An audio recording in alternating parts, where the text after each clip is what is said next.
Recorded Books presents a Griot audio production of God Still Don't Like Ugly by Mary Monroe. This unabridged recording is narrated by Patricia R. Floyd. Griot Audio celebrates the best in contemporary African-American fiction and nonfiction. This book is copyrighted 2003 by Mary Monroe. This recording is copyrighted 2004 by Recorded Books, producer and publisher of Griot Audio. Growing up, Annette Goode thought all men were as low down as the father who deserted her and her mother for another woman, and she saw little to prove otherwise. But now, after decades of soul-searching and mountains of heartache, Annette has reunited with the father she never really knew. She's severed all ties with the dangerously unstable Rhoda, and finally, her real life has started to take shape. Or so she thinks. And now, God Still Don't Like Ugly. Chapter 1. I used to wonder what I would look like if I had been born white. Now I know. The white woman standing on the steps of the wraparound porch of the shabby clapboard house could have been my twin. As far as I could tell, sandy blonde hair and a narrow nose were the only things she had that I didn't have. I had to repress a gasp. I had to remind myself that this woman and I share the same amount of blood from the same man. Black blood. Throughout my plane ride from Richland, Ohio to Miami, where I'd originally come from, with the help of several glasses of strong wine, I had composed and rehearsed several speeches. I had no idea what the appropriate things were to say to a father who had deserted me when I was a toddler more than 30 years ago. What I wanted to say was not what I planned to say. It would have been too much, too soon. Good to see you again, Daddy. By the way, because of you, I had to spend 10 years of my childhood living under the same roof with my rapist. But don't worry, my playmate killed him for me and we didn't get caught. I had promised myself that I would say something simple and painless. But now my head was spinning like a loose wheel, and I felt like I was losing control of my senses. I didn't know what was going to slide out of my mouth. Confronting my daddy was going to be painful enough, but having to deal with him and a white woman who looked like me at the same time was going to be another story. Especially since I'd hated my looks for so many years. I sat in the cab parked in front of the house on Mooney Street that steamy afternoon in August, looking out the window at that ghostly woman standing on her front porch looking at me. The makeup that had taken me half an hour to apply was now melting and slowly sliding like thick mud down the sides of my burning face. I had licked off most of my plum-colored lipstick during the cab ride from the airport. Warm sweat had almost saturated my new silk blouse, making it stick to my flesh like a second layer of skin. When the impatient cab driver cleared his throat to get my attention, I paid him, tipped him 10%, and tumbled out of the cab, snagging the knee of my leg's pantyhose with the corner of my suitcase. As soon as my feet hit the ground, I looked around with great caution, because this was Liberty City, the belly of one of Miami's roughest, predominantly black areas. I had hidden all of my cash in a cloth coin purse and pinned it to my girdle, but I still clutched my shoulder bag and looked around some more.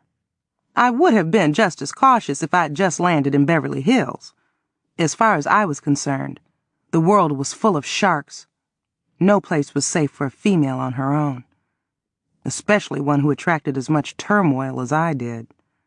It appeared to be a nice enough neighborhood, despite its reputation. The lawns were neat, and the few black people I saw seemed to be going on about their business like they didn't have a care in the world. In front of the house to my left, a man in overalls was watering his grass with a hose, while a gospel singer wailed from a radio on the ground next to his feet. The man smiled and greeted me with a casual wave. I smiled and waved back. An elderly woman, looking bitterly sad and walking with a cane, shuffled past me. "How you doing this afternoon, sister?" she asked me in a raspy voice, hawking a gob of brown spit on the cracked sidewalk. missing my foot by a few inches. "I'm fine, thank you," I replied, hopping out of the way as the old woman dropped another load of spit.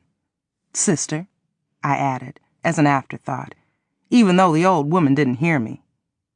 It was a word I had to get used to now, especially because of the sister with the blonde hair on the porch looking in my direction. The glare from the blazing sun made the woman on the porch squint. Then she shaded her eyes with a thick hand that displayed rings on every finger, including her thumb. She stared at me with her mouth hanging open. She seemed just as stunned as I was by our matching features. I was glad that she was the one to break the awkward silence. "Honey, child, come on up here so I can hug you. I've been waiting a long time for this day." For a few moments, I just stood in the same spot, looking toward the porch, blinking hard to hold back my tears. Words danced around in my head, but I still didn't know which ones to release. A limp plaid bathrobe that looked more like a patchwork quilt covered the woman from the neck down to her wide, dusty, bare feet. It pleased me to see that blood wasn't the only thing we shared. Judging from her size, she enjoyed food as much as I did. I couldn't tell where her waistline was, but the belt to her bathrobe had been tied into a neat knot below her massive chest. Her body looked as much like an oil drum as mine did. I had been wearing a size 24 for the past 10 years. I couldn't lose a single pound no matter what I did. To me, diets were a ripoff, and exercise was too dangerous for people in my shape. An obese woman from my church had had a heart attack and died while trying to do sit-ups. Therefore, I ate everything I wanted to. I figured that since we all had to die eventually anyway, I might as well enjoy myself along the way. I had been stout every day of my life. My mother said I'd been such a butterball of a baby she had to diaper me with pillowcases. I was finally comfortable with being large, but it was more important that I was now comfortable with just being myself. With me, comfort and strength were one and the same. It had enabled me to do a lot of things that I had been afraid to do for years, like tracking down the daddy I hadn't seen since I was 3 years old. Unlike some of the other abandoned children I knew, I had refused to write my daddy off until I got some answers. I wanted to see him again, and I wanted him to see me. At least one more time. Chapter 2. The cloudless sky looked like a blue blanket. I welcomed the cool breeze that suddenly caressed my face. From the corners of my eyes, I could see streams of hazy black smoke floating from several different directions. It smelled like everybody on the block was barbecuing. I couldn't have picked a better day to return to Florida. "Hurry up and come on up here on this porch right now. I've been waiting long enough." The woman stomped her foot and anxiously opened her arms. The sun made the rings on her fingers glisten as she beckoned me to join her. "So have I," I managed, my voice cracking. My suitcase and feet felt like they weighed a ton as I dragged myself toward the house. The narrow walkway was lined with bright yellow dandelion flowers and neatly trimmed grass. I almost tripped over a discarded bicycle wheel. I made my way up the porch steps and set my suitcase down, not taking my eyes off the woman's round, sweaty face. Now that I was closer, I could see that her eyes were blue, but they seemed cold and empty. I didn't feel good about having such a morbid thought about a woman I didn't even know. "You have beautiful eyes," I said. I swallowed hard and slid my tongue across my lips. "And so do you," she replied with a wide smile, blinking her eyes like she was showing them off. Now those same eyes seemed full of warmth and life. Her plump cheeks were smeared with chocolate and breadcrumbs. She started fanning herself with a newspaper and balancing her weight from one foot to the other. Out of nowhere, a huge, dusty gray cat, its belly almost dragging the ground, waddled up the porch steps and started rubbing its side against the woman's leg. "Go on back home, Clyde," she hollered, gently kicking the cat away. The woman sniffed, folded her arms, and leaned her head back to look at my face some more. She had a deep down-home drawl, but the tone of her voice was the same as mine. "Girl, I'm so happy to finally meet you. You're just as pretty as Daddy said you were," she squealed, fanning my face with her newspaper, too. Pretty was one of many words that I had never associated with myself, and when other people did, it made me even more nervous and self-conscious. My moon face, 3 chins, small black eyes, and dark brown skin were features I had always avoided looking at. Even though I stood in front of my mirror every day applying makeup, I only focused on my features one at a time, closing my eyes when I could. You must be Lily Mae," I stammered, as I rushed into my half-sister's arms. The bear hugs we gave one another must have made us look like 2 huge grizzlies to the man next door, still watering his grass. Out of the corner of my eye, I saw him staring at us, scratching the top of his head. "Come on in this house, girl." Lily Mae draped her heavy arm around my shoulder, rubbing it so hard it started throbbing. I picked up my suitcase and followed Lily Mae into a living room congested with too many chairs, 2 well-worn brown vinyl couches facing one another, and a large TV with a wire coat hanger for antenna. An air conditioner whirred from a side window, forcing the leaves on a nearby rubber plant to flap. I could smell the familiar aroma of turnip greens and other favorites that I could only describe as exotic. Smothered pork chops, cornbread, and macaroni and cheese were just part of a feast already decorating a table I couldn't see. "Lordy, Annette, you don't know how long I've wanted to meet you. All my life I wanted a big sister to look up to." Lily Mae wiped a tear from her eye and sniffed. "And I've always wanted a sister, too," I replied dryly. "When I was little, the only reason I wanted a sibling was so I could have somebody to boss around." I laughed, but I wished I hadn't. It made my throat hurt. "Well, I bossed around my baby sister and brother when we was kids. Now I wish I could take all that back." Lily Mae paused and dabbed sweat off my chin with her thumb. She patted my arm and gave me a thoughtful look. "'Cause ain't nobody supposed to torment the ones they love. There's enough others going to do that." I blinked and nodded in agreement. The people that I had loved had been the ones who had hurt me the most. I had come to Florida, hoping to heal my heart. Daddy had helped break it in 2. I set my suitcase on the freshly waxed linoleum floor and followed Lily Mae to one of the couches. When we sat down, the couch squished and squeaked and almost flattened to the floor from the strain of our combined weight.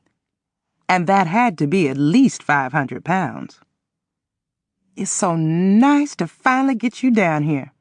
Lily Mae grinned, squeezing my hand. I flinched as the rings on her fingers dug into my flesh. "All that praying I'd done has finally paid off, praise the Lord." Is Daddy here?" I asked, looking around the room. Daddy's blood was all over the place. 2 of the peach-colored walls in the living room were practically covered with pictures of other young faces that also resembled mine, down to the same flat, sad eyes and bloated cheeks. Before Lily Mae could respond, my daddy, also wearing a long, drab bathrobe, shuffled into the room, sliding a limp, wet towel across his face. I gasped and covered my mouth with my hand to keep from screaming. The once handsome man who had fathered me looked like he had just stumbled out of a mummy's tomb. The healthy head of thick black hair I remembered had been replaced with a receding halo of thin white cotton. The proud, inky black eyes I had admired so much as a child now looked gray and tortured. Deep lines crisscrossed his face like a road map. Lips that looked like raw liver couldn't hide his snaggle-toothed grin. The few teeth he had left would have looked better on a serpent. His broad shoulders had shrunk and now drooped like the shoulders of a man who had yoked a heavy load far longer than he should have.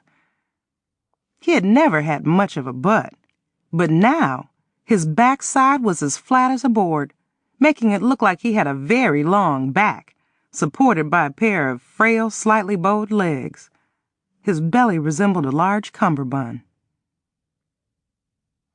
"Took you long enough to get here," Daddy snapped, weaving toward me, his bathrobe dragging the floor. The booming voice I remembered had been replaced by a weak, scratchy growl. "I sent you your airplane fare 5 years ago." His eyes watered as he stared at me like he was seeing me for the first time. "I'm sorry, Daddy, I had a lot of things to take care of first," I explained, rising. "My dear, she didn't want me to come back down here." At the mention of my mother, Daddy stopped and turned away, tossing the towel on top of a goose-necked lamp in a corner behind him. "I figured that," he mumbled, shaking his head. His exasperation was obvious, but that didn't faze me one bit. I was just as exasperated as he was, maybe even more so. "Ain't you around 40-something now, girl?" Daddy asked, facing me with one eyebrow raised. "Me? Oh, well, I'm 35. My birthday was last week," I stammered. My words hung in midair while I groped for more. I pressed my lips together and blinked stupidly. Daddy grunted and made a sweeping gesture with a hand so gnarled it looked like it had never been straight. "Oh, yeah, that's right. You was born during dog days. Well, that's old enough for you to be doing what you want to do. I was beginning to think that I wouldn't get to see you again till the rapture. Ain't that right, Lily Mae?" Lily Mae chuckled. "Daddy got a notion in his head that the world's gonna end any day now. He won't even buy nothing on credit no more." I was too nervous and confused to go to my daddy. I wanted to hug him and slap him at the same time. More than 30 years was a long time to be separated from somebody you loved. He had a reason to be angry with me for taking so long to come see him, but I had even more of a reason to be angry with him. He was the one who had run out on my mother and me at a time when we needed him the most. It was time for him to answer for what he had done. Chapter 3. I was devastated that long-ago morning when Daddy deserted my mother and me, leaving us in a run-down shack with just $10 and some change to our names. A tornado had swept through Miami the night before, destroying most of our few possessions. That had been enough of a trauma. For many years I had blamed that storm for helping destroy my family, but Daddy had put his plan in place even before that. His cruel departure was unexpected and thorough. I knew he wasn't coming back because he took everything he cared about with him. Everything but my mother and me. I never got over losing my daddy. He had been the most honorable, gentle, dependable man I knew back then. He'd loved us with a passion, and I had adored him. Like a slave, he had worked in the fields from sunup to sundown almost every day to support us, and we had depended on him. He'd kept my mother and me happy by spending most of his meager wages on us. He would wear his shoes until the soles flapped, his clothes until they fell off his body, and sometimes he'd go without eating a meal so we could have seconds. But like it was a rug, he had snatched that security from under us and left us struggling around like we didn't know which way to turn. And we didn't. It was almost like being blind. I always knew that someday I would track Daddy down and make him sorry. My mother had shed so many tears and spent so much time in the bed those first few days, I felt like the parent. I had to help her bathe, comb her hair, and cook. And all that had frightened me. It had been a heavy burden for a 3.5-year-old. I had grieved, too, but behind my mother's back. I could not count the number of times I'd wallowed on the ground behind an old orange tree in our backyard, crying until I made myself sick. I didn't want my mother to know that I was in just as much pain as she was. "Don't worry, we'll be all right," I assured her. My mother must have believed me, because right after I said that, She stopped crying and leaped out of that bed. It didn't take long for us to spend that last $10 and change. After we ate all the food in the house, we ate berries from a nearby bush and oranges from the tree that I'd cried behind. My mother didn't believe in going to the welfare department for assistance. Other than a distant aunt we rarely saw, there were no other relatives that I knew of for us to turn to. Both of my parents had taught me that it was wrong to steal, but that didn't stop my mother and me from sneaking into other people's yards in the middle of the night to steal fruit, vegetables, and anything else edible. One night, we got caught snatching a chicken out of a man's backyard. The man turned a dog loose on us that chased us all the way back home with that doomed chicken in a pillowcase squawking all the way. We got our best meals at church each Sunday, and from food we stole out of the kitchens of some of the white people my mother did domestic work for. Like an answer to a prayer, one of my mother's female friends moved to Richland, Ohio, and shortly afterward encouraged us to join her. She even sent us the money to cover our fare. In the middle of the night, my mother and I tiptoed out of our house, owing back rent and loans, taking only what we could carry. Just like thieves, a segregated train took us from one pit of despair to another. That year was 1954. It was hard to believe that I'd made it to 1985. As weak and sad as Daddy now looked, I would make sure that he knew just how much he hurt us by sacrificing us for that white woman. And I would never let him forget that because I couldn't. Anger consumed me as I looked at him. The knife that had been in my back for so long only shifted its position. I managed to postpone my wrath and wrapped my arms around my daddy. His body was as rigid as a tree trunk. He had the strong, musky smell of a man who didn't waste money on man-made fragrances. He leaned back and stared through me as if I were not there, bug-eyed and unblinking, like a dead man. Finally, Daddy hugged me back with limp arms that trembled. He hesitated for a moment before he rested his knotty head on my shoulder.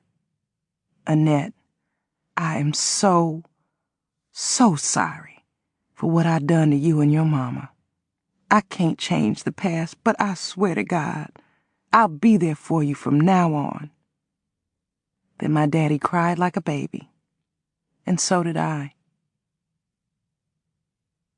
Chapter 4. As much as I had hated living in Ohio those first few years, I made the best of it. Living in shacks and wearing second-hand clothes were the only things I'd ever known. But to lighten our load, my mother took in an elderly boarder. Mr. Boatwright, a homely, one-legged man with beady black eyes, a suspicious smile, and a mysterious past, was a poor substitute for my daddy, but he'd made my life easier. For a little while, at least. He showered me with the things I enjoyed the most, like toys and money. And even though I was already the largest first-grade student at Richland Elementary, which he complained about all the time, he helped me grow even larger by stuffing me with unnecessary snacks. Within months after Mr. Boatwright's arrival, he revealed a side of himself that nobody but me would ever see. When we were alone, he no longer treated me like the granddaughter he never had. He treated me like a secret lover. He spent more time in my bed than he did his own. I got to know his tired, plump body as well as I knew mine. The endless wrinkles that covered him like a suit of armor, nappy gray hair, and the stump where his leg used to be all formed a grim picture that has been permanently seared into my brain. In his scratchy voice, spraying my face with foul yellow spit, he told me, "You ain't the prettiest gal in the world, and I could do a lot better. Ain't too many men would touch a child as black, fat, and ugly as you. You done good to open up my nose, girl. I'm real particular." He added threats that kept me silent for years. "You ever was to tell about that little thing we do, I have to kill you." Mr. Boatwright secured his threats by whooping me on a regular basis and waving a gun in my face. Not only did all that keep my mouth shut and my legs open, but my mother idolized this old man. And so did everybody else I knew. I never even had a ghost of a chance. Brother Boatwright is more of a daddy to you than your own daddy was, my mother insisted whenever I complained about Mr. Boatwright whooping me. Forget about Frank. You ain't never gonna see him again nohow. No matter how hard my mother and Mr. Boatwright tried to make me forget my own daddy, I couldn't. My life was like a jigsaw puzzle that I had been trying to put together for years. The only piece still missing was Daddy. As much as I had wanted to see my father again, I suddenly found myself wishing I could be anywhere but back at Miami. I decided to put that and Mr. Boatwright and his threats out of my mind and focus on the real reason I had made the trip to Florida, to straighten out my tortured life. There were just the three of us at the dinner table, but Lily Mae had prepared enough food to feed twice as many people. As appealing as everything on the table looked and smelled, I couldn't eat. My stomach was in knots, and my head was spinning and had been from the moment I got out of the cab that had brought me from the airport. If Daddy and Lily Mae were as uncomfortable as I was, they didn't show it. They inadvertently entertained me by loudly gobbling up mashed potatoes, macaroni and cheese, and greens like they had not eaten in days. A platter of grilled catfish, the flat black eyes still intact, stared at me. Daddy and Lily Mae stared at me too, as if it were my responsibility to keep a conversation going. I did the best I could.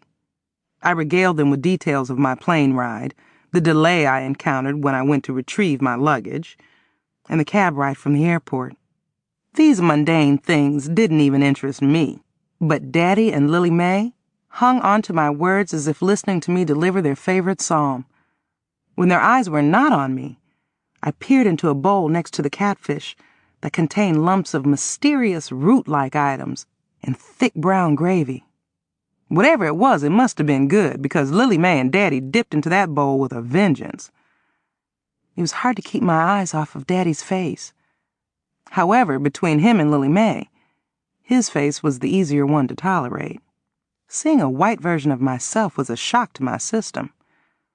Lily Mae's existence was a profound reminder of Daddy's betrayal.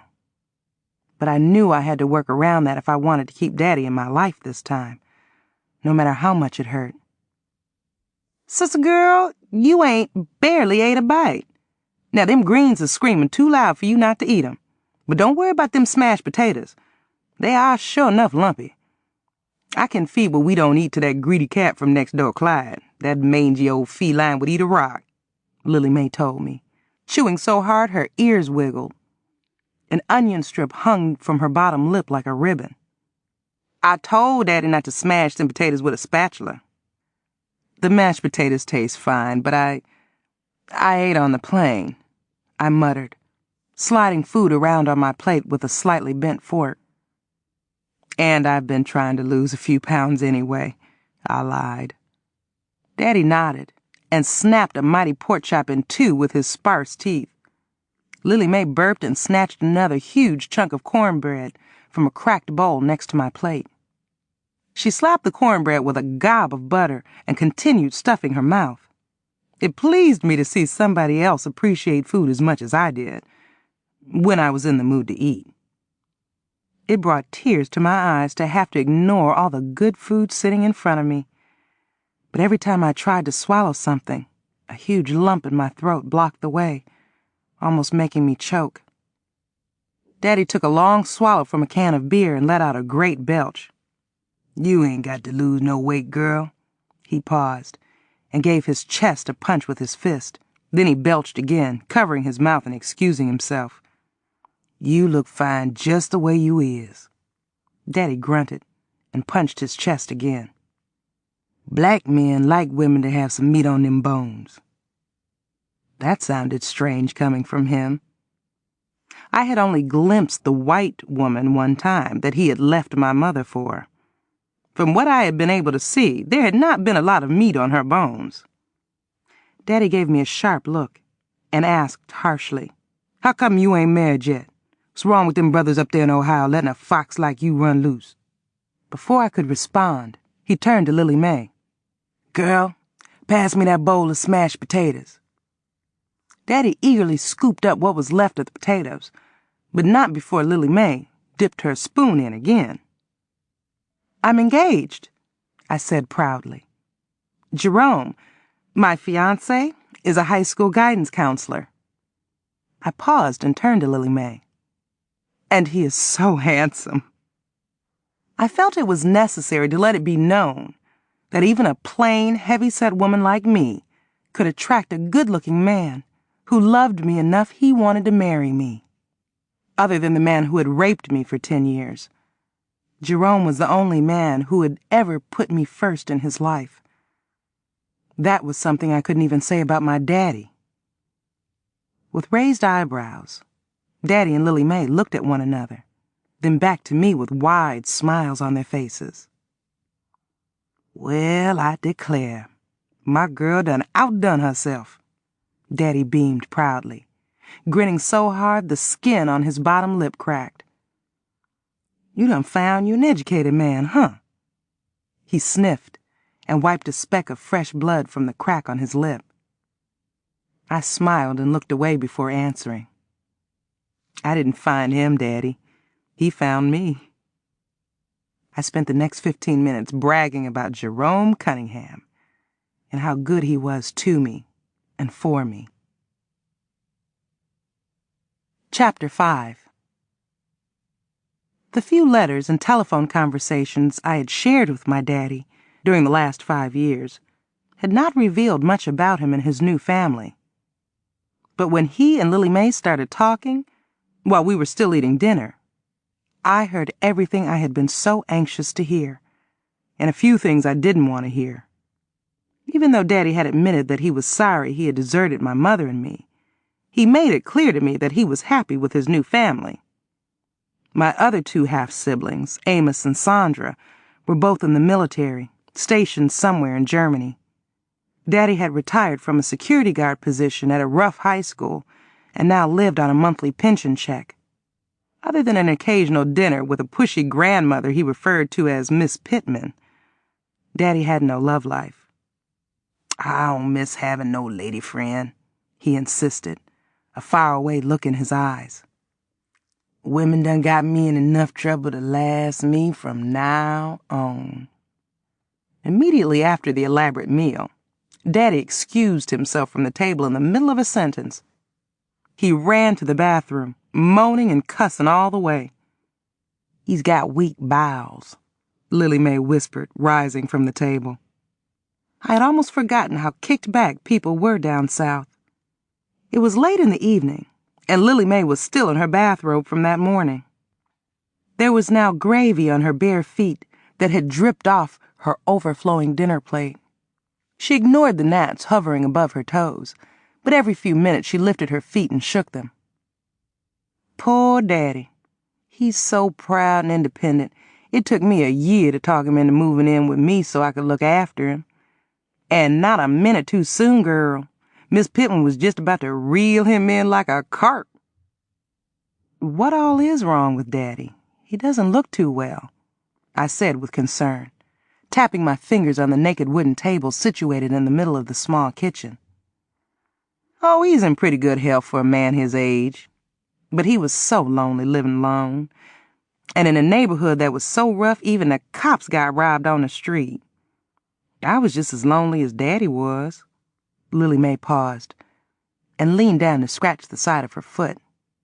Then she started removing plates from the table. "I'll help you clean up," I offered. I stood up, my legs feeling like lead pipes. I massaged my thighs, frowning at the hole on the knee of my pantyhose that I had ruined crawling out of the cab. She waved me back to my seat. "You just sit there, you're company. And it ain't every day I get to see family." She paused and continued talking with her back to me. Some folks wouldn't want nothing to do with a man's outside woman's kids. Sharing the same blood wouldn't mean a damn thing to them." "Well, I don't feel that way." I sniffed and coughed to clear my throat. "Speaking of blood, where is your mother these days?" I asked, returning to my seat with a thud so hard my tailbone ached. I had no love for the woman who had ruined my life, but I wanted to know more about her. Madeir had always advised me, know thine enemy, because knowledge is power. I had to know for myself what it was about the woman who had managed to weaken my daddy and lure him away from his responsibilities. Lily Mae let out a deep sigh and pressed her thin lips together so tight it looked like they had disappeared. Then she started talking in a low, controlled voice. Oh, she took off when I was 10. I heard that she lived in Key West for a few years.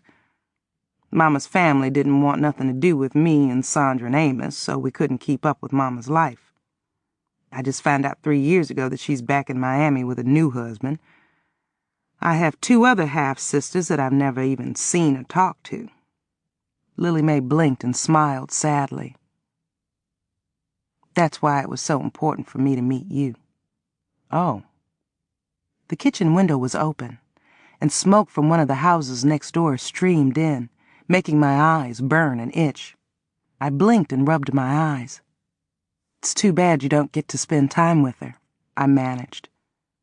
Nobody knew as well as I did how painful it was not to have much of a family. My mother and my Aunt Bernice had been the only relatives I had when I was growing up. Lily Mae continued talking as she started washing dishes. Mama's baby brother Lester married a woman I went to school with, Roxanne McPhinney. How a cracker like him ended up with such a nice lady is beyond me. I talk to Roxanne every now and then. We go to the same $1 wash house. She tells me that my Uncle Lester is so racist he won't even wear black underwear. Lester would bite Roxanne's head off if he knew she associated with a mutt like me in public. But Roxanne still sneaks by here every now and then anyway. I didn't know where Lily Mae's bathroom was, but I could hear Daddy still moaning and cussing. He flushed the toilet about every other minute. Poor Daddy. I've been trying to get him to go to the doctor to get something for his stomach. But you know how stubborn some of our black men are when it comes to their health. And they act like they know everything. Daddy had a running buddy who wouldn't listen to nobody when he got these growths on the back of his neck, even when one started oozing pus. Well, being so stubborn got Brother Hamilton nowhere but in a hole in the Oak Grove Cemetery over in Alabama. Lily Mae paused and motioned me back to the living room. I sat down on the dangerously weak couch. She sat down across from me on a wobbly bamboo chair. How long can you stay down here? Lily Mae asked, fanning her face with the tail of her bathrobe, revealing puckered fat on her thighs that reminded me of blisters. It was a struggle, but somehow she managed to cross her massive legs. I didn't even try to do that because it was too much trouble. I looked at my watch before answering. Just a few days. I need to save some vacation days for my honeymoon cruise. A broad smile appeared on Lily Mae's face, and she shook her head and clicked her teeth. She rubbed the side of her neck and looked at me, blinking hard. Girl, would you believe I spent my wedding night in the emergency ward getting my jaw wired up? My man beat the living daylights out of me for slow dancing with his best man. She chuckled and let out a deep sigh. My 30th birthday at that. Me and Freddie Lee had already been together for 10 years and had 2 babies. You must have had some wedding reception. Are you still married? I didn't laugh. There was nothing funny about a man hitting a female. I still had nightmares about the beatings that Mr. Boatwright had showered me with the few times I tried to keep him out of my bed. Lily Mae shook her head and shrugged. That thing I married took off before the ink dried on our marriage license. Freddie Lee, that's my husband's name, was so jealous. He didn't even allow me to go to male doctors. Every time I left the house and came back, he made me take off my panties so he could sniff them to see if he could smell another man's juice. I broke his black ass up from that real quick, though. One time, I went out and ate the biggest bowl of pinto beans and cabbage greens I could find. Then I washed it all down with some home-brewed beer. My panties was nice and right by the time I got home for him to sniff 'em. I didn't have to worry about none of his foolishness after that. Willie Mae paused and laughed so hard a huge tear rolled down the side of her face like a marble. "Where is this Freddie Lee now?" I asked. Willie Mae gave me a serious look and groaned. "He's in Lauderdale living with his mama. She manages one of them bait shops and he works with her." Willie Mae paused and grimaced. "Freddie Lee can be such a worm hisself sometimes. No wonder he loves selling worms now." Willie Mae sniffed, and then a thoughtful look appeared on her face. "But he is a good daddy to our two precious little boys. That's why I didn't mind letting him have 'em for the summer. When I call to talk to the boys, me and Freddie Lee talk too. We still love each other. I know we'll eventually work things out and hook back up. If not for us, for our boys. Child needs both parents to feel whole." Willie Mae gave me a mournful look and quickly glanced over her shoulder in the direction where Daddy was. "I'm sure you know what I mean by that." "I do," I said flatly. "Besides, I can't stand being lonely, so I'm just about ready to put up with anything if he decides to come back. Even that panty thing he used to do. Daddy's 72 years old now. He won't be around to keep me company too much longer. I've been so blessed to have him with me all these years." "I wish I could say that," I muttered grimly. Willie Mae gasped and frowned. "Excuse me?" "Oh, I didn't mean anything by that," I said levelly, listening as Daddy flushed the toilet again. Chapter 6. It was another 20 minutes before Daddy returned from the bathroom, mopping his face with a wet towel and straightening his bathrobe. "Lord, I wish I hadn't ate them peppers. Lil Mae, can you run out to the drugstore and get me some more Maalox?" he grunted, a severe grimace on his face. "Carry Annette with you so she can sightsee." I waited with Daddy in the living room while Lily Mae went to put on some clothes and shoes. Sitting next to me on the couch, Daddy placed his hand over mine and squeezed, smiling so hard his eyes watered. "Annette, I can't get over how fine you turned out. But then good-looking females running my family." I listened with interest. "Daddy, do you have other family?" "Aunt Bernice said something about you having a brother somewhere. I'd like to get in touch with your other relatives if you don't mind." I thought that at this stage of my life, it was important for me to know as much as I could about my background. I wanted to have some answers for the questions I expected from the children I planned to have with Jerome. Daddy sighed and shook his head, and then an unbearably sad smile crossed his face. "St. Louis was my only brother. He passed last year. He would have been 80 last week. He had a bunch of kids, but I don't know where none of them are at. Both of my sisters, twins named Colette and Corinna, passed before you was born." Daddy sighed and giggled. "Bigfoot gals, both of them." He sniffed and got serious again, massaging his chest. "A car wreck is how they died. They come into this mean old world together, and they left it together. Coming home from a revival one night, Possum jumped in front of the car and they ran off the Yamaguchi Bridge over in Alabama. Both of them died in my arms after me and some boys from the church pulled them out of that car. There was a hospital less than 5 minutes away. We couldn't carry him there on account of it was still segregated at the time. Right after Kennedy got in the White House and him and the rest of the decent white folks made new laws, they closed that hospital down to keep them from having to doctor on black folks." Daddy's lips quivered, and his jaws twitched almost as much as mine. He sniffed and continued. "Corinna left a little girl behind that her man took off somewhere right after that funeral. He's one of them Geeches, so I suspect he took that child off somewhere to one of them islands where I think he came from." His jaw still twitching. Daddy paused and blinked fast and hard, but a single tear still managed to slide out of his eye. "I declare, I love that little gal as much as I love my own." He paused again and grinned, wiping the tear off his cheek with the back of his hand. "You ever gwine be my girl again?" He sniffed hard and downgraded his grin to a weak smile. I've always been your girl, Daddy, and I always will be.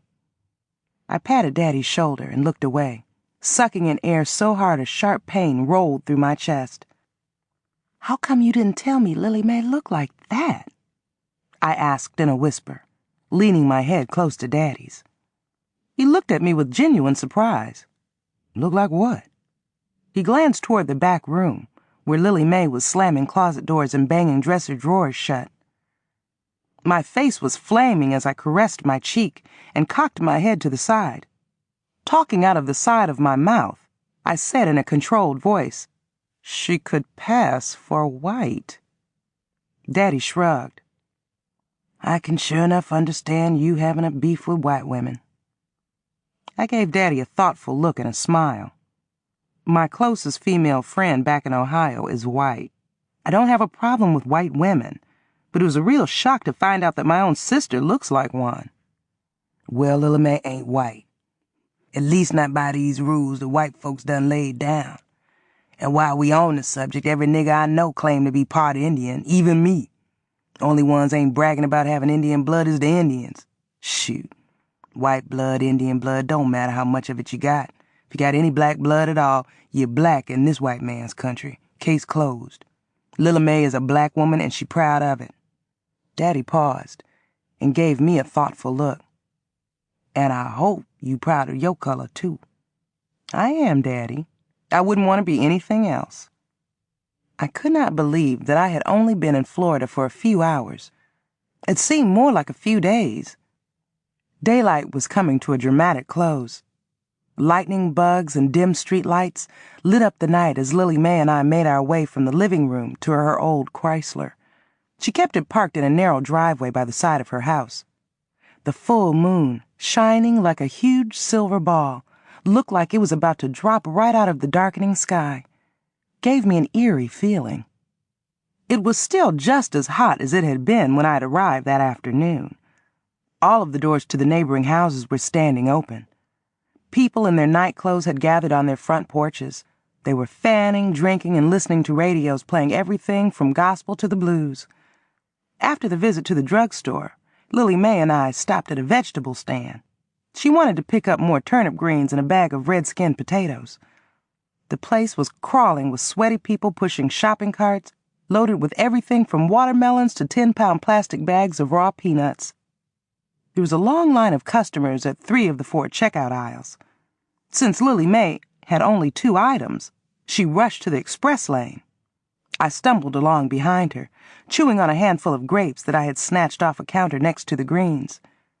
The cashier, a middle-aged blonde, who would have been pretty without the dark circles and heavy bags under her large blue eyes, smiled as we approached her counter. She had chatted with the white man ahead of us, telling him how sorry she was about his sick wife, and telling him that she was going to pray for him and his whole family. Naturally, I assumed she'd show us some level of courtesy, too. Just as Lily Mae placed her greens and the sack of potatoes on the counter, a sharp-featured white man wearing a manager's identification tag appeared out of nowhere. He stood rooted in a spot near our cashier, with his hairy, sunburned arms folded and a grim expression on his face. The cashier's face immediately went from a smile to a scowl. She roughly stuffed Lily Mae's greens into the same bag with the potatoes, even though the bag was clearly too small. Then she practically threw Lily Mae's change at her, ignoring her request to have the greens put in a separate bag. Instead, the rude cashier waved us through her line and snapped her fingers at the customer behind us and yelled, "Next!"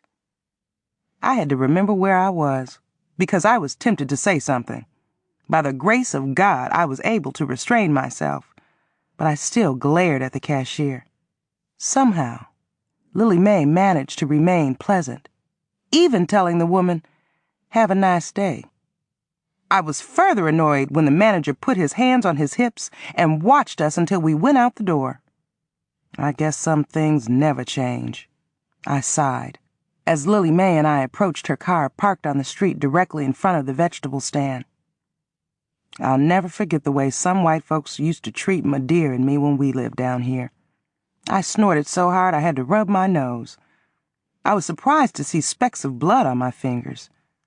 Lily Mae didn't respond until she tossed the bag with her vegetables onto the back seat. I would have gone to another stand if I had known that woman worked here, Lily Mae hissed, gripping the sides of the steering wheel. The weather had cooled off considerably by now, but the beads of sweat covered most of Lily Mae's face. She was red with rage.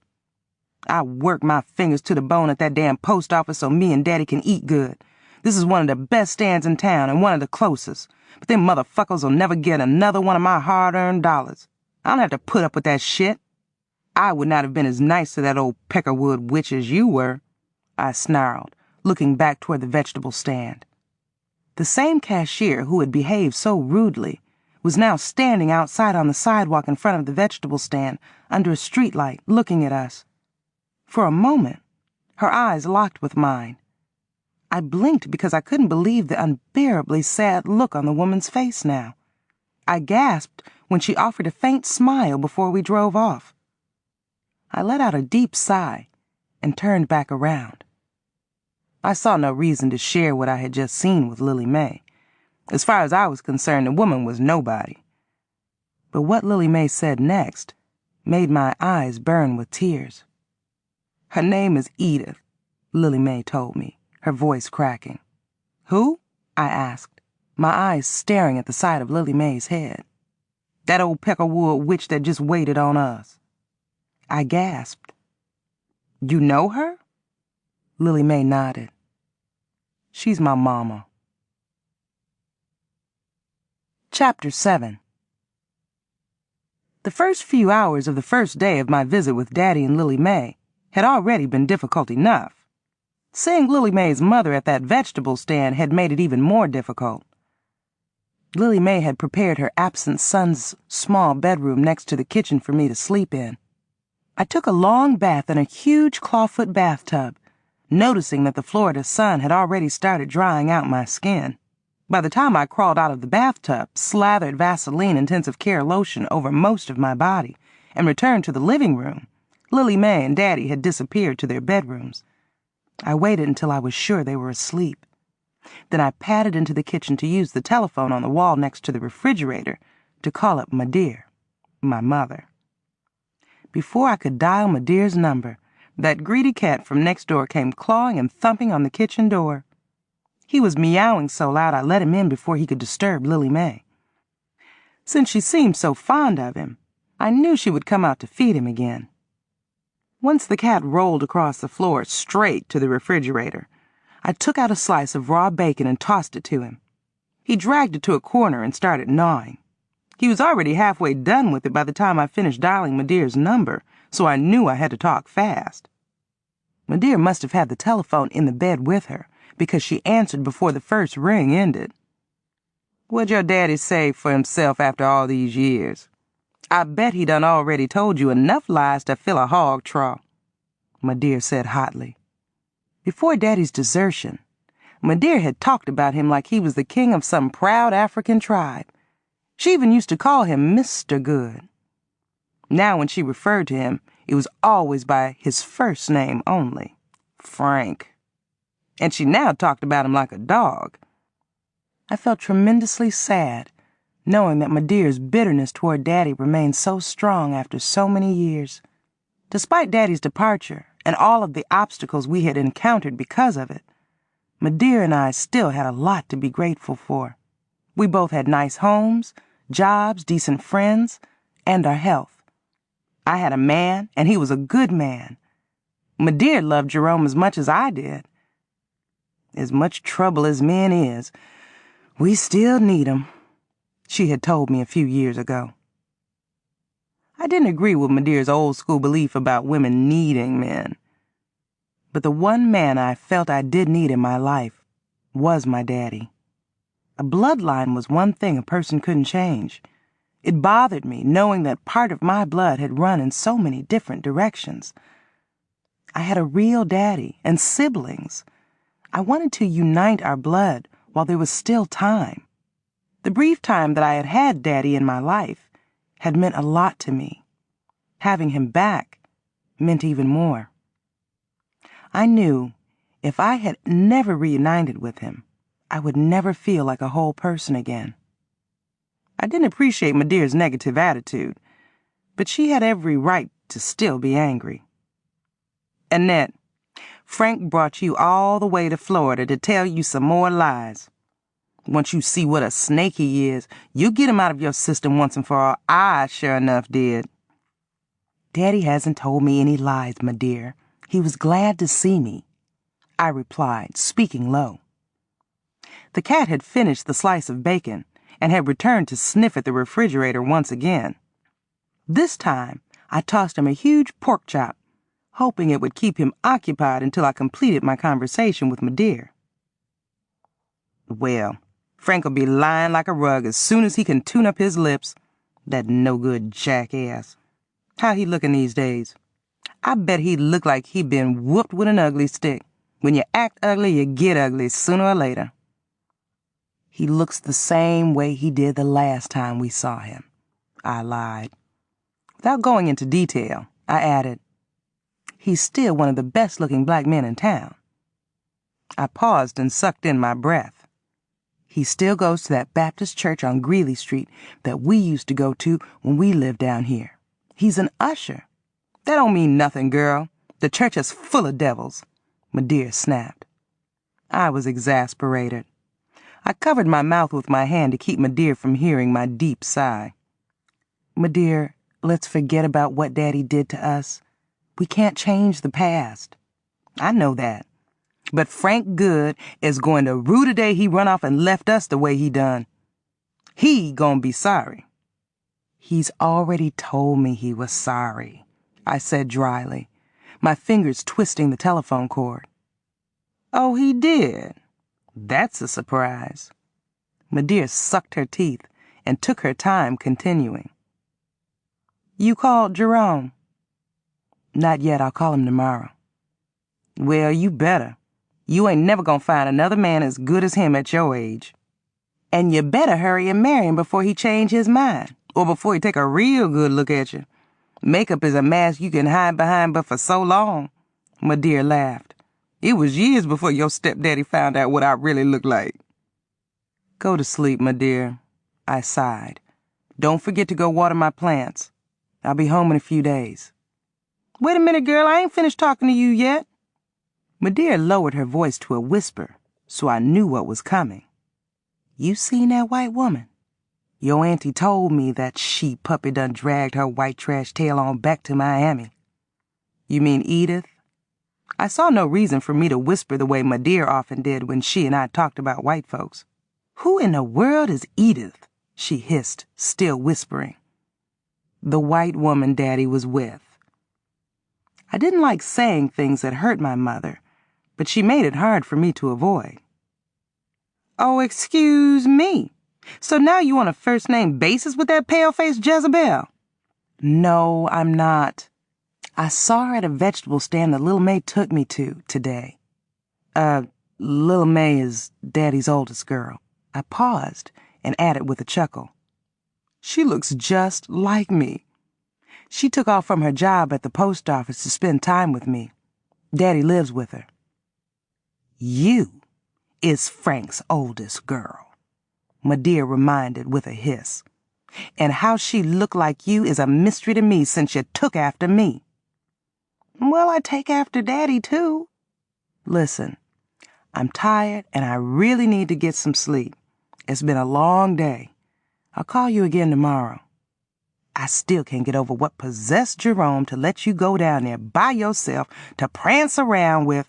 Jerome didn't let me do anything, my dear. He doesn't own me, and I do have a mind of my own. You should know that by now. Which is why you still single at 35. And I ain't got no grandchildren. My dear let out a heavy sigh before she started grinding her teeth. I rolled my eyes and shook my head as she continued. Where's that Frank at now? Up in some bootlegger's house getting drunk and looking for another white woman to jug his pecker up in, I bet. He's in bed. He's not well, my dear. I think his bar hopping days are over. And for the record, the lady friend he's got now is black. Miss Pittman. Oh. Well, you try to enjoy yourself down there. Like I told you before you left, all I want is for you to be happy, and I'm glad Frank is still in the church. You can tell him I said that. I will, my dear. I hung up and smiled. I couldn't wait for that arrogant old cat to finish the pork chop. He dragged what was left of it across the floor as I shooed him back out the door.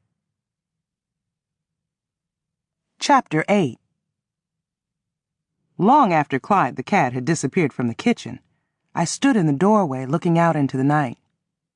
Even with the back porch light on, I couldn't see much. Green vines crawled up the sides of the porch walls. There wasn't much of a backyard, but it had a clothesline, an old picnic table with 3 mismatched chairs, and what appeared to be an orange tree, and the yard of almost every one of the sorry shacks I had shared with my dear and Daddy during my childhood. We'd had an orange tree. I felt like I had come home. In a way, I had. I was surprised to turn around and find Lily Mae standing by the table in a muslin nightgown that barely covered her body.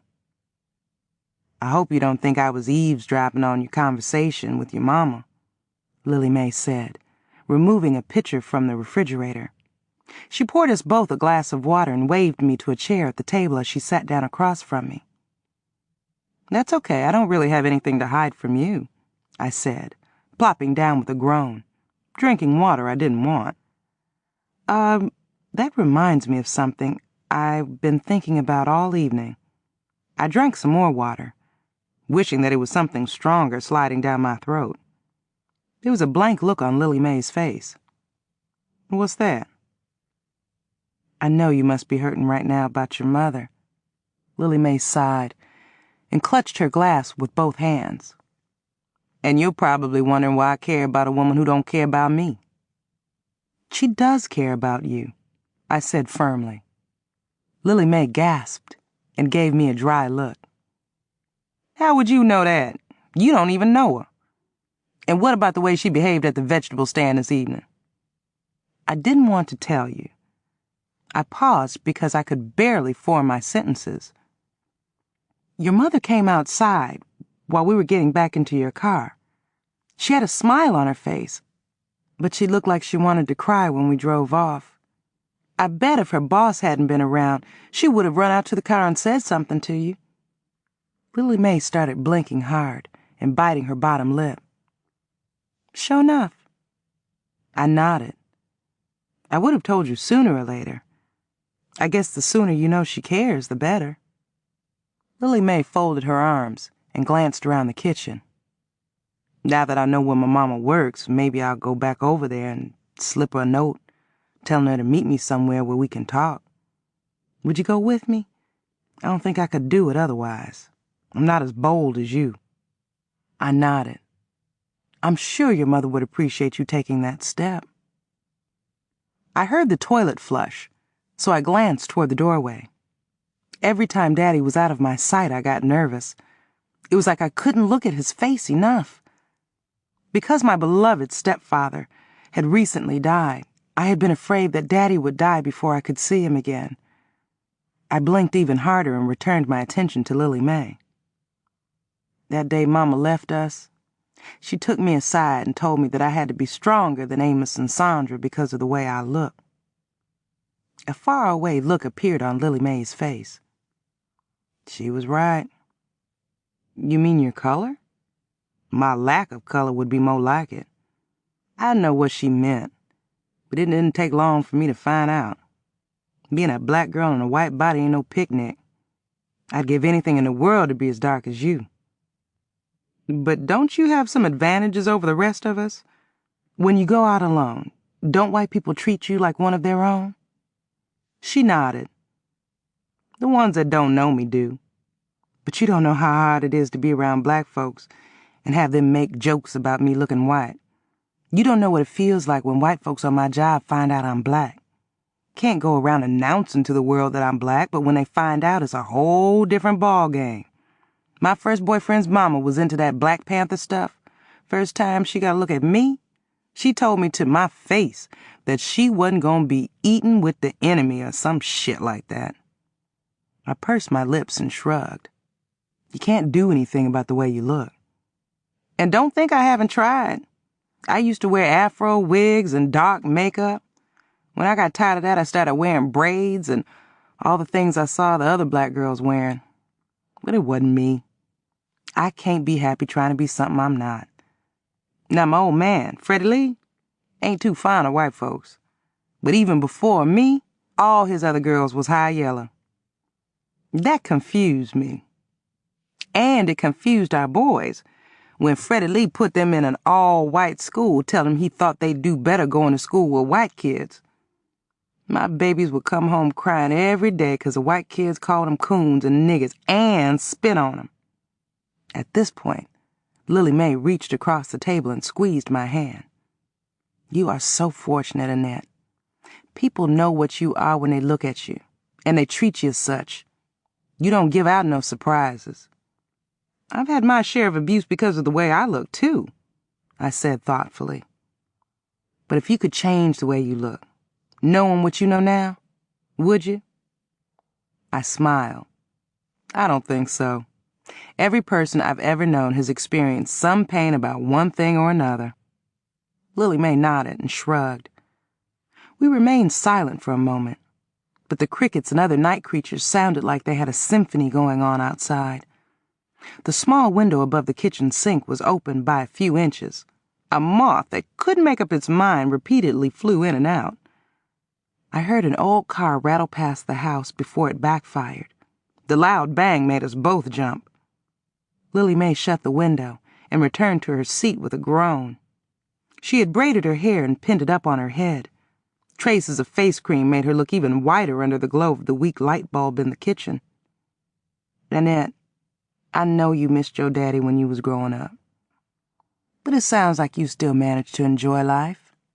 Didn't your mama ever have any men friends living in the house with y'all before she married your stepdaddy? It took me a moment to respond. Just one, I said stiffly, my eyes on the floor. Well, I hope he took up the slack that Daddy left behind. Lily Mae sniffed. Was that man in the church? Uh-huh. I cleared my throat and rubbed both my eyes. But he wasn't the kind of man I wanted to replace Daddy. Regardless, a man was there to keep y'all company. My mother-in-law always telling me that a piece of a man is better than no man at all. She can't wait for me to take that half-assed son of hers back so he can stop cramping her style. Every time I turn over in that big bed by myself, I know what she means. Being alone ought to be a sin. If that man was willing to stay in the house with your mama, especially you being by another man, that was a double blessing, wasn't it? It took me a moment to respond. Something like that, I said vaguely, yawning and stretching my arms. I rose and headed out of the kitchen. I didn't sleep much that night, and when I did, Mr. Boatwright's face dominated my dreams. It was like he was still raping me. Chapter 9. I was glad Daddy got up early the next morning to go fishing. It was a ritual that he had started before I was born. I was surprised that he didn't want to spend as much time with me as possible. But in a way, I was glad to have the space I needed to sort out my feelings. As happy as I was to be in the same house with him, I was still uncomfortable. Surprisingly, I felt particularly at ease alone with Lily Mae. Her looking so much like me helped. Lily Mae and I ate a huge breakfast of grits and bacon before we retreated to the front porch glider. Still in our bathrobes, we sat fanning our faces with old magazines as we watched one noisy beat-up old car after another crawl down the street. The sun had already started its assault. The people in the houses on both sides of us had come out on their porches trying to cool off. The same old man I had seen watering his lawn when I had arrived was watering that same lawn again. I was glad that my half-sister was the type who liked to talk. She seemed to enjoy telling me about how proud she was of Daddy and how he had raised her and her two siblings alone. We didn't give Daddy half the trouble a lot of kids give their folks. Oh, our baby sister Sandra was a little on the wild side during her teen years. She got pregnant when she was 14. But she couldn't stop dancing up in the clubs long enough to carry the baby to full term. She settled down after a miscarriage long enough to finish school and join the Army. Our brother Amos, he fooled around with some of them drug dealers and gangs, but he came to his senses after somebody shot at him on the street one night. I was glad when he joined the Army, too. Do you miss not having a relationship with your mama's family? I asked. A weak smile crossed Lily Mae's face. She sniffed and nodded. Somebody pointed out my mama's mama to me one day when I was 11. She was working a cotton candy stand at a carnival. I went up to her and introduced myself. What did she say? She didn't have to say anything for me to know where I stood with her. She hawked a wad of spit as big as a walnut in my face. Me, her first granddaughter. I heard she treats the other 2 daughters my mama had with her white husband like queens. Just then, a noisy, dusty blue Chevy dented in the front, a red door on the driver's side, crawled around the corner and stopped in front of Lily Mae's house. A young white woman, glancing around nervously, kept the motor running as she rolled down her window. Lily Mae gasped. That's my uncle's wife. That's Roxanne, the one I told you about. She clutched my arm. Her knees started shaking against mine as she rose from her seat, pulling me up with her. Lily Mae started waving with both hands to the woman in the car. But the woman shook her head and yelled, "Lily Mae, your mama died." Then she rolled her window back up and drove off, leaving Lily Mae and me on the porch, staring in slack-jawed amazement until the car turned the corner. Lily Mae and I sat on the front porch in silence for about 5 minutes after the woman had delivered the news about Lily Mae's mother's death. Finally, she turned to me and spoke through trembling lips that suddenly looked so dry I thought they'd crack. "What do you want to eat for dinner?" She sniffed and scratched the side of her neck, her eyes blinking hard. I noticed that when Lily Mae was upset or angry, her eyes looked darker. Right now they looked as dark as mine. "I'm not that hungry. Anything you fix is fine with me. I'm sorry about your mama." Instead of speaking again, Lily Mae sighed and gently rubbed my thigh. The glider squeaked like it was in pain as we wobbled up to our feet at the same time and shuffled into the living room. I followed Lily Mae into the kitchen where she grabbed a dish towel off the table and started wiping her face. Standing next to her, reared back on my legs, I asked, "Is there anybody you can call?" She whirled around to face me. Her eyes were now red with dark shadows already forming beneath them. "For what?" "About your mama. Don't you want to know how she died?" Lily Mae shrugged, sucked in her breath, and shook her head. "I'll find out soon enough," she told me, narrowing her eyes.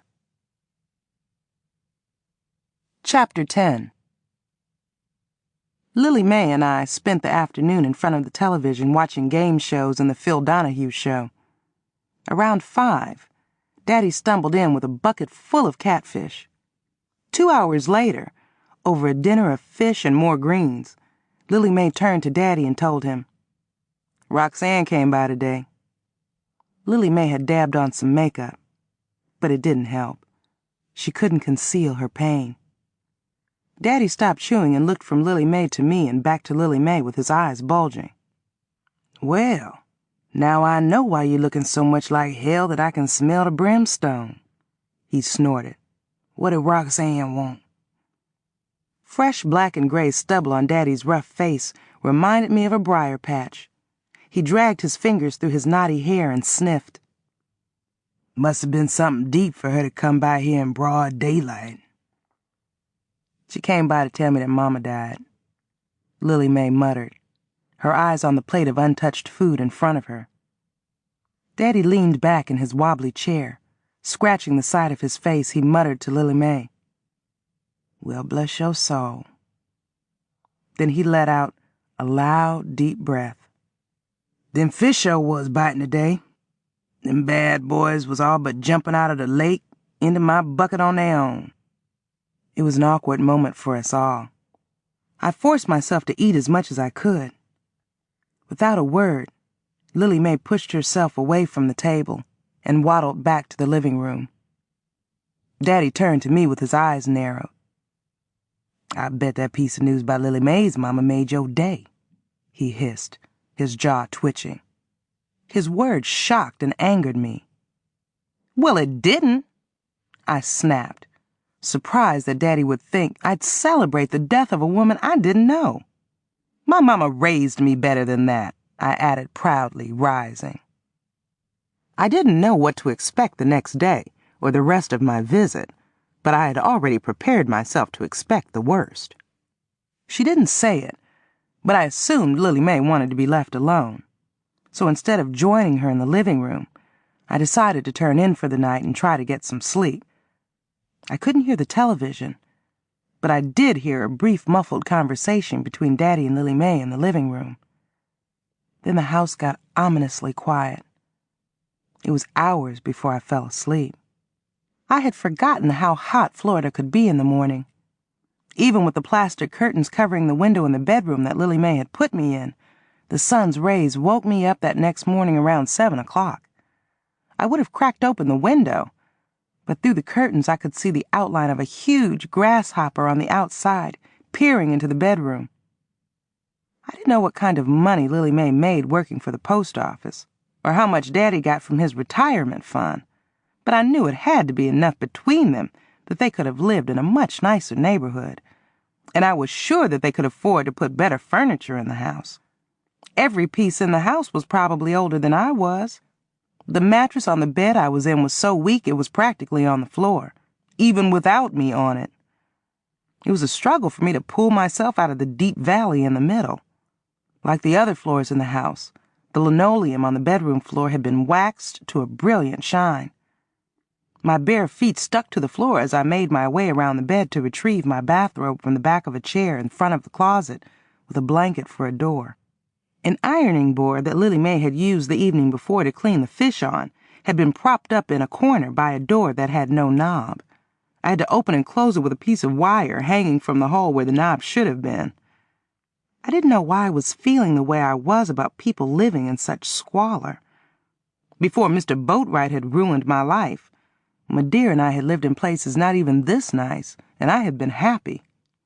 I smiled and got dressed.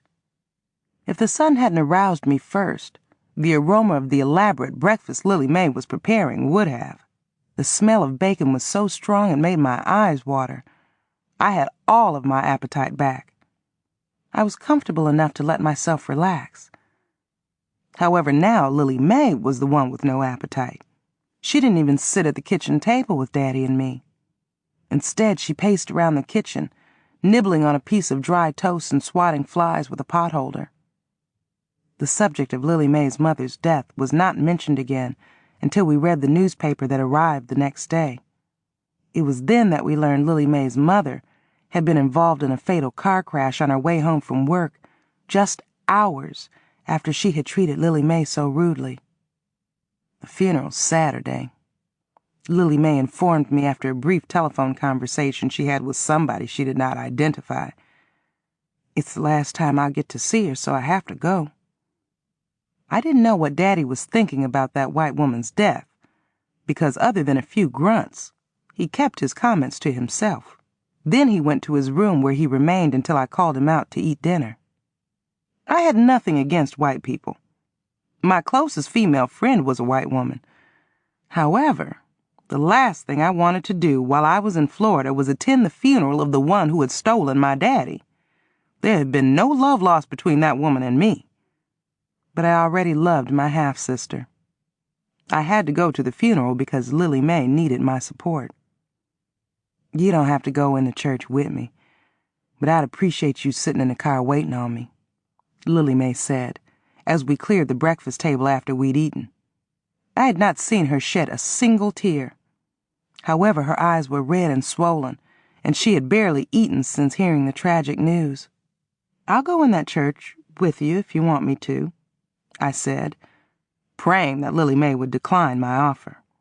Lily Mae shook her head so hard the hairpin she had pinned her hair up with fell to the floor, along with a plate she had just washed.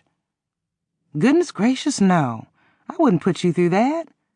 You wouldn't be welcome there. If they figured out who I am, I won't even be welcome there neither.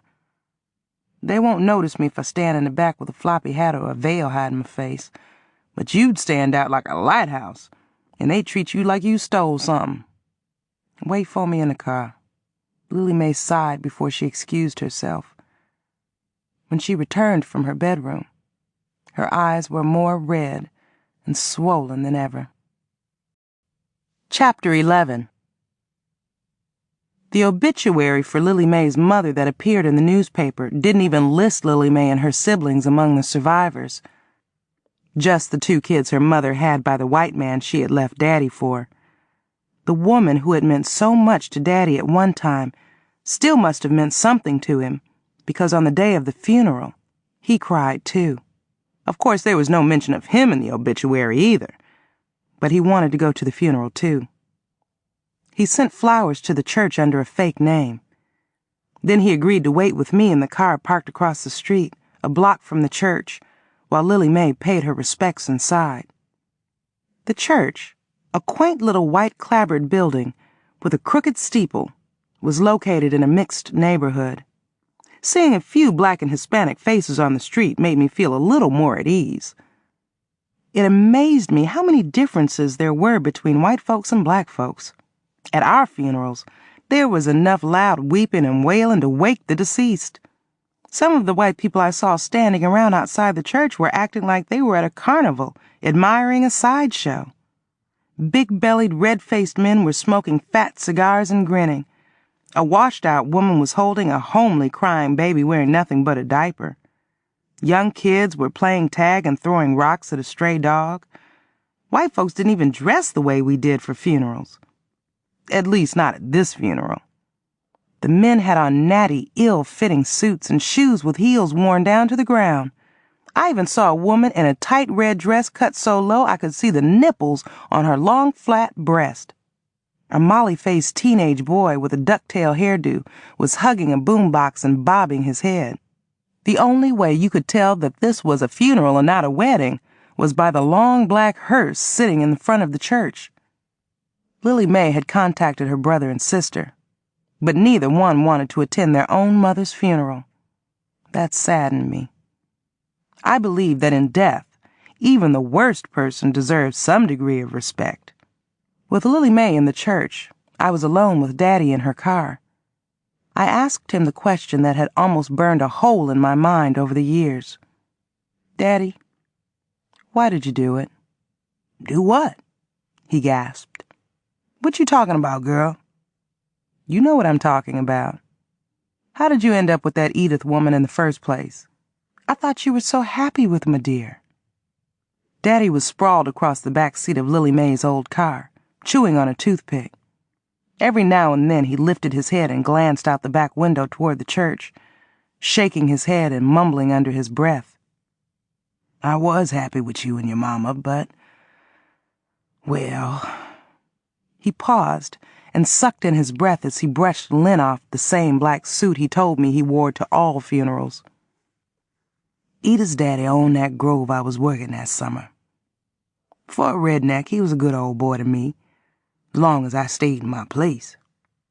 Edith, she kept at me till she wore me down, bringing me cool lemonade drinks and sugar tits to munch on while I was picking them oranges for her daddy. She even slipped me a few dollars every now and then, which I spent up on you and your mama. It was her money that paid for them sunglasses I gave you for your birthday. One evening, when I was in the grove by myself, she come at me hissing like a big snake, wrapped herself around me like one too. She started kissing me up and down my neck, squeezing on me. Next thing I knew, we was wallowing on the ground. For the first time in my life, I felt like I was something other than a ill-educated farm-working nigger, and it felt good. A long moment of silence passed before I could reply. Was that all it took? You gave us up for that? She gave up more than I did. Her family, her daddy's money. How many white folks you think could give up the good life they got to be with a po-ass black man? when she could have continued living like a king up in that big house her daddy owned.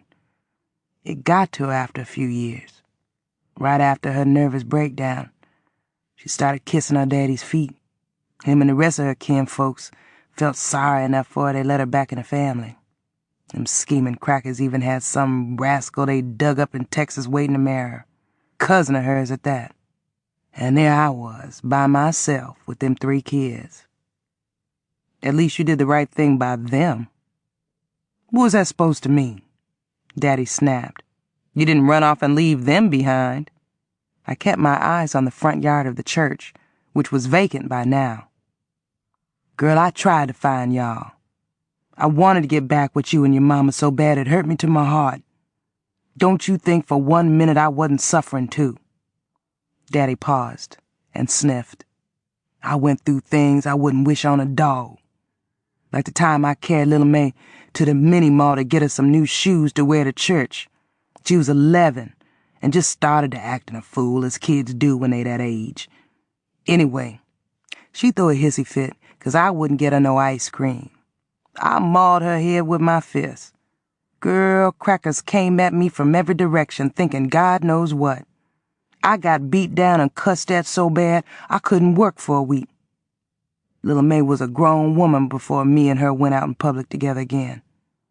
Every time I thought about Edith, I wanted to kill her for the hell she'd put me in. It took me a few moments to absorb this information. Recalling the sad look I'd seen on Edith's face that day at the vegetable stand, I blinked hard. To give that woman the benefit of the doubt, I truly believed that if that store manager had not approached her, she would have shown her true feelings towards Lily May. Now only God would know what Edith might have said or done.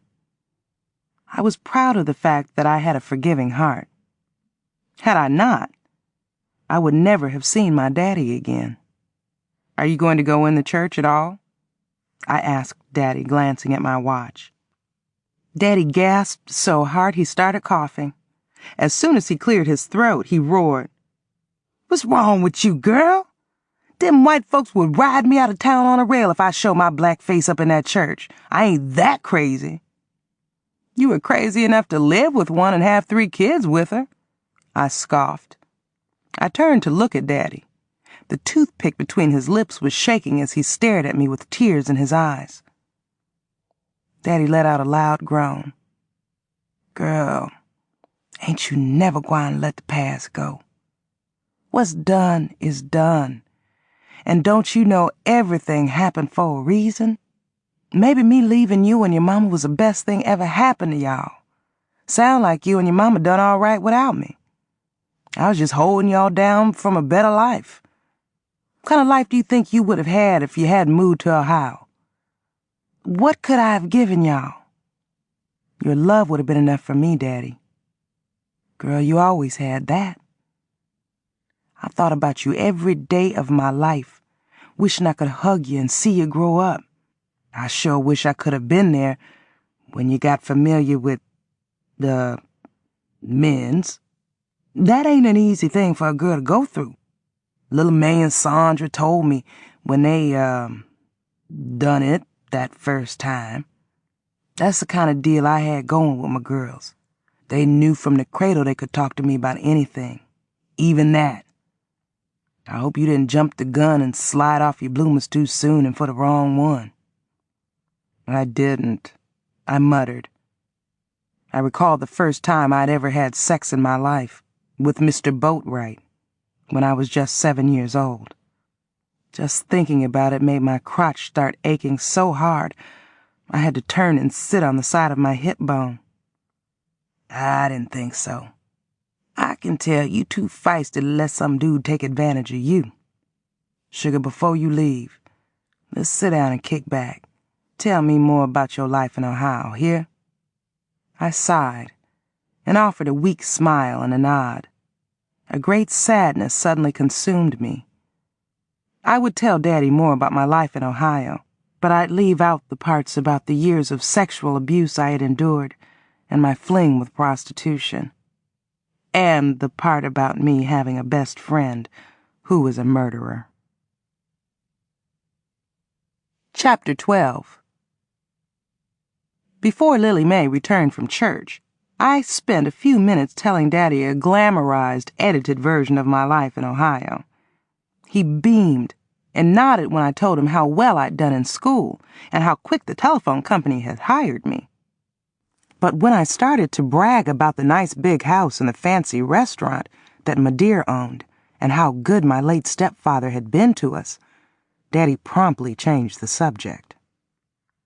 "I think I'll go back down to the lake and see if them bass is biting later on this evening. I'd like to keep the freezer well stocked." He grunted and let out a deep sigh. I guess you and your mama didn't need me after all," he mumbled, looking at his hands like he was inspecting them. I gave him an exasperated look and shook my head so hard that my ears rang. "Yes, we did, Daddy. Yes, we did need you. It was not easy for my dear and me to get to where we are now. You weren't there to see me grow up, graduate, nothing. You would have been proud of me. Do you know—" Holding up his hand, Daddy cut me off and said in a voice so weak I could barely hear him, "I am proud of you, child. I always was." I was glad that Lily Mae returned to the car before the conversation could get out of hand. She was fanning her face with the wide-brimmed black hat she had purchased for the funeral to match the black tweed suit she had on. Before she could get all the way back into her car, Daddy grabbed the back of her seat and asked, "Lil Mae, you all right? Ain't you going out to the cemetery to see your mama get buried?" I was surprised at how strong he sounded now. Lily Mae mumbled something unintelligible under her breath and slapped her hat back onto her head backward. Then she said in a hoarse voice, "As far as I'm concerned, I done already done that." Daddy groaned and slid back into the corner of the back seat, rubbing his head. Before Lily Mae started the car, she glanced back at the church. I followed her gaze and watched as 4 grim-faced pallbearers hauled her mother's casket out of the church and slid it into the back of a dusty hearse. As Lily Mae eased her car away from the curb, a faint smile crossed her face and stayed there. We rode home in complete silence. Daddy only stayed in the house long enough to get out of his suit and to get his fishing equipment. He took a coal oil lamp to the lake with him, so I knew that he was planning to spend as much time fishing as possible. A few minutes after Daddy's departure, Lily Mae joined me on the living room couch. She was clutching a damp handkerchief, tapping her eyes and nose. She had changed into her ratty old housecoat and had removed her shoes. I was surprised to see a serene look on her face. Despite her swollen, bloodshot eyes and smeared lipstick, she looked so much better now. Surprisingly, I had shed a few tears myself the night before. There was something about people dying that did strange things to my emotions, even when it was somebody I didn't really care about. Especially people who died from unnatural causes. I had even cried when my best friend, Rhoda Nelson, killed old Mr. Boatwright, and that sucker had raped me. Thinking about Rhoda made a huge lump form in my throat. The lump would have been even larger if I'd known that Rhoda was in the process of returning to my life to wreak more havoc. "Are you all right?" I asked, touching Lily Mae's shoulder. She nodded. "I am now." She didn't look at me as she continued, speaking in a steely voice. "Mama didn't even look like herself. She looked like a dried-up old prune. Her skin was all pasty and pale. Her neck got broke in a car crash, so her face looked lopsided. They said the car looked like a train had slammed into it. The drunk that broadsided her car walked away with nothing but a few scratches and a few cracked bones. Him being black made it even worse. Roxanne's husband was mumbling all kinds of racist shit about going after that drunk. Right there in the church, with Reverend Spool just a foot away. Motherfucker." I released a deep, painful sigh. My head felt so heavy I could barely move it, but I managed to shake it. "So the people in the church did talk to you?" I said, my hand still on Lily Mae's shoulder. Lily Mae shook her head so hard her teeth clicked. Nobody said nothing to me. I didn't even get close enough to none of them for nobody to talk to me or hug up on me like they was doing one another. I didn't want none of that evil racism to rub off on me, Lily Mae hissed. I heard the folks in the pew in front of me talking. That's how I know what I know. Then that cracker preacher was going on and on about what a good Christian woman Mama had been and how much she had done for her family. Lily Mae let out a strange laugh. Nat butter, I had to hold myself back from jumping up and telling them devils all just how much she'd done for me.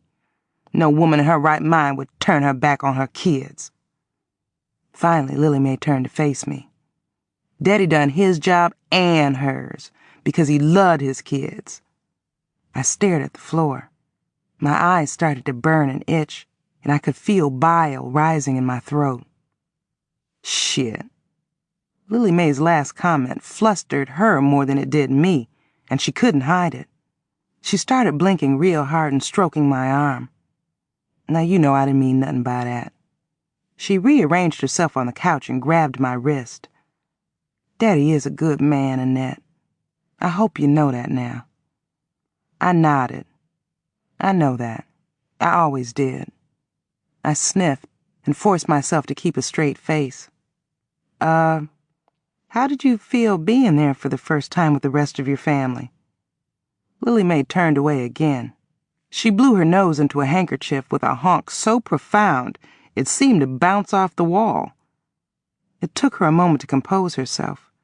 She started to talk with her eyes half closed and out of focus. I couldn't have felt more distant from them if I was on another planet. The other side of my family was right there, a few feet away from me, crying and hugging one another. Both of my miserable sisters are pregnant and look like they wanted to deliver right there in the church. I couldn't comfort them, and they couldn't comfort me.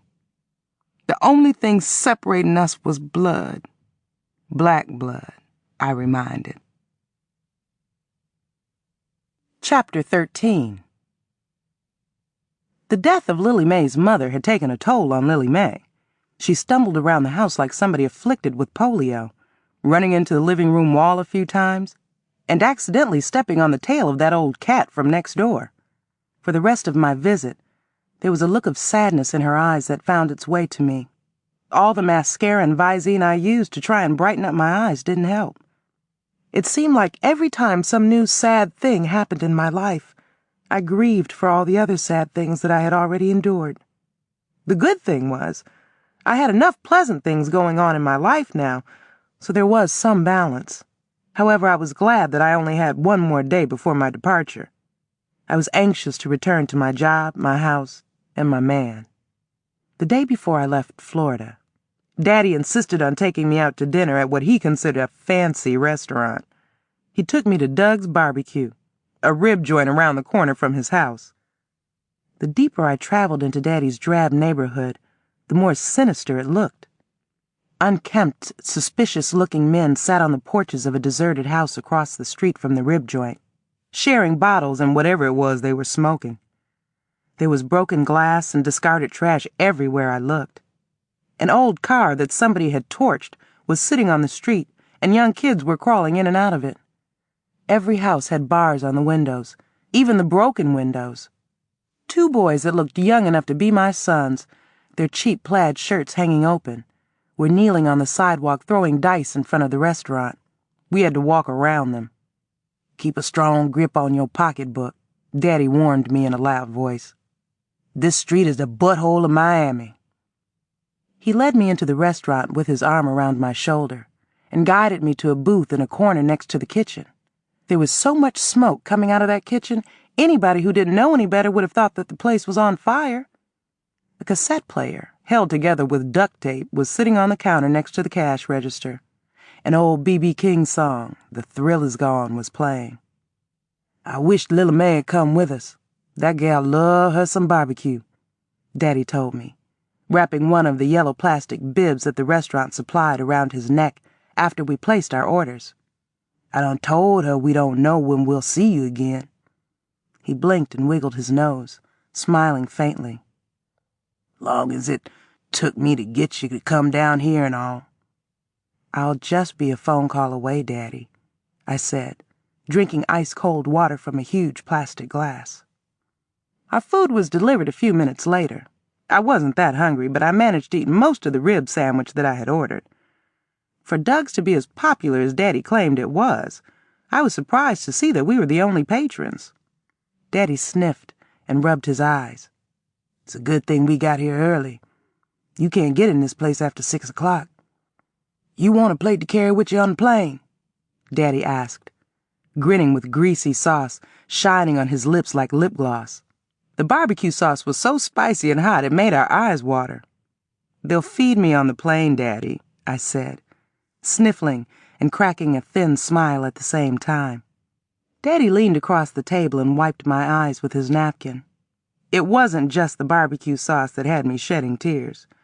It saddened me to know that I would soon leave my daddy. All of the pain that he had caused me didn't matter anymore.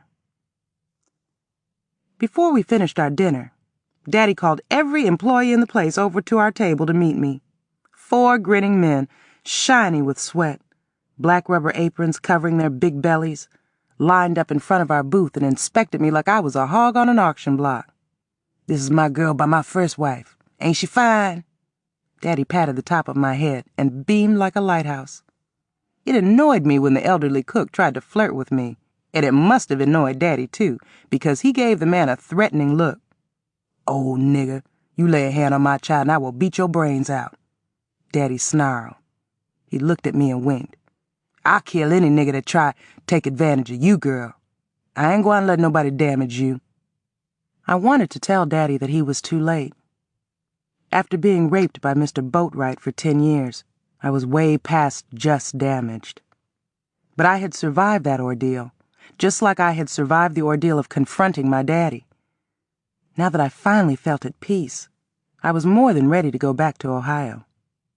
I wish now that I had refused Lily Mae's offer to take me back to the airport the next morning.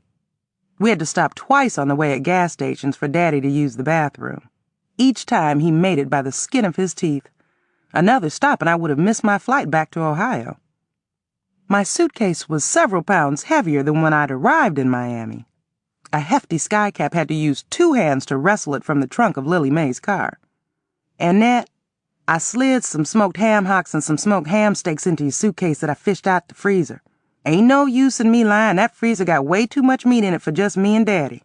Lily Mae volunteered between sobs, offering a long hug and wetting my shoulder with fresh tears and my cheek with sloppy kisses. The well-worn beach sandals she had on kept sliding back and forth on her feet. One slipped completely off as she and I embraced. People stared at us as I leaned down to retrieve my sister's shoe and return it to her foot. In my mind, I imagined that the looky-loos assumed I was Lily Mae's maid, even though I had on a sharp white blouse and new-looking slacks, and she had on a faded, voluminous muumuu and a scarf carelessly looped around her damp blonde hair. I was sick and tired of caring about what other people thought. I hauled off and kissed Lily Mae on her cheek. Standing next to Lily Mae on the sidewalk in front of the airport, wearing a shirt so freshly starched it looked like his suspenders were glued to it, Daddy blinked hard to hold back his own tears. But I had already heard him sniffling in the back seat of Lily Mae's car throughout the ride to the airport. He'd blamed his discomfort on his mandatory frequent visits to bathrooms, but I knew better. I hope I see you again real soon, Annette," Daddy managed, mopping his face with a large white handkerchief. He blinked some more and cleared his throat so hard he started coughing, using the same handkerchief to swipe his mouth. "You will, Daddy. I'll make sure of that," I said, fanning my face. I was not going to miss that blazing Florida sun. Putting on makeup that morning had been a waste of time. Mixed with my sweat, it was now sliding down my cheeks like butter. Lily Mae dabbed my wet lips with her thick finger. There was still a great heaviness in my heart, but I felt better than I'd felt in more than 30 years. I didn't know what to expect before I got back to Florida, especially since I had left Ohio with so many mixed emotions. My anger had dissipated, but I had to wonder how my recycled feelings were going to affect my mother. After I got settled on the plane, I tried to read a few chapters from Roots, a book I had already read twice. But my mind kept wandering to other things, like my own roots. My reunion with Daddy had given me a certain level of peace, but there was still a lot to my own past that I had to sort out. I needed to recall as much as I could, so that I could prepare myself for my uncertain future. Flying first class was a new experience for me. I would have taken a train to Florida, but it was Daddy who had insisted on paying for my first-class accommodations. That hadn't impressed my dear at all. Whatever that mangy dog paying for them first-class tickets ain't putting a dent in all the back child support he owed, she had snapped when I told her. In the long run, I was glad to be traveling in style. There was a lot more room and other advantages that allowed me to relax. I deserved and needed the huge glass of wine a flight attendant handed to me. As soon as the buzz kicked in, my thoughts wandered back in time to when my real pain started. Chapter 14. I never found out the real name of the woman who had helped Madeira and me after we moved to Ohio, but everybody called her Scary Mary. That name fit her because she was a tall, hard-drinking, tough, wig-wearing woman that just about everybody was afraid of, even the police. In addition to bootlegging alcohol, Scary Mary made a good living supplying women to lonely men. She had a lot of powerful friends, so the law looked the other way as she managed several prostitutes that she had wooed off the streets. Scary Mary looked at every man as a golden egg-laying goose. She had had several prosperous husbands. The men that didn't divorce her up and died. She often bragged about the numerous divorce settlements and life insurance benefits that she had collected. We had lived in the same house with Scary Mary and her girls our first few months in Ohio. I was amused as I watched all the men parade in and out of that big house, leaving with empty wallets, especially since some of those prostitutes were homely and mean. One of the regular tricks was married to a woman who had once won a beauty contest. What confused me was the fact that my own daddy had traded my beautiful mother for a less attractive woman. Since Scary Mary seemed to know so much about men and their habits, I approached her with my concerns. Scary Mary was a woman with plain but rough looks, bronze skin, and a scar on her face that she sustained in a barroom fight. In a voice that sounded like it belonged to a man, the old madam told me, "Annette, it ain't the beauty, it's the booty. Especially when that other booty is white. Your daddy ain't no worse than no other man. They all weak. We women got all the strength. Long as I'm alive, you and your mama ain't got nothing to worry about." Those words appeased me to some degree, and for the first time since Daddy left, I felt safe. But then, I hadn't met Mr. Boatwright yet. Richland, Ohio was a typical small northern city. We had a town square that contained a sorry wishing well full of coins and rocks, some cheap benches, shit-dropping pigeons that drove everybody crazy, and a sturdy statue of a bronze horse with a bronze man straddling the horse's back. By the looks of the man's features, he was white. However, there was a mural on the side of the viaduct that connected the southern part of the city to the northern part that made up for that white bronze man on the horse. On the mural was the likeness of a handsome black man in overalls and a hard hat, swinging a sledgehammer. Next to him was a heavy-set, sturdy-looking black woman with a grimace on her face, a plaid scarf knotted around her head, on her knees scrubbing a floor. That wall represented a lot to me. It was a reminder that black people would do whatever was necessary to survive. Richland had a few black professionals, and on the outskirts of town were several steel mills and brickyards that kept most of the blue-collar men employed. Nearby farming communities like Marlboro and Hartville wrapped around the outskirts of Richland like a low-slung belt. A lot of the people I knew made money working on the farms. In addition to looking after Mott, Scary Mary's adult, severely retarded daughter, I made money doing chores for the prostitutes who worked for Scary Mary. Those women were some of the nicest people I knew, and some of the most peculiar. In addition to sleeping with men for money, They had other strange habits. One dipped snuff and another chewed tobacco. One even practiced voodoo and kept a goat skull in a hat box that she used to threaten me with when I misbehaved. Two of them didn't believe in wasting money on things like sanitary napkins and tampons when they got their periods. Instead, they plugged themselves up with old rags. My worst chore was hauling buckets of foul-smelling, bloody rags and wads of chewed-up tobacco and brown spit to the trash. I worked hard for my money. Some days, by the time I finished my last chore, I was just as tired as those prostitutes who had been humping men back to back for hours. Some of the prostitutes had babies that I had to keep from disrupting business by guarding Scary Mary's basement, serenading them with some of the same lullabies my daddy used to sing to me. It was the closest I could get to my daddy. It made my dear furious when I brought up his name, so I rarely did. Madeir cooked, cleaned, and looked after the children of some of the well-to-do white families in Richland. She hated leaving me alone with Scary Mary and all those prostitutes, but it was a real treat for me, especially since I didn't have any friends my own age yet. "I just worry about you so much," Madeir told me when she retrieved me from Scary Mary's house one day. We had just moved into our own house a few days earlier. "Scary Mary is a good woman and a godsend to us, but her line of business ain't healthy for you to be around too much. I'm going to see if Reverend Snipes can advise us." My mother was such a pretty woman. She was fairly petite, with light brown skin, delicate features, and dark hair so thick and beautiful people thought it was a wig. I didn't like the sadness on her lovely face when she worried about me. To keep my mother happy, one of the prostitutes regularly washed and straightened my hair, while another one held me down as I yipped and bucked like a nanny goat about to be slaughtered. With a Camel cigarette dangling from her thick lips, my hairdresser blew strong smoke in my face and yelled, "Annette, you better get used to fixing yourself up. How you expect to get a man with your hair looking like a sheep's ass, girl?" It was a little too soon for me to be getting that kind of advice, even from a prostitute. My mother's concern for my virtue intensified.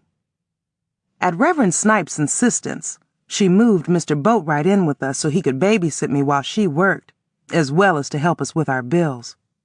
All the immoral things that I had witnessed in Scary Mary's house didn't come close to corrupting me as much as Mr. Boatwright did by raping me. It was the second time in my life that a man had betrayed me. Now that I had my peace with Daddy, I had to work on getting Mr. Boatwright's legacy out of my system. Chapter 15. By the time I'd reached my teens, I was so used to Mr. Boatwright clambering into my bed, it seemed like second nature. Besides, by that time I had other things to be happy about. An old white retired judge that Madeir had worked for let us move into one of the many nice houses he owned on Reed Street, located in one of the nicest neighborhoods in town. Every well-kept yard had either a buckeye, willow, or fruit tree. There were no old, beaten-down cars littering the driveways, just shiny Cadillacs and other impressive cars. The old judge even changed his will so that the house would go to Madeir when he died. Jerry Pee Wee Davis and Rhoda Nelson, kids my age, lived on the same street. Jerry's daddy was a barber, and Rhoda's daddy was the only black undertaker Richland had at the time. Pee Wee was homely and unpopular, but Rhoda was the most beautiful black girl I had ever seen. She had more confidence than Miss America and was as fearless as a bounty hunter. Rhoda was dark like me and had long blue-black hair that reached halfway down her back. She had green eyes, but behind them lurked something even darker than our complexions. However, I didn't see it as something evil at the time. There were too many other things obscuring my vision. Even though Pee Wee and I became quite close, I never confided in him the way I did with Rhoda.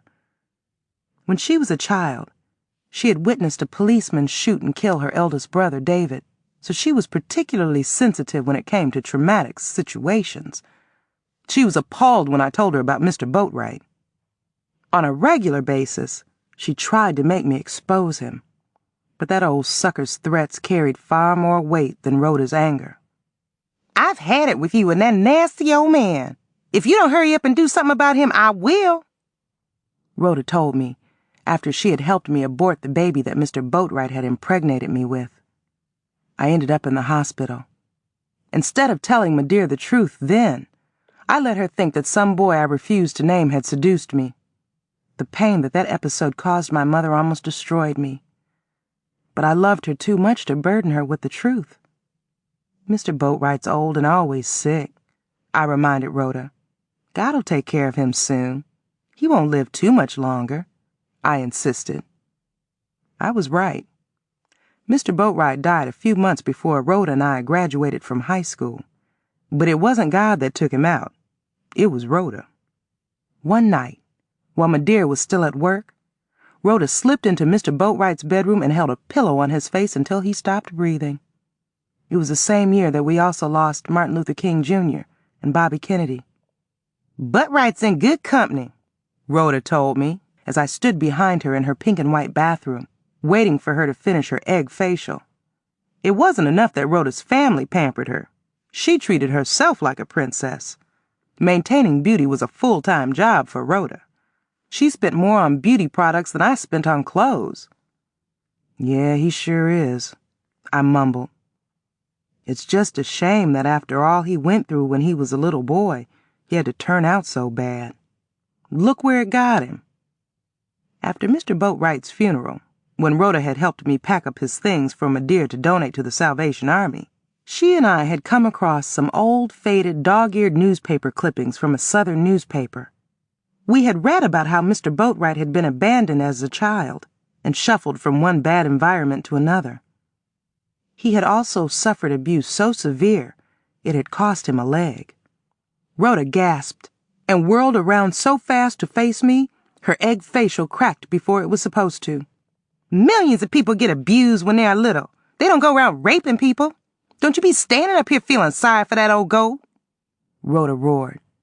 She sucked in her breath and lowered her voice. "Get me a towel." Rhoda's family had moved to Ohio from Alabama a few years after we'd moved from Florida. While I had worked hard to rid myself of my Southern accent by imitating white girls on television so that I would seem less country, Rhoda spoke with a definite drawl. But it sounded cute coming from her. In fact, the accent made her even more charming to me. She sighed. "Great balls of fire." "You're right," I muttered, holding her in place by her shoulder, while I wiped her face with a fluffy white towel that I had snatched from the back of the bathroom door. "You are finally free," Rhoda reminded, patting her face, then inspecting it in the mirror above the sink. I declined her offer to give me a facial. I always did. I knew there was only so much I could do to improve my face. Since I cried so often, I started wearing a lot of makeup to hide the dark circles around my eyes and the puffiness underneath. I left Rhoda's house and went home to cry some more. I had to agree with what she had just said about Mr. Boatwright, but I still didn't feel right about how he died, and I knew then that I never would. Right after graduation, with Mr. Boatwright's blood still fresh on her hands, Rhoda married a handsome Jamaican and moved to Florida to help him run his family's orange groves. Pee-wee joined the Army a few weeks later. At first I didn't know what to do with myself. Since Mr. Boatwright was no longer standing in my way, I decided that it was time for me to move on too. Rhoda called me up a lot, regaling me with details of her new life and how happy she was with her first child on the way. She ended each phone call by telling me, "Put all that Boatwright mess out of your mind and get on with your life, girl."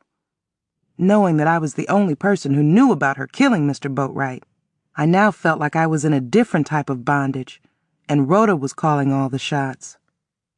Desperate to move out on my own so that Madeira would never know just how miserable I was, I took advantage of my relationship with Scary Mary. For a few weeks I stole a few of her customers to raise the money I needed to leave home with. As much as I hated what I had become, a prostitute, my biggest fear was somebody finding out and telling my mother. I knew that my own mother had done what she had to do, with a few of Scary Mary's customers during some trying times to keep us off the streets. But I didn't want her to know that I, too, had stooped that low. However, I didn't think about all that until after I had turned my first trick. "Oh, girl, you such a nice, juicy young thing." The trick paused long enough to lick his lips. "I wouldn't mind seeing you again," he added with a wink. I cringed and couldn't wait to get away from the man who had just paid for my body. He was one of the most disgusting men I submitted to. His vile body had slid on me, in me, and off me, all within a matter of minutes. One date with the same man was all I would allow myself. Giving up my body in hellish places like cheap motels, up against brick walls and dim alleys next to garbage bins, and on the back seats of cars was bad enough. But one time, I even went to one man's job with him and allowed him to fuck me from behind while I leaned over his desk. He was a short, squat man with light skin and moles all over his chin. He worked as a night watchman at a downtown office building, but he claimed to have all kinds of money in the bank from selling some property somewhere. Afterward, while he was peeing in an empty styrofoam coffee cup, he asked, "You would do anything for money, huh?" "What do you mean?" I asked, rearranging my clothes. He had ripped my panties to shreds trying to remove them so fast. It didn't make any sense for me to put them back on. I slid the panties into my purse along with the $50 he had just handed me. The trick slapped his hairy hands on his hips and gave me a critical look, screwing up his face like he didn't like what he saw. "I can't get none of them other gals to come to me. I have to go to them. And they particular about what hotels I carry them to. I got a heap of money in the bank, and a wife that won't let me touch her with a stick. I thought I was gwine to have to beat my meat. I guess you'll have to do for tonight. You just don't care about nothing," he remarked, waving his hand dramatically. He looked me up and down with a fierce scowl on his plain face. "No shame, no rules, no nothing long as you get paid. Like a gypsy. I guess you ain't got them highfalutin standards, huh?" "I guess not," I said sadly. I promised myself right then and there that he would be the last one. I couldn't stand to degrade myself any longer for any amount of money. It was already difficult for me to look at myself in the mirror. This had just made it that much harder, especially after the verbal beating I had just received. With the money I had saved from a brief job working as a switchboard operator for the telephone company, and the money from the men, I made plans to relocate to Erie, Pennsylvania. I had never been to Erie, and I didn't know anybody there. But Pee-wee was from Erie. He had convinced me that it was a small city filled with good peoples. It sounded like a perfect place to start a new life. Chapter 16. I was apprehensive about leaving Madeira alone after all we had been through together. Even though she had a lot of friends now, there was no special man in her life, and there hadn't been since Daddy's departure 14 years earlier. Before I could finalize my plans to flee Richland, Madeira got involved with a new man, a lonely old widower named Albert King. Not one of the horny old geezers that Scary Mary had tried to dump off on her, but a dignified man that everybody loved and respected. However, a big red flag went up in my mind right away, because Mr. Boatwright had been the same way at first. As pessimistic as I was, I didn't believe that lightning could strike twice in the same place. However, I still approached Madeira's new man with extreme caution, especially since she had met Mr. King through Reverend Snipes, the same meddlesome old preacher who had cursed us with Mr. Boatwright. That alone was enough to make me keep my distance. Mr. King was nothing like Mr. Boatwright. He wasn't some one-legged old man with nowhere to go like Mr. Boatwright. Mr. King was the owner of the Buttercup restaurant, and he had enough money to live a comfortable life. He owned his own home, so I didn't have to worry about him moving in with us. He didn't have any family left, but he had a lot of friends. He had severed a 2-year relationship with another woman, so he could be with my mother. I avoided being alone with Mr. King. When he came to the house while Madeira was out, I hid behind the curtains and refused to open the door. When I couldn't avoid being alone with him, I remained distant and suspicious. Mr. King had called the house for Madeira one day, and I'd been sharp with him. I had hollered at him the way I did those annoying people who called up on the telephone trying to sell something or asking nosy questions for a survey. "Annette, you don't like me, do you?" he asked in a whiny voice. He was breathing through his mouth, groaning, hissing, and making low whistling noises that I knew he couldn't help. As annoyed as I was, I felt sorry for this old man. I waited for Mr. King's breathing to return to normal. Then I sucked in my breath, hoping I didn't sound like I belonged in a barnyard myself, like he sounded. "I don't know you well enough to hate you," I told him coldly. "I'll tell Madeira you called," I added with impatience. I wondered what made Madeira take up with a man who had obviously started falling apart. With all his wheezing and breathing difficulties, it seemed like he was one step away from his grave. With a low, weak voice, he said, "Well, I hope you do get to know me soon. I love your mama, and I think she loves me. Me and Gussie may get along real good, so I'm going to be coming around yonder to see your mama, whether you like it or not. So you can stop all your foolishness right now." Mr. King stunned me by being so direct. But I didn't back down. "What you and my mother do is none of my business," I snapped. "If my mama wants to make a fool of herself, I can't stop her." I heard him gasp and suck on his teeth. "One thing your mama ain't is a fool." "Well, I'm not either. Now, if you don't mind, I'm watching American Bandstand right now." He sighed and mumbled something unintelligible before he spoke again. "Look, girl, I would never do nothing to harm you." He paused and steadied his voice. "I cut my teeth on God." "So does Satan," I reminded. "What you say?" "Nothing," I muttered. I rarely sassed old people, and I wasn't proud of myself for doing it now. I cleared my throat and softened my voice. I'll tell Madeira you called," I said sheepishly. Mr. King let out another sigh, this one longer and deeper. "Child, I know you was real fond of Brother Boatwright. Everybody was. Even me." He paused and laughed, "Even though he departed here owing me several $100s, bless his heart." Mr. King paused again and cleared his throat. "Anyway, your mama done told me all about the special joy he brought to your life." His last comment almost made me choke on my own tongue. But I ain't the type to get too close to young people. It breeds contempt. Matter of fact, I don't really like to keep company with women that still got kids living at home, especially gals. They can get a man in a heap of trouble. I absorbed this information and listened with interest now. Clutching the telephone with both hands, I cleared my throat and asked, What do you mean by that?" "Well, the reason I broke up with Sadie Watson was because of her teenage daughters. Then some fast girls, and they out to cause trouble.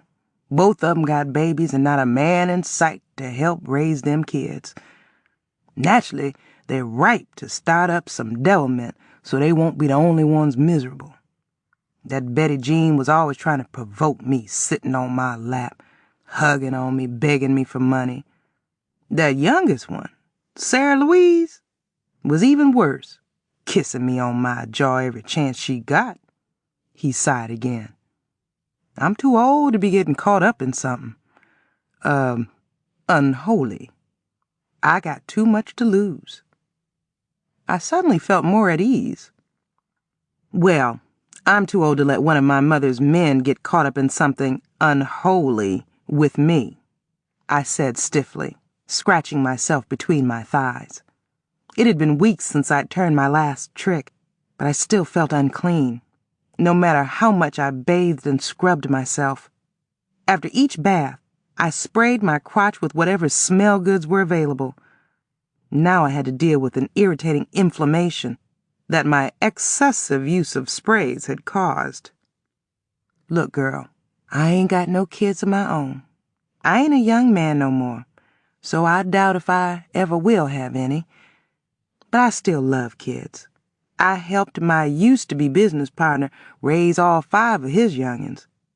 Then after he passed, I helped send all of them to college, even though they don't even call me or send me a card unless they want money. I still care about them kids. I want to see all kids succeed in life, black kids especially. Now the Lord done blessed me. I got a few bucks in the bank, and I can't take none of it with me when I lay my burdens down and go to meet my Maker. I want to enjoy life while I still can. All I want to do is make somebody happy. Right now, that somebody is your mama. And you. If I ever say or do something you don't like, you seem like the kind of gal would put me in my place. Your mama didn't raise no fool, am I right? You're right, I said contritely. My head felt heavy as I bowed it. While I was between thoughts, I noticed some faint, inch-long, slightly crooked black lines on the kitchen wall I was facing. I rubbed my fingers across the lines until I realized they were the markings that Mr. Boatwright had made with a pencil to measure my height over the years. I snatched my hand back like I'd been burned. With my heart pounding against the inside of my chest, I realized Mr. Boatwright still had some control over me, even from his grave. Before I could speak again, Mr. King did, and I was glad. I wasn't sure what was going to come out of my mouth anyway, especially with additional thoughts of Mr. Boatwright, even more potent than the ones I'd had a few moments earlier dancing around in the front of my mind. And you got too nice a voice to be sounding all grumpy anyway, he laughed. You ought to be singing in the choir. I'll mention that to Pastor Jenkins. I was glad to know that Mr. King and I were on the same page. I knew that I was not the only girl in Richland to have had the kind of trouble I'd had with one of my dear's men friends. Thank God Mr. King was bold enough to stand his ground. That conversation broke the ice enough for me to accept Mr. King in my life. I regretted my behavior and wanted to retract my remarks, but it was too late. However, it was not too late for me to change my attitude toward him. So I did, right then and there. I'll tell my dear you called. And, Mr. King, you have a nice evening. Now that I was comfortable with Mr. King, I encouraged my dear to secure her relationship with him. It eased my mind to know that she would not be lonely when I did move away, even though I didn't know a soul in Pennsylvania. She surprised me by encouraging me to go. I was bowled over when she surprised me with a $10,000 cash gift from an insurance policy that Mr. Boatwright, of all people, had left for us. Now I felt even worse about selling my body. The money I had collected from all those horny men was pocket change compared to the $10,000. I was even more anxious to get away from the scene of my crimes now. I had to leave Ohio, even if I had to flee on foot. I left on a Greyhound bus, crying and waving to my dear until the bus turned the corner. Chapter 17. So much happened to me during the years I lived in Erie, Pennsylvania. It was hard for me to keep the events in order when I allowed myself to think about them. I slid in and out of meaningless relationships with meaningless men and had a fairly active social life. But I continued to have nightmares about Mr. Boatwright. Some mornings I woke up on the floor, tangled up in my bed covers from trying to hide from Mr. Boatwright's ghost. I joined a church, and I got a job working on an assembly line in a factory. But I was not happy. I still missed Rhoda and Pee-wee. They had saved me in so many ways, so many times.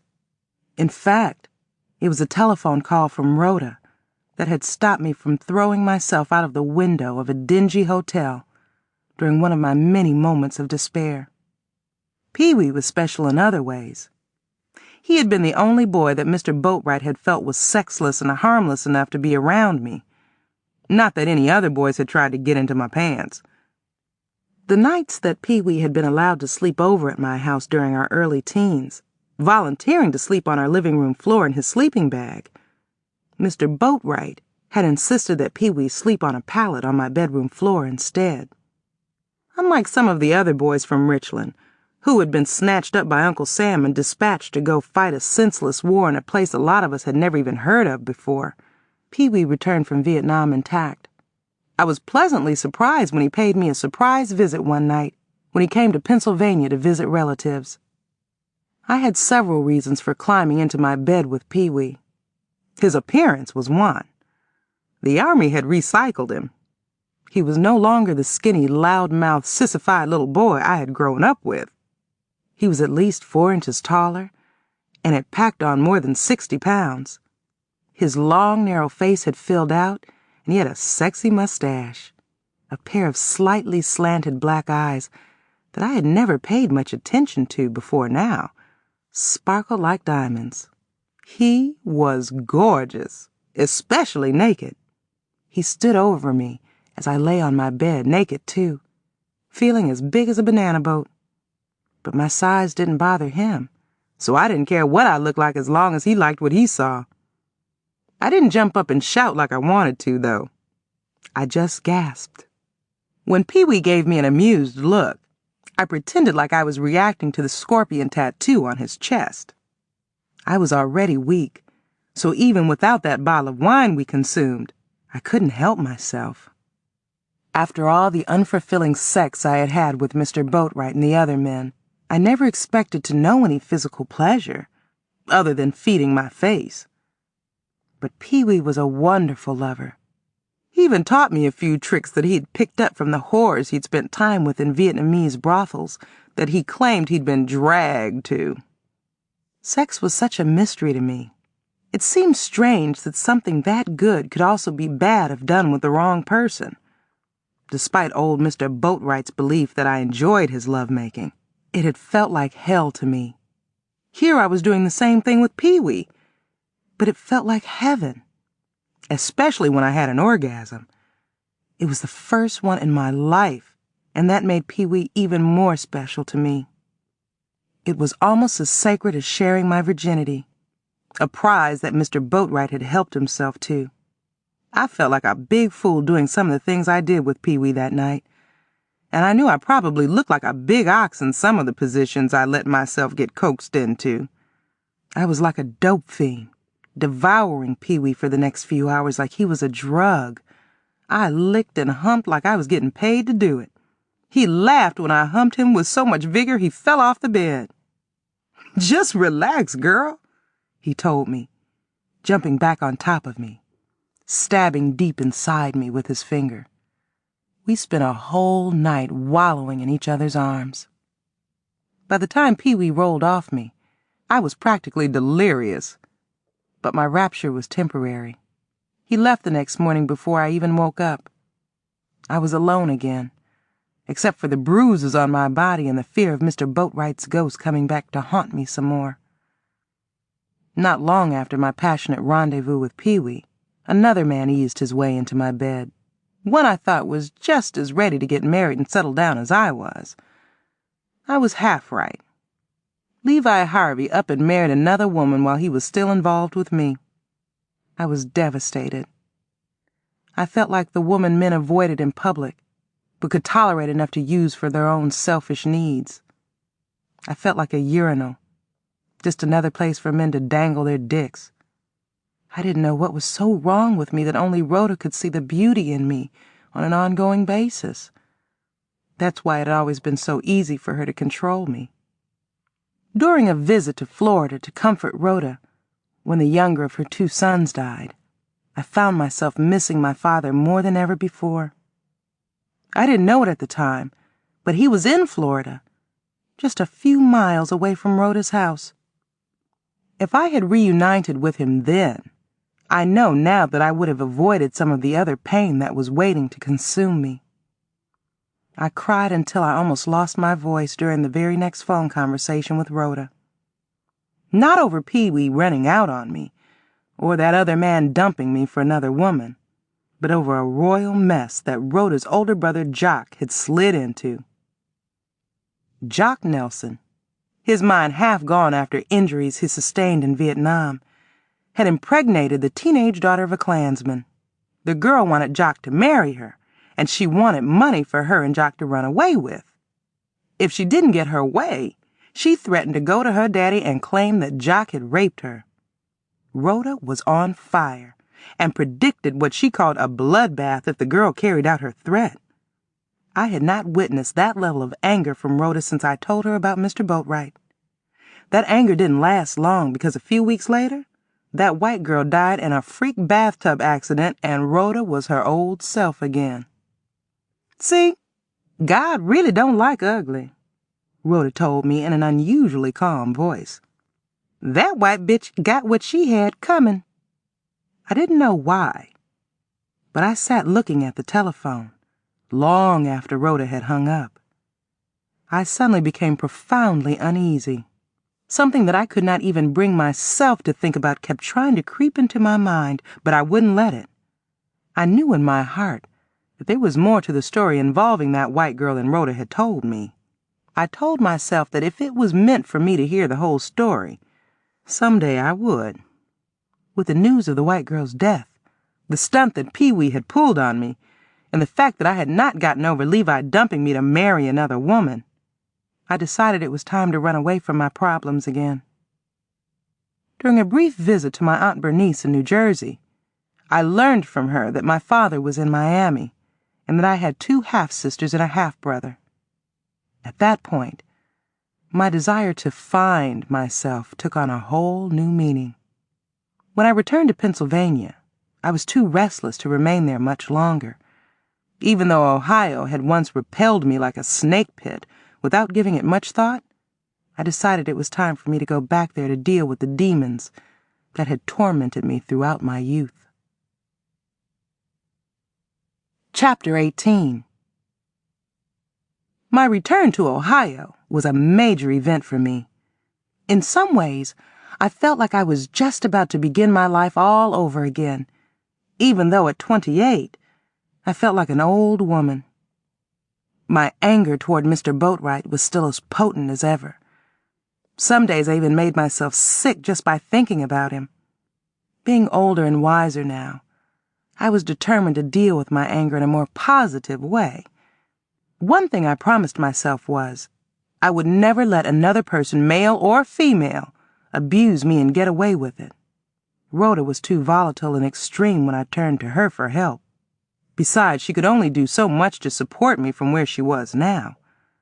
The only person I had to really count on now was myself, and it was high time.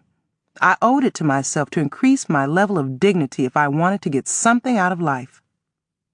Mr. Boatwright had been the biggest personal indignation I had encountered so far. Levi Hardy, marrying another woman while he was still involved with me, was right behind that.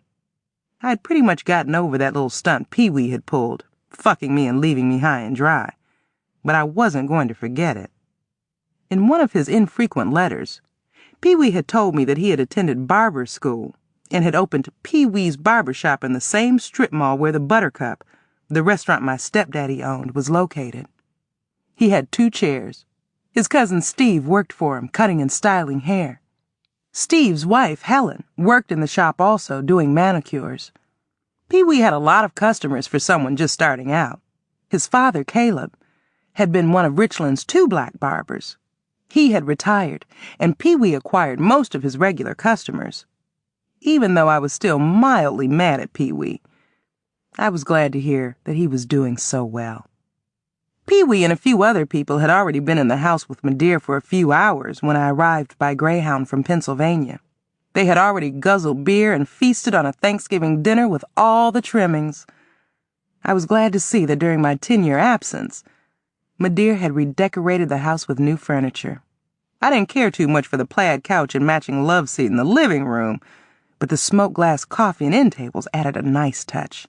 She had also painted every room the same warm shade of beige.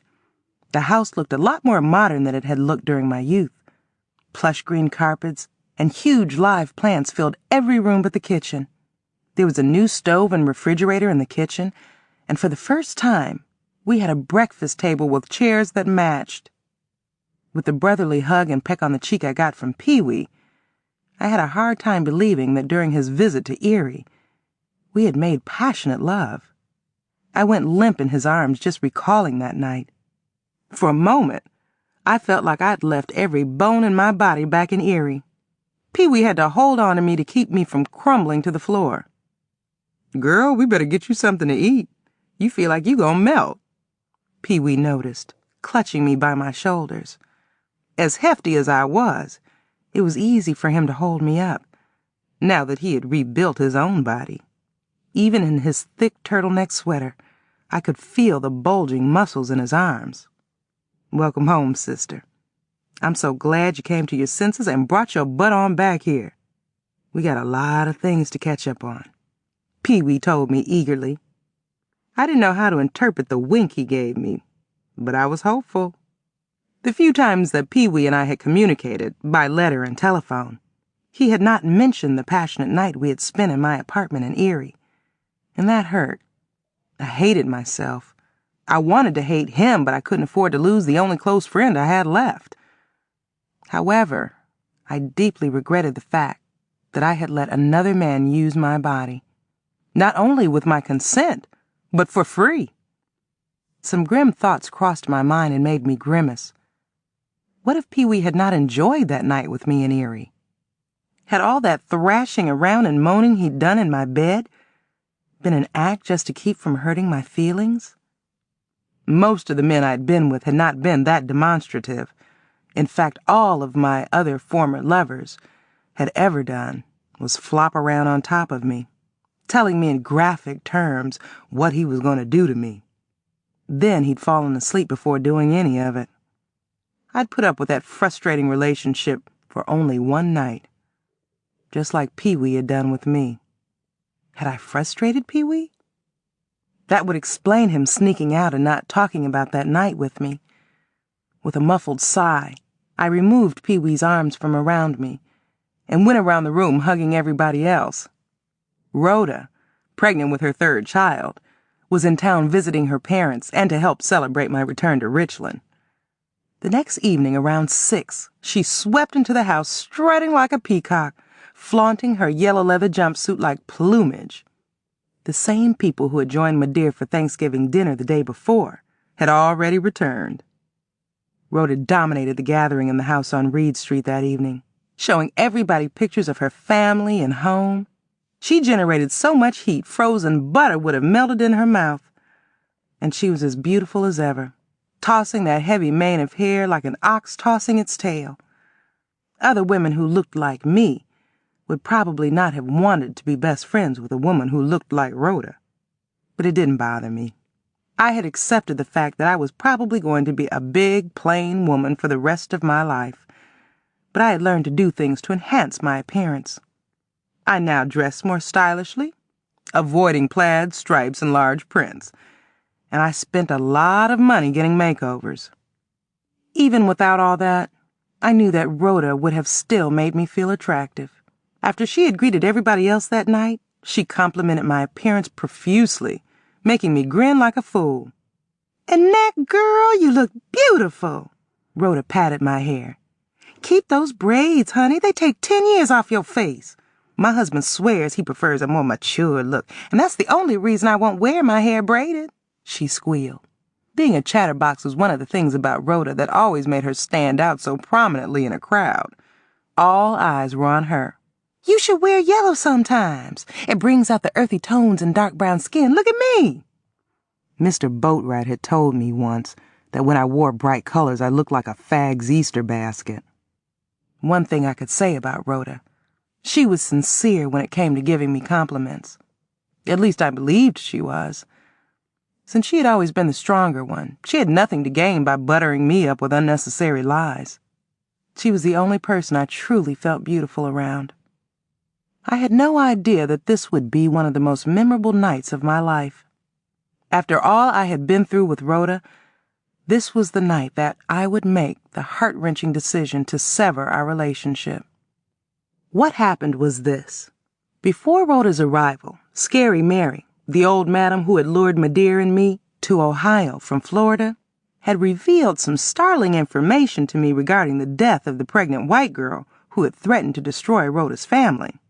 Standing in front of me, wearing a red wig that looked like it was about to fly right off her head, Scary Mary told me how the girl had died in Rhoda's house, in Rhoda's bathroom, in Rhoda's presence. Wiping a tear from her eye, Scary Mary said, "Poor Rhoda. Seeing a police shoot and kill her own brother was bad enough, but having that girl die right before her eyes must have been downright trying." I thought about how Rhoda had snuffed out Mr. Boatwright's life when he became too much of a nuisance. Right away, I knew that Rhoda had been involved in that girl's death. As soon as all of our company left and Madeir turned in for the night, I confronted Rhoda with the information that Scary Mary had shared with me, hoping that she would deny any involvement. Rhoda disappointed, but didn't surprise me. Without hesitation, she admitted with a sigh and a strange sparkle in her eyes, "I had to do it. What else could I do?" My mouth dropped open. I was stunned beyond belief. But the horror was just beginning. It was like a floodgate suddenly opened up and all kinds of shit spilled out. Once Rhoda started confessing, she could not stop. Not just about Mr. Boatwright and the white girl, but 2 others. The year of our graduation, Rhoda's bothersome grandmother had mysteriously tumbled down the stairs in their house in the middle of the night, breaking her neck in the fall. Then, the policeman who had shot and killed her older brother David died in a hit-and-run accident. I saw spots in front of my eyes because I thought I was losing what was left of my mind. I could not believe my ears. Not only had Rhoda killed Mr. Boatwright and that young white girl, but her own grandmother and that policeman. It was the most difficult decision I ever had to make in my life. I knew in my heart that it was time for Rhoda Nelson O'Toole and me to part company. The burden of carrying around the knowledge of Mr. Boatwright's murder had been too much. I knew that I could not continue being friends with a woman who had admitted killing 4 people. Rhoda was stunned and disappointed, to say the least, but I had made my decision, and I intended to stick by it. She didn't even have to warn me because I had no intention of sharing the startling information with anyone else. "Goodbye, Rhoda," I said, my voice cracking. She didn't respond. When she calmly walked out of my house that night, she didn't look back, but I watched from my window until she was out of my sight. Chapter 19. Rhoda had been so much a part of me. Now that she was gone, I felt like I had lost an appendage.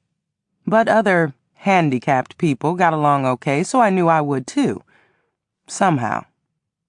While I was trying to get a grip on myself, I spent a few weeks hanging around my stepfather's restaurant.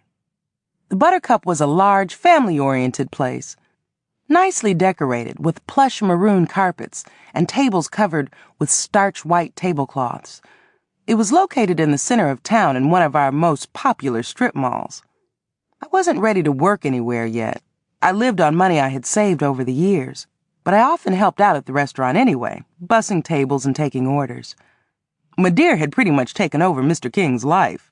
She was his head cook, and she took care of his books. This relationship had empowered my mother in a way I never thought I would see. Not that Madeir had ever been shy, or the kind of woman to stand in some man's shadow. She didn't hesitate to speak her mind, especially with me. "Annette, how do you expect to get decent tips walking around up in here with that long face?" Madeir asked as I stumbled around like a wounded soldier, dropping trays and delivering orders to the wrong tables. "I don't really work here. I don't expect to make any tips," I reminded. "Well, if you're going to do what my other waitresses do, you better get paid for it." Madeir gave me a critical look. "Why are you wasting your life anyway? I ain't never seen you look this miserable." Madeir paused and patted her hair, which she had braided and pinned on top of her head. With the exception of a few annoying strands of gray hair and a few wrinkles on her forehead, nature had been good to my dear. She had gained a couple of dress sizes, but other than that, she was still a striking woman. "I've never been this miserable," I replied, smacking on some French fries that a customer had left on his plate. Balancing a tray, my dear pulled me into a corner in the steamy kitchen and felt my forehead. "What's the matter, baby?" "Nothing," I mumbled. The couple at table 5 said the food here is better than anywhere else they've eaten." Compliments had a way of diverting my dear's attention. "Well, my job is to keep everybody happy. Now how about a smile from you? Your happiness means more to me than anybody else's." I wore a fake smile the rest of that day. Even when the other waitresses glared at me for prancing around the dining room, keeping them from making tips and socializing with some of the good-looking men who ate at the restaurant on a regular basis. These hard-up men, hungry for something other than the fried chicken and waffles the restaurant was famous for, even flirted with me. They made suggestive remarks like, "Miss Buttercup, can I get a cup of your butter?" I ignored them all. Romance was the last thing on my mind. I couldn't even get a toehold on life, let alone a new lover. And the way my life was going, I was beginning to think that I'd never feel another man's arms around me anyway. I didn't like using my status as the boss's daughter to help pacify myself. When I got tired of receiving so many dirty looks from the real waitresses and leers from the male customers that day, I left the restaurant and drifted down the street to Pee-wee's barber shop. Why I decided to do that, I don't know. Pee-wee had a real life, and I had been reduced to the status of a peripheral acquaintance. Even though the inside of the house Pee-wee shared with his ailing daddy looked like a train wreck, he kept his barbershop nice and neat. On one wall was a poster of John Lennon, left over from Pee-wee's Beatlemania days. There was a huge green plant in every corner. Pee-wee kept himself looking nice and neat, too. He was a casual dresser, and being a barber, it behooved him to keep his hair looking nice. He kept it short, with a few finger waves on the sides. He had recently grown a sexy goatee that he trimmed and washed every day. Every time I looked at Pee-wee, I thought about how lucky some woman was going to be someday when he married her. Oddly enough, marrying somebody was one thing Pee-wee never discussed, at least around me, and I never brought it up. A lot of people assumed it was because of his daddy. Old Caleb rarely left the house except to go to church. He was a fussy old man, too. I couldn't see any woman in her right mind putting up with that, and I couldn't see Pee-wee leaving his daddy to go live with some woman. I liked Pee-wee's daddy, but for my own selfish reasons, I was glad he was old and ailing. I figured that as long as he was around, I'd still have Pee-wee to myself, one way or another. One of the most disturbing thoughts I had these days was knowing that sooner or later, Pee-wee would have no reason to stay single. Even I knew that there were women in Richland sitting around like spiders waiting to drag a man like Pee-wee in front of a preacher. I just hoped that it wouldn't be one of the gold-digging hussies I knew. Before I reached the barber shop, one of those very wenches pranced out with a grin on her face that annoyed me so much I wanted to slap it off. I stopped and pretended I was looking in the window at the bakery next door. As soon as she disappeared around the corner, I rushed into the barber shop, slamming the door shut so hard the window rattled. It was late in the evening, and Pee-wee had put the closed sign in the window. He was alone, sweeping up hair and chewing on a toothpick. I could tell that he had eaten barbecue for lunch even though I couldn't see any evidence. Even over the smell of shaving lotion, pomade, and whatever else men smeared on their faces and hair, I could still smell barbecue sauce. And there were a few specks of it on his white smock. "Was that old Grandma Foster I just saw leaving?" I asked, rolling my eyes. "That was her granddaughter Grace," Pee-wee laughed, flipping the toothpick into a trash can. "Oh, I didn't recognize her without her mustache," I muttered, standing in the door with my hand still on the knob. "Well, I hooked Grace up with that new hair removal cream I ordered from France. Now she don't have to worry about no upper lip hair no more." Pee-wee took a deep breath and stuck out his chest, which was almost twice as big and defined as it used to be. "What you got planned for the rest of the evening, girl?" he asked, wiping his hands on his smock. He stood up straight and leaned on his broom. A few specks of sweat dotted his forehead. "Nothing," I mumbled. Speaking to him over my shoulders, I glanced out the window. Turning back to Pee-wee, I said, "Why don't you surprise me?" I thought that the least Pee-wee would do was ask to take me to a movie, or ask if he could come to my house to listen to some jazz and share a bottle of wine. I was in for a much bigger and better surprise. Pee-wee dropped his broom and slid onto one of the two swivel chairs and pulled me down onto his lap. Before I realized what he was up to, he kissed me long and hard. "Want to take a walk around the corner?" He motioned with his head in the direction of a motel. "What for?" I asked dumbly. "I mean, yeah." It seemed too easy and too good to be true. I planned to get as much mileage out of it as I could. I didn't know when I'd get lucky with him again. At the rate I was going, it could take another few years. He locked up his business and escorted me to the motel in question.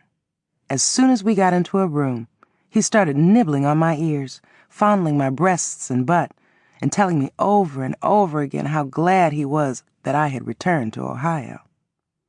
"You sure haven't been acting like you were glad I came back," I snapped, enjoying his touch as we peeled off our clothes.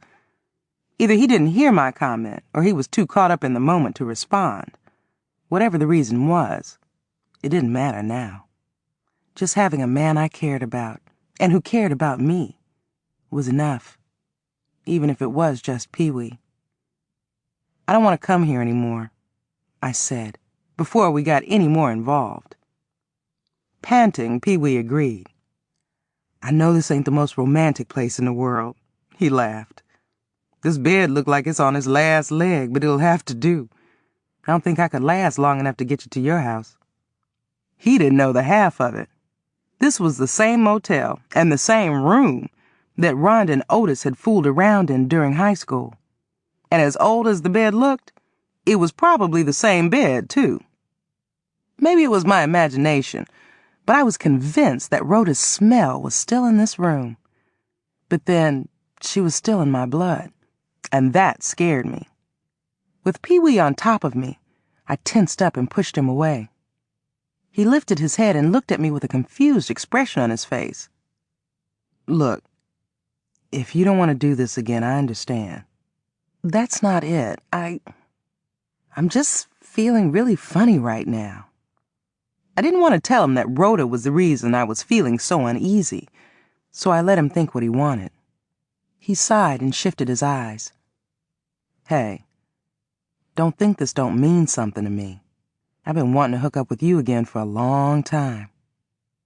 "Then why didn't you?" Now my biggest concern was about Pee-wee and me, where we had been with our relationship and where we were going. He shrugged. "I had a good time with you that night in Erie." "So is this going to be like that too? Are you going to sneak off as soon as I go to sleep? If so, please leave me money for a cab." Pee-wee wouldn't look at me as he shook his head. What we done that night wasn't like us. I pushed him away some more. "Well, what about now? We're still the same people. The only thing that's different is we're a little older." A faint smile crossed his face as he looked at me and winked. "I won't leave again until you make me." The sex was still good, but it was the distraction it provided that I enjoyed the most. I had to get Rhoda off my mind and keep her off. Chapter 20. After the tryst in the motel room, Pee-wee came to my house 4 nights in a row, and each time we ended up in bed. We developed a loosey-goosey relationship that we maintained in secret. I didn't know why, but I felt it best to keep it from people like my dear and Scary Mary. They meddled enough in my life. Pee-wee had always been more like a brother to me, and everybody saw us as such. I cared too much about what people would think about Pee-wee and me getting together in such an intimate way. Sometimes when I looked at Pee-wee, knowing what we did behind closed doors, I felt like we had committed incest. And if it bothered me, I knew it would bother my dear. Rhoda was the only person I had told about the night I spent with Pee-wee in my apartment in Pennsylvania. Now that she and I were no longer friends, she had no reason to blab that information to anyone I knew.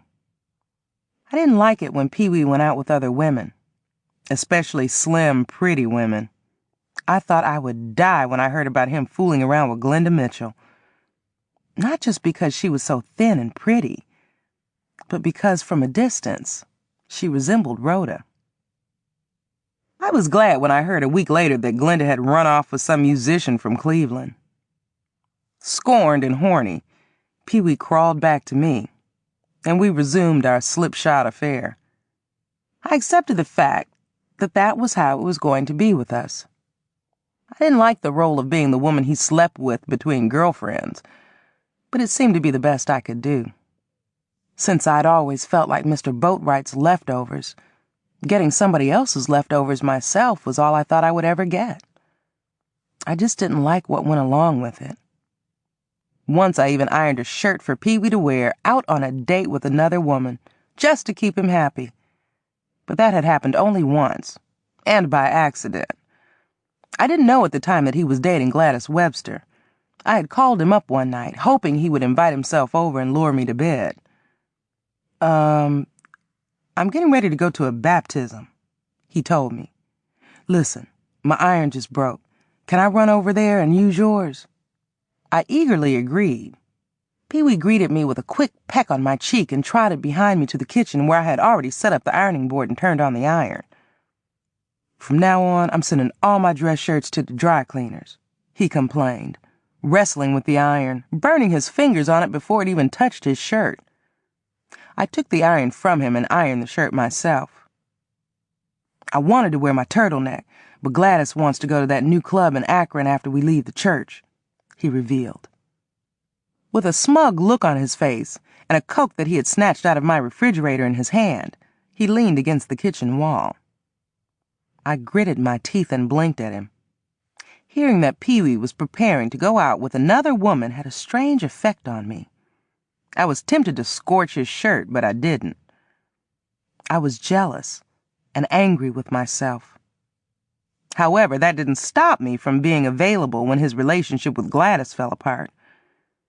I was being a fool, and I knew I was being a fool, but I was a happy fool. Pee-wee had made a lot of new friends, and some of them became my friends. I occasionally went shopping and to the movies with females I'd met through him. With them, my dear, Scary Mary, and an infrequent visit to Second Baptist Church, I kept myself busy. I even started working officially as a waitress at the Buttercup. That pleased my dear and my stepfather, whom I now called Daddy King. Unlike some of the crude women they had hired and fired, they knew they could count on me to do a good job and help the restaurant maintain its honorable reputation. Some weeks I worked overtime simply because I had nothing better to do with myself. I watched a lot of television and read a lot of books, but I still had a lot of time on my hands. I knew that I could never open up with the other women I'd started socializing with like I did with Rhoda, so I was a dull person to have around, especially to the women I had met who liked to gossip and compare their sexual escapades. I didn't want to share my most personal secrets anymore. I'd done that with Rhoda, and she had ended up killing for me. It didn't bother me when my new women friends drifted away from me one by one. It wasn't long before Pee-wee was the only close friend I had. Again. I had a few pig-in-a-poke dates with men I met around town, but nothing ever panned out. So I was still lonely. I looked forward to my steamy encounters with Pee-wee because he was my only other option. My dear had married Mr. King and moved in with him, so I had the house on Reed Street to myself. I was happy about that for a lot of reasons. Now I didn't have to worry about my dear's beer-drinking friends popping in 3 to 4 times a week. But Scary Mary still made her regular visits, when she was in a meddling mood, which was often. Chapter 21. One cold December morning, right after I got out of bed, Scary Mary snatched open my front door without knocking and entered my living room wearing black boots and a white sweatsuit. She wore red wigs all the time. This particular morning, she also had a scarf tied around her head and was not wearing the heavy makeup she usually wore to help hide a cruel scar on her face that she had sustained in a fight when she was young. I didn't know any other woman Scary Mary's age that got around the way she did. The woman spent most of her time tooling around town in her blue Chevy van, looking for something to stir up. A few times I had even seen her van parked in front of the houses of other people on the street that I didn't even know. She owned a huge house on the outskirts of town now, but she was rarely in it. I couldn't figure out how she managed to supervise the 5 prostitutes who worked for her in that house. Like Rhoda used to do, Scary Mary barged into my house and made herself at home. Before I could even close the door, she had plopped down on my couch and crossed her spindly legs and started blabbing about one thing after another.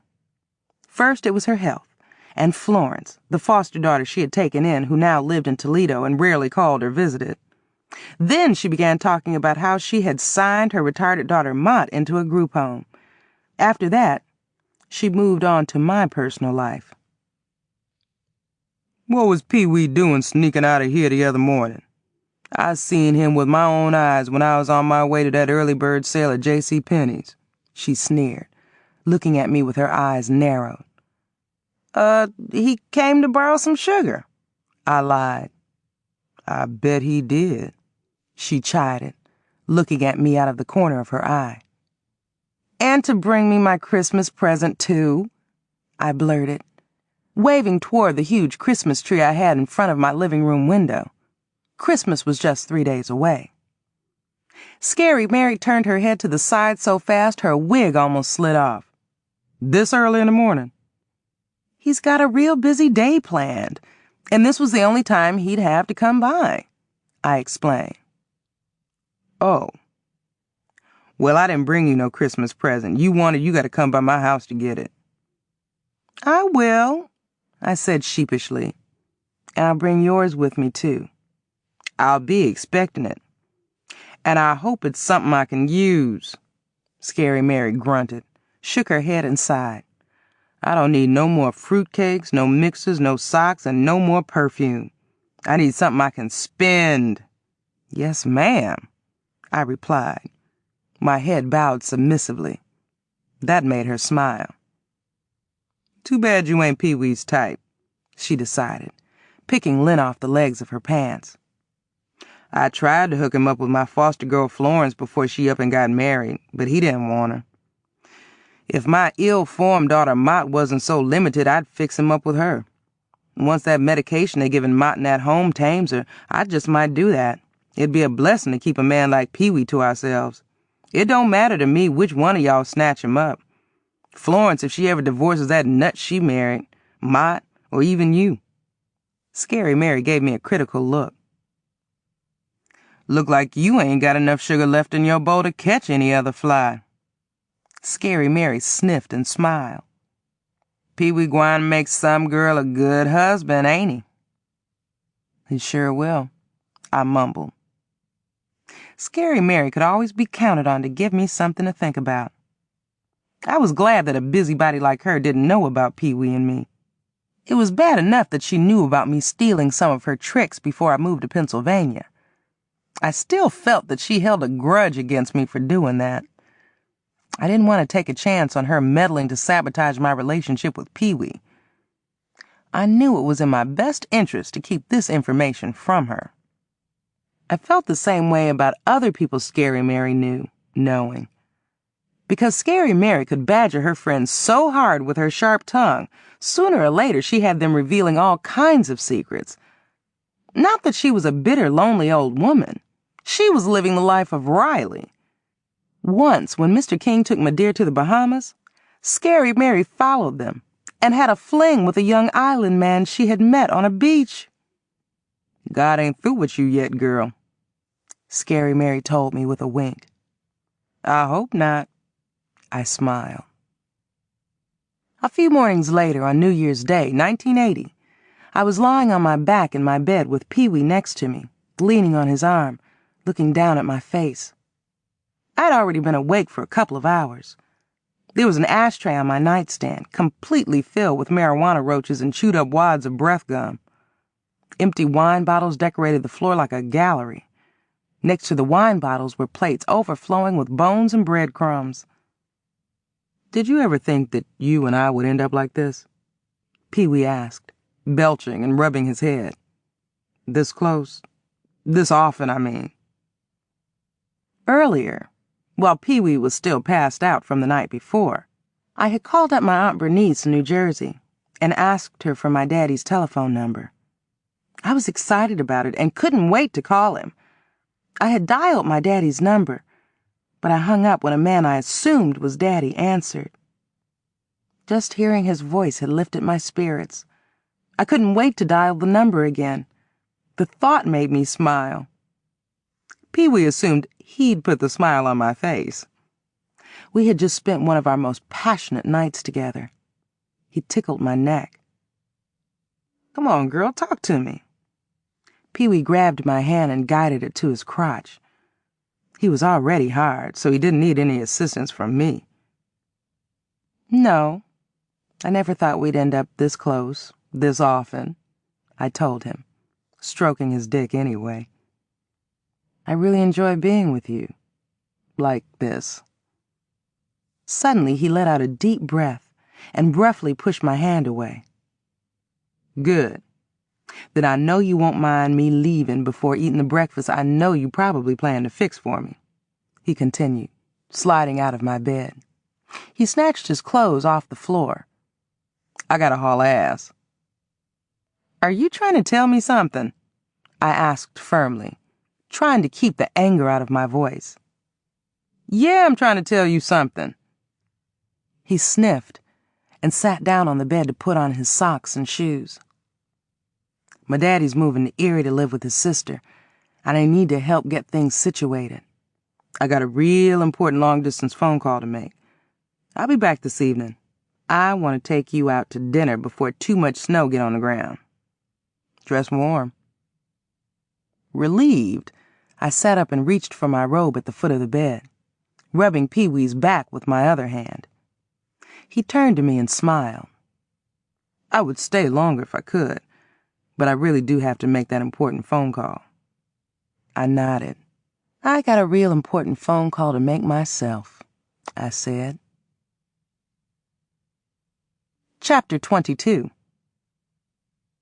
As soon as I closed the front door behind Pee-wee, I dialed my daddy's phone number again. He answered on the 5th ring. Hello?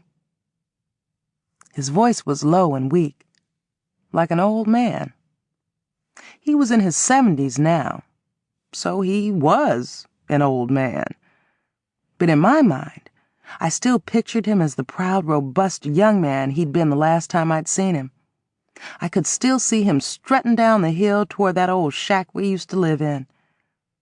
When I saw my first Sidney Poitier movie, it brought tears to my eyes because he looked a lot like my daddy. Daddy, it's me, I said, stumbling over each word. I had to clear my throat and massage it to keep from choking. A miserably long pause followed. Daddy, are you still there? It's me. Me who? He finally responded. Surprisingly, he sounded much stronger now. Daddy, it's Annette. My daddy gasped and coughed a few times before speaking again. Say what? Daddy, I called up Aunt Bernice in New Jersey and she gave me your telephone number. I heard him suck in his breath and mumble words that sounded like a fragmented prayer. Hold on. Let me get myself a chair before I fall out. I heard some shuffling around and some muffled voices on his end before he continued. Annette?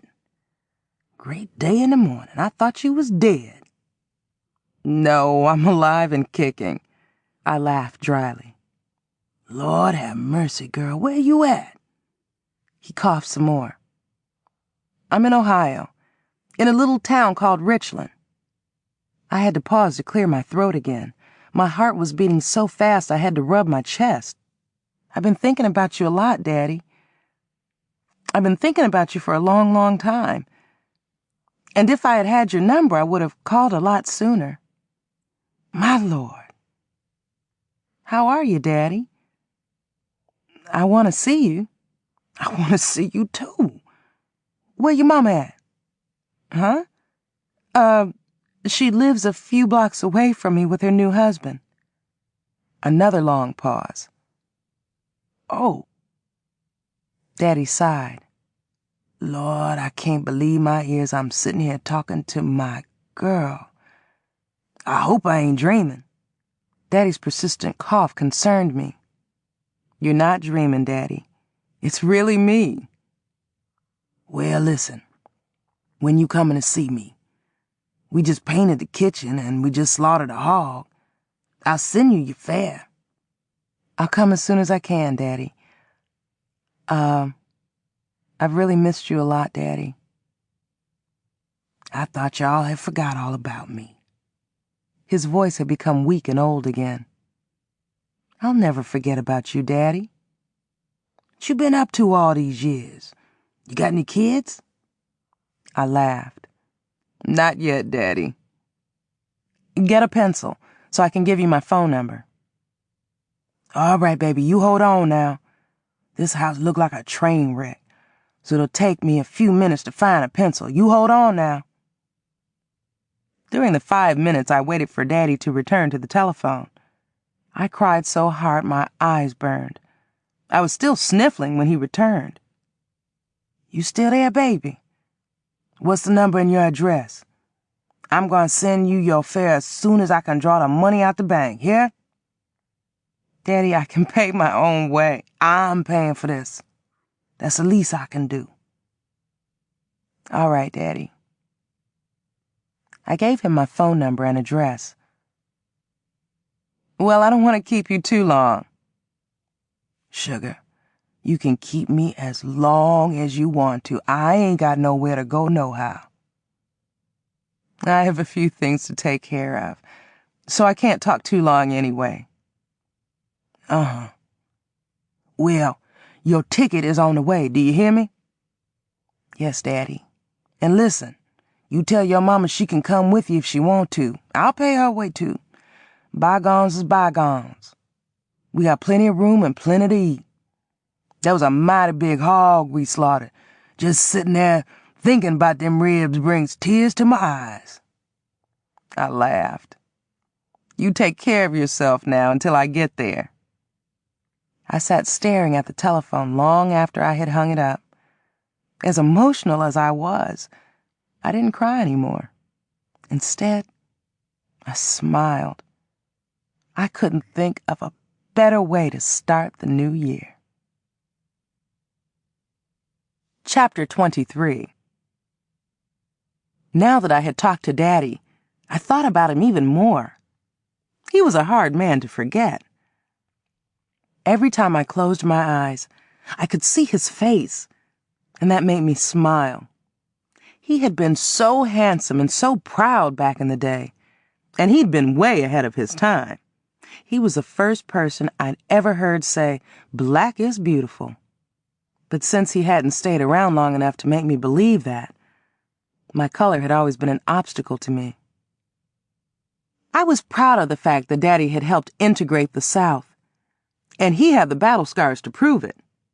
He had endured numerous beatings from ferocious white policemen right before my eyes, and bites from the dogs that they had turned loose on him. But even all that had not stopped him from standing up for what he believed in. The only snapshot I ever had of Daddy was of him drinking from a public fountain that had a whites-only sign above it, tacked to a pecan tree.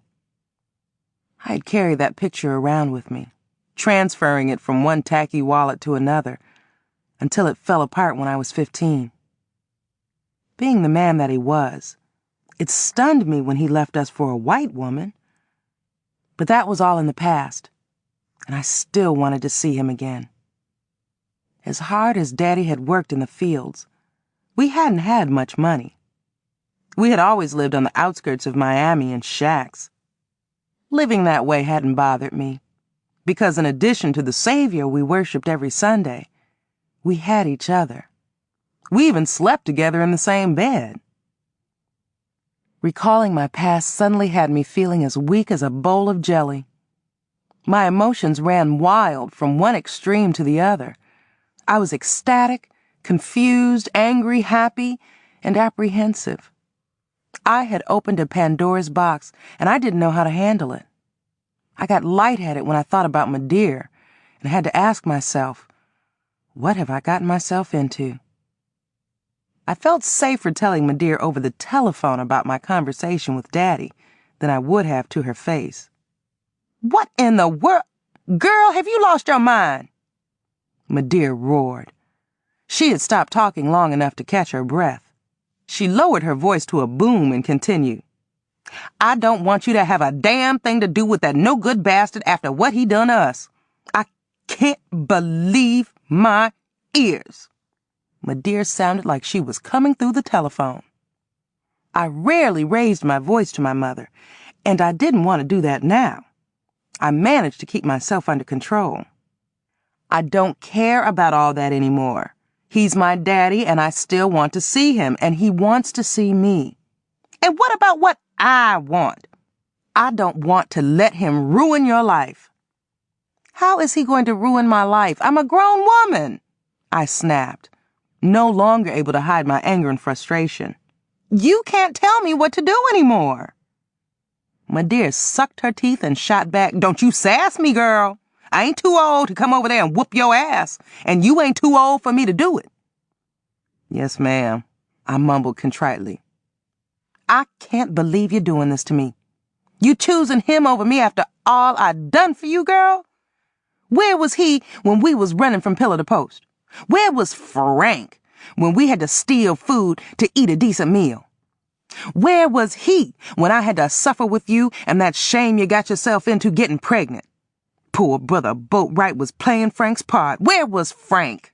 He was God knows where licking his white woman's flat ass. And now you telling me you want to hook back up with him? My dear started choking on her words. My dear, please, don't do this. You stop that crying. I am not choosing Daddy over you. What's wrong with me having both you and him in my life now? Other than you, he's all I have. My dear clicked her teeth and groaned. You got your Aunt Bernice and her husband over there in Jersey. You got everything you need. I don't have my daddy. You don't need no daddy now. You ain't got no daddy, girl. A real daddy would have never done to you what Frank done. He made a mistake, and he regretted it, my dear. Aunt Bernice told me that he tried to find us after he moved back from Texas. My ears were ringing, and my eyes started burning from the tears I couldn't hold back. I refused to give in, and neither would my dear. My dear gasped and said hotly, I bet he did. After that white bitch got through with him, where else could he go? We don't need him now, nohow. We doing fine without him. You have Daddy King, and you have a lot of friends. I don't have anything in my life. I'm tired of being alone. Alone? What? How can you say you alone? We both got Mr. King. He is your daddy now.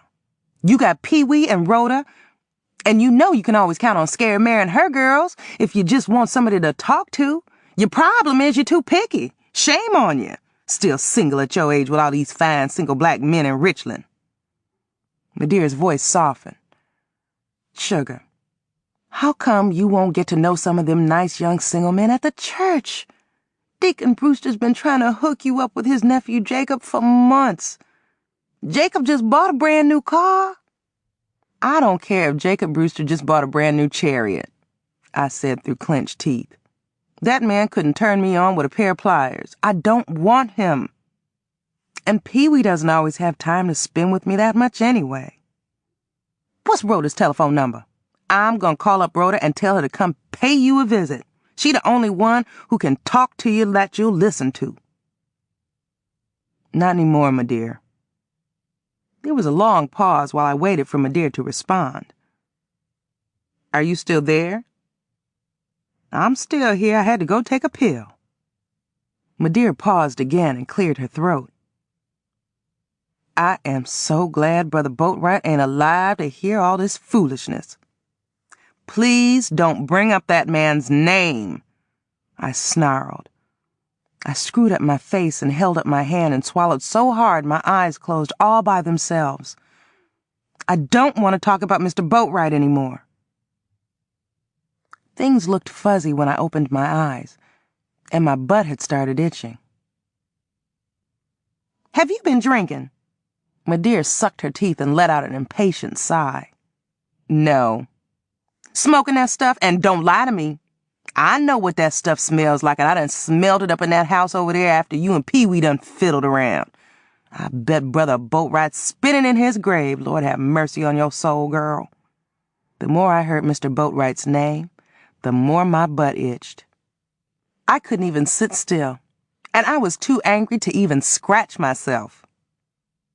Daddy's sending me the money for a plane ticket, I said calmly. And where's all the money he owed me for back child support? Is he sending that too? My dear shrieked. I really want to see my daddy. I sighed with defeat as I rubbed my chest, which had started aching so hard I could barely breathe. But if it hurts you that much and you don't want me to see him, I won't. I don't want you to have nothing to do with that man. He's a demon. He's evil. Don't you know that? My ears were ringing and burning now. My butt felt like it was on fire. What do I tell him? I felt like I was falling apart, a few pieces at a time. I don't care what you tell him. After what he done to us, you don't owe him nothing. After I hung up from my conversation with my dear, I crawled back into bed. It was still damp from Pee-wee's juices, but I stayed in the same spot for the next 6 hours, crying. Chapter 24. 4 days after my conversation with Daddy, I received a special delivery envelope from him. In it was a money order. It contained enough to cover a round-trip plane ticket to and from Miami. First class, Daddy had instructed in a note paper-clipped to the money order. I had not seen or talked to my dear since I had told her about my conversation with Daddy. I had taken a few days off from my job at the Buttercup, so she and Daddy King didn't expect to see me there. When I didn't return to work the following Monday, my stepfather came to the house. Annette, we was worried about you, he told me, removing his hat and fanning with the tail of his overcoat as soon as he entered the door. In his late 70s now, my stepfather was even older than Daddy was. Daddy King didn't have much hair left, but he still had firm features and all of his teeth. He dipped his head and peered at me over the top of the thick glasses he wore. The only thing I didn't like about him was that he was the same shade of reddish-brown that Mr. Boatwright had been. Arthritis caused him to walk with a slight limp. I'm all right, Daddy King. I just needed to be by myself for a while. I guess my dear told you about my daddy. You want something to drink? I waved him to the couch. He shook his head and removed his glasses and wiped them with the tail of his plaid flannel shirt. She sure did. And I told Gussie Mae to her face she was wrong for putting you on that spot. She ain't got the right to live your life. Hearing that I had at least one ally gave me the hope I needed. What did she say? I asked anxiously. Well, I won't repeat it, 'cause I know it'd only make you feel even worse. I think I will have a glass of buttermilk. He fanned his tired face with his hat. Daddy King was a sensitive man. He tried to avoid a lot of confusion and turmoil. I knew that it had not been easy for him to come to talk to me about such a tense situation. The strain showed on his face. Will you talk to her? She might listen to you. She might, and she might not. She pretty well set in her ways, you know, he replied. Wheezing, he followed me to the kitchen. I sighed. All my life I've been over backward, trying to make her proud of me. And you did, child. You her pride and joy. But you gotta look at things from her point of view. She don't want to see you get hurt. Daddy King paused to drink a full glass of buttermilk in one long gulp. A white line remained above his top lip. She ain't gwine to rear back and let nobody do nothing that might hurt you. She real proud of the fact she got you through life in one piece. Somebody was to harm you, that woman would bring down the whole world, he rasped, wiping the milk off his lip with the back of his hand. My mind flashed on Mr. Boatwright and the dozens of times he had raped me. After what Daddy King had just said, I tried to imagine what Madeir would have done to Mr. Boatwright had I exposed him for the monster he was. When I was with that Sadie, she didn't care if them gals of hers burned City Hall down and run off with Godzilla, just as long as they didn't keep her from watching them soap operas she was so addicted to. Daddy King was a tall man, but he was so thin that his clothes always hung on him, leaving almost enough room for another person. He looked like a scarecrow. Ain't you glad to have a mama that cares so much about you? I am. I walked Daddy King to the door, where he paused and patted my shoulder. Now, your mom is a good woman, and that's the main thing. Even though I think she wrong for wanting to keep you from your daddy, she got a right to feel that way. Let's give her some time to digest this thing. Wait a while before you bring it up again. She'll break down sooner or later. Will you talk to her some more? Every chance I get. Now, how come you ain't at work today? You know how short-handed we been. And by the way, one of them construction workers that eat at the restaurant every day been asking about you. One of the Simmons boys. He eats like a stevedore, so I bet him and you would get along real good. One of the few things my stepfather had in common with Madeir was he also wanted to see me settle down with a man. Any man. The Simmons man he had just mentioned had a prison record and babies by 4 different women. I'll be in tomorrow. I walked my stepfather to his car and waited until he drove off before I waddled back inside and folded myself back onto the couch. When I returned to work 3 days later, Madeir acted like the conversation she and I had had about Daddy had not occurred. She cornered me in the kitchen 5 minutes after my arrival, buttoning the back of the plain blue uniform I had to wear. Deacon Brewster just called to make a dinner reservation for him and his wife this evening. Lord, I hope Margaret don't wear none of that loud perfume of hers that leaves the dining room smelling like Scary Mary's whorehouse on a busy weekend. He's bringing his charming nephew, Jacob, too. You remember him, the nephew that just got divorced from that girl he picked up over there in them Philippines. Ain't that nice? Madeir paused just long enough to take a deep breath. Poor Jacob's depressed. I told Deacon Brewster there's a slew of single black girls around here that's itching to cheer Jacob up. He asked about you. Ain't that nice? That is nice. Listen, I've been thinking about trying to go back to work for the telephone company. They had an ad for a switchboard operator in the newspaper last week. I'm glad to hear that you got too much going for you to be sweating away the rest of your young years being a waitress, which, by the way, is years that ain't so young anymore. Do something with your life before it's too late. God ain't through with you yet, but you got to meet him part of the way. Don't expect the Lord to do all the work like he been doing so far. He outdid himself when he blessed us with Brother Boatwright and then Mr. King. Why don't you go to the restroom and put some rouge on your jaws before the Brewsters get here? Chapter 25. I waited 2 more days before I called Daddy back. He was happy to hear from me again, but disappointed that I hadn't called sooner. I wanted to call you, but I misplaced your telephone number. Hold on, let me find a pencil so I can get it again. He returned in less than a minute. This time I'm going to scribble it on my Medicaid card. I ain't about to misplace that. I gave him my telephone number again. "You get that money I sent?" "Yeah." "When you coming? You better hurry up if you want some of that hog we slaughtered. Them pork chops we cut up and stuck in the freezer screaming." "I can't come down there right now, Daddy. Madeir's not doing too well and she needs me here to take care of her." I didn't like lying, but I didn't see any other way out of this mess. "What's wrong with her?" "Oh, nothing serious." I lowered my voice to a whisper. "Just female problems." "Well, I'll be here whenever you decide to come. I ain't going nowhere." "You still have my address?" "It was on the same scrap of paper I wrote your phone number on the last time that you gave it to me. Same scrap of paper I lost. Give me your address again, too."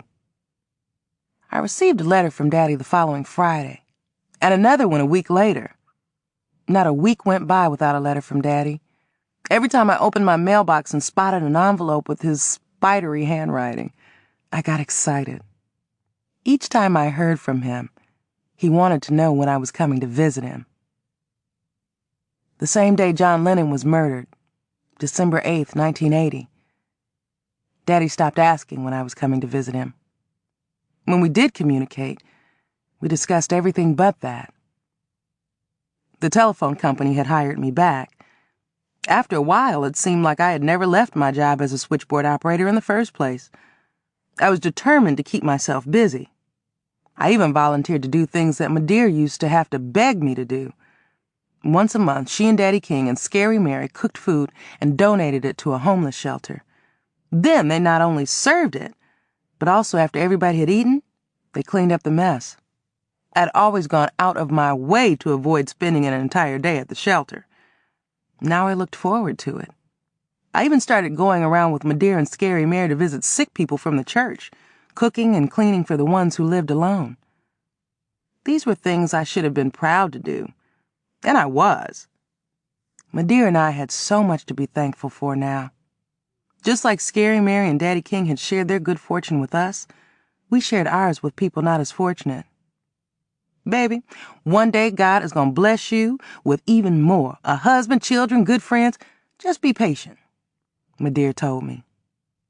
I didn't want to seem greedy, but even with as much as I already had, I did want the things that Madeir believed God had in store for me. Pee-wee was still making his regular trips to my bed, but I continued to go out with somebody's unattached male relative just to keep Madeir off my back. I even went to a Christmas party with Deacon Brewster's nephew at one of his white co-workers' sparsely furnished tract house near the trailer camp on the outskirts of town. I hadn't been in this shabby neighborhood since we'd lived in it, before we moved to the house on Reed Street. It was a place I did not miss. Old cars and motorcycles lined the unpaved streets. Somebody had parked an old school bus on the side of one of the streets and was living in it. Dog shit littered the ground like works of art. A three-legged dog yipped at my legs as we made our way up onto a porch with 2 steps missing. "Don't step in none of that dog dookie. I don't want you to embarrass me by tracking up Mark's floor," Jacob advised me, leading me by my arm. I felt like I was being led to a slaughter. I prayed that they would have plenty of alcohol available. That was the only way I could see myself surviving this night. Jacob Brewster was the kind of man every black woman wanted her daughter to hook up with. He had a good job, working at one of Richland's steel mills. He drove a big new car. He liked to spend money on his women. He was devoted to his mama, and he went to church every Sunday. But he still lived with his domineering mama. And he had the face of a mule and the breath of an ox.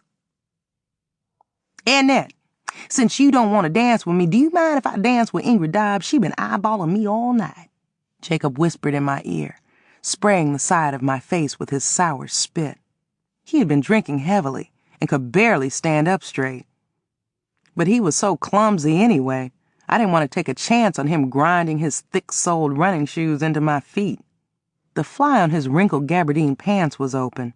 His wiry black hair had been plastered to his head with the same foul-smelling pomade Mr. Boatwright used to wear. "Go ahead, I don't know any of these new dances anyway." I waved him to the dance floor, looking at my watch instead of him. As soon as Jacob weaved his way across the floor, a man I had never seen before stepped from behind the couch I was sitting on and plopped down next to me. Other than me, he was the only person on the premises dressed nicely. He had on a dark blue suit, a light blue shirt, and black shoes that shone like new money. Ironically, I had on a dark blue silk dress with light blue cuffs and collar and a pair of black pumps.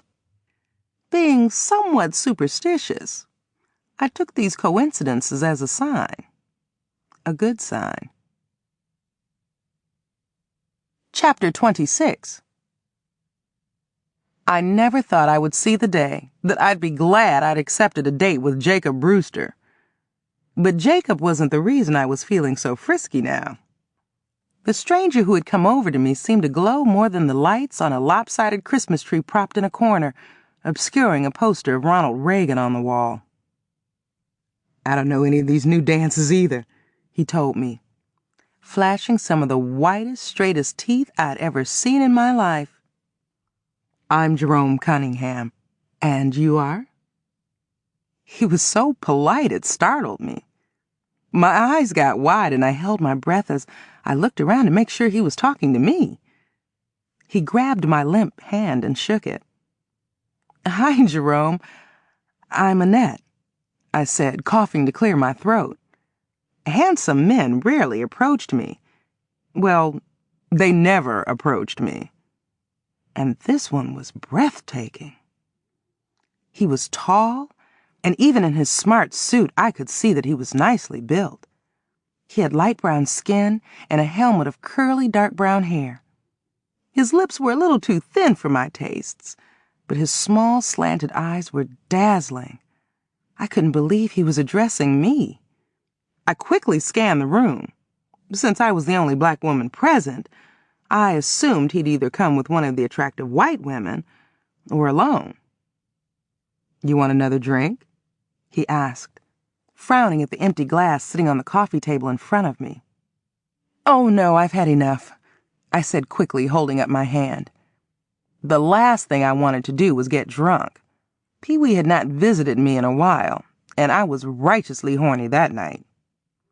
Jacob didn't appeal to me that way, but I still didn't trust myself alone with him without a clear head. He had already goosed my butt a few times, telling me he couldn't wait to get me back to my house because he had a big surprise for me. He put a lot of emphasis on the word big. I had a big surprise for him, too.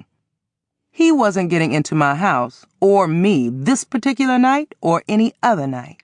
I wasn't that desperate as long as I remained sober.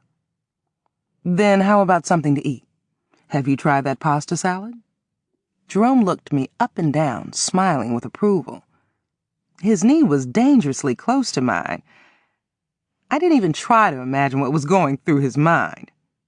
I placed a throw pillow on my lap because I didn't want him to see that my thighs were taking up twice as much room on the couch as his. "As you can see, I haven't missed too many meals," I laughed. Sometimes, joking about my weight myself made it easier for me to deal with. I'm the last one in here that needs to be eating. In some countries, large women are revered. They even have ceremonies in some villages in Africa to fatten the skinny women up before they marry them off. Jerome sniffed and looked me over some more. Every woman in my family is stout. My grandmother was so big she couldn't even get out of bed the last year of her life. My daddy, may he rest in peace, loved my big-legged, big-hipped mama. Me, I feel like he did. The more there is of the woman, the more there is to love. I was really feeling frisky now. I've already tried that pasta salad, and it's nothing to write home about. I leaned toward him and whispered conspiratorially. "White folks don't know the first thing about cooking. I don't even know what that green stuff in the black bowl is." "Turkey dressing," Jerome whispered back, wiggling his nose. We both laughed. "I never would have guessed that. I can't wait to get my hands on some decent food again," I said, feeling so at ease I felt I could say anything to this man. Well, in that case, you have to let me fix dinner for you one evening soon. My mama's folks come from Louisiana, so you know we all know how to burn. Would you let me do that, Annette? Okay, I said meekly. My head started spinning when it dawned on me that this handsome man had asked me for a date. I thought I'd lose my mind when he slid his arm around my shoulder. I don't know how I did it, but somehow I managed to remain composed.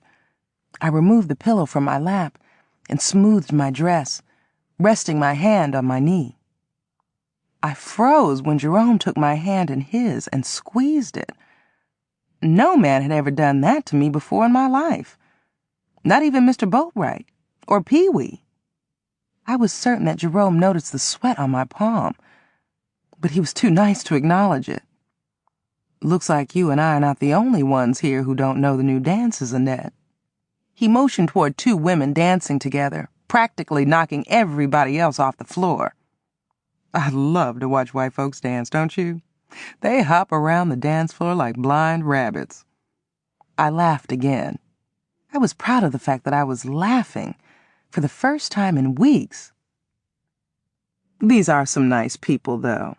But they are fun to watch. You haven't seen anything till you've seen them do the bump. We laughed again. My hand was still in Jerome's, and he was squeezing it even harder. I wondered what he was up to. I knew from experience that most men would fuck a goat. If sex was what he was after, he had come to the right place. He could have slid me down on that couch and had his way with me right in front of that whole room full of people, and I would have enjoyed it. Chapter 27. Lord have mercy. I have seen these white folks try to do the bump, but that's what they always do, no matter what else they call themselves doing when they get on a dance floor. Jerome shook his head and laughed. One night, I was watching the Dinah Shore show, and she got loose. I thought my television set was going to fall off the stand. Now, I can do a mean bump, but I don't want to get up there and make a fool of myself doing a dance that goes back that far. Just then, a tall blonde woman bumped into the coffee table, knocking several drinks to the floor. See what I mean? We laughed again. By now, I had laughed so much my chest was aching. You're Albert King's daughter, aren't you? Stepdaughter. He married my mama not too long ago. My real daddy lives in Florida. I couldn't believe how comfortable I felt talking to Jerome. I cleared my throat and crossed my ankles, hoping I looked as dainty as some of the pretty white women prancing around the room. I knew that I didn't and never would, but the way Jerome was looking at me, I felt like I did. You must be new in town. I don't think I've ever seen you before. Well, I was born here, but when my daddy died when I was 15, Mama remarried and we moved to Buffalo. After my stepdaddy passed away, my mama and the rest of the family moved back down here. I came back for my brother's wedding last month and decided to stay when I heard they had an opening for a guidance counselor at Richland High. They hired me on the spot. I was pretty lonesome up there in Buffalo by myself anyway. I almost wet my control-top panties when Jerome looked in my eyes and told me, I'm glad I came back to Richland now. Buffalo didn't have women as fine as you up there. I slid my free hand to my side and pinched myself to make sure I was not dreaming. That's nice, I muttered. Still holding my other hand, Jerome looked around the room. He groaned when he looked over at Jacob, who was glaring at us from a corner with one hand on his hip, the other hand clutching yet another drink. Jerome scratched his finely chiseled chin before returning his attention to me. Is Jacob your man? I gasped and almost fell off the couch. I was so taken aback. Good God, no, I said quickly. His wife from the Philippines left him and he was depressed.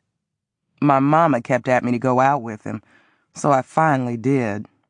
I rolled my eyes and groaned. So I don't have to worry about some jealous boyfriend jumping me if I visit you. There was a pleading look in his eyes, and that confused me. I had to wonder why such a good-looking man was trying so hard to get in good with me. Men that looked like him usually had women fighting over him. I froze when a wicked thought crossed my mind. Maybe he looked at me as a meal ticket now that he knew my mother and stepfather owned a big restaurant. Jerome had a good job, and it sounded like he was from a good family. I dismissed that wicked thought and scolded myself for being so suspicious. "No, you won't have to worry about that," I said. I don't know why Pee-wee's face entered my mind, but it did, and that saddened me. "I don't have a boyfriend," I said firmly. I wasn't sure how to categorize my relationship with Pee-wee, and I didn't want to give him up. But Pee-wee dated other women, so I had every right to date other men. Somebody dimmed the lights when the DJ announced that he was going to play some old Motown favorites. "Now I can slow dance," Jerome told me, gently pulling me up. I didn't want to dance until I spotted Jacob stumbling across the floor toward me with his hand held out. "Me too," I said quickly, letting Jerome lead me to the dance floor. With Smokey Robinson singing the tracks of my tears in the background, I fell in love for the first time in my 30-something years. As soon as the dance ended, Jacob came over to me while I was still on the dance floor in Jerome's arms. "I'm ready to go. These crackers don't know how to party. Let's go over to the Red Rose," Jacob snapped, clutching my wrist. "My brother playing in the band over there tonight, and I heard they're serving free Cajun popcorn. I'm about to starve up in here trying to eat this dog food Mark and them whooped up." Then I did a bold thing. I turned to Jerome. "You sure you don't mind giving me a ride home?" An amused look appeared on his face, but he seemed pleased. "I don't mind at all," he told me. "Jacob, do you mind if I catch a ride home with Jerome?" I asked sweetly, smiling at Jacob even though he had a scowl on his face that made him look even more ridiculous. He had screwed his face up so tight it looked like he had one eyebrow. "What? Do I mind? Hell yeah, I mind. I spent $3 on gas to bring you out here," Jacob howled, slurring his words. His eyes looked like they were about to pop out of the sockets. I gasped when Jerome quickly reached into his pocket and fished out a wad of bills.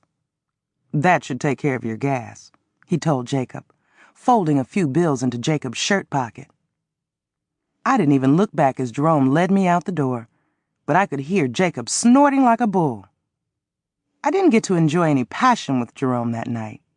In fact, he didn't even want to come in when we got to my house. "I have to get up early to take my mama to church in the morning," he explained. "But I will be seeing you again. And again, if you want me to." There was a pleading look on his face. It made him look a lot younger than the 36 years he claimed to be. "I like you already, Annette." "I like you too," I said, smiling demurely.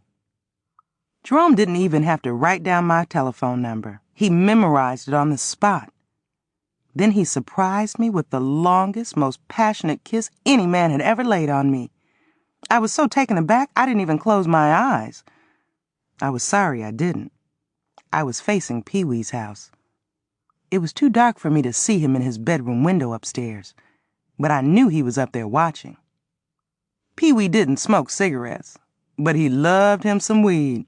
He was smoking a joint in his darkened room, and I could tell because when he sucked on it, I saw a tiny bright red flash. Chapter 28.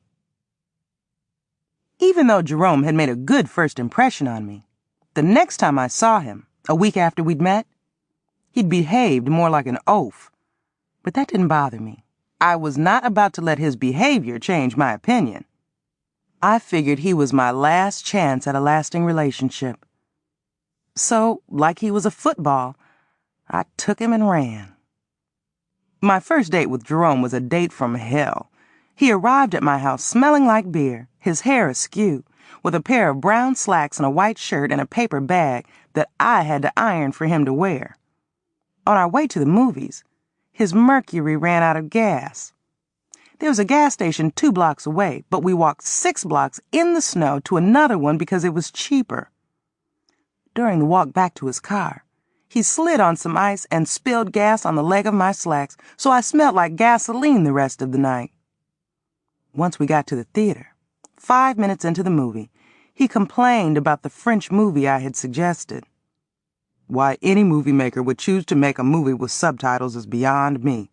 Any movie worth being dubbed in English should have been made in English in the first place. Well, you didn't want to see that teenage slasher movie at the Strand, I reminded, reaching for the one small box of popcorn he had purchased. He had complained that the popcorn was too dry for him, yet he held onto the box like it was full of gold nuggets.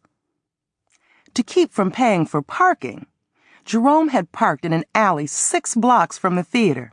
He had only saved $1, because that's all the parking lot charged after 5. During the walk from the theater to his car, he slipped on some ice and sprained his ankle. Jerome was a vegetarian, so suggesting a rib joint or a chicken shack for dinner after the movie was out of the question. He didn't want to eat at the Buttercup because his ex-girlfriend had broken up with him there. What about dinner at Antonasante's? I suggested. They served some dynamite steamed veggies and pasta. Antonasante's was the most expensive restaurant in town. It was owned by the Antonasantes, a shady Italian family that owned a lot of property in Richland. Jerome gasped and gave me a horrified look as we walked down the street with him limping and holding on to me. Woman, have you lost your mind? That Dago restaurant is the most expensive place in town. I'd go to the A&P and spend $1 on some macaroni and a can of green beans myself before I go to Antonasante's, and I bet that's all they do. Besides, from what I've seen and heard, those people aren't even clean. Our principal, old man Martinelli, he uses the toilet and leaves without washing his hands. We ended up in a soup kitchen where Jerome purchased our dinner with a buy one, get one free coupon. The French bread was free, so he filled a doggy bag to take home. When he paid with his credit card, it got declined and I ended up paying the check. Then his car wouldn't start when we left. Too cheap to spring for a cab, he escorted me home on the bus where an unruly drunk man threw up on the seat across from us.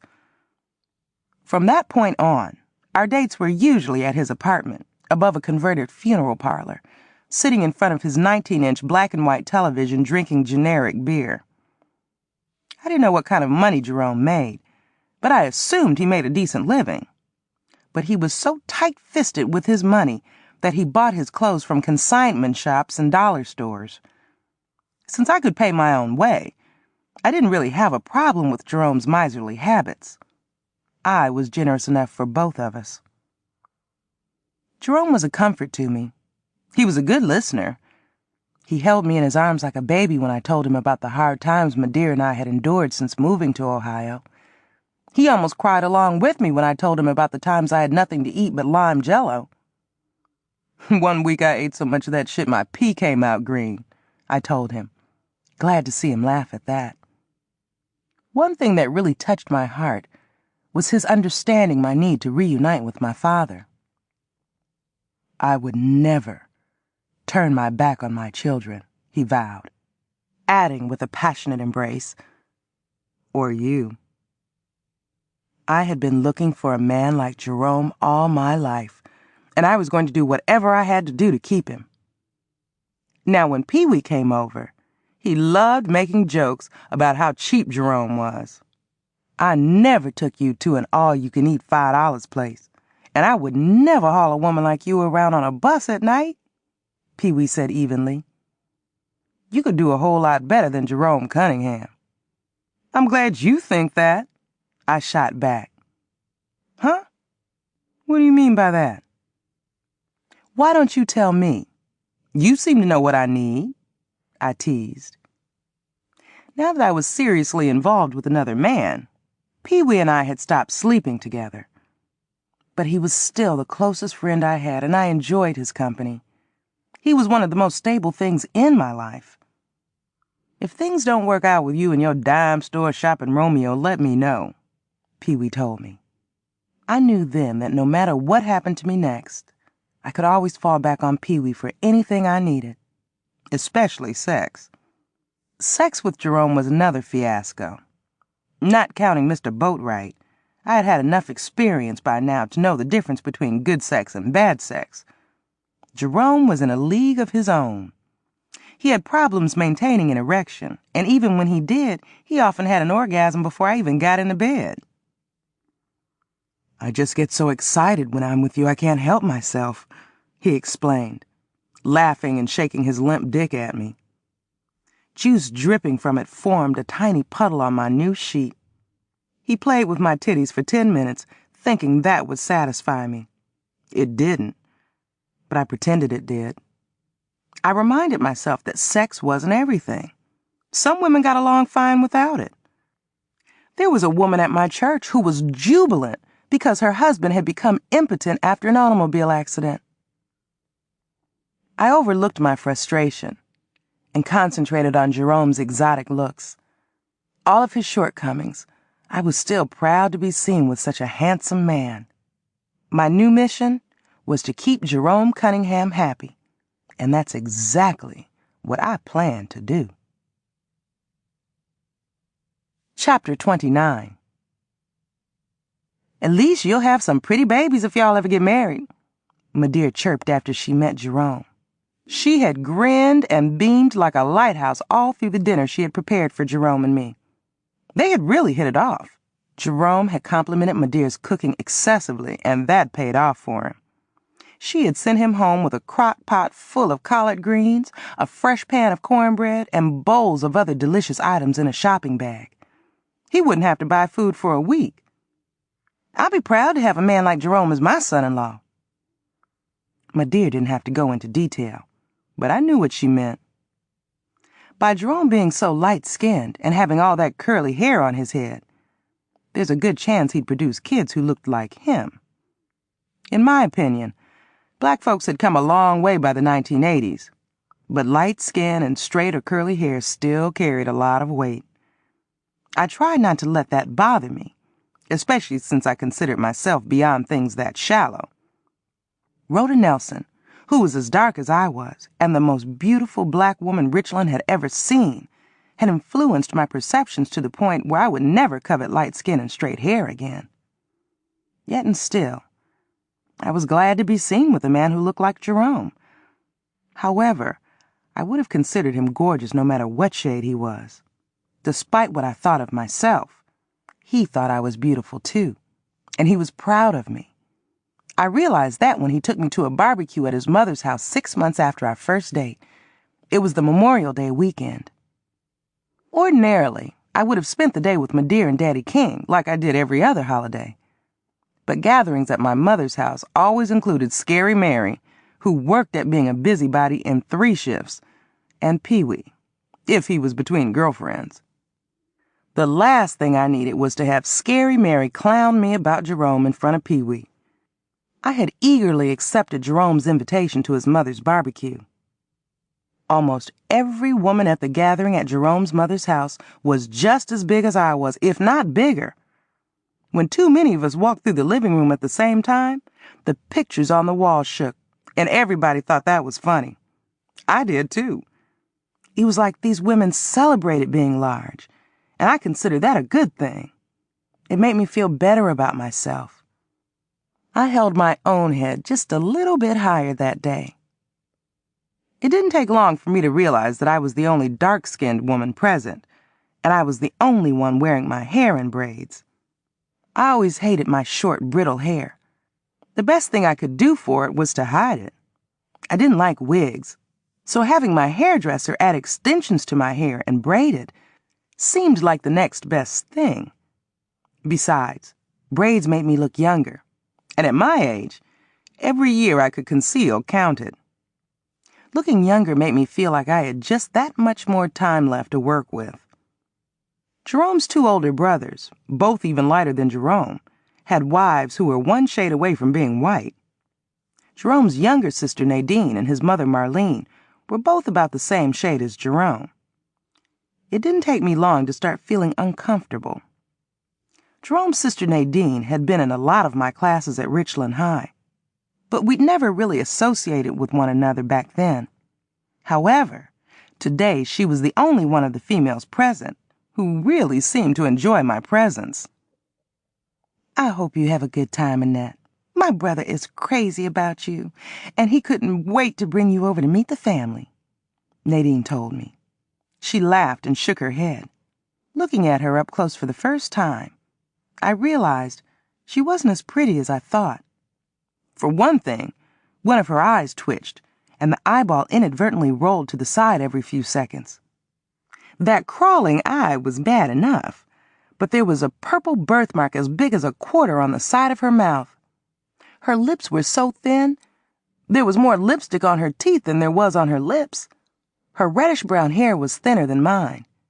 In fact, I saw several bald spots that she tried to hide with a black headband. In her case, having light skin was a blessing. She'd been popular in school because of that alone. "Some of the family members are pretty remote," Nadine sighed, rolling both eyes, but each one in a different direction. I smiled. "That's okay, I'm pretty remote myself," I said. I liked Nadine, and I planned to cultivate a friendship with her. It would be nice to have a close female friend. It was time for me to step out of the darkness of solitude that I'd been in since my Rhoda days. I was horrified when somebody produced a camera and took a group Polaroid picture of all the women, with me in the middle. As soon as the picture finished developing, I wished that I had stayed out of it. With all those high yellow women surrounding me, I looked like a fly in a bowl of buttermilk. It was hotter than usual for late May that afternoon. The sun had melted a candy bar that one of Jerome's nephews had left on the picnic table in the backyard of the sprawling gray house on Pike Street. Other than a few obligatory comments about the bright yellow sundress I had on, the other women said very little to me. I stood away from the crowd listening to the women complain about the sun and how they avoided it to keep from getting tans they didn't want. "Well, at least the sun lightens my hair. Dark hair looks so brittle," Marlene, Jerome's mother, said, looking at my spider-like braids wrapped around my head. Marlene wore way too much makeup for a woman her age. Other than wrinkles and a few black freckles dotting her sharp nose, I didn't know what she was trying to hide. Even though her slack jaw twitched when she talked, and her teeth were so big she couldn't close her mouth all the way, everybody thought she was beautiful anyway. She had a raspy voice, so when she talked, it sounded like she had a slight case of laryngitis. "Men love light-colored hair," she sniffed, cleared her throat, and tilted her head, patting her own bleached blonde curls. She fanned her face with her hand a lot, too. She was around my dear's age, so I assumed that she was going through menopause, too.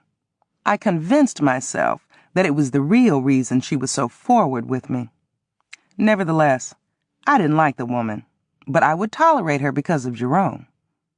I smiled as she kept talking, looking down her nose at me out of the corner of her eye. "Annette, where are you from? The islands? The island women look so regal and undiluted. Except those shiny-faced ones who wrap up their heads in those loud-colored scarves. Now they look downright fierce." "I was born in Florida," I said tersely. "I never would have guessed that." Marlene lifted her eyebrows, shook her head, and gave me a hot look. "Your folks, too?" "Yes, ma'am." I know your mama, and I would have sworn that she was Creole Cajun, maybe even Indian." Marlene shook her head again and fanned her face so hard she groaned. "You and she look so different from one another. She must have weak genes." "She's black as far as I know," I said firmly. If she's mixed, she never thought it was important enough to mention. I took after my daddy. He has really strong genes, I guess. "Oh, you're going to have some interesting-looking children." Marlene sighed, looked at Jerome, then back to me with a look of concern and pity. "Well, get up and get you some of that potato salad, child. I can see you love to eat as much as the rest of us." Tee-hee. A few minutes later, 2 of Jerome's male cousins arrived. To my surprise, both of them had dark-skinned girlfriends. One of the couples had a newborn baby that everybody started making a fuss over right away. The baby looked like a lemon with a face. The other couple had a dark baby, just as cute as the light one, that everybody but me ignored. As much as I loved Jerome, I wondered if I would be able to tolerate his color-struck family. I wondered what I would do the first time one of them made a negative comment about my color. Once when I had tried to be friends with a light-skinned girl at school, she flat out told me I could never spend the night at her house. She claimed that her mother was afraid of dark skin touching her sheets, and her daddy was convinced that dark-skinned people stank up everything they touched. That same girl was known for telling lies, so I didn't know whether or not to believe her. When I saw that girl one day at the shoe store with her mother, I ignored her. But Jerome's family had proven to me that they had a problem with dark skin. I knew what I was getting myself into. But having Jerome all to myself was worth it. By the end of the afternoon, the backyard was so crowded I couldn't keep up with Jerome. Seeing the lighter-skinned people segregated from the crowd, off to themselves, saddened me and reminded me of the old South. I couldn't wait to leave.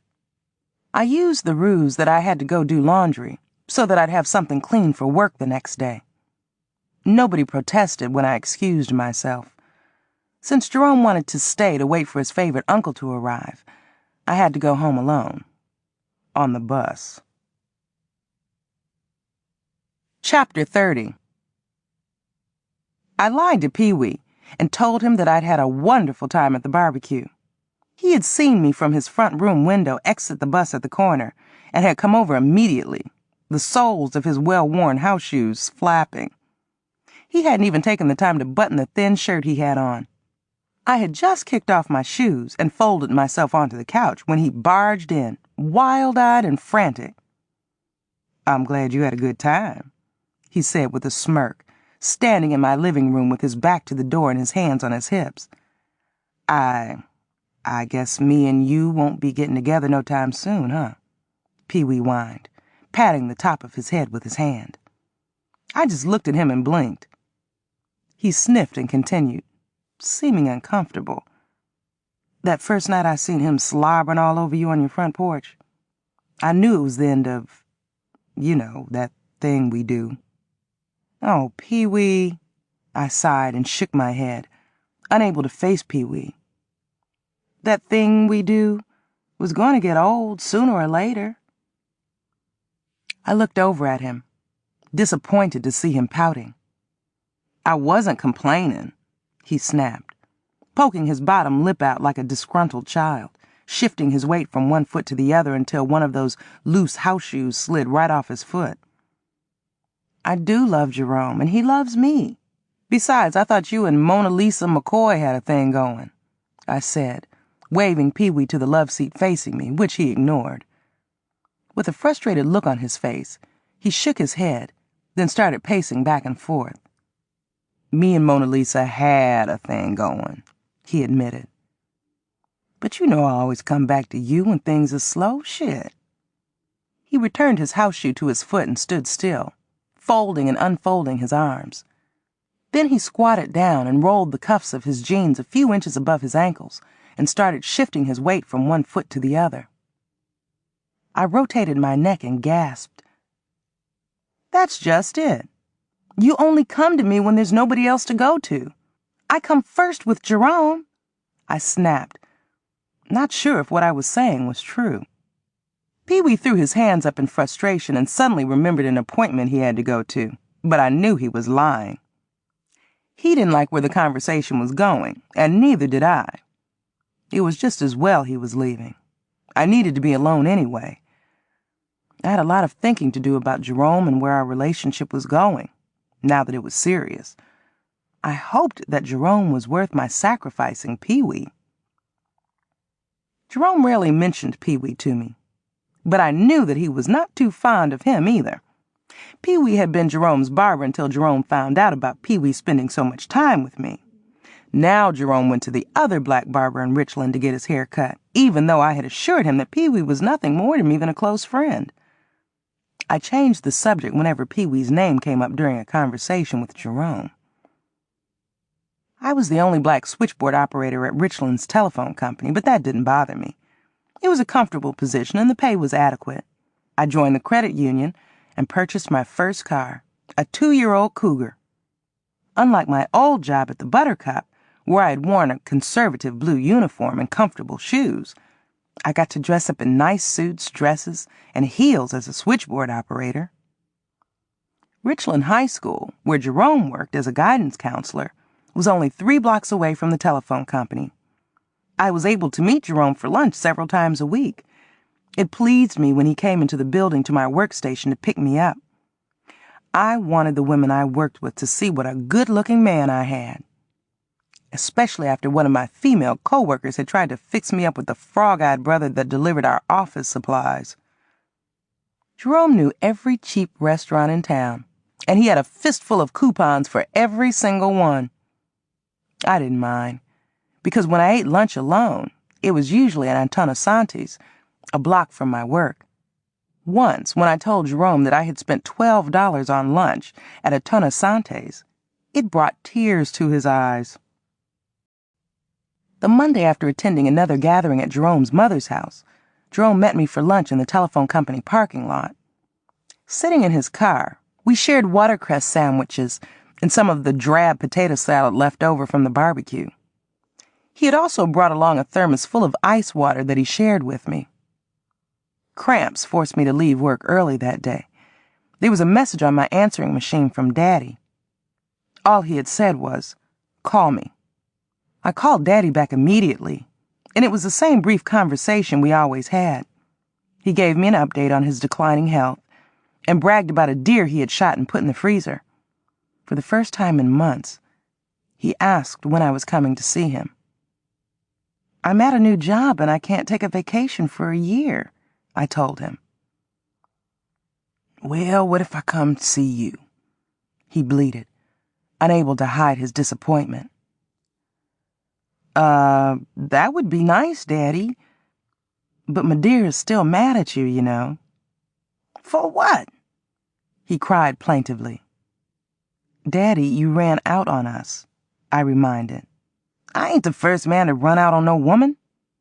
"You're the first man to run out on us," I reminded.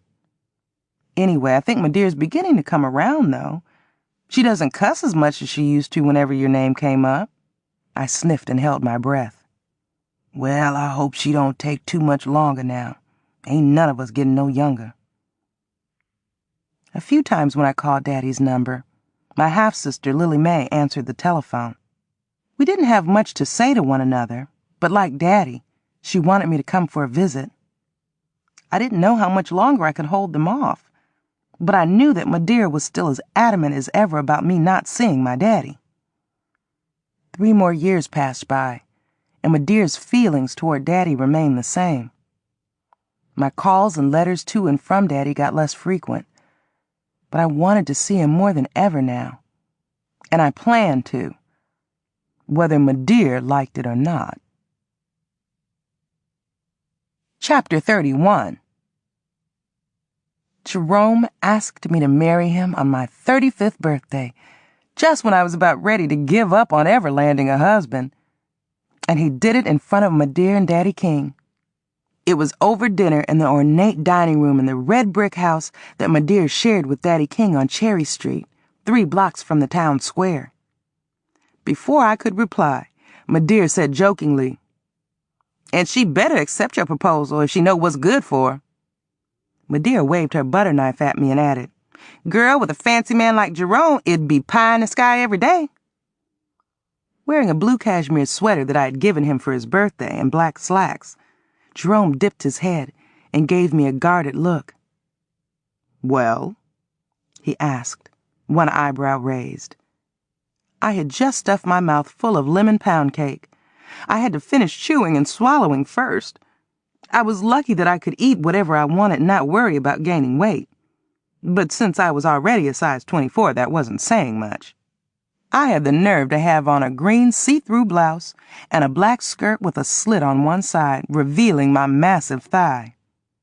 Jerome insisted I wear sexy outfits when we went out together, even if it was just to have dinner at my mother's house. One thing I had to say about the man was, he gave me the confidence I needed to feel better about the way I looked. Just the day before, I had worn a pair of short shorts for the first time in my life when Jerome took me to a pool party. Since it was August, and the temperature was in the low 90s, I didn't have to wear a coat or a sweater to Madeir's house. But a chill went through me, and my heart started beating so hard I had to shift in my seat. "I guess so," I replied, wondering why I was feeling so uncertain about marrying Jerome. I knew he loved me, and I thought I loved him. But something was missing from our relationship, and I didn't know what it was. And that scared me. The last thing I wanted to do was make another mistake, marrying the wrong man. Jerome tilted his head and gasped, his eyes stretched wide open. "You guess?" With a dry laugh, he grabbed his cloth napkin and used it to snap the side of my head. Then he used the same napkin to wipe crumbs off my lips before he kissed me. "I guess I'll keep you anyway." "Annette, it don't sound like you too happy about landing a man like Jerome," Daddy King teased. "If I was you, I'd be so happy I'd be dancing up and down the street naked." My stepfather looked tired, and he was really beginning to show his age. I was so sorry that I had wasted the first few months of him in our lives, treating him like shit. Now, whenever he called, I dropped whatever I was doing to go to him. The Friday before, while Madeir was on a shopping expedition with Scary Mary in Cleveland, Daddy King crawled to the telephone and called me at work to tell me that he had fallen down the steps in his house and couldn't get up. I ran out of my workstation like a bat out of hell to go to him. I stayed with him until Madeir returned. I reached across the table and touched my stepfather's liver-spotted hand and squeezed it. "Oh, Daddy King, you stop that. Me naked in public would really draw a lot of attention," I laughed. I took a deep breath and said seriously, "I am happy. I really am."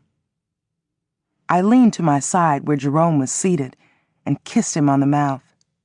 His kisses were just as lame as his lovemaking. It was like kissing a fish. As a matter of fact, when he spent the night with me, he slept on his back with his mouth open and really did look like a fish when he was asleep. When he woke up in the mornings, he had the breath to match. I didn't like what I was thinking about the man I loved.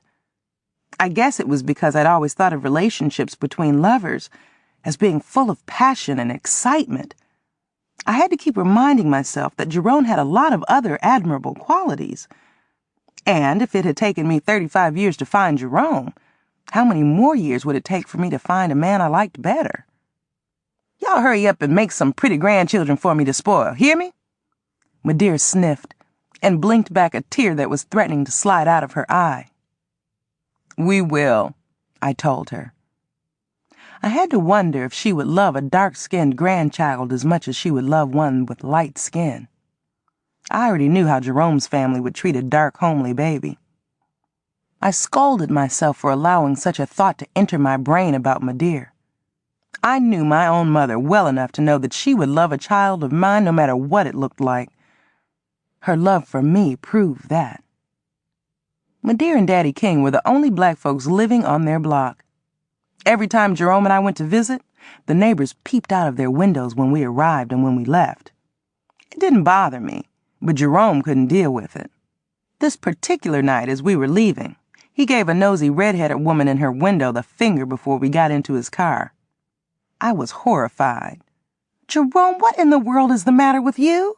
Stop acting like you were raised in the ghetto. A lot of white folks already think that about most of us anyway." "I can't stand these racist assholes spying on me like I'm going to steal something.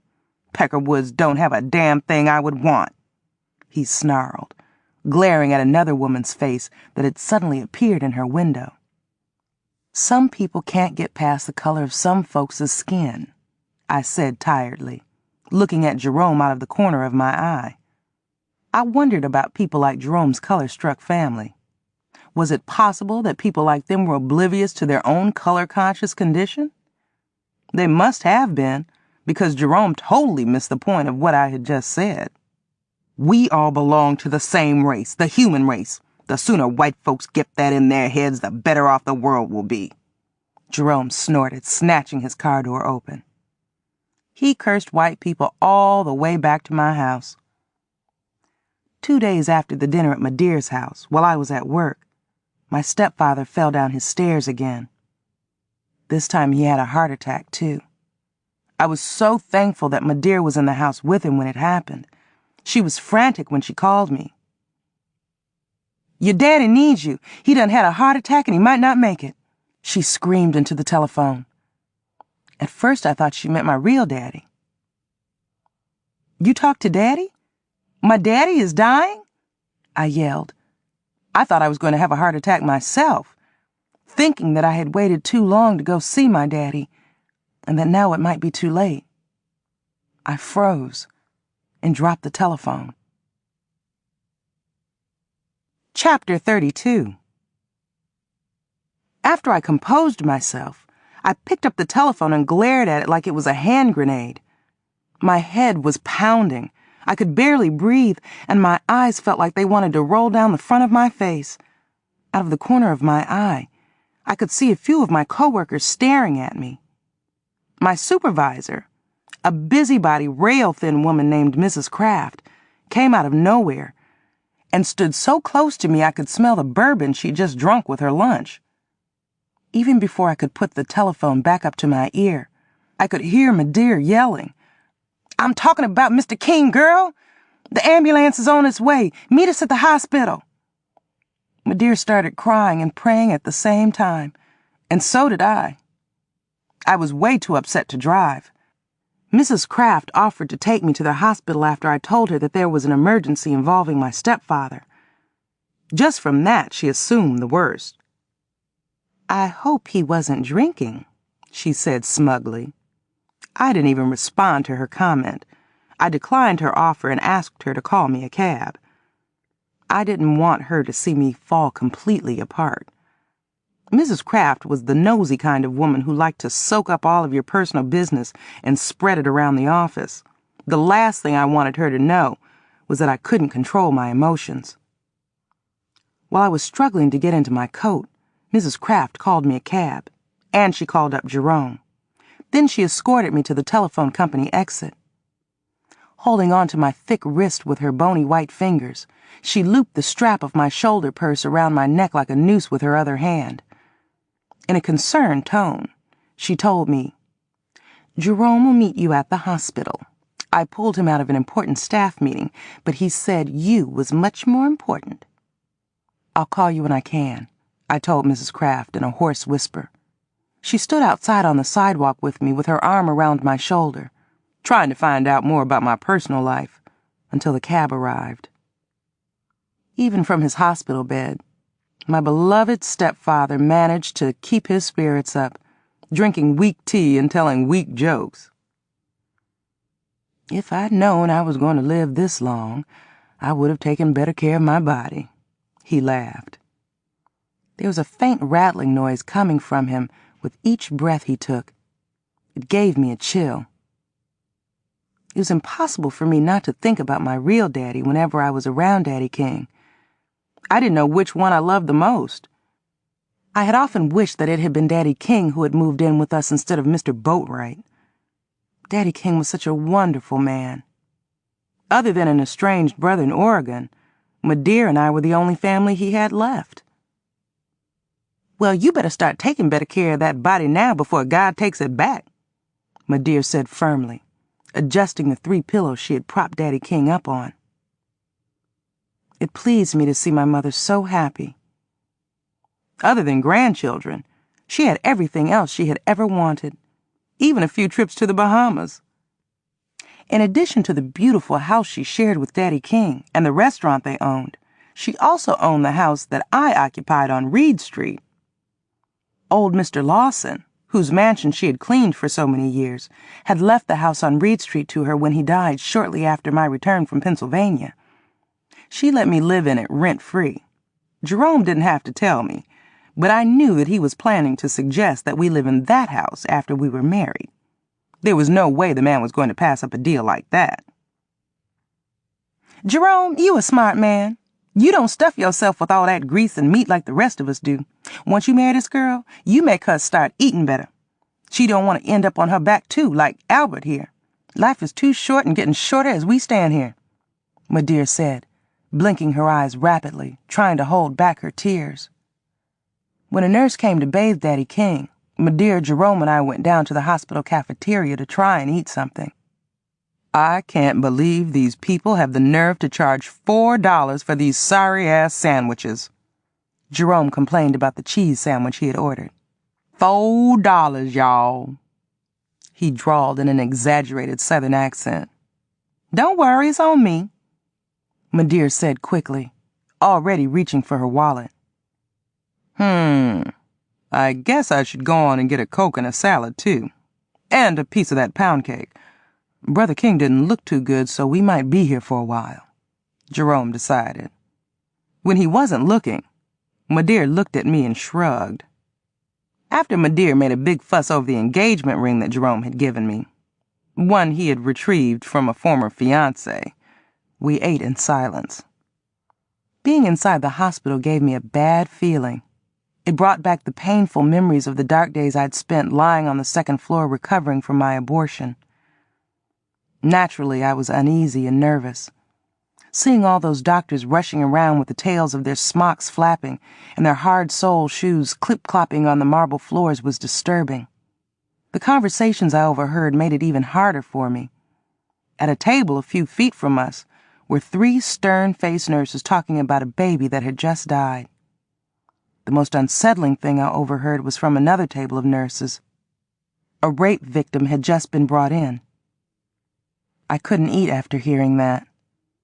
Let's go check on Daddy King, I suggested, pushing my tray off to the side.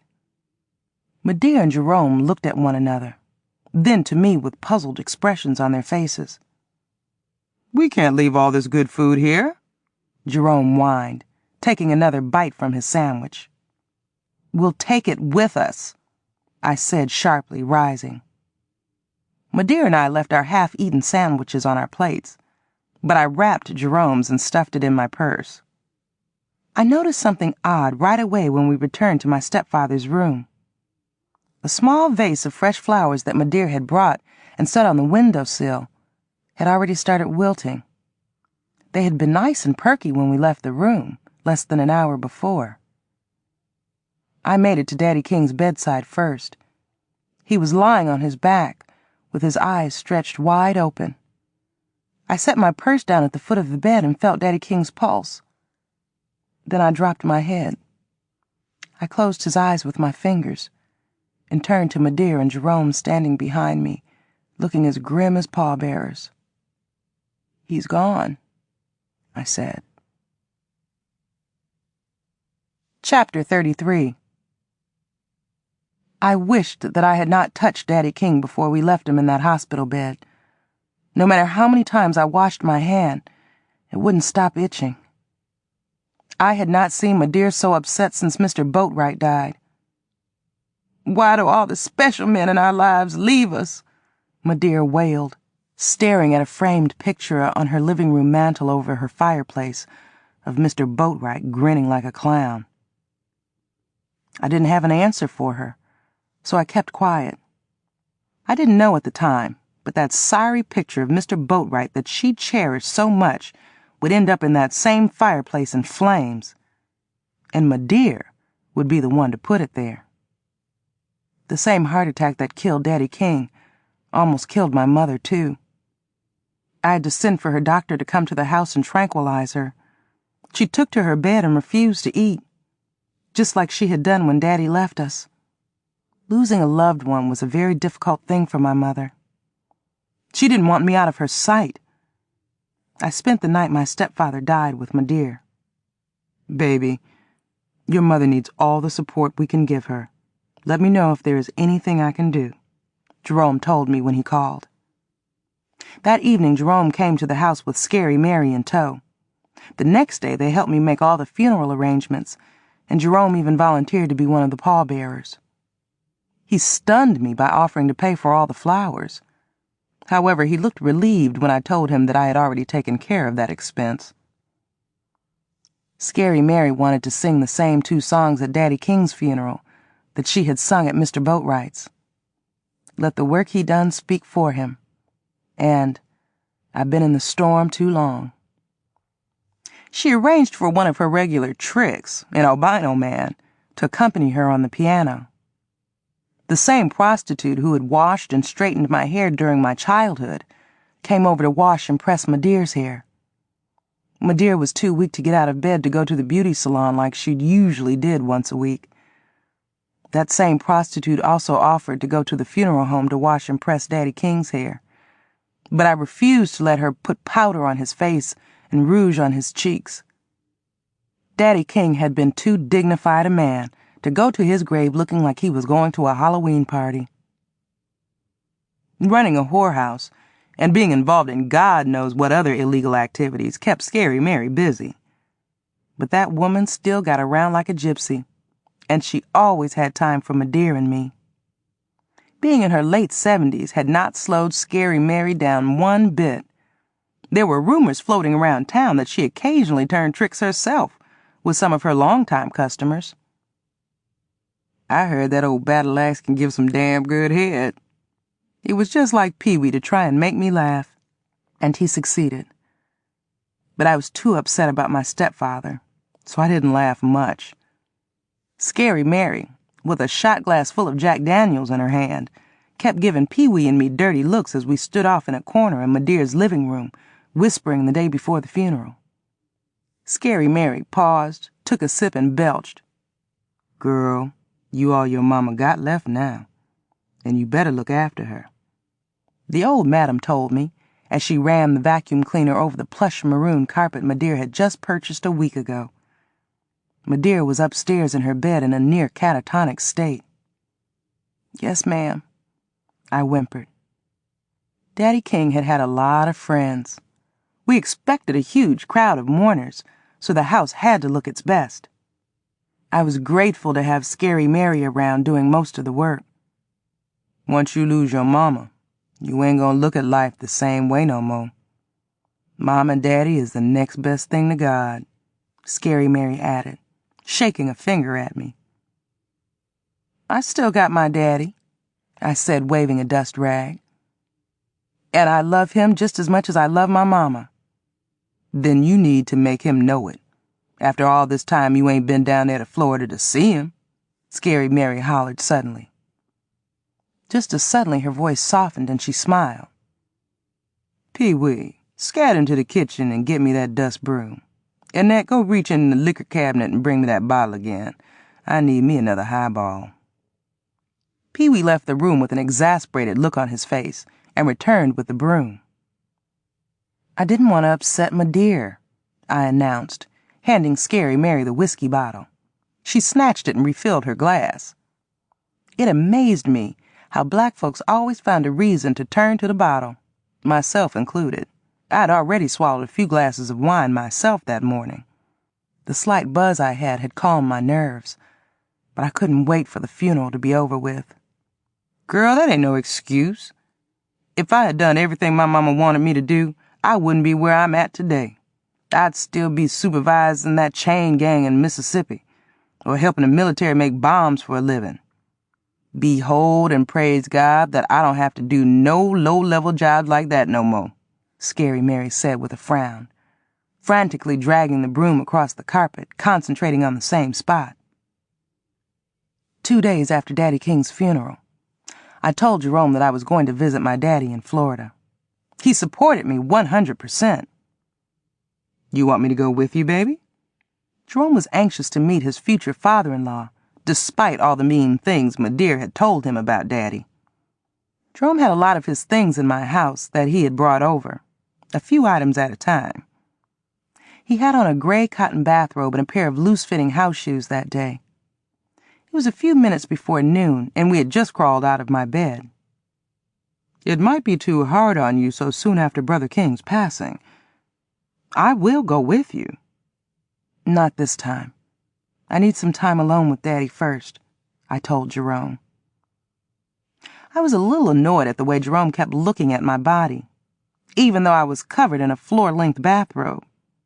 He had already fondled me a few times that day. As a matter of fact, when we were alone, he could barely keep his hands off me. But this was one time I was not interested in sex or anybody touching me. After being in Mr. Boatwright's grip for so long, I was finally the one in control of my own body. I utilized that power every chance I got. I slapped Jerome's hand and pushed him away. You can go home now. I really want to be alone right now, I said. Jerome nodded and got into his street clothes, but he fondled me for a few minutes before he left. Right after I sent Jerome home, I went over to Madeir's house. The front door was open, and I found her in her bedroom, still wearing the muslin gown she had slept in the night before. She was packing Daddy King's clothes in cardboard boxes for the Salvation Army to pick up. I blinked to hold back my tears because the scene reminded me of the day Rhoda and I had packed up Mr. Boatwright's things when he died. Daddy's not well, and I want to see him before it's too late, I said firmly. I held my breath because I didn't know how Madeir was going to react. At first I didn't think she heard me, because she kept her head down and continued folding Daddy King's clothes. After about a minute, she sat down on the edge of her bed and let out a deep sigh, her eyes looking at the floor. Then she looked at me with a mournful look on her face. I'm surprised Frank is still alive with the hog-high blood pressure he had ever since I first met him, with all that politicking he involved himself with. I always thought he'd spend his last day swinging by the neck from a sumac tree or getting barbecued at the stake at one of them Klan rallies. Madeir paused and shook her head. Even though she had just got her hair done a few days before, she had already sweated out most of her curls. Her eyes were red and swollen, and without makeup, she looked 10 years older. That Frank. He was such a strong brother, she said, speaking in a voice so soft I could barely hear her.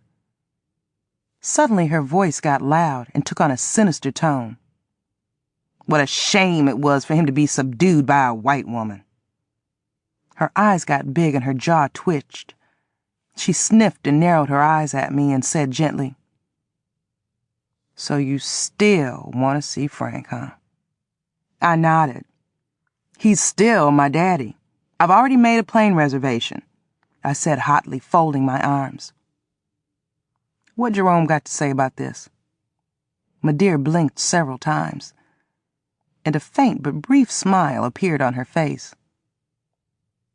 He thinks I should have gone down to Florida long before now. Scary Mary feels the same way, I replied, unfolding my arms. I didn't like being in the same room that Daddy King had occupied. I could still feel his warmth, and it made me uneasy because I had loved him so much. Madeir sighed tiredly and rubbed the back of her neck. Well, leave a key to the house with me so I can water your plants. Madeir shrugged and finished packing Daddy King's things.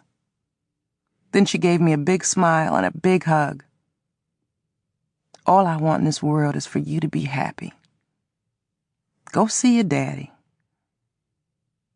I went home to pack for my trip to Miami.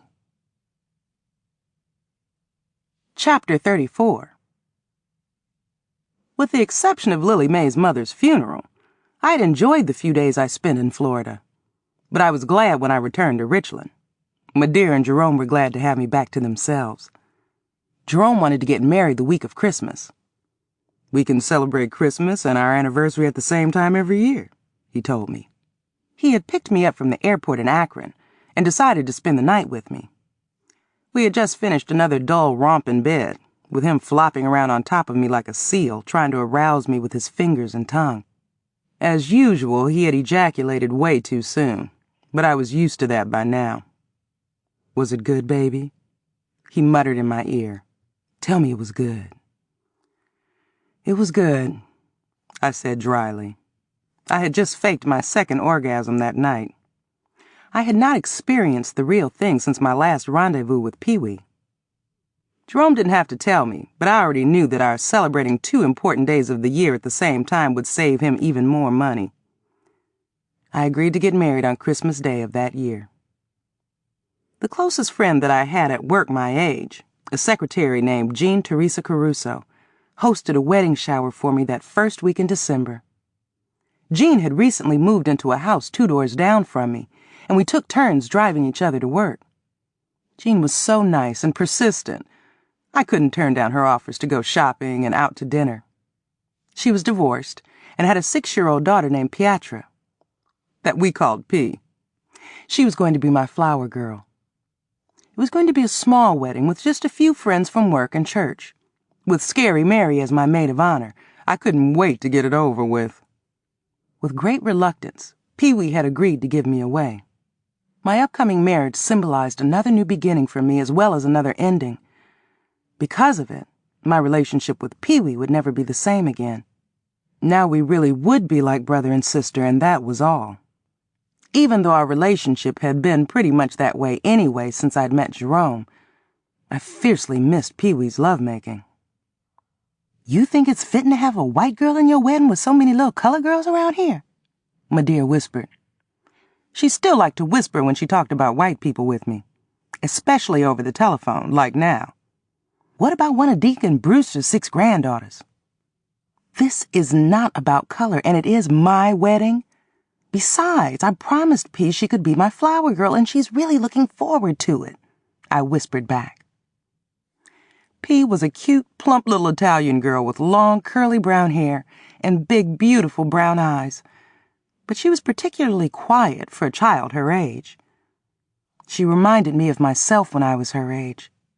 Like I did when I was a child, P seemed to enjoy the company of grown folks more than she did kids.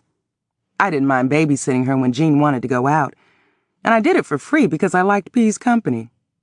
When P came to my house, we usually made cookies, watched cartoons, and I read children's stories to her. But what she enjoyed most was going to the mall or to the movies. A few days after my bridal shower, a Saturday afternoon, P stumbled up on my front porch and started pounding on my door. Jerome had just called and wanted to come over. I agreed only if he would take me to the movies that night to see The Color Purple. It was not playing at either of Richland's only 2 movie theaters yet, but it was playing in Canton, a 20-minute drive from Richland. Jerome had compromised and agreed to take me to the movies only if we could go to a matinee and get in for half price. I had opened the door expecting to see him. "Oh, P, you can't come in today. I'm waiting for my boyfriend and we're going out," I explained, looking over P's bare head, hoping to see Jerome's car. P's coat was unbuttoned. She didn't have on her snow boots and her cap was in her hand. "Can I come too?" she asked in a trembling voice. I shook my head. I didn't like the downside of having a close relationship with this child. I had allowed and encouraged Pete to expect too much from me. "Please, Annette," she begged, tugging at the tail of my blouse. I laughed dryly. "I'm going out on a date with my boyfriend. I don't think he would like to have 2 girlfriends. Wouldn't you rather spend the day with your mama?" There were not that many children in our neighborhood close to P's age, and most of the ones that were boys. Even though P liked to play with boys, she still preferred to spend most of her time with adults. P dropped her head and started shifting her weight from one foot to the other. "I don't like it at home no more," she told me, looking up at me with tears in her eyes. "It's bad." I was already cold standing in the doorway without my coat, but P's words and demeanor suddenly made me feel even colder. I chose to ignore some thoughts that had popped up in my head. We can go to the mall tomorrow," I suggested. "I don't want to go tomorrow. I want to go today," P said sharply, stomping her foot, poking out her bottom lip. Any other adult would have scolded the girl and sent her home, but I stood there for 5 minutes arguing with a child. I probably would have stood there longer than that if the telephone on my living room end table had not rung. It was Jerome, and he was canceling our date. Sister Hawthorne slipped on some ice and sprained her ankle, so she can't take Mama to play bingo today, Jerome explained, talking in a low voice. I could hear his bothersome mother mumbling in the background. Mama says if she wins, she'll owe it all to you. I didn't even know your mama played bingo, I said stiffly, curling the telephone cord around my finger. I heard my front door close. I turned around and P was strolling across the floor with that same pout on her face. She stopped right in front of me, staring at my face with eyes that looked like they belonged on a puppy. Yeah, Mama's been playing bingo for years. In a whisper, Jerome added, You know how old folks can be. They can be just like kids when they want something. They don't stop till they get their way. Jerome, I know just what you mean, I sighed, and rubbed the top of P's head. Call me later on, if you can, I said in defeat. Now that Jerome was not going to come over, I had a lot of free time on my hands. I took P with me to the mall to exchange a see-through negligee that Jean had given me for a flannel bathrobe. After P and I spent an hour window shopping and admiring the Christmas displays, she started whining to go to the toy store on the other side of the mall.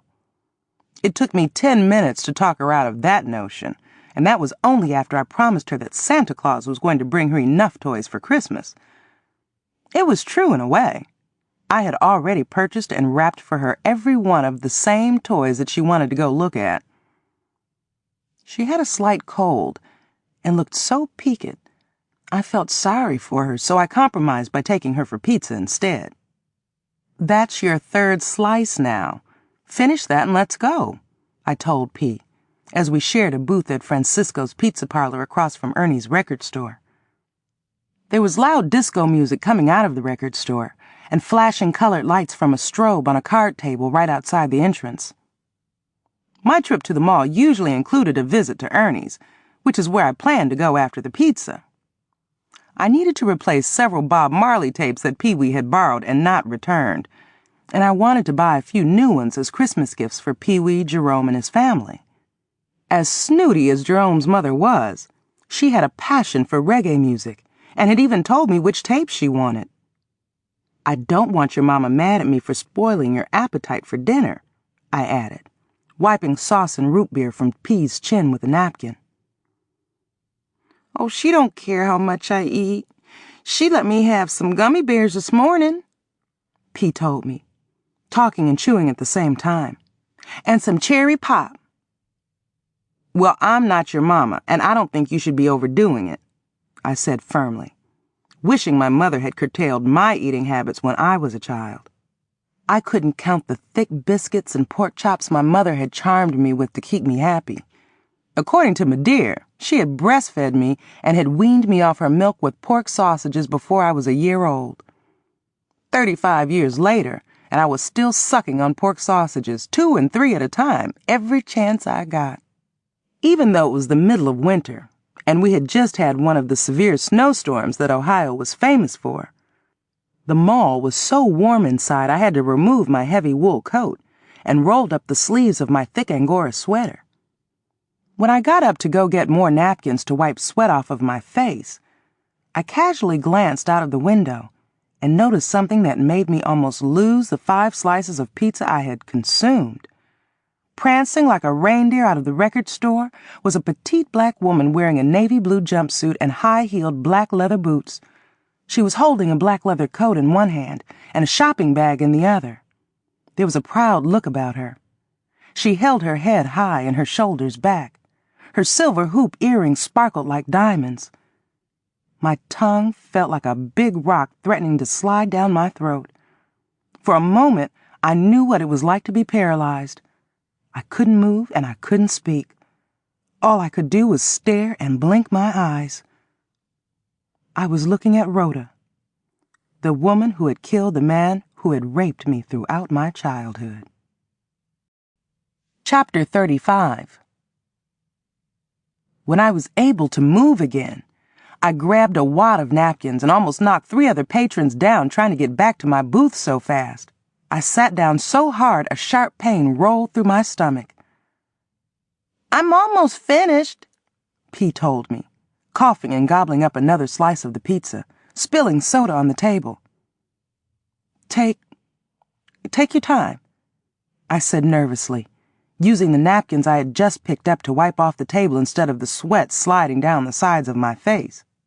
I beckoned for the waiter and ordered another pizza and a half a carafe of white wine. "What's wrong, Annette?" P asked, giving me a puzzled look. "Did you want that last slice of pizza?" No, you go on and eat it. I'll eat some of the next one." I just thought about something that made me nervous," I replied, looking toward the door. "You look so funny now," P stated, looking at me with her eyes blinking rapidly. "You sick?" "I'm fine, just be still," I snapped. The waiter delivered another pizza and the wine.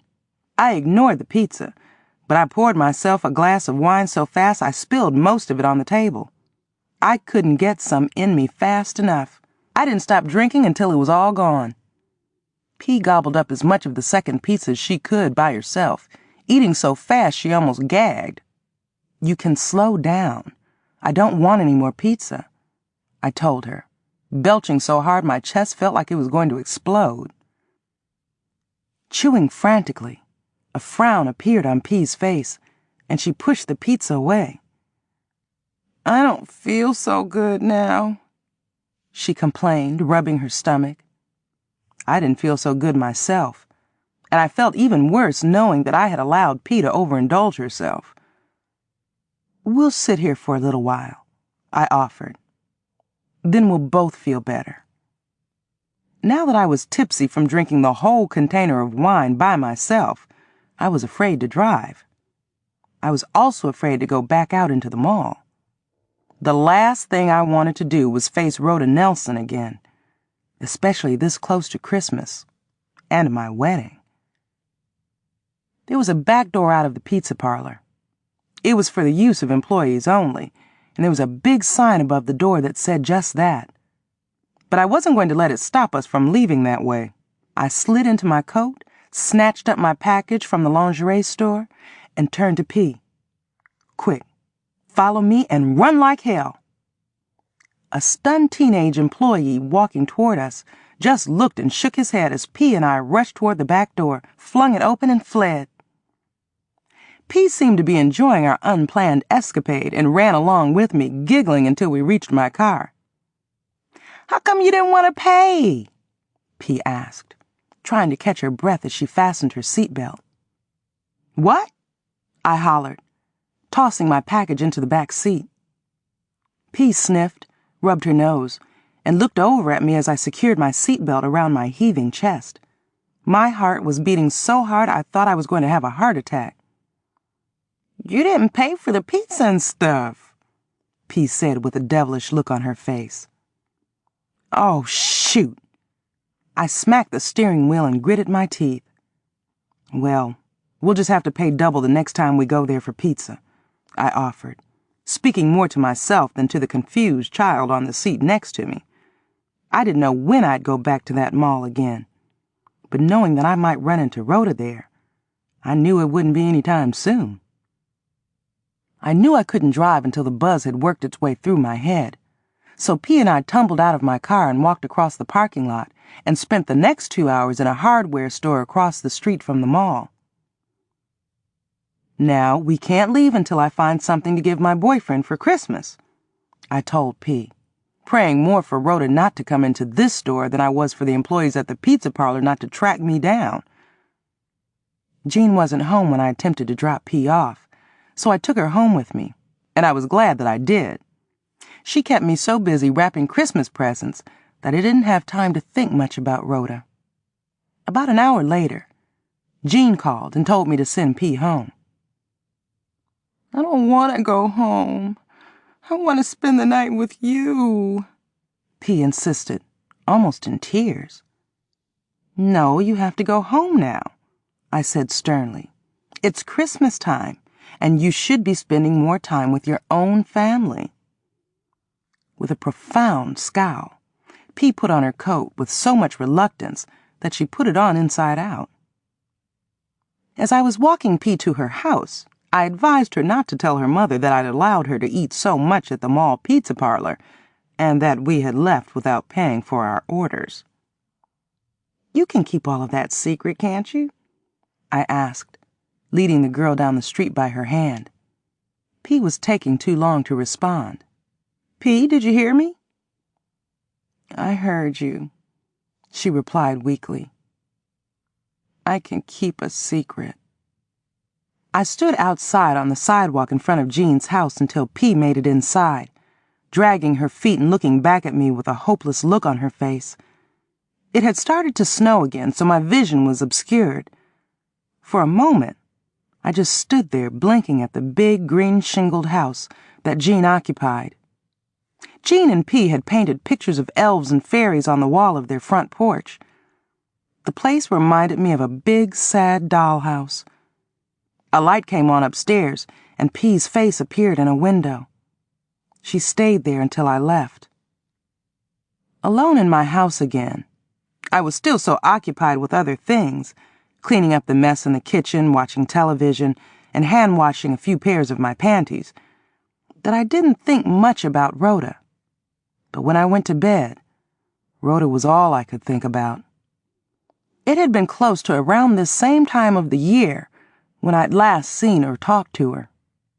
I had thought about her often over the years. Naturally, I did it more around this time of the year. I knew that her family had moved away, and as far as I knew, she never came to Richland to visit anybody, so I couldn't come up with a reason for her to be back in Richland now. Hours later, I was still tossing and turning, almost falling out of my bed thinking about Rhoda. I kept telling myself that I had mistaken some other woman for her. There were a couple of other petite young black women in town who resembled Rhoda from a distance.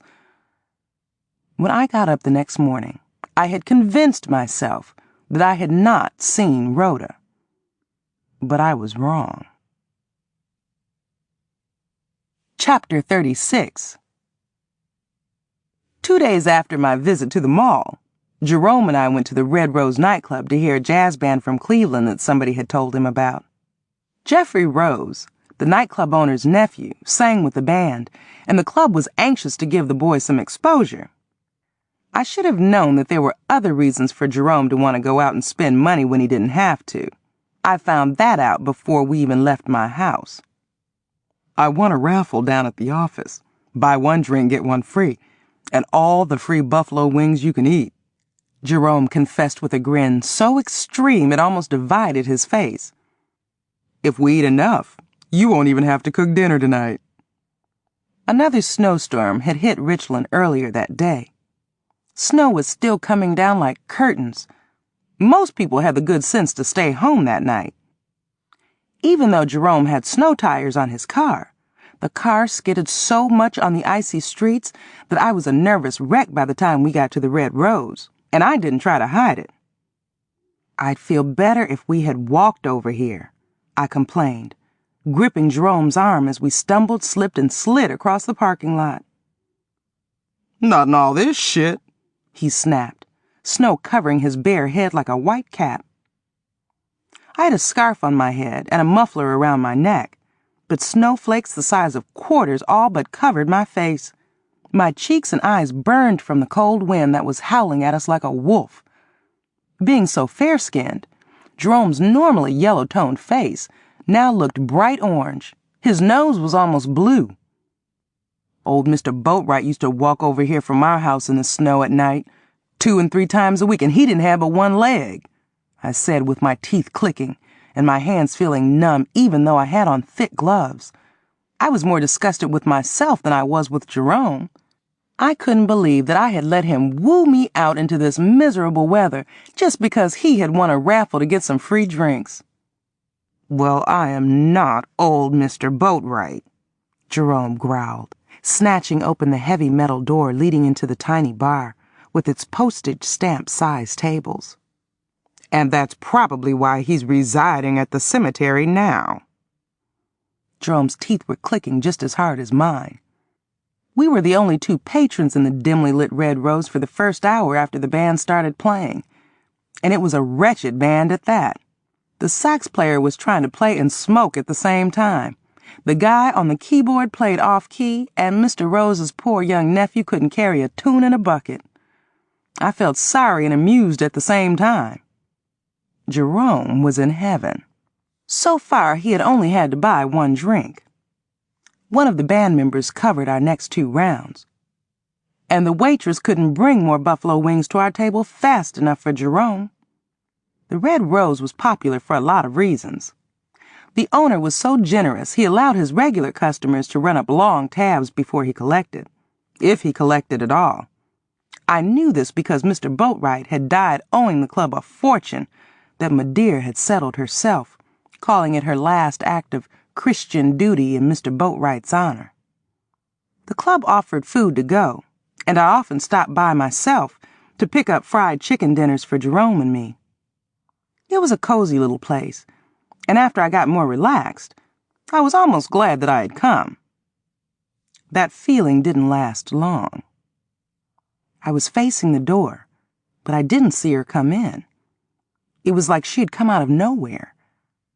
Rhoda. This time I knew it was her. Standing alone on the dance floor in front of the bandstand, she had on a long, dark skirt, boots, and the same leather coat she had had with her at the mall. Her long hair was in a ponytail. While I sat there in slack-jawed amazement, the band started playing a tune I'd never heard before called Crack the Whip. Rhoda started gyrating like a stripper, and my mouth dropped open so wide my chin ached. Every member in the band egged her on as she removed a leather belt from her waist and started waving it in the air, cracking it like a whip.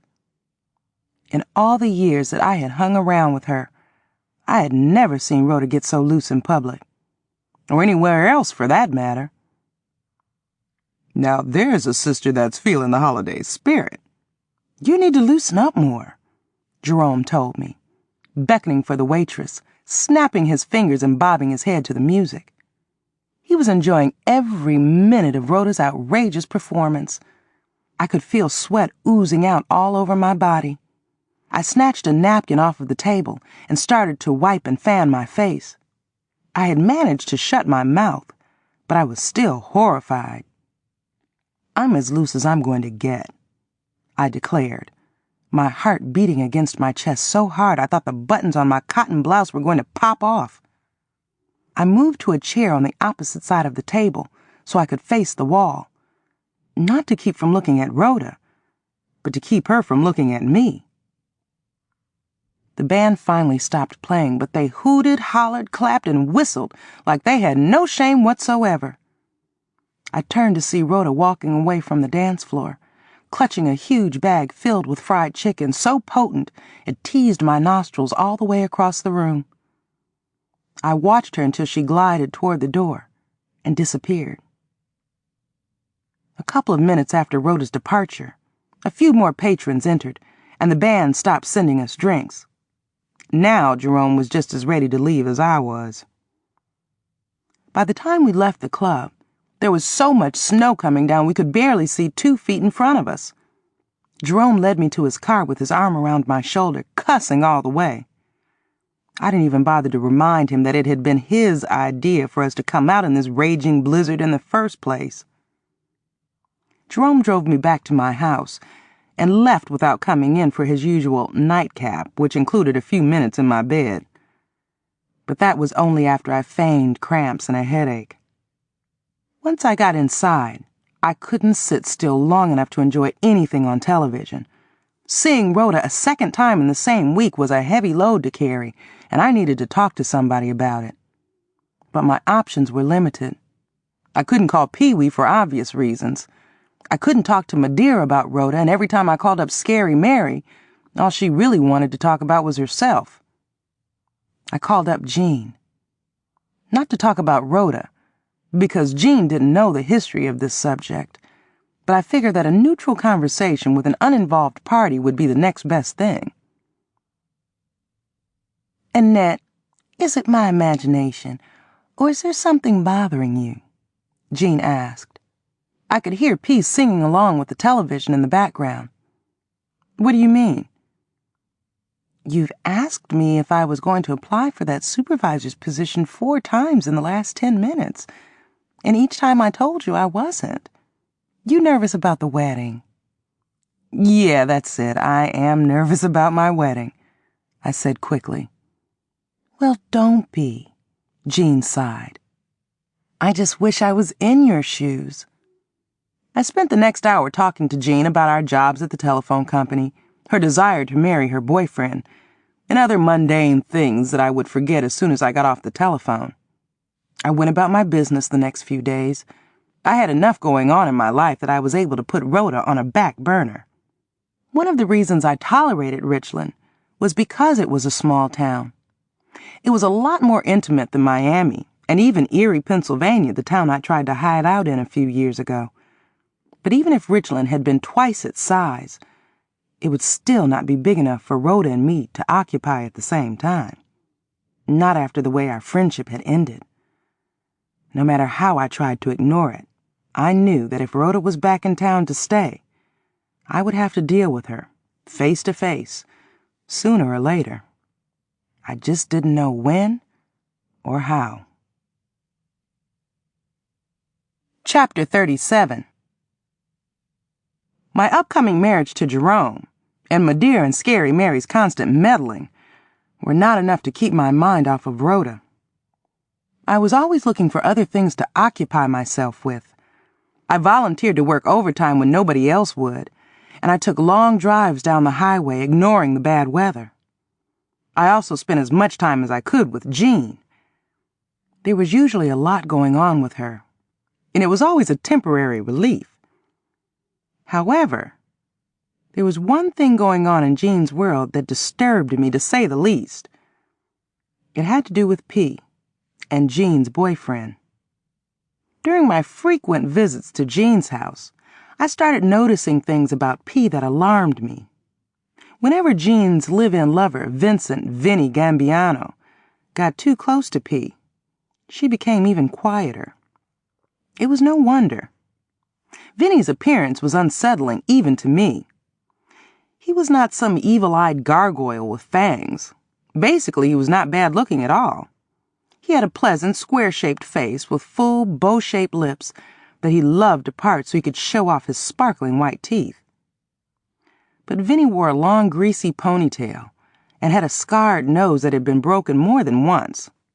He had cold, black eyes with eyebrows so thick it looked like 2 black caterpillars had crawled up his face. He didn't have much fashion sense because every time I saw him he had on something dark and outdated. He even wore dark, ratty turtleneck sweaters when he accompanied Jean and Pete to the church that they belonged to. Vinny and I went way back. He had been in most of my classes all through high school. He had been one of the smartest, neatest boys in the whole school. A lot of kids had teased him about coming to school in a suit, with his black hair slicked back with something oily every day, but none of that seemed to bother Vinny. His grandmother had raised him, and it was her that he had always aspired to please. When the old woman died during our junior year, Vinny went to live with his Uncle Luigi, a shoe store manager who drove an old hearse that he'd plucked from a used car lot for half the asking price. Almost immediately, Vinny took a strange turn. He stopped wearing suits, grew his hair long, and dropped out of school in our senior year. He started hanging out with some rough people, doing everything he could to look just as tough, like beating up other kids, smoking and drinking alcohol in public. He even started speaking like them, using foul words and bad grammar. I'd see him barreling through town driving his uncle's hearse like it was a Batmobile. According to the rumors, Vinny had fathered 3 babies by 3 different girls. Among Vinny's shady new friends was a bull of a man named Big Pete, who owned a newsstand that sold only the sleaziest of the men's magazines. Big Pete, a beefy-faced Greek immigrant, was also a small-time loan shark. He would send Vinny out to visit people who had fallen behind on their loans. Vinny's job was to chastise these unfortunate deadbeat individuals. It must have been true because I'd heard it from Scary Mary, and she knew everybody's business. I did see a lot of people associated with Big Pete hopping around on crutches and wearing casts on their arms. Even though he was always cordial to me, Vinny even made me nervous when I visited Jean. But there was something more than that where P was concerned. She would barely face him when he talked to her. A few times when he thought nobody was looking, I saw him wink at that little girl. A chill shot through my body like a bullet when Jean told me that Vinny had given up the job he used as a front, driving a cab, to stay home and take care of P while she worked during the day. I was scared to death for P, because I knew all too well what was going on behind Jean's back. At least I thought I did. I had lived through that experience myself with Mr. Boatwright for 10 agonizing years. With all of the things going on in my own life, and Rhoda streaking through my mind like the tail of a comet, I still spent a great deal of my time worrying about P. It was especially difficult for me because I knew that whatever was going on between that child and Vinny, I was in no position to do anything about it. Even though Jean was madly in love with Vinny, other men constantly asked her out. It was no wonder. She had violet eyes like Liz Taylor and a cute nose that turned up at the tip. She had thick jet black hair that she wore in a short style with bangs. But she was self-conscious about being overweight and hairy. She rarely wore skirts, and it was just as well because she had hairy legs that she refused to shave. But since that didn't seem to bother Vinny, she thought he was the best thing that had ever happened to her. She bent over backward to keep him happy. As hard as it was for me to believe, Vinny did the same for her. He sent roses to her at work, and he took her out to dinner at least twice a week. Working for the telephone company didn't pay Jean or me the kind of money we needed to live in the nice houses we lived in on Reed Street. I would have had to move to a much cheaper place if my dear hadn't owned the house I occupied. Vinny paid Jean's rent and helped with her other bills. And when Jean's mother passed away, Vinny cut a trip to Brooklyn short so he could come home and be with Jean. I had to admit to myself that the man did have some redeeming qualities. But so had Mr. Boatwright. I was happy when Jean told me that she had decided to put P in a nursery school. A black friend of hers had recently opened a licensed child care center in her home. Vinny was against it, but I went for it anyway. My friend has a little girl herself around P's age. Maybe being around other kids more will help P get over her shyness, Jean told me, fumbling with a huge tuna sandwich in the telephone company lunchroom. Besides, it's inconvenient for Vinny to pick P up from school every day and then babysit her until I get home from work.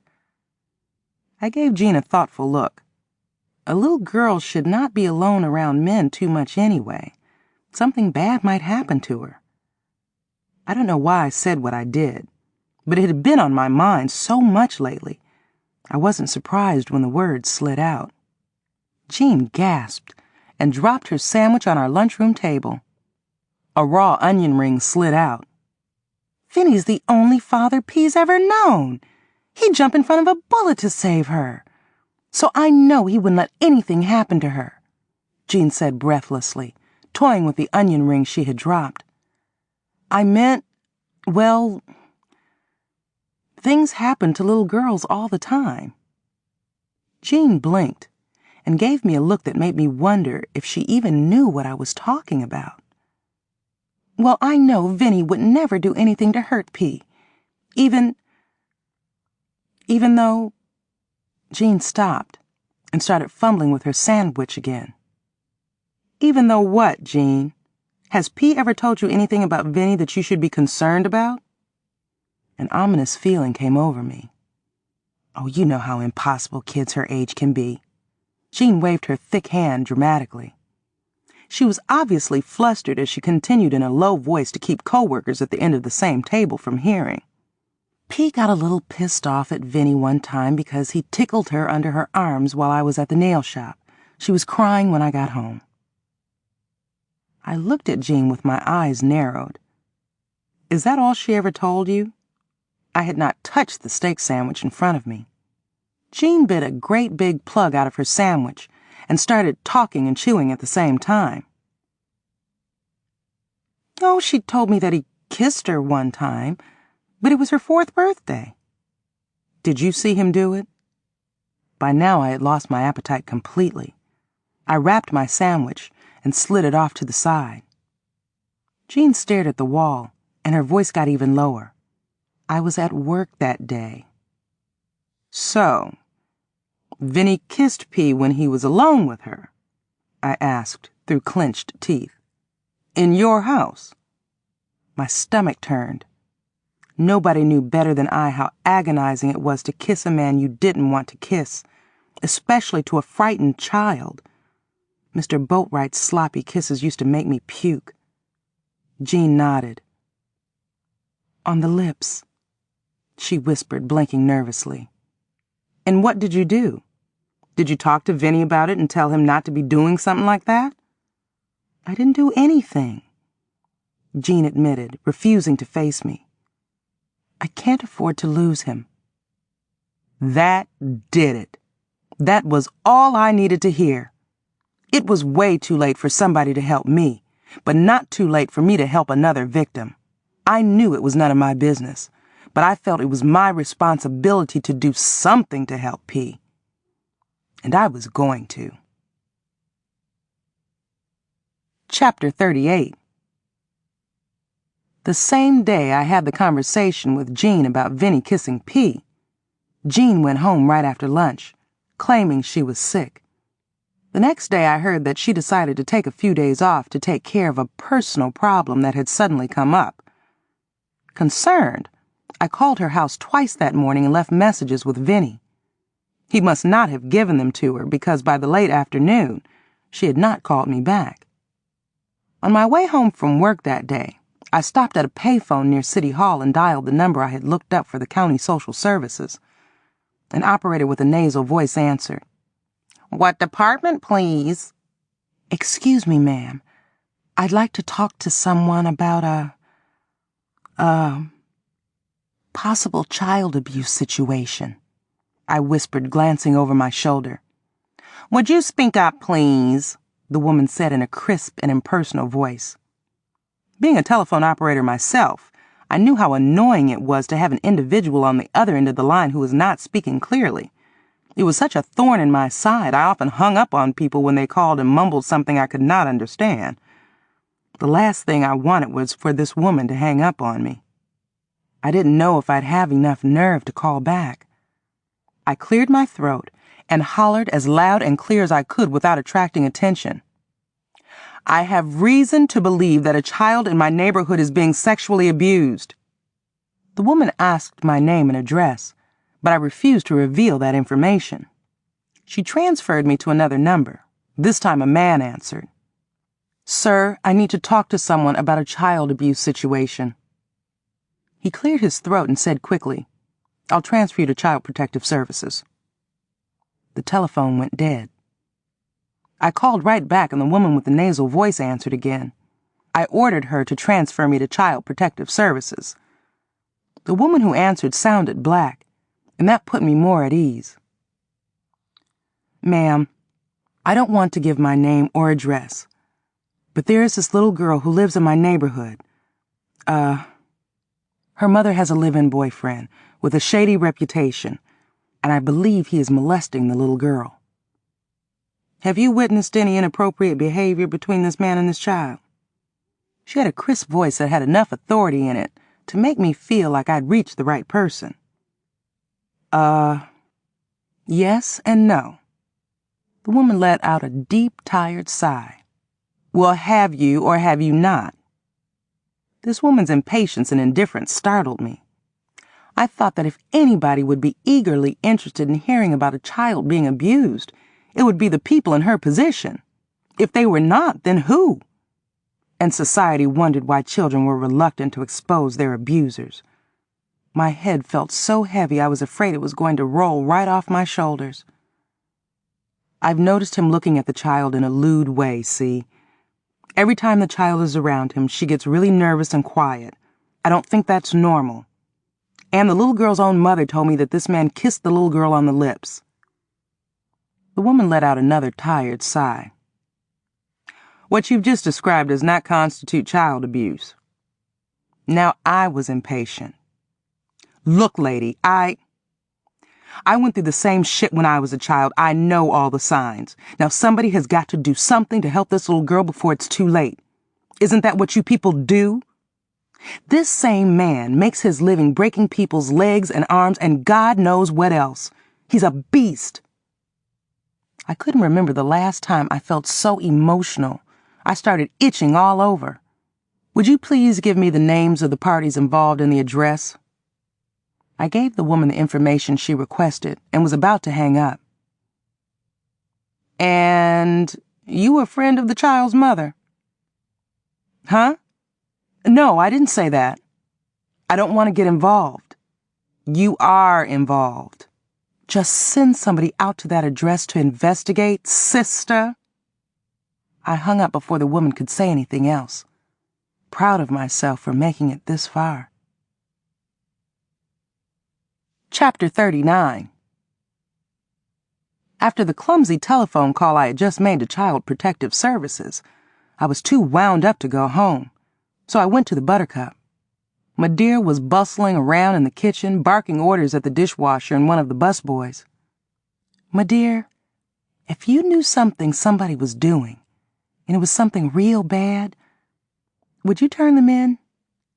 I asked in a low voice, glancing around. It depends on what it was that the somebody was doing. My dear started dicing celery. I hate when them folks from the projects come in here. No matter what they order, they complain. Would you believe one of them sent back a rare steak because it wasn't rare enough? If they want raw meat, they should be eating at a white restaurant. I don't know why niggas start tripping once they get their hands on enough money to eat out. I wish they'd stick to eating at rib joints and chicken shacks, but then I know a lot of them folks don't know no better. Bless their savage souls. Me and you used to be the same way. My dear paused and wiped her hands on the tail of her apron. She offered me a broad smile. I'm so glad me and you got class now. My dear, what if somebody was doing something nasty to a child? Like kissing and feeling on their private parts. Maybe even, raping them. Would you turn them in? I wouldn't have to. I'd beat the dog shit out of them myself. My dear grabbed a carrot and started dicing it, too. I ain't never had to worry about nothing like that, praise the Lord. My dear patted the top of my head and stuck a carrot stick into my mouth. I smiled weakly and left. The next few days I made several bogus trips to the store, just so I could drive past Jean's house to see if I noticed anything different. I didn't. Jean returned to work 2 days later looking like a fishwife. Her face was bloated and red, her hair looked dirty, and her clothes looked like she had slept in them. I've decided to take P out of the wedding, she said, hardly looking at me. I was standing next to her desk as she moved stacks of files from one drawer to another. Oh no, P was really looking forward to being in my wedding. Did she change her mind? I know she's shy, but, Annette, that's not it. Listen, I don't want you to take this the wrong way, because I don't want you to think of Vinny as a racist. I gasped and rotated my neck. Vinny doesn't want P in my wedding because I'm black? Something like that. Now, you know Vinny has black friends, but he was raised by an old woman that never looked at things like race from a modern point of view. Vinny believes that P being in your wedding would be sending out the wrong kind of message. He doesn't like to look like a jerk to his friends. I gagged and started gasping for air. When I composed myself, I asked, how in the world is P being in my wedding going to make Vinny Gambiano look like a jerk? Which, by the way, he already is. None of Vinny's friends are coming to my wedding. How would they know about P being my flower girl? I wailed. Jean's eyes got big, and she cocked her head to the side. She rotated her neck even more skillfully than I did. Well, this is a small town and people do talk, honey. Vinny and Pee-wee know some of the same people. You know, from hanging out at the Red Rose Bar and all. Jean sighed and set the last stack of files on top of her desk and gave me a mournful look. I hope it's not too late for you to get another little girl. Jean, did something else happen in your house? I asked quietly. I could see our supervisor peeping at us from around the copy machine across from Jean's desk. I lowered my voice and leaned closer to Jean. Did it, Jean? Annette, I don't know what you mean. Jean bowed her head and narrowed her eyes. Just what are you thinking, Annette? Who have you been talking to? I shrugged. I haven't been talking to anybody about Vinny except you and little P. But this seems kind of sudden. Why did Vinny wait all this time to pull P out of my wedding? And why are you letting him decide that? He's not her father. He pays the cost to be the boss. You know how good he is to P and me. I don't want to move out of my house, and if I upset Vinny, that's exactly what I'd have to do. A wan smile crossed Jean's face, and she shrugged. You know how unpredictable men are. Hey, how about lunch at Toni Santi's? I feel like pizza today, my treat. I let out a deep, noisy breath and slapped my hands on my hips. Well, are you and P at least still coming to my wedding? Tell Vinny he doesn't have to come if he doesn't want to.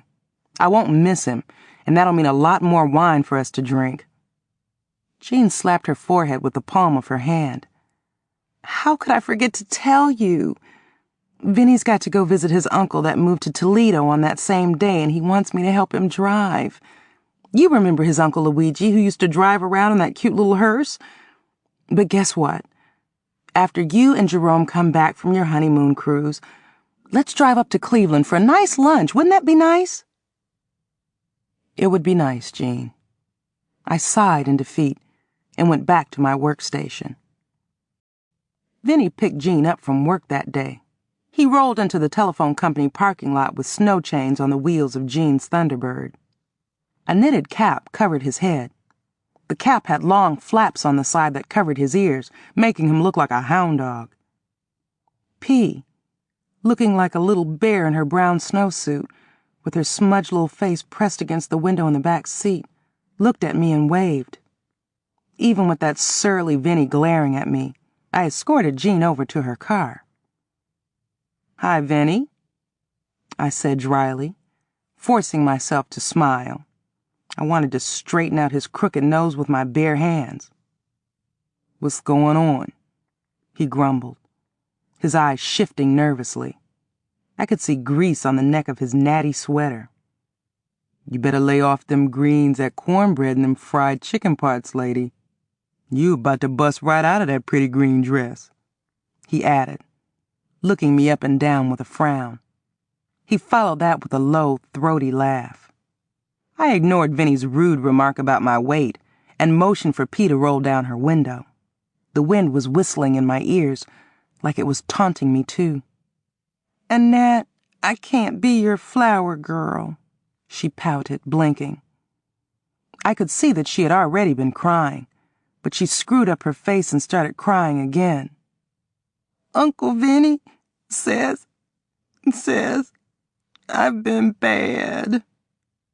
P paused, sniffed, and glanced at Vinny.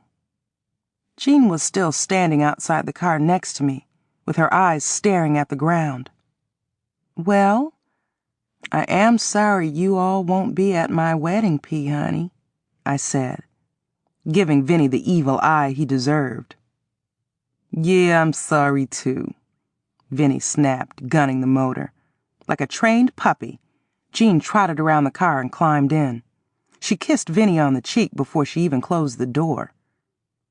As long as I live, I will never forget the sad expression on P's little face that dreary day. Even though we looked nothing alike, it was like I was looking at myself when I looked at her. I didn't know if an investigator had paid Jean a visit or not, and I knew Jean would never tell me. I just had to wait and see what happened next. Chapter 40. In a surprise move, Jerome decided that he didn't want to get married in church. He wanted to get married in his mother's house. My dear told me she didn't care if I got married in an outhouse as long as I was happy. And since all of Jerome's siblings had been married in Marlene's house, it seemed like the right thing to do, so I went along with it. That way, he argued, we could save money for the Mexican cruise we planned to go on for our honeymoon, even though my dear was paying for half. We could use that money for some new furniture, Jerome insisted. I don't want us to start our life together with all that tired old junk we both have now. I agreed with Jerome that we needed new furniture, but I refused to go along with him about picking up wicker items from a flea market where he often shopped. When Madeir offered to buy us new furniture, Jerome decided he had to have crushed velvet couches and a matching love seat. Like a docile lamb, I went along with that too. Since Madeir owned the house on Reed Street, I lived rent-free. I had agreed to keep up the property taxes and the maintenance, and that was well within my budget. After paying rent on the apartment I'd had in Pennsylvania for 10 years, this was a dream come true for me. I was so happy that things were finally going so well for me that I often let it cloud my judgment. Jerome was taking advantage of me left and right, but I couldn't see it then. He usually presented his schemes to me while I was in his arms. After a tiresome 5 minutes of sex, I had also agreed with Jerome that he would move in with me after we were married. Shortly after Madeir married Daddy King and moved in with him, I had moved into Madeir's old bedroom. I had recently moved back into mine. For some reason, I felt more comfortable there after all. I refused to move from it again to the one that Mr. Boatwright had occupied like Jerome suggested. I had already said no twice, but that didn't stop Jerome. It annoyed me when he badgered me about something, but he never gave up without a fight. That other bedroom has a better feel to it and a better view, he insisted, as he squeezed my breasts and tangled his legs around mine. Sadly, he was not arousing me, but he thought he was. I'll be a lot more passionate in a bedroom I'm happy in, he added. I was learning something new about Jerome all the time.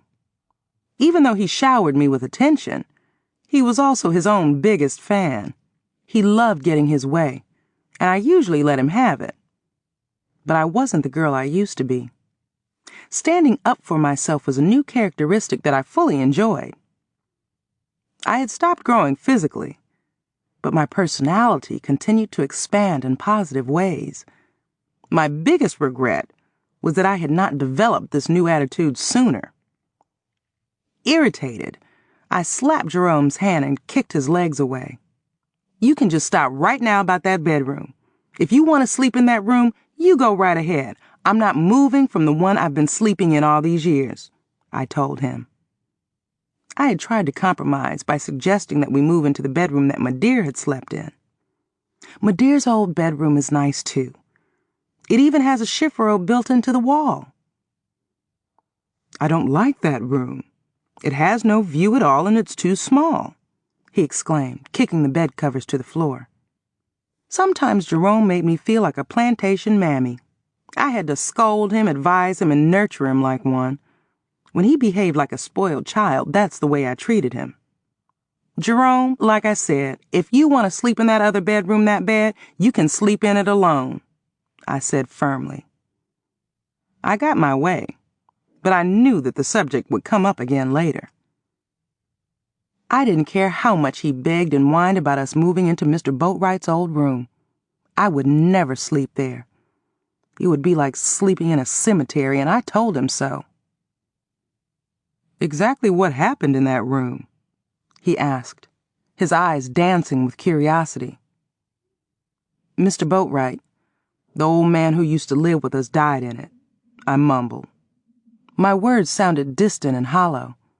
Even after so many years, Mr. Boatwright was still a difficult subject for me. Oh, I didn't know that. Your mama told me how close you were to that old brother. My daddy died at home, too. I couldn't go in his bedroom for a year. We'll stay in your room, baby. But we definitely need a new bed. We've just about fucked the hell out of the one you got now. Even though Pee-wee and I had not been lovers for years, on one hand, it saddened me when I heard from Scary Mary that he was seriously involved with a woman he had met at the Red Rose Bar. On the other hand, it pleased me when Pee-wee confessed that he was not comfortable knowing that Jerome was going to be living right next door to him. I had assured Pee-wee that he would still be welcome to visit me every day if he chose to. However, I planned to tell him that he would have to stop entering my house without knocking and making himself at home by stretching out on my couch like he was now. The last thing I wanted to do was hurt Pee-wee's feelings. Next to Jerome and Daddy, Pee-wee was the most important man in my life, and I didn't ever want to lose his friendship. That's why I didn't bring up the fact that I'd seen Rhoda. If Jerome had not been in my life, I could have talked to Pee-wee right after my first sighting of her in the mall. But over the years, she was the one subject I'd purposely avoided talking to Pee-wee about. There was too much I wanted to say about her to Pee-wee, but I couldn't, at least not yet. With my wedding, wondering how my relationship with Daddy and Lily Mae was going to develop, and my concerns about P, I already had enough to keep my mind working overtime. "Old boy know about us?" Pee-wee asked, looking at me out of the corner of his eye. "And, do Jerome know about that, thing we used to do?" Pee-wee made an obscene gesture with his fingers. "No!" I snapped. "Nobody but you and I know about that thing we used to do. Let's keep it that way," I said, walking around picking up the empty beer cans that Pee-wee had scattered about the living room. Jerome liked to clean house, and I did too, but living alone for so long, I had a habit of neglecting my house-cleaning duties. Pee-wee frowned and shook his head in disgust when I lifted one of Jerome's jock straps off the floor and stuffed it inside my bra. "Annette, I know it ain't my business, but I think you could have done a lot better," Pee-wee said suddenly. "Better than what?" Pee-wee waved his hand dramatically, frowning even more. "Better than Jerome," he snapped in a high-pitched voice. "Didn't you tell me that already?" "Well, I'm telling you again. How you gonna feel at them family visits with that color-struck crew? How you gonna feel if you have dark-skinned babies? I am beyond that color thing, and I thought you were too," I hissed and gritted my teeth. What would black people talk about if we were all the same shade? That subject is so tired and old, and I am sick of people bringing it up, especially you. "Yeah, but nothing, Pee-wee." I threw up my hands in exasperation. "Look, you just don't like Jerome or anything about him, including his whole family." Pee-wee shook his head and gave me a thoughtful look. "Now, don't be coming at me like that. You got it all wrong. His sister Nadine's cool. I was supposed to take her to our prom, but she got the measles. Pee-wee stopped talking abruptly and looked away. I gasped. "What? You never told me that. So you only took me to the prom because Nadine Cunningham couldn't go. I'd have slapped the shit out of you," I yelled, shaking an empty beer can at him. I sat down on the couch and stared at him with contempt. Pee-wee guffawed and held up his hand. "Don't be clowning me, girl." He paused and got serious. "I was scared to ask you. You and that high and mighty Rhoda thought I was a fag. Oh, I know all about them times y'all hid from me.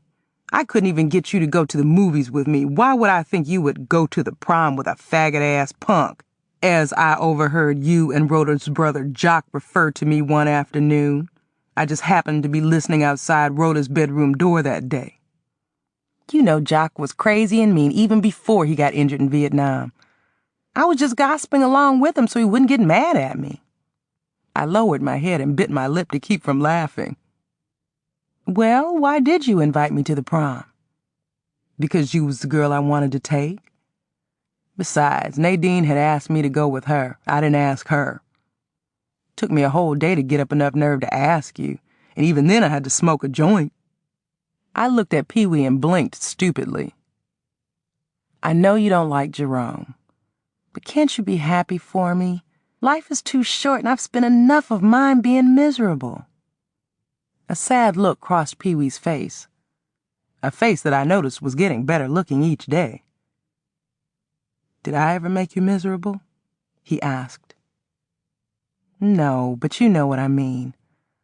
I want you to be happy for me," I wailed. "I am. I just don't want to see you end up regretting nothing. I'm 35, Pee-wee, and look at me. I am no Diana Ross. How many more chances will I get to marry?" "Well, do you see Marvin Gaye, may he rest in peace, sitting up in here with you? Women ain't standing in line waiting on me. Don't I deserve a chance?" I gasped. "A chance for what?" "I want somebody to cook and clean for me and keep me warm at night when I crawl into the bed. Shit."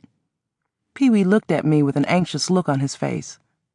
I had to say the most appropriate and non-committal thing possible for his benefit as well as mine. I sighed. "Get a maid and some woolen pajamas." Pee-wee rolled his eyes, let out a groan, and offered me an easy smile that he promptly replaced with a moderate scowl. "I always thought that one day, you know." "Oh, hell, girl, how come you ain't marrying me?" I laughed and waved my finger at Pee-wee. "Be serious and stop spilling beer on my clean carpet." "Why won't you marry me?" he whined. "I ain't good enough for you?" A puppy dog expression appeared on his face. "I know I'm a little on the dark side, and my hair looks like Nap City. But I ain't no bad dude to look at. And you know I can afford to support you in style. A woman like you deserves the best, and I should be the one to give it to you. Not what's his butt. Shit." I stared at Pee-wee with my mouth hanging open, giving him one of the most exasperated looks I could come up with. I didn't appreciate him joking with me about something as serious as marriage, but the days of us being alone in my house were numbered, so I decided to humor him. "And just why in the world would you want to marry me now? I've known you most of my life." Pee-wee shrugged and chuckled. "Looks like I'm gonna be stuck with you the rest of my life anyway. I ain't moving from my house. You ain't moving. We'll probably be living next door to one another from now on anyway." Pee-wee paused and clapped his hands together, then started rubbing his palms together. "Just think of all the money we'd save if I moved in with you or you moved in with me. Now you sound like Jerome." I laughed.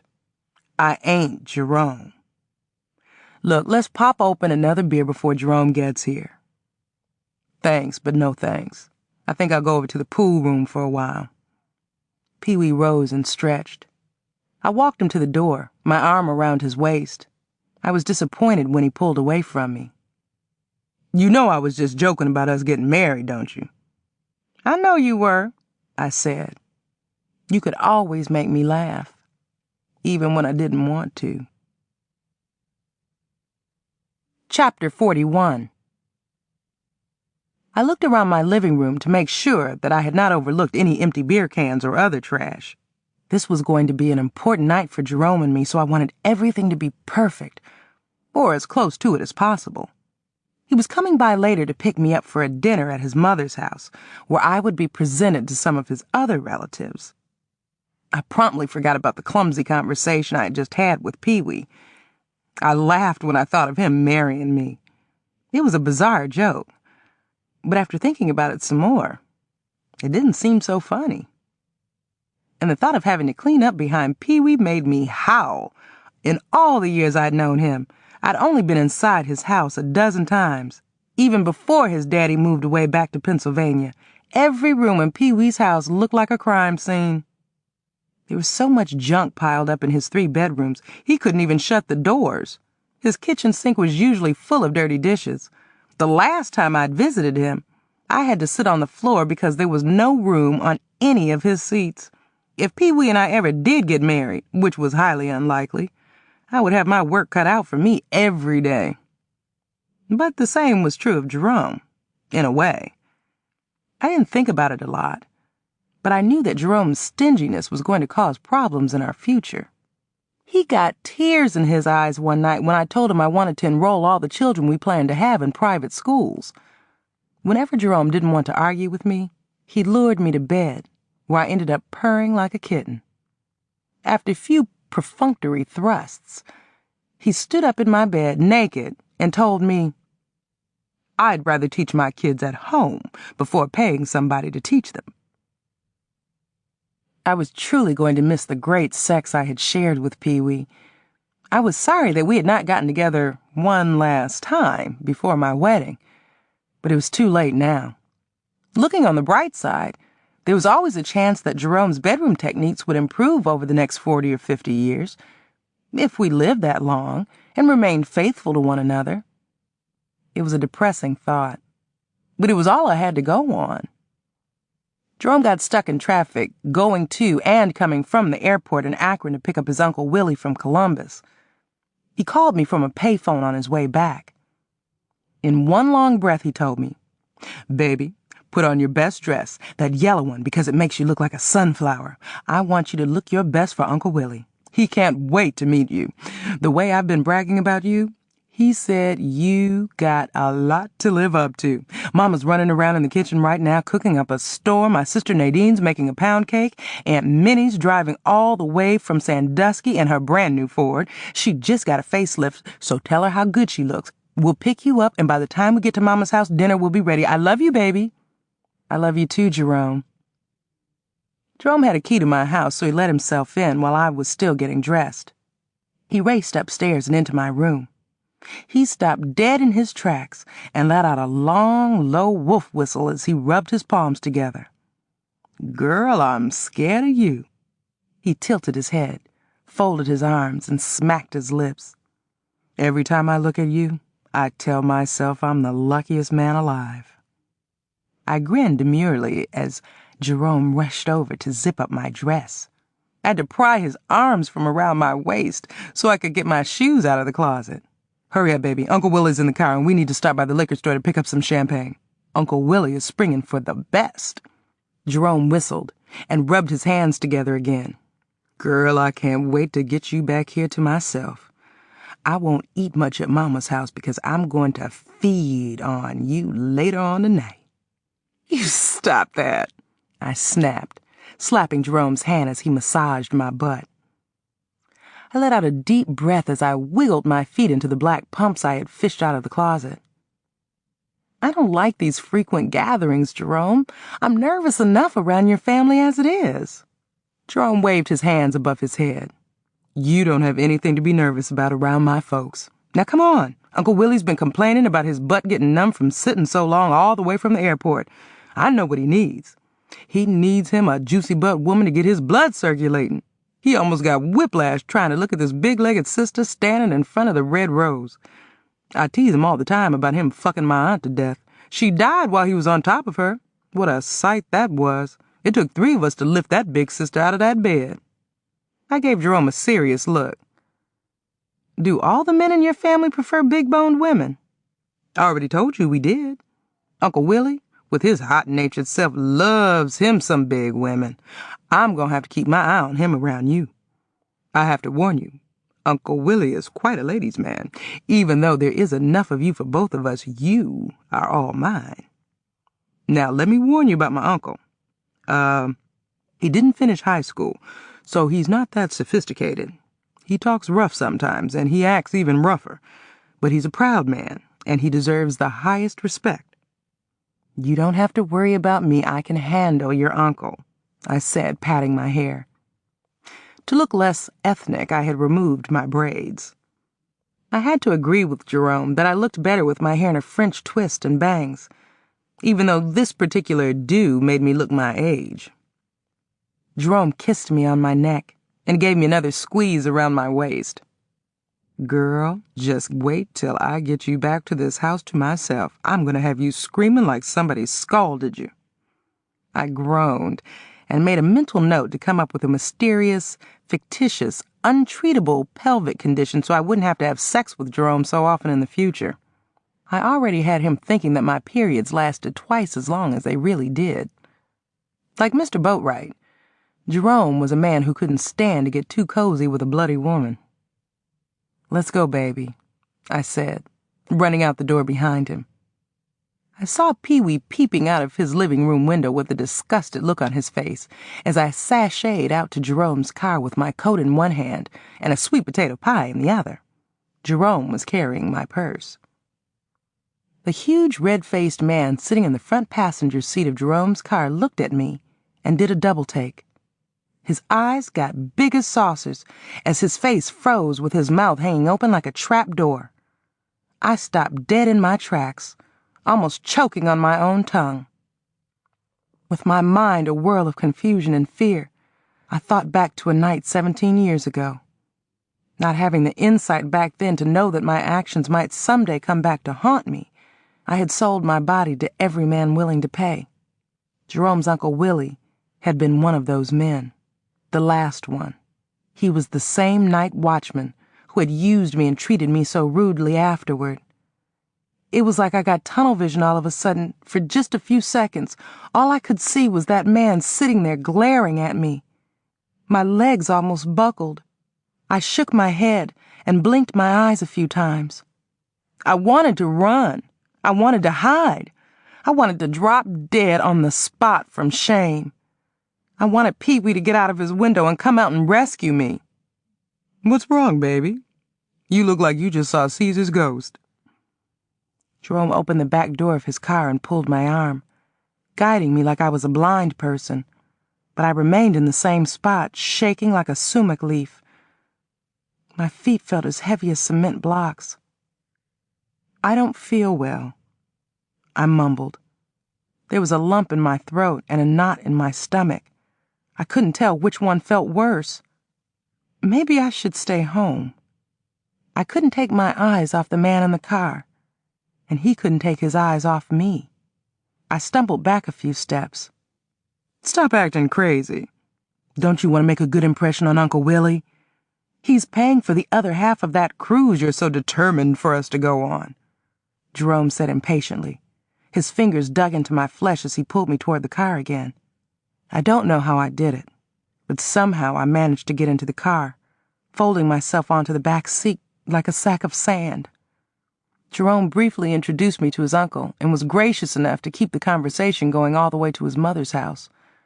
I said less than 5 words as Jerome bragged about what a beautiful, decent, hard-working, clean, generous, and sexy woman I was. "Uncle Willie, ain't this woman something else? I can't wait for you to get to know her as well as I do," Jerome said, talking so fast he had to cough to catch his breath. Mr. Willie turned around and gave me a sharp look, shaking his head as he spoke. "I can't wait," he growled, his lips snapping brutally over each word. "She sure enough is something else."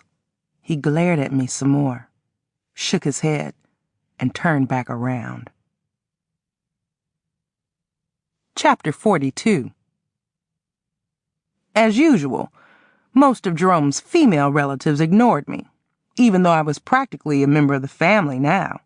However, his sister Nadine was her usual cordial self to me. She always attempted to pull me into a conversation, no matter what the subject was. "Annette, I can certainly tell you're a woman in love. Your face is just glowing," Nadine told me in her nasal voice.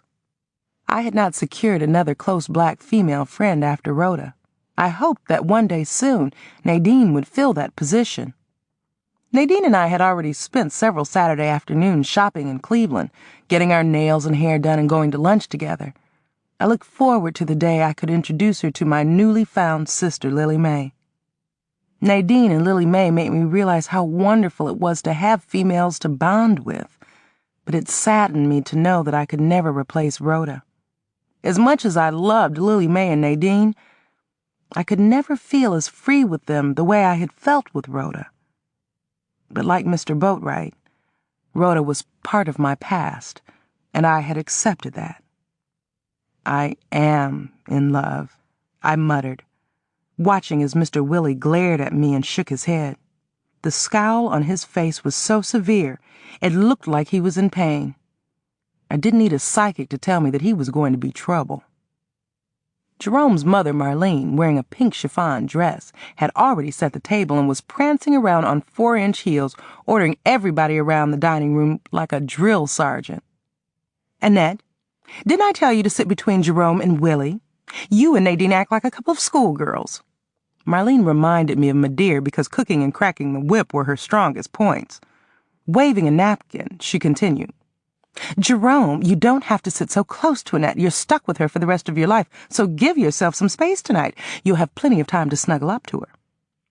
As much as Jerome and I loved the bright yellow dress I had on, Marlene looked me up and down and frowned. Annette, I guess you want to get as much mileage as you can out of that frock. She turned sharply away from me and snapped her fingers. Then she opened her mouth to bark again. First she sneezed and turned back to me. I was hoping you wouldn't splash on none of that Giorgio, Annette. Cheap perfume is bad for my sinuses. And what did you do? Swim in it? My goodness. She waved the white napkin at me and started talking with her other hand covering her nose. Annette, you better sit at the end of the table after all. Marlene waved me to another chair. No, wait, that's still too close to me. Instead of allowing me to sit at the table with the rest of the adults, Marlene seated me at a card table that they had dragged into the dining room for Jerome's 2 young nephews and niece. I was pleased when Jerome got up from the table and sat with the kids and me. I was even more pleased when Nadine took the seat next to Jerome. I'm wearing Giorgio too, Nadine said with a wink. As uppity as Jerome's mother was, she was a fairly decent cook. She had roasted a duck and stir-fried all the vegetables.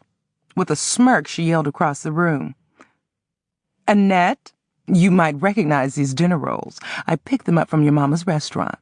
I hope you're half as good a cook as she is. I want my boy to be well taken care of. Mama, you don't have a thing to worry about. Being with Annette is just like being with you, Jerome said, not noticing the snickers from his siblings. Nadine shook her head and tapped my foot with hers under the table. Uncle Willie told me when I was a little bitty boy that a smart man always marries a woman like his mama. Mrs. Cunningham, Jerome is just playing with you. I could never be the woman you are, I said distantly, knowing that my goose was probably already cooked thanks to Mr. Willie. I was not too particular about what I said now. I had nothing else to lose, so I kept talking. I just hope that I make Jerome as happy as you have anyway. Marlene glared at me with her mouth hanging open. Like Nadine, Jerome's mother was not as pretty up close as she was from a distance. Marlene's small, beady black eyes were too close together. Her nose was crooked, and one of her cheekbones was higher than the other, making her face lopsided. I wondered if a woman who looked like Marlene would have thought so highly of herself if she'd been born with skin as dark as mine. Jerome's Aunt Minnie from Sandusky cleared her throat. Annette, the key to keeping your man happy is to always look good for him, no matter what you have to do. It's such a shame my husband Clarence had to up and die on me so soon. Miss Minnie lifted her chin and patted her cheek. I didn't comment on her recent facelift because she still had a few wrinkles and folds. As hard as I tried not to look at Mr. Willie, every time I turned my head in his direction, his eyes were on me. There was no mistaking his contempt. So, now what do you do for a living, Annette? Even though Mr. Willie said it nicely, there was still a fierce scowl on his face as he addressed me. These were the first words he had spoken to me since the ride from my house. She's a switchboard operator, Jerome said proudly. And she was the smartest girl in my algebra class, Nadine added. Willie nodded. When I was your age, they only gave jobs like operators to those squeaky-voiced white girls. Black girls had to do some of everything to make a buck. That's for sure. My mama cleaned houses and cooked for most of her life. When I was little, I remember a job she had spreading manure on some politician's farm. I used to help her, I said evenly. I didn't particularly care for duck, but I managed to take a few bites. Spreading manure, ye gods! Marlene clucked and shook her head. I'd do anything to get out of doing something that ghoulish. She sighed and looked around the room from Jerome to her other 2 sons. Boys, Just being a woman in this world is a mighty cross to bear. Some of us have to do some of the most unspeakable things so we can take care of our loved ones. I've been telling Nadine that all her life. Marlene turned to me with a rare smile and said, "Well, be thankful you had a mama willing to do whatever she had to do. Just look where she's at now." "She owns the Buttercup restaurant now," I announced proudly. "I know. I used to go by there a few times before I moved away from Richland. I didn't know Gussie Mae was your mama." Mr. Willie grunted, waving a tall flute of wine in front of his pink and brown lips. "Oh, Miss Gussie's a sweet woman. Goes to church every Sunday," Clifford, Nadine's sharp-featured husband, said. He occupied the seat next to Marlene. "She cooks and serves food to the homeless on a regular basis." I smiled proudly. I didn't want to brag about the fact that my mother had also started giving cash donations to the homeless, too. I didn't care what anybody thought or said about me now. I was proud of the person I had become. I was so bold as to now believe that the people in my life should consider themselves lucky to know me. I just hoped that Jerome was one of those people. Marlene patted Clifford's shoulder and grunted. "It's a crying shame Annette's mother associates with wenches like that scary Mary," Marlene said with disgust, shaking her head and waving her fork high in the air. "That woman gives the rest of us a bad name. If Annette's mother and Annette could shovel shit to survive, Scary Mary could have, too. A black woman running one of those houses. Shame, shame, shame. I didn't even know snake pits like that still existed in America. The whole business is so third world." I was surprised when one of Jerome's brothers defended Scary Mary. "Scary Mary's cool. It's because of her generous donations that they can keep that youth center open. Lord knows black kids need all the help they can get to keep them out of trouble. Scary Mary also helps my mama cook and feed the homeless," I said, holding my hand up defensively. "Even if the woman is a madam, she's got a good heart and she doesn't judge people." Jerome beamed proudly. His mother just looked at me and blinked. Mr. Willie glared at me and shook his head. Everybody else in the room smiled at me, even the children. Then the conversation suddenly shifted to family matters that didn't concern me, so I excused myself to go to the bathroom. I made it just in time to throw up in the toilet. When I opened the door to leave, Jerome's ferocious uncle was standing there, blocking the doorway. The contempt in his eyes could not be measured. Chapter 43. Excuse me, I mumbled, attempting to walk around Jerome's angry uncle. I even offered him a smile. The huge man stepped to the side, preventing me from moving. His face was close to mine, and his foul breath made me cough. "Get thee behind me, bride of Satan," Mr. Willie commanded.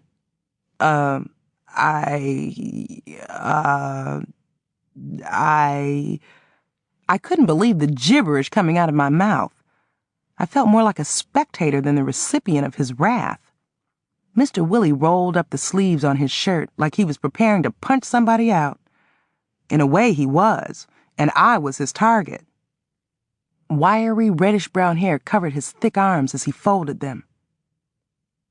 "So, we meet again," Mr. Willie said gruffly, as he reared back on his stump-like legs and started to rock back and forth on his feet. I attempted to walk around him again, but he was determined to keep me from moving. He wobbled to the side and blocked my path. "Where do you think you gwine?" he sneered, stabbing my chest with his thick finger. "I'm going back to Jerome," I said, trying to sound firm, my hands hanging limply down my sides. "You ain't gwine no place, whore of Babylon." But nothing." He paused and let out a loud belch, shaking his head as he looked me up and down.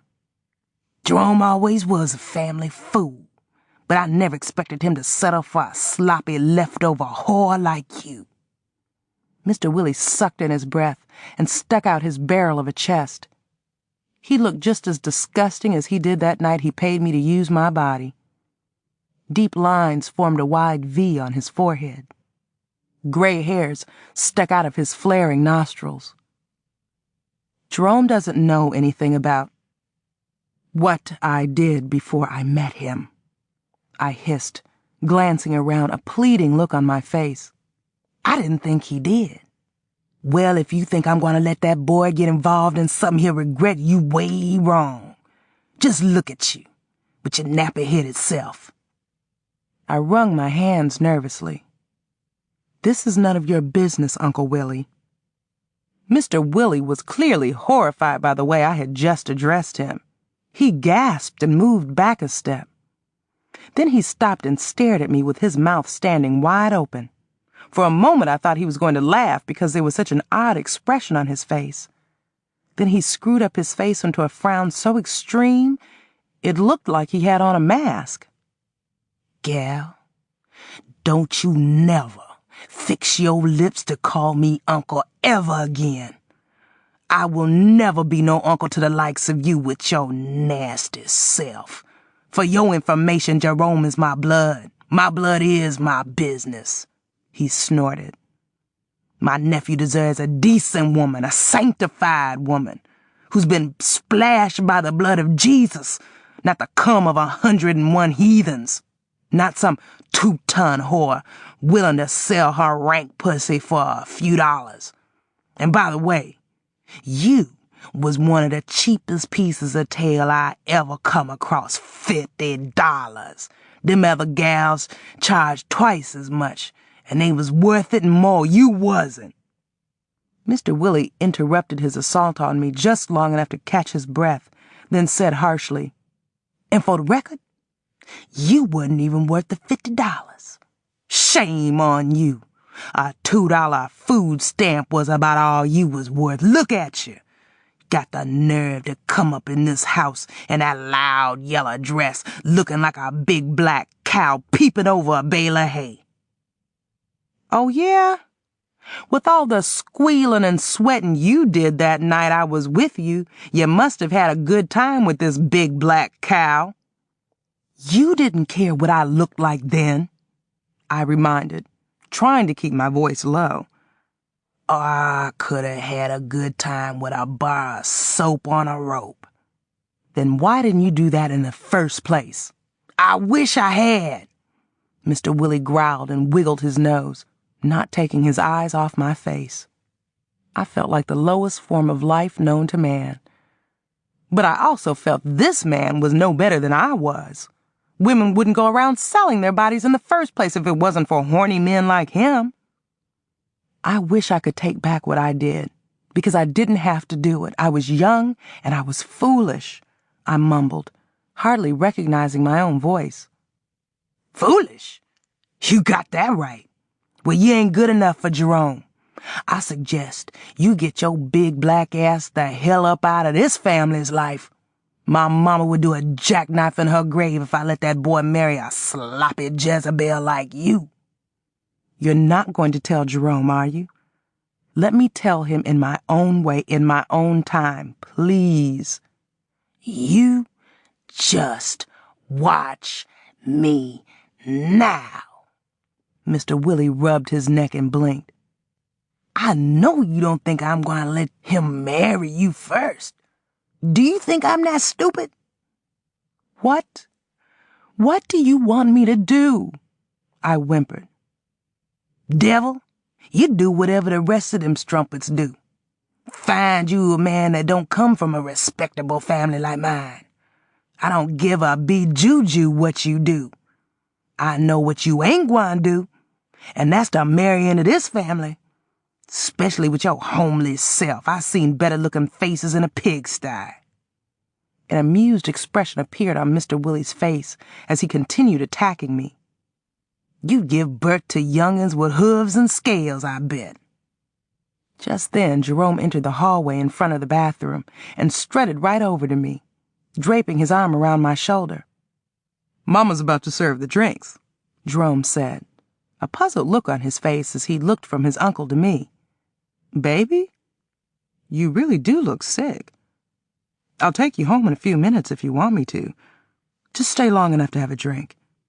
You are going to be part of this family, and I want you to get used to everybody. Jerome wiped a layer of sweat off my cheek with the back of his hand, then felt my forehead. Feels like you have a fever, too. I nodded. It was nice talking to you, Mr. Willie. I mumbled, my words tasting like something contaminated.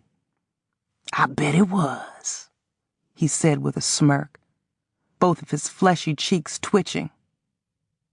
And I didn't get to say everything I wanted to say, but I'm sure I will, if I see you again. There was no mistake about the threatening tone in his voice. I was so lightheaded, I could barely feel my feet as I followed Jerome back to the living room. I had perspired so much that the top part of my bright yellow dress was soaking wet. My stomach was in cramps and my eyes felt like balls of fire. Baby, I am so proud of you tonight. I'm so sorry you don't feel too well, Jerome said lovingly as we entered the living room where everyone was. I'll be fine, I managed, pressing my lips together to keep them from quivering. Mr. Willie was standing in a corner glaring at me with his arms folded. He flinched, shook his head and took a drink when Jerome kissed me. I felt like I had slid into the deepest bowels of hell and had been sucked up into the jaws of the beast. Chapter 44. I needed a drink more than anybody else in the living room at Jerome's mother's house. But even a straight shot of vodka didn't dull the pain. Nobody even noticed when Jerome and I slipped away from the crowd and went to his car. I know you don't feel well, baby, but I wish you would have said goodbye to everybody before leaving, Jerome whined, helping me into his car. And don't be shy around Uncle Willie. Don't call him Mr. when you see him tomorrow. Call him Uncle Willie like the rest of us did tonight. He'll like that. Jerome, I'm really sick, and I need to get home right away. The alcohol that I had been able to get down churned violently in my stomach. The inside of my mouth tasted like bile. Well, take care of yourself. I'd like for us to take Uncle Willie to the Buttercup tomorrow for dinner. Your mother makes the best sweet potato pies in town. I nodded and placed my head against the window, praying that Jerome would drive fast. I wanted to be alone as soon as possible. I stayed pressed against the window all the way back to my house. I'll call you later tonight. I would stay with you now, but my uncle is the head of the family and I need to spend some time with him. Jerome lowered his voice and continued. I just hope Uncle Willie's not expecting me to hook him up with some female company like he did the last time he came to visit. Since my aunt died, he's been hornier than ever. Scary Mary's girls just love him to death. I nodded and started to open the car door. I paused and looked at Jerome.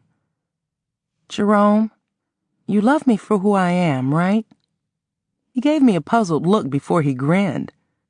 Yeah, but you know that already. If you found out that I was not the woman you thought I was, would it matter? I delivered the words with extreme caution. At the same time, I wondered if it would make a difference if the worst-case scenario did come to pass. Remember how Flip Wilson used to say, what you see is what you get. What? Jerome, what in the world are you talking about? Well, I like what I see, and even what I can't see in you. I am not perfect, and I don't expect you to be. I can't imagine you having a secret so deep and dark. Don't tell me something strange, like you used to be a man. Jerome laughed. I don't think I could deal with that. He leaned over and kissed my cheek and laughed. We got some baby making to do, and you'd have to be a real woman to be able to do that. I laughed dryly. Don't worry, I'm all woman, and I always have been. Jerome kissed me at my front door and waited until I got inside before he left. Before I could cross the living room floor, my phone rang. It was my dear. Listen, I've been thinking. It won't make no sense for your daddy and your sister, half-sister, to stay in no motel when they come up for the wedding. Frank can sleep in Brother Boatwright's old room. That Lily Mae can sleep in my old room. That's nice, my dear. I know Daddy will be glad to hear that, I said distantly. Are you all right? You sound a little strange. I'm fine, my dear. It's just the wedding jitters. I had 'em both times I got married. That Frank, he was so frisky the day we got married, I had to hide from him to keep him from making a fool of himself in front of the preacher. Oh, I never thought I'd live long enough to see you get married. And to such a fine young man. My dear chuckled. And Brother Boatwright was so afraid that all the decent young black men would be dead or married to somebody else by the time you got grown. If only he could see how you turned out. My dear, I am really tired. Can we talk tomorrow? All right, baby. You get some sleep. I flung my overcoat on the back of the love seat facing my couch and dragged myself into the kitchen to rinse out my mouth. Sleep was the last thing on my mind. All I could think about was Mr. Willie and his vicious threats. I recalled that ugly night I had let him have his way with me during my terrible teens. Before he had leaned me over his desk to enter me from behind, he had pushed me down on my knees and held my face against his vile, naked crotch. It had taken me 3 days to get the taste of his slimy dick out of my mouth. Now it looked like he was going to screw me again. I had no idea how I was going to deal with my dilemma, but it was a comfort to know that Jerome didn't care about the things he didn't know about me. Or so he said. I made myself a strong drink. For a while, I felt fine. I was even feeling good enough to enjoy a late-night edition of Soul Train on Channel 7. But my equilibrium was short-lived. About an hour later, just as I was about to dial Jerome's number, my living room door swung open. I was in my nightgown, sitting on my living room couch, clutching the telephone. It was Jerome storming into my house. His face looked like the mask of the Red Devil. His cheeks were twitching, his lips were quivering, and his eyes looked like they were about to explode. Black veins had popped out on his forehead. "Get your husky ass off that telephone," Jerome roared. He kicked the door shut and stood facing me with his hands on his hips. "Jerome, listen, baby," I began, holding up both hands. "Let me talk to you. You nasty-ass, low-down, funky piece of shit, cock-sucking tramp." Jerome was boiling with rage. In the blink of an eye, his face turned purple. "Let me explain." My voice was as weak as a kitten's. Jerome started strutting in my direction, his hands still on his hips. "How in the hell can you explain yourself? Uncle Willie explained it for you, you bitch. Do you know what a fool I felt like, in front of my family, listening to that unholy shit you did?" Jerome shot across the floor and jumped on top of me, pinning me down on the couch with his knee against my chest. The back of my head hit the arm of the couch so hard I blacked out for a split second. "You heifer, give me back my ring." Jerome grabbed my hand and forced the engagement ring that he had given me off my finger, almost breaking my wrist. "I can't believe it. I can't believe you let me get this far with your musty black cocksucking self. What if I had found out all this after I married your big ass, you bitch?" As soon as he rolled off me, I stood up facing him. "All right. You've said what you had to say, and you got your ring back, so leave." My voice was much stronger now. "And while we're at it, I have a few choice names for you, motherfucker. You get your high, yellow, dickless, no fucking cheap ass the hell up out of my house." All the blood drained from Jerome's face. Now he looked almost pale as a ghost. "Oh, I'm going all right. But first I'm gonna whoop your whoring ass." Jerome poised his fist and brought it down across the side of my face. I stumbled back a few steps, with him moving with me, ready to hit me again. I had never experienced so much rage before in my life, and most of it was coming from me. I balled my own hand, and when I hit Jerome back, right across his lips, he hit the floor so hard the lamp on my end table crashed to the floor. You let me tell you something, motherfucker. If you ever hit me again, I will kill you. Now get the hell out of my house. I had removed my shoes, but that didn't stop me from kicking Jerome in his side while he was still stretched out on the floor. He grabbed the seat of my couch and pulled himself up. Blood was squirting from his lips. He slid his hand across his mouth and then looked at his blood in disbelief. Bitch, you hit me, he choked. Tears and blood were sliding down his chin onto his neck. Strings of snot dangled from both sides of his nose. His wild eyes wouldn't stop blinking as he shook his head from side to side. And I'm gonna hit you again if you don't get the hell up out of my damn house. Nobody, but nobody, hits me and gets away with it. I yelled so hard my cheeks ached.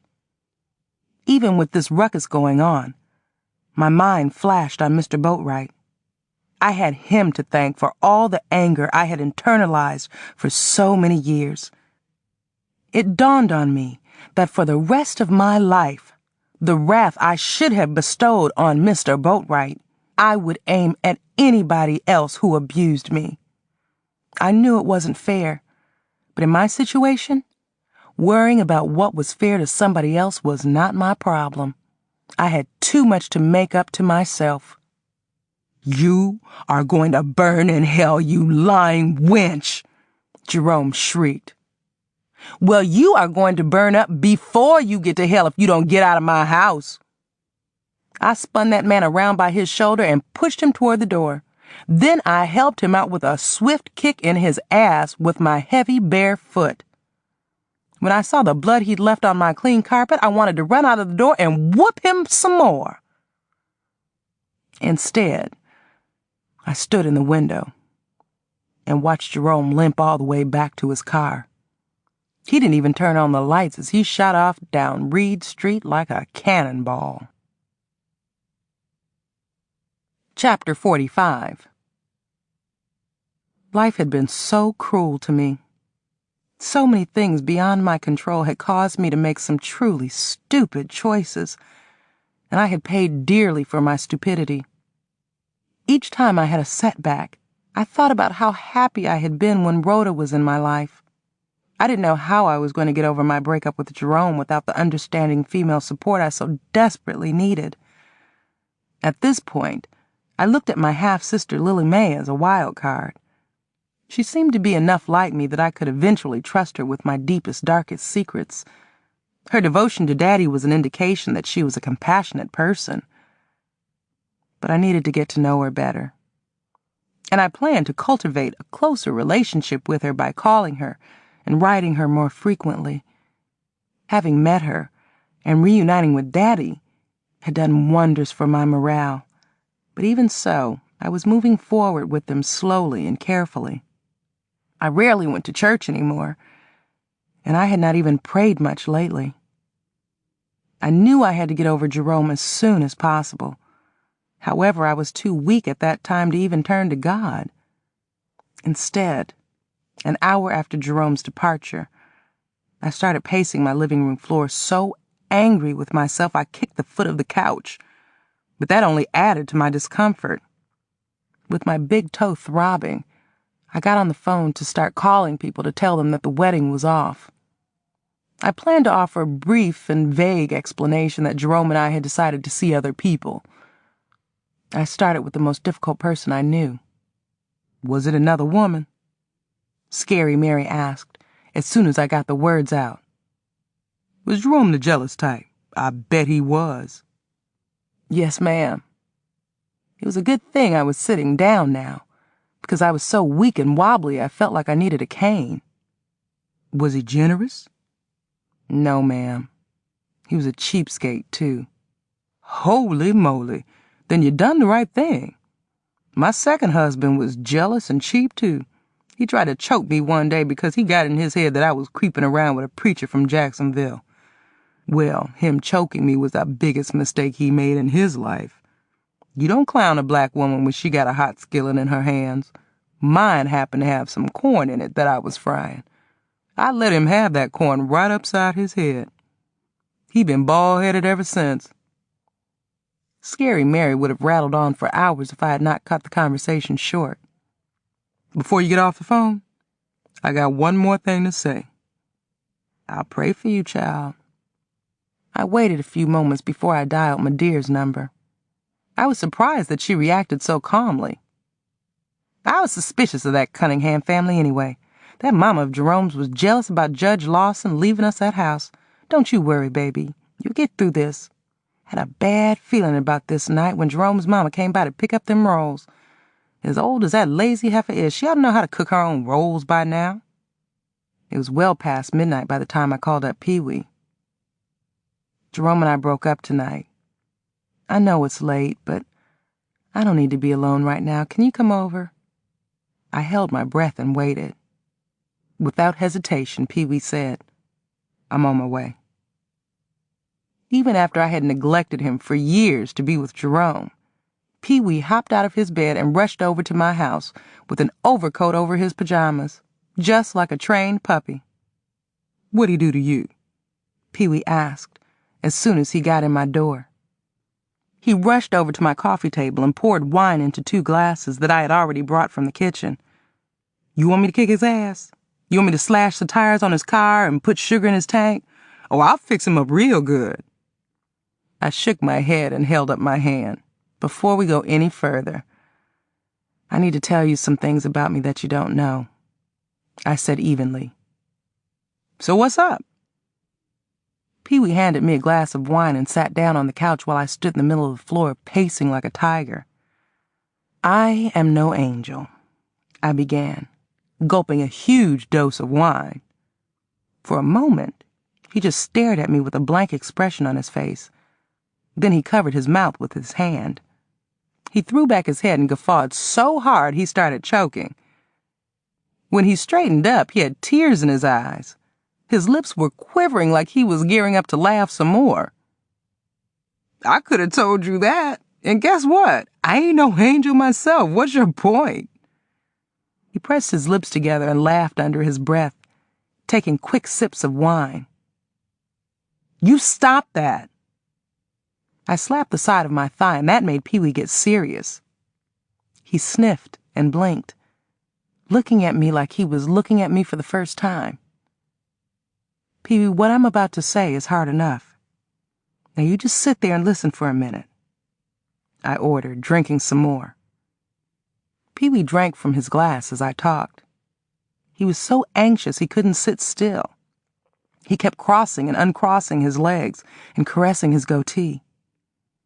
I cleared my throat, but my mouth was still dry and my throat hurt so. It was painful for me to talk. When Rhoda got married and moved away, and when you went to the Army, I turned a few tricks with some of Scary Mary's customers. I needed to scrape up enough money to leave home with. I tilted my head. Out of the corner of my eye, I stared at Pee-wee in a fever of anticipation. I didn't know what I expected him to say or do, but I was surprised by his mild response. Go on. Pee-wee nodded and waved his glass at me. That's it. I was a prostitute. Well, ain't you a dark horse? Pee-wee gave me an amused look and shook his head, saluting me with his wine glass. You just full of surprises, girl. I held up my hand and said quickly, It was just for a minute. But Jerome found out about it and he broke up with me. His Uncle Willie from Columbus was my last trick. He blabbed. Is that all? Girl, I thought you was going to tell me you did something real crazy. Pee-wee paused and grinned as I continued. Jerome got real violent with me, I said flatly, sighing heavily. Pee-wee froze, and an evil look crossed his face. Did he hurt you? I shook my head. No, but I beat the dog shit out of him. We both laughed. Pee-wee, do you still want to be my friend? Yeah. Why wouldn't I? My dear friend said gently, giving me an affectionate look. I didn't know what I had done to deserve a friend like Pee-wee. What about me? Doing what I did with those men? I asked in a meek voice. Pee-wee let out a deep sigh and shrugged. So what? What about it? I mean, what do you want me to say? You can say whatever you want to say. How does what I did make you feel toward me now? Do you realize what I just told you? Do you know what it means? Pee-wee sniffed and rubbed his thigh. He finished the wine in his glass and poured some more, shaking his head as he spoke. I guess I done run up one hell of a tab. What do you mean? I turned my head to the side and gazed at him from the corner of my burning eye. Pee-wee snapped his fingers. I mean what I just said. As many times as we hooked up, I must owe you everything but my citizenship. Is that all you have to say about it?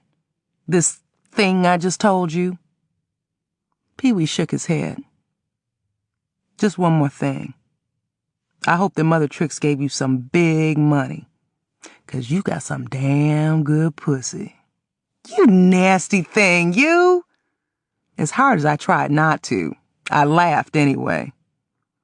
Pee-wee slapped his knee and clicked his teeth. Aw, shit, girl. I got too much invested in your black ass to be running out on you over some shit like that. I ain't Jerome. Pee-wee shook his head and exhaled before he looked at me again, giving me a thoughtful look.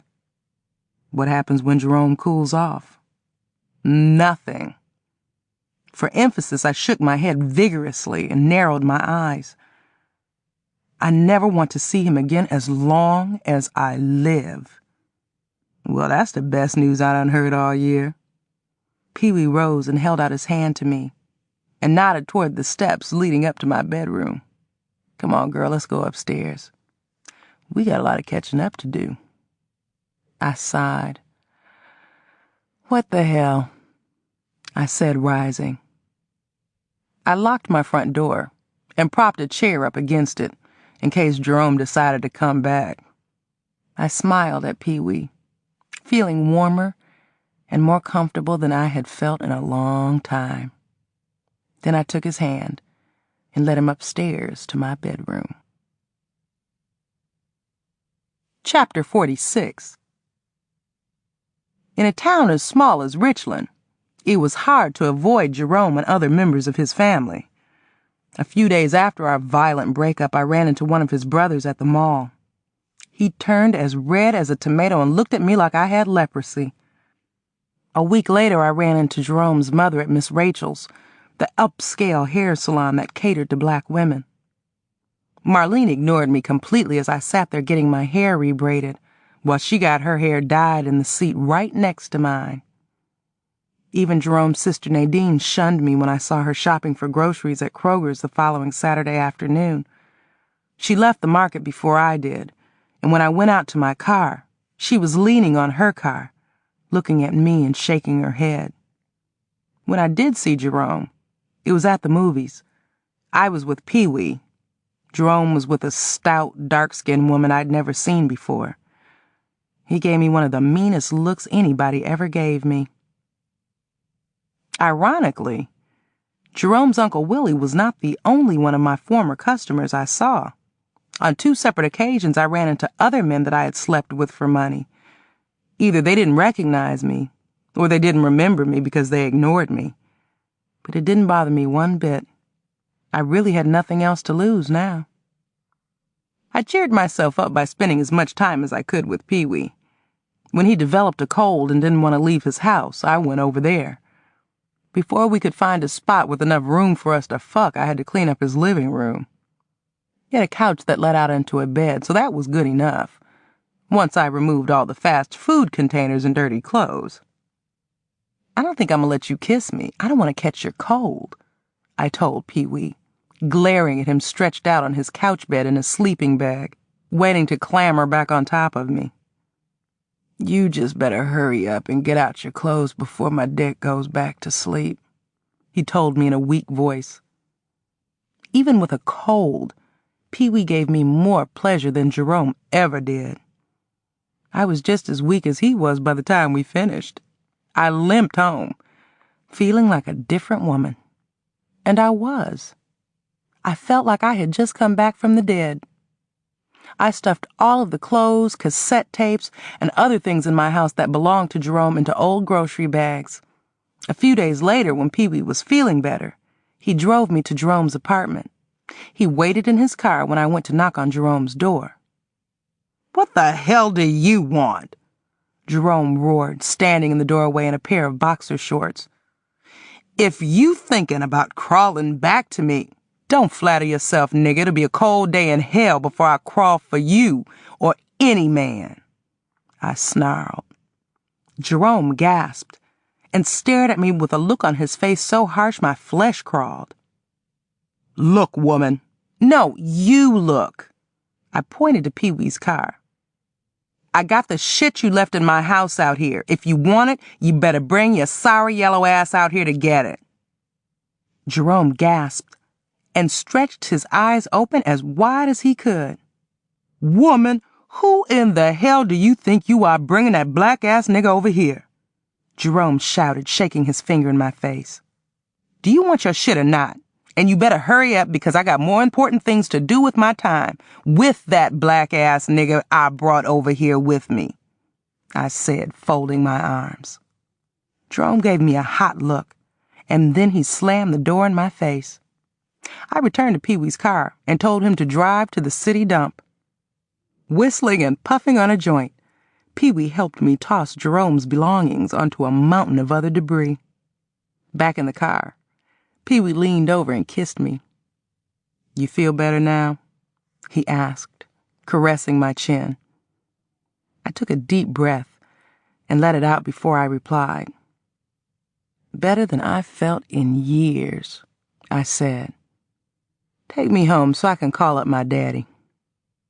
Daddy was disappointed about not being able to visit Ohio and see me get married, but he wanted to see me anyway. "I might go see Daddy again for a few days," I told Madeir the next day. "I see." Madeir sniffed and cleared her throat. "Why don't you make your daddy come up here?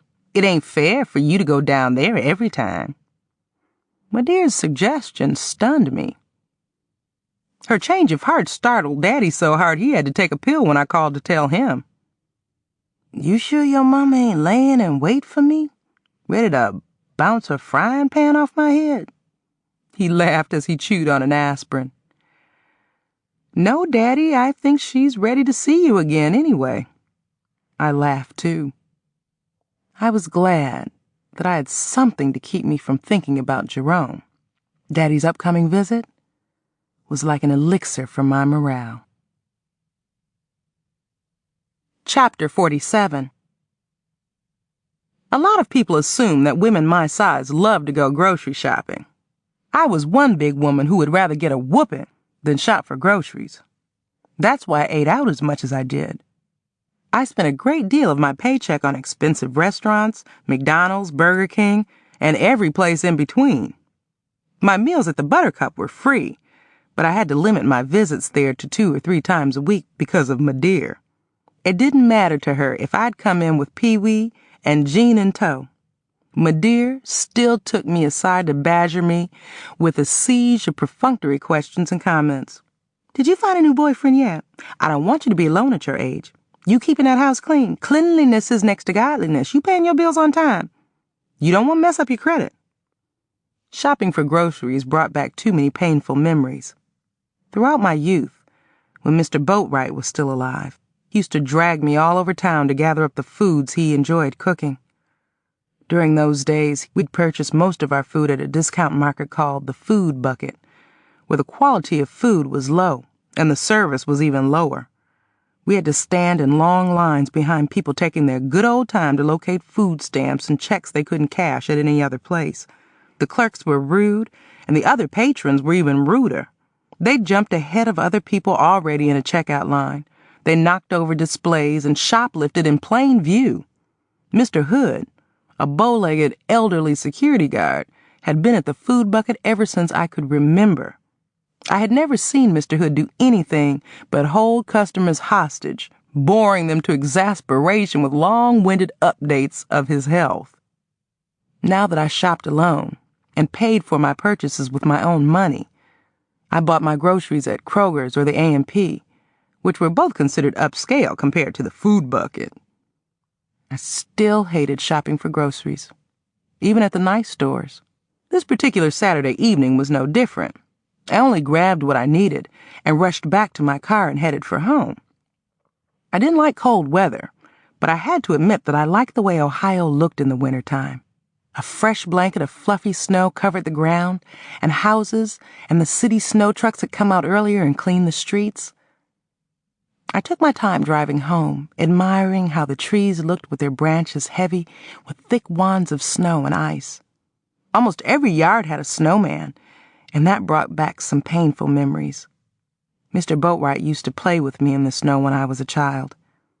Before he had started abusing me, he used to help me build snowmen. After he started putting his hands on me, the snowmen became snow women, complete with scarves and aprons. "I just love me some females," he told me with a look in his eyes that told me what was coming next. Trip to bed. I was glad that none of the snow people I saw now in the yards along my way were feminine. The back seat of my car was covered with assorted fresh meat and several bunches of greens. This was part of the food I planned to cook for Daddy and Lily Mae. They were due in later that night from Miami. It was the first week in January. I was glad that Christmas had come and gone. It had been a dark day for me. Instead of marrying Jerome on Christmas Day like I had planned, I had spent the day with Madeira and Pee-wee. Later that night, I had talked on the telephone with Lily Mae and Daddy for over an hour, anticipating their first visit to Ohio. Driving home from Kroger's, I stopped my car so abruptly at the stop sign across from Jean's house, my head lurched forward. My neck muscles got so tight I was afraid they'd snap. There was a thin film of snow on my windshield, so I had to turn the wipers on to make sure I was seeing what I thought I was seeing. At first I thought I was seeing some kind of illusion. I blinked hard and rubbed my eyes. Unfortunately, my eyes were not playing tricks on me. Standing in Jean's front yard, along with her brooding boyfriend Vinny and her young daughter P, was an older white man I didn't see in public that often anymore. Carmine Antonisanti. He owned Antonisanti's, the most expensive restaurant in town. I had first met him when I was 13, the same year I met Rhoda Nelson. Mr. Antonisanti had been so close to Rhoda's family they called him Uncle Carmine. Rhoda was the one who had introduced me to him at her house one day after school. According to Rhoda, this old Italian man and her daddy had served in the army together. Rhoda's daddy had saved Mr. Antonisanti's life on a battlefield somewhere in Germany, and because of that, Mr. Antonisanti had become one of Rhoda's family's most important friends. Standing between Jean and Mr. Antonisanti, a walking cane in each of his gnarled hands, was Rhoda Nelson. Even though Rhoda had married Otis O'Toole, I still thought of her by her maiden name. I kept thinking her name over and over in my mind as I blinked my eyes so hard they started to ache. Seeing Rhoda at the mall and the Red Rose nightclub had traumatized me enough. Seeing her this close to my own house, with my friend Jean, was excruciating. I could no longer ignore the fact that Rhoda was back in Richland, Ohio, and I had to find out why and what she was up to. But the most important thing about her return was how it would involve me. Rhoda was living proof that Mother Nature had her favorites. My former friend was as breathtakingly beautiful as ever. At 35, she still had the face of a cover girl. Her long black hair hung down her back like a silk scarf. After having 3 children, she was still a size 4, a size I couldn't even fathom. As hard as it was to believe, there actually were women who looked like Barbie dolls, and Rhoda was one of them. I had not talked to Rhoda since the weekend of Thanksgiving in 1978, the night she had confessed to me that in addition to murdering Mr. Boatwright, she had murdered 3 other people. That was the night I had told her I could no longer be friends with her. Not long after that night, the rest of Rhoda's family moved away. Their empty house, which included the mortuary her father had owned, and Rhoda's life-size dollhouse, had all mysteriously burned to the ground. I had often wondered about what had happened to Rhoda's handsome father and her beautiful mother. I had even asked Scary Mary, but even she didn't know. After a while, I stopped asking. Seeing Rhoda now was like seeing a ghost, and in a way, it was. Standing next to Rhoda was a little black girl around P's age. This little girl, who was the image of Rhoda, had to be Rhoda's daughter, the child she had been carrying in her belly the last time I saw her. I didn't torture myself by looking at Rhoda's daughter for more than a moment. I had seen enough. The child was just as dazzling as her mother. The small crowd was very animated, talking, laughing, and waving their arms. But P, sullen and mute, was standing a few feet away from the boisterous group, sucking her thumb. She was the only one who noticed me sitting in my car, staring with my hand shading my eyes. A faint smile crossed P's face, and she waved at me. Knowing P as well as I did, I was certain that she missed coming to my house as much as I missed her coming. I slid down in my seat as far as I could, as my car shot across the street like a guided missile. Chapter 48. After I parked in front of my house, I had to sit still for about 5 minutes with my window rolled down. I needed to feel the cool air on my face so I could focus on what I was doing. Breathing with my mouth open, I felt as clumsy as a seal trying to undo my seatbelt and maneuver myself out of my car. My big legs felt as heavy as tree trunks as I lifted them. I finally tumbled out, my shoes sliding, even though there was no ice on the ground. I looked across the street at the empty spot where the Nelsons' house had stood before a mysterious fire consumed it a few years earlier. Then I looked down the street toward Jean's house. The crowd was still there. Since I'd had the conversation with Jean about Vinny taking P out of my wedding, Jean and I didn't get together as often outside of work, and even then, we talked about everything but Vinny and P. I watched P tug on the tail of Rhoda's coat, then point in my direction. I cringed when Rhoda looked in my direction for a brief moment, giving me the same blank stare she would have given a stranger. Without acknowledging me, Rhoda returned her attention to Vinny Gambiano, who was standing so close to her, skinning and grinning, you would have thought that they were lovers. I dumped my packages on my porch and sprinted across my yard to Pee-wee's house. I knocked for several minutes before he came to the door. "What's up?" he drawled, a toothpick dangling from his lip, a damp towel draped around his shoulders. I looked over his shoulder and I could see that his living room was once again a huge mess. Hand weights and a barbell were on the floor next to a pizza container and a beer can. A dirty t-shirt was on top of a lamp, the sleeves dangling like snakes. I was more than willing to clean house for Pee-wee again, if that's what I had to do to get him alone. "Can we talk?" I asked breathlessly. Now that Jerome was out of my life, I felt that I could once again use Pee-wee as the sounding board I desperately needed now. Pee-wee glanced over his shoulder first. "I'm just getting out of the shower. Can this wait?" "Do you have somebody in there with you?" I asked impatiently, trying to look past him again. "Ain't nobody here but me," he said, opening the door wider as he made a sweeping gesture with his hand. I snorted so hard the insides of my nostrils burned. "Did you know that Rhoda was back in town?" I asked gruffly. My manner startled Pee-wee. He widened his eyes and gave me a confused look. "Man, don't look at me like I'm crazy," I yelled, stomping my foot. "Just answer the question." "Yeah," he shrugged, removing the toothpick from between his lips. "I knew Rhoda was back in town. Why?" My mouth dropped open. "How come you didn't tell me?" He shrugged again. "I thought you knew. She been back a few months." "She's back here to stay?" I managed, blinking and rubbing my nose. Pee-wee nodded. "Uh-huh. She live over on Noble Street now, next to the bowling alley. That Jamaican she married sure knows how to treat her. I heard the dude filled up that house with brand new furniture. Done already contracted to have a pool dug in the backyard as soon as the weather breaks." Pee-wee whistled and shook his head. "One thing I can say about Rhoda, what she wants, she gets. That sister always was out of my league."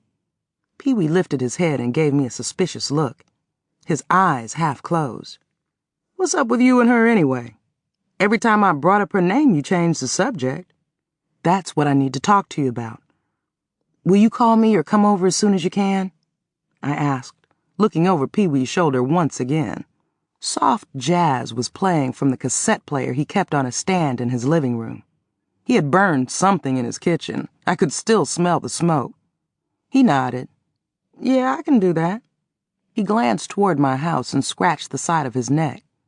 "I thought your daddy and your sister was coming up from Florida today. They won't get here until around 11 tonight. Can't we talk tomorrow? I was thinking about sliding over to the pool room for a while, and after that I'm going over to my cousin's house to watch the game, so it'll be real late when I get back home. I need to talk to you before you do all that." "This can't wait that long," I said impatiently. I never asked much of Pee-wee, and when I did, he always came through. "I'll be over in a little while," he told me, a puzzled look on his face. "This better be worth it," he said sharply. He sniffed and gave me a threatening look. "It is," I assured him with a firm nod. Chapter 49. I had suffered the consequences of my actions more times than I could count. Now that I was approaching middle age, already there according to some folks, I was more concerned about doing what I thought was right, no matter what price I had to pay.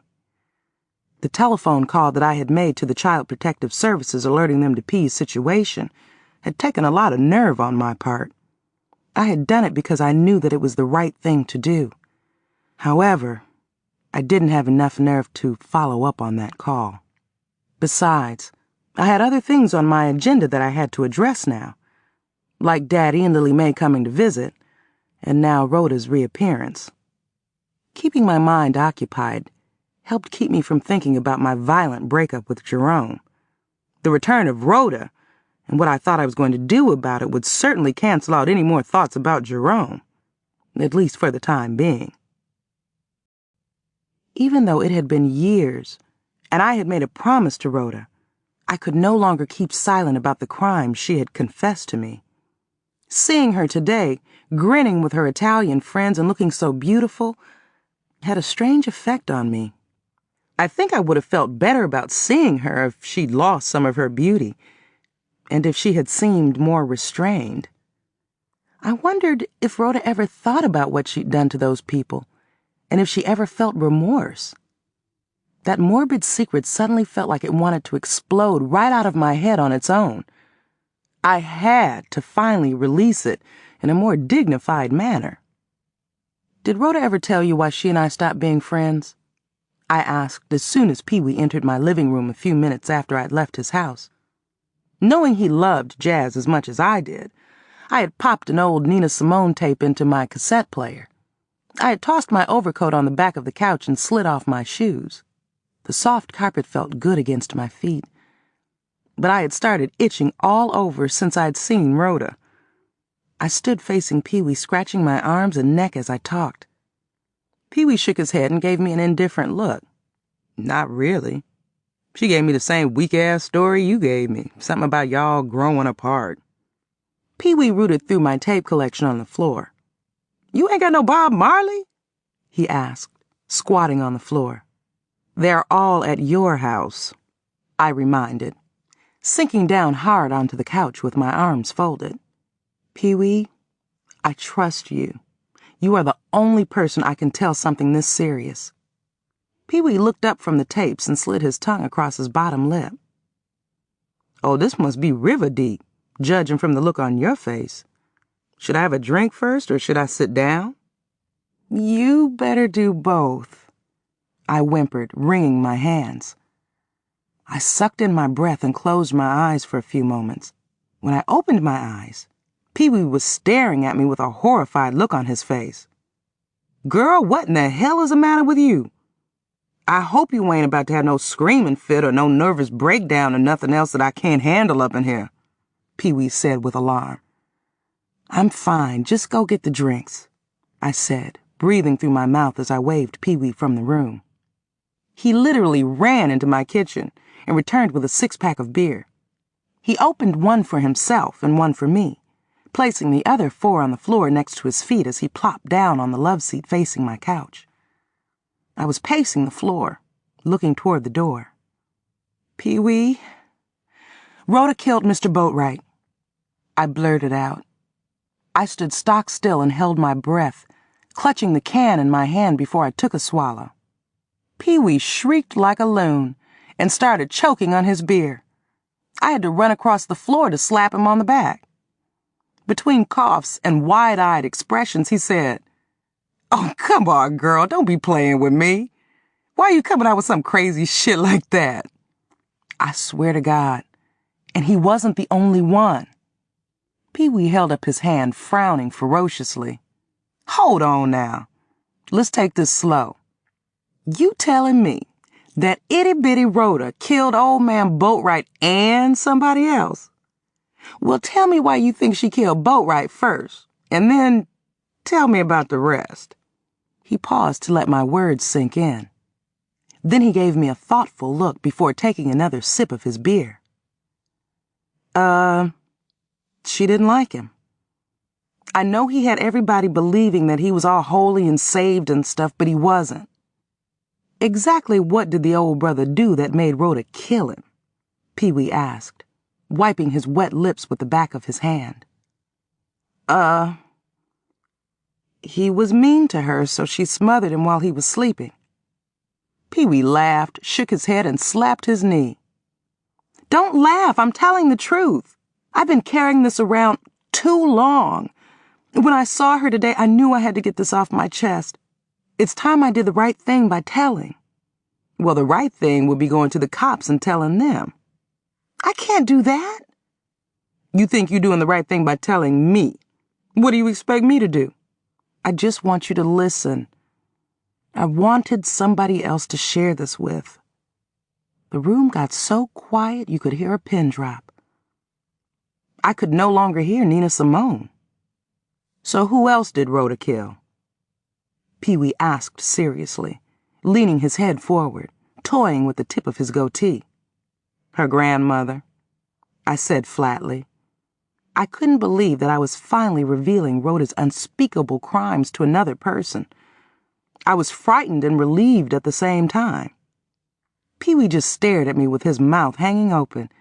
His hand froze in midair. "Now that I can understand. I can't tell you how many times I wanted to off that old battle axe myself." He let out a groan and started scratching the side of his neck. I sighed and started pacing the floor again. "I'm not through. You need to hear it all." Chapter 50. Before I could continue my lurid confession, Pee-wee leaped from his seat and took the stairs 3 at a time to get upstairs to the bathroom. He returned to his seat within minutes and snatched up his beer and took a long swallow. "You mean the sister killed somebody else?" he asked, with his eyes stretched open so wide I was afraid his eyeballs would pop out and roll across the floor. "Uh-huh," I nodded, sitting down hard on my couch. "She sure did." I took several deep breaths, not taking my eyes off of Pee-wee's face. His mouth was hanging open. He slid his tongue back and forth across his bottom lip. Pee-wee blinked a few times, returned his eyes to their normal size, and rubbed his neck. Girl, this is some of the most off-the-wall shit you ever told me. And I hope you're believing me because every word of it is true. Not taking his eyes off of me, Pee-wee drained his beer can and popped open another one with his teeth. He tilted his head and motioned with his hand for me to continue. Remember that cop that shot Rhoda's brother David? Well, she killed him too. And when she was still living in Florida, she killed a white girl named April that her brother Jock got pregnant. April was threatening to tell her racist daddy all kinds of shit. She said that if Jock left her, she was going to say Rhoda's husband was the one that got her pregnant. Once again, Pee-wee stared at me in slack-jawed amazement. Why you telling me all this crazy shit, girl? Is this got anything to do with you and Jerome busting up? Forget about Jerome, I snarled, rising from the couch, waving my arms. None of this has anything to do with Jerome Cunningham. Pee-wee shook his head and rubbed his eyes. He leaned back in his chair and screwed up his face like a coin purse. The look on his face was so extreme, I thought he was in pain. And I guess he was. He started rubbing his chest and moaning. Girl, you a mess. You serious, ain't you? I swear to God, you know me well enough to know I wouldn't be making all this up. Let me ask you something. Did you witness Rhoda do any of this shit? Huh? No, I didn't. But she told me out of her own mouth. Damn. And I thought your little confession about that prostituting thing was a pip. A wave of sadness crossed my face, and it seemed like the room got darker. But it was only my mood. You don't believe me, do you? I waved my hand in exasperation. Why would I be lying to you about something like this? Pee-wee exhaled and let out a deep breath. Hell if I know. He paused and leaned his body so far to the side I thought he was going to roll right out of his seat. Why did you wait so long to tell me this outrageous shit? Rhoda made me promise not to tell anybody. I didn't because I was afraid that if she got caught, I'd be in trouble myself for not telling. You know how strange the law is. My hands were trembling. In the first place, if Rhoda wanted to make sure she never got caught, why'd she tell you all this shit? And another thing, how could she have killed 4 people and got away with it? The woman ain't no bigger than a snap bean. Pee-wee groaned and started tapping his knee with the bottom of his beer can. One of my hands would make 2 of hers. Yours would too, for that matter. She smothered Mr. Boatwright with his own pillow while he was sleeping. Everybody thought he just died in his sleep that night. She pushed her grandmother down the steps, and the old lady broke her neck. And remember how Rhoda was always running into things with that old car her daddy bought for her and her brother Jock? Well, when she ran down that cop, everybody thought it was just a hit and run. With that white girl in Florida, Rhoda threw a radio in the bathtub while the girl was taking a bath and electrocuted her. I swear she did. But you ain't seen none of this shit. No. But why would Rhoda confess to it all if it wasn't true? Sounded to me like Rhoda girl got a serious problem. But it ain't murder. If that sister told you some funky shit like that, she got her a mental problem. Ain't you never heard of pathological liars? Of course I have. But why would Rhoda make up lies like that? Because if she's a pathological liar, telling lies is what she's supposed to do. At least that's the way her mind see it. And the bigger the lies, the better. My cousin Claude in Erie is a kleptomaniac. He'd steal your mind if he could. Stealing and lying ain't so bad if the person doing it don't know no better. They ain't no worse than alcoholics. I sank back onto the couch, folding my arms. I didn't know why I was trembling. One thing I knew about Pee-wee was that I could trust him. Pee-wee, I knew Rhoda better than anybody, And it all made sense to me. She had a reason to kill all 4 of those people. The old lady, the cop, and the white girl. I could see her having an ass with them. But old man Boatwright was like a granddaddy to all of us. What could a harmless old man like Boatwright have done to Rhoda to make her kill him? Didn't I just tell you he wasn't what he seemed to be? Like how? The old dude could barely get around on that one leg of his. Hell, he was even more harmless than Rhoda. His head was always up in the Bible and shit. You don't believe me, do you? I pouted. I've wasted my time and yours by sharing this with you. Oh, I believe you all right. I believe Rhoda told you some crazy shit and you believed her. But I don't believe what Rhoda told you. What I do believe is what I just said. The girl was a pathological liar and still could be. Is all that shit she told you the real reason you cut her loose? I didn't realize I was still trembling until I looked at my hands. The can of beer in my hand was shaking so hard beer spilled out. Suds covered my hand like a glove. I shook my head. I was scared.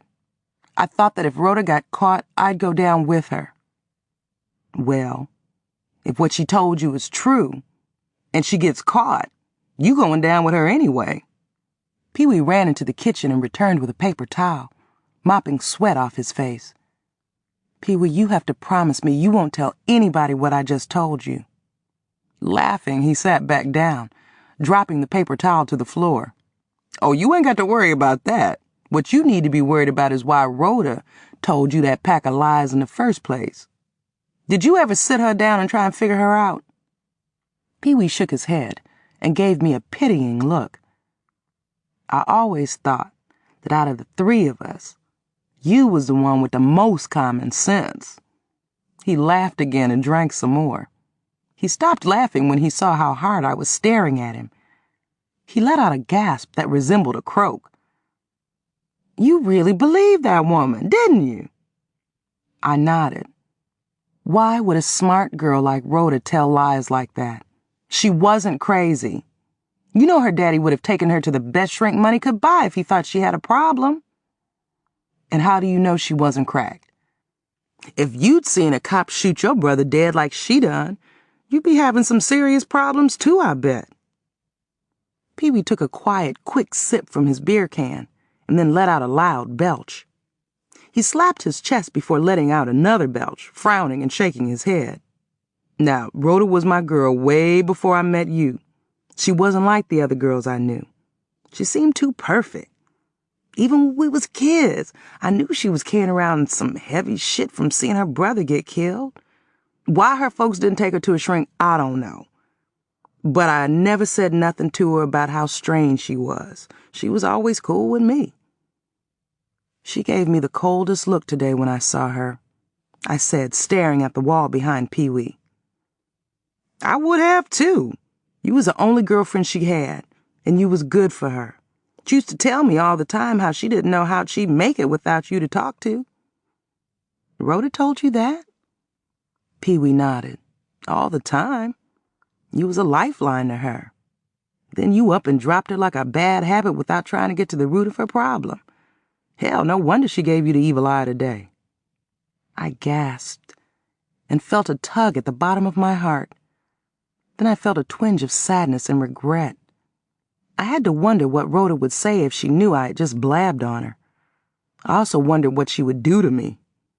Fear gripped me so hard my neck suddenly felt like a noose had been placed around it. I had to loosen the top buttons on my blouse so I could breathe. Pee-wee, promise me you won't tell Rhoda what I told you, or anybody else. Oh, you ain't got to worry about me spreading them bare-butt lies. I ain't that crazy. If the girl really was bold enough to put somebody's lights out, I wouldn't want to be on her shit list. Now you promise me something, Annette. What? Promise me that if you and Rhoda do get back together, you tried to talk her into getting some therapy. Pee-wee drained his beer can and started moving toward the door, shaking his head and laughing, and humming that ominous theme music from The Twilight Zone.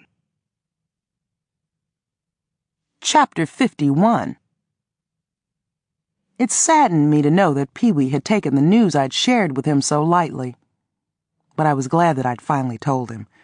As off the wall as it was, his reaction had given me something else to consider. His theory about Rhoda's behavior made as much sense as anything else. It was possible that Rhoda was not the ghoul I thought she was. I had to ask myself, what if Rhoda had lied to me about smothering Mr. Boatwright and killing those other 3 people? What if she had a medical problem that interfered with her telling the truth? Hadn't I read about people telling lies to get attention? Good God! I had a hard time concentrating on the drive to the airport to pick up Daddy and Lily Mae. Richland didn't have an airport. The closest one was in Akron, about 35 miles away. Pee-wee had offered to ride along with me, but I had declined his offer. His reaction to what I'd told him about Rhoda also had me wondering how it was going to affect my relationship with him. Pee-wee was the most level-headed person I knew. The last thing I wanted to lose him over was him thinking that I was crazy or worse. Even so, I was anxious for him to meet the rest of my family. I had invited him to join us for the Sunday dinner I planned to prepare. My dear had already made it clear that she had no desire to come to the house to see Daddy. That saddened me. "Frank Good will never get another chance to hurt my feelings," she had assured me. However, just her agreeing to let Daddy and Lily Mae stay with me in the house on Reed Street told me I was making progress. I was comforted even more when she told me, "I hope Frank don't get in my face and clown me when I do decide to see him. I'll bounce something hard off his head so quick he'll be listening through his nose." Her laugh that had followed the comment gave me even more hope that one day my parents would be friends again. Scary Mary invited herself to the Sunday dinner I planned to host, but I would have invited her anyway. Jean couldn't join us. However, she did agree to come over to meet Daddy and Lily Mae later that night. That is, if she could get away from Vinny long enough. Vinny liked to keep a short leash on Jean these days. Work was the only place she was allowed to go without his permission or without him nipping at her heels. After Vinny had pulled P out of my wedding, I had lost what little respect I had for him. I shouldn't have, but I talked about him like a dog to Jean every chance I got. I knew she didn't appreciate it, and she made that clear.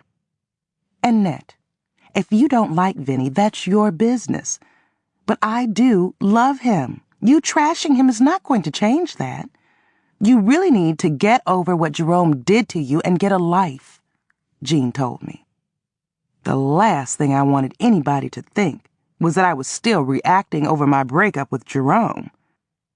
I still loved Jerome, and I wanted him to be happy, even if it was without me.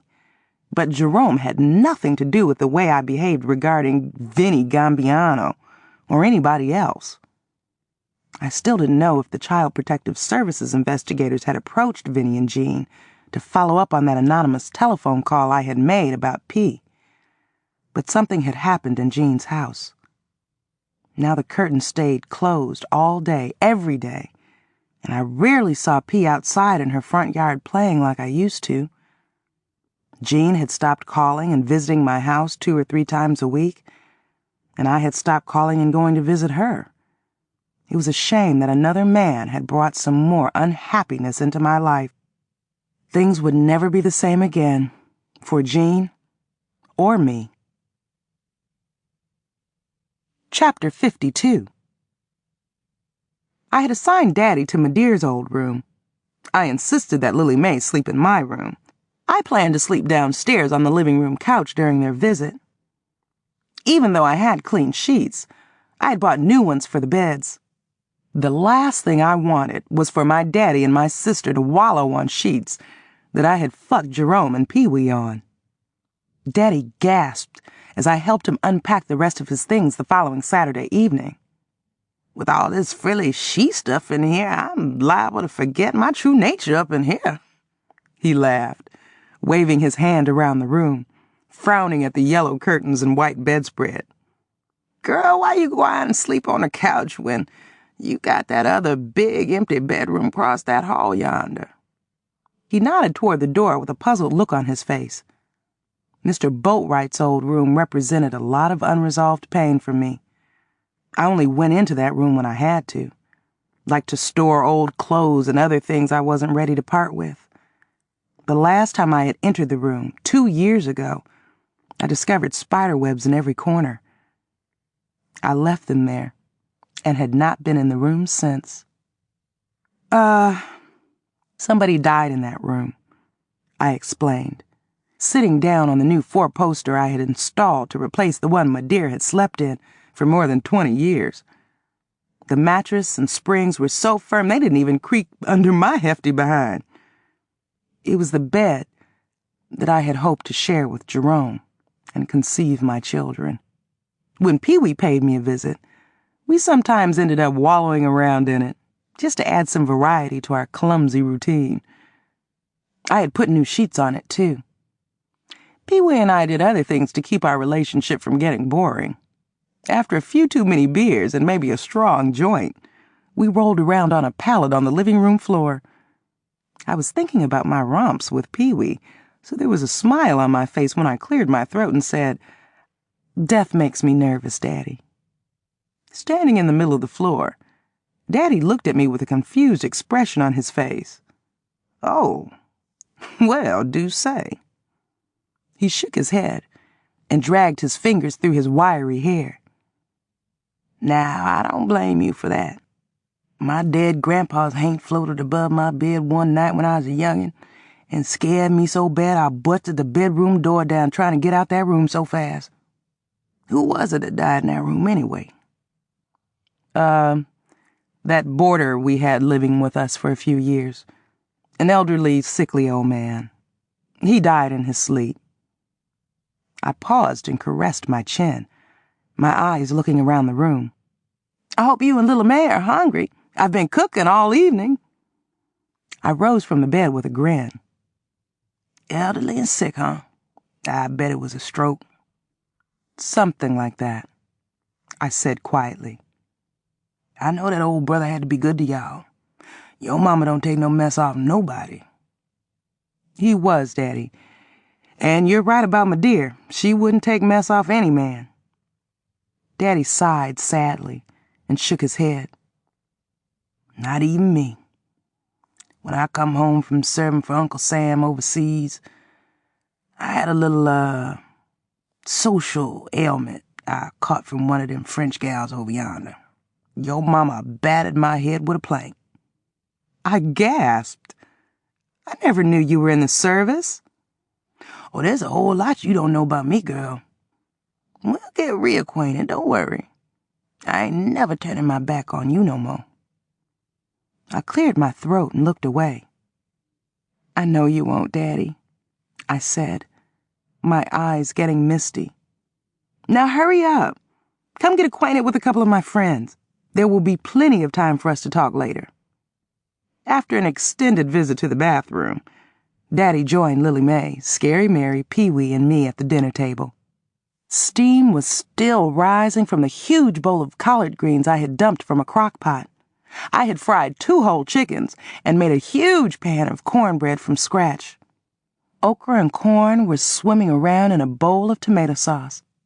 I had bought a gallon of vanilla ice cream to go with the peach cobbler that Scary Mary said was screaming loud and clear from a plate next to the cornbread. As soon as Scary Mary got me alone in the kitchen after the elaborate dinner, she started whispering, "How come you didn't tell me your sister was walking around looking like a white woman? And how come y'all didn't tell me Frank Good was such a good-looking man? No wonder that white woman snatched him from your mama and ran. He'd have opened my nose up, too." Scary Mary's wrinkled old eyes sparkled like I had never seen before. Other than for money, I had never seen her show any interest in men, even though she had been married several times. "Thanks for helping me do the dishes." I deliberately avoided responding to Scary Mary's shallow questions and comments. I had something more important on my mind. My dear's conspicuous absence had made me more than a little uneasy.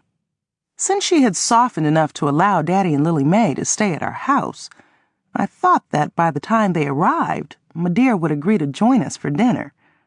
I was wrong. I was pleased that so far Daddy and Lily Mae had refrained from asking about Madeira in front of two busybodies like Scary Mary and Pee-wee. I was glad when the telephone in the kitchen rang. Hoping it was Madeira, I didn't take the time to dry my hands. I sprinted across the kitchen floor and grabbed the phone, dropping it twice from my wet hand before I could even say hello. It was Jean. I waved Scary Mary back to the living room where Pee-wee, Daddy, and Lily Mae were. "Annette, I don't think I can make it over there this evening. We got a little problem on our hands," Jean told me. She could not hide the terror in her voice. I gripped the telephone with both hands. "What's the matter?" I didn't want to ask, but I had a feeling her little problem had something to do with Vinny. I had seen him earlier in the day, lurking around the side of Jean's house, looking on the ground under a window like he had lost something. "Pee's gone," Jean announced in a shaky voice. "Gone where?" "I don't know," Jean cried. "Somebody took her." "Jean, the only person who would take Pea is her daddy. Why don't you call him?" "Toni? He's the last person who'd take Pea. Didn't I tell you he hasn't been to see her in 3 years? Why don't you call him anyway? You and I both know how unpredictable men are." I tried to reach him. His wife told me he's been locked up in county jail for the past 2 weeks for beating up his landlord." "Where else do you think Pea could be?" I asked, getting more nervous and frightened by the second. I heard Jean sniff a few times before she answered. "We don't know. She was outside jumping rope and making a snowman most of the day. I got so busy in the house I didn't realize how much time had passed before I went to check on her. She wasn't in the yard, and none of the kids around here have seen her." "Well, you know how kids are. I think I heard that ice cream truck a little while ago. She probably followed it like I used to." "It's winter time, Annette. That truck doesn't come around this time of year," Jean snapped. "I'm sorry, I didn't mean to yell at you. It's just that Pea's been gone since early this morning," Jean choked. "She never misses lunch, and her granddaddy picks her up every Saturday afternoon to take her shopping. She would never miss that." "Oh, maybe she wandered off and got lost. Maybe she's afraid to come home because she thinks she's going to get a whooping." Pea was one of the most obedient children I knew. Disobeying her mother was way out of character for her. "She's got to be lost." "That's what Vinny and my daddy said." Jean paused and sucked in her breath. "Pea's been lost before, but she's always found her way home." "Where's Vinny?" I asked evenly. "Huh? Oh, he's here. He's blown out a fuse in his brain trying to figure out where Pea is. We're about to go out again and look for her some more." I became so uneasy I could barely talk, without knowing all the facts. But with what I did know, I immediately felt that Vinny knew more than he was saying. "Well, if you want me to help—" "Oh, no, you don't. You stay right home with your daddy and your sister. I'll come over as soon as we locate Pea. Vinny said after we find my baby, he'd come to your house with me if you don't mind." You can tell Vinny that he can come too," I said. "Now you go on and find your child, Jean." I hung up the telephone and had a brief cry. The main cause of my grief was obviously Pea's disappearance, but also the fact that the missing child could have been me at an earlier time. There was no way I could not get involved. A missing child was everybody's business. That was a friend of mine from down the street. Her little girl is missing, and I need to go see what I can do to help," I announced, immediately after returning to the living room. Daddy and Lily Mae were tired from their long plane ride.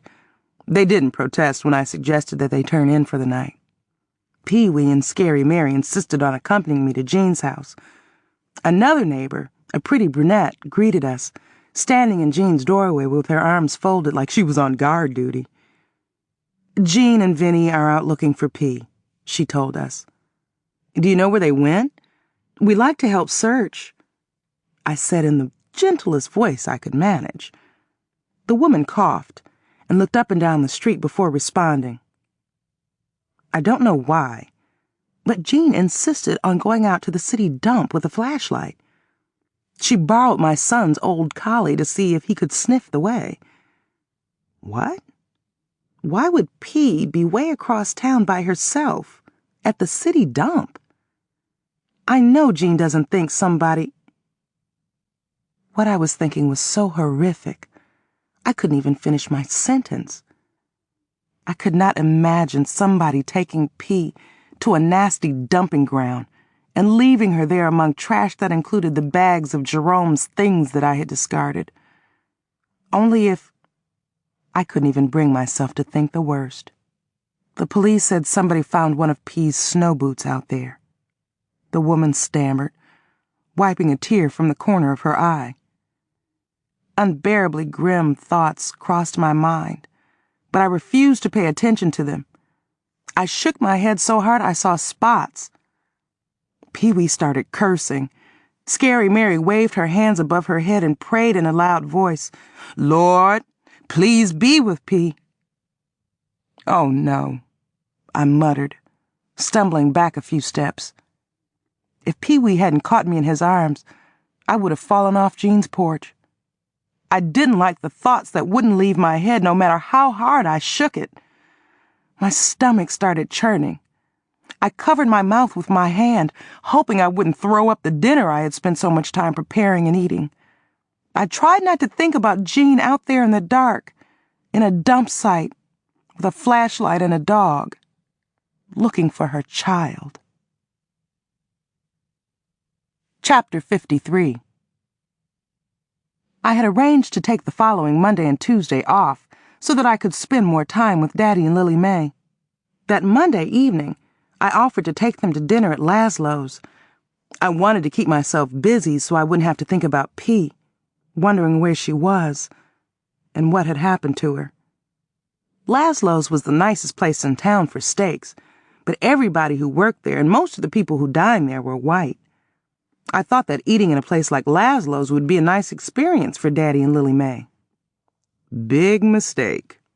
Right away, Daddy and Lily Mae started to complain about one thing after another.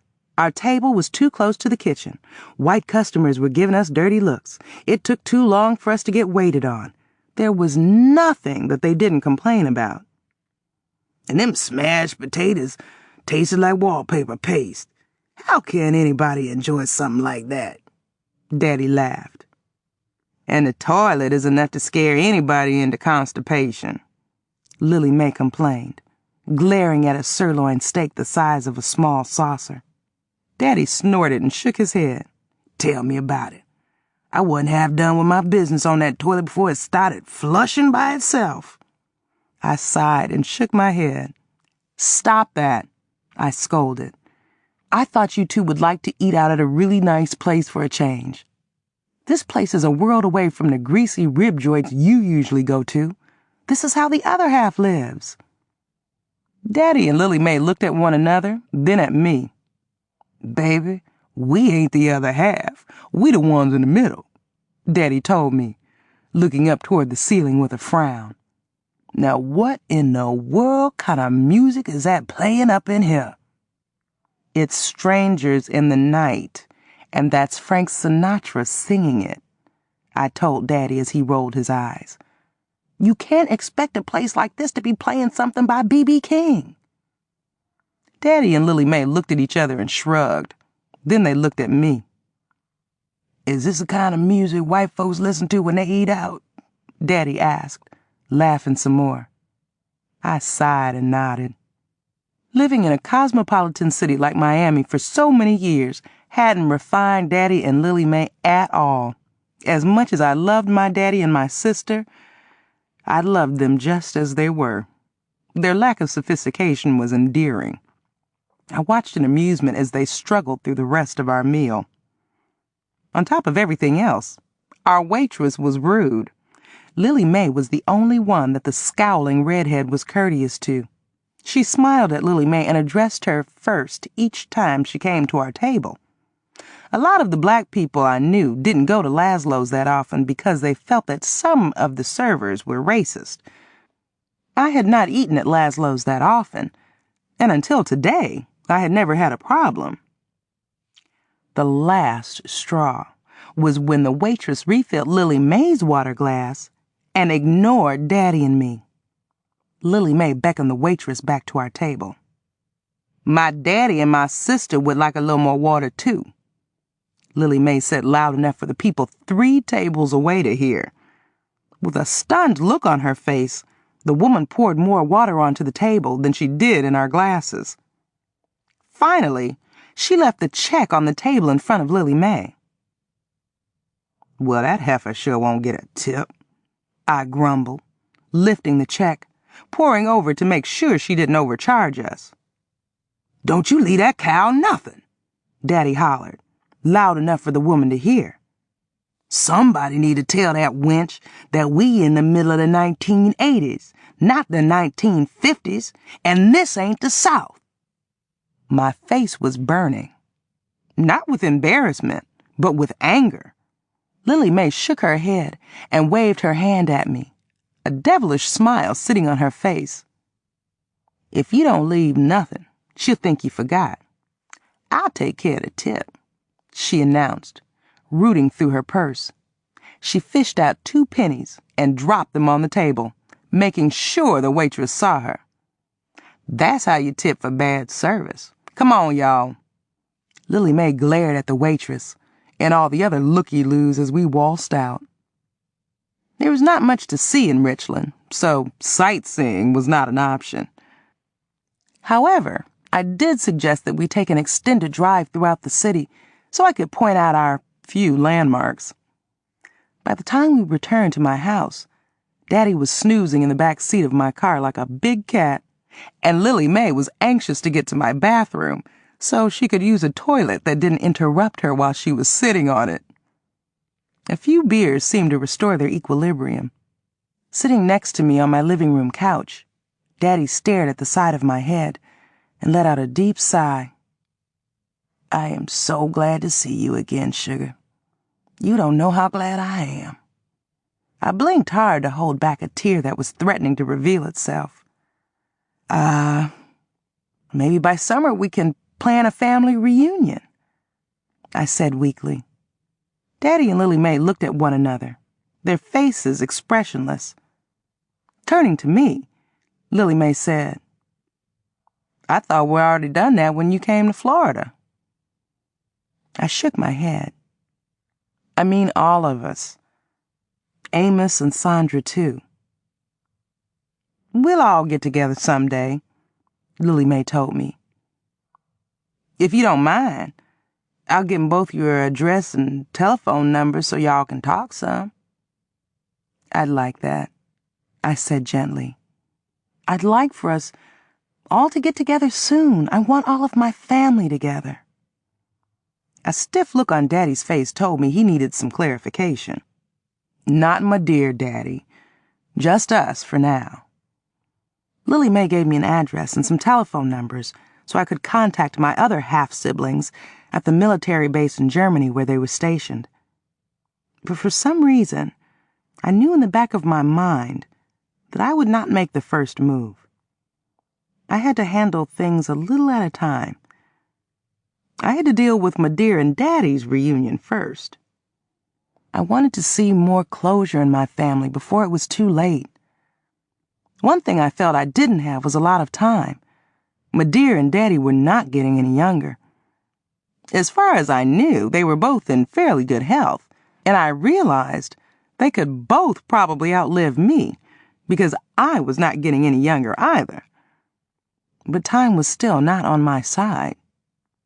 While Daddy was snoozing again on the living room couch, Lily Mae and I attempted to watch television. I had moved from the couch to the floor and curled up on a throw rug with my head on one of the throw pillows from the couch. Lily Mae had stuffed herself into one of my wing-arm chairs across from me. I don't even remember what was on television, because we spent that time talking. She did most of it. She shared with me her concerns about her rocky marriage, her love for her sons, her disgust with her weight, and the fact that the other children her mother had given birth to lived right in Miami, and she couldn't spend time with them. "And I am so sorry about your wedding being called off. Maybe that Jerome wasn't a man for you after all. You don't have to tell me if you don't want to, but I have a feeling he was a scoundrel in the making. So many men are," Lily Mae told me with a smile. "But I know in my heart there's another one out there more suitable for you." "I'm sure there is," I said sadly, wondering what Pee-wee was up to.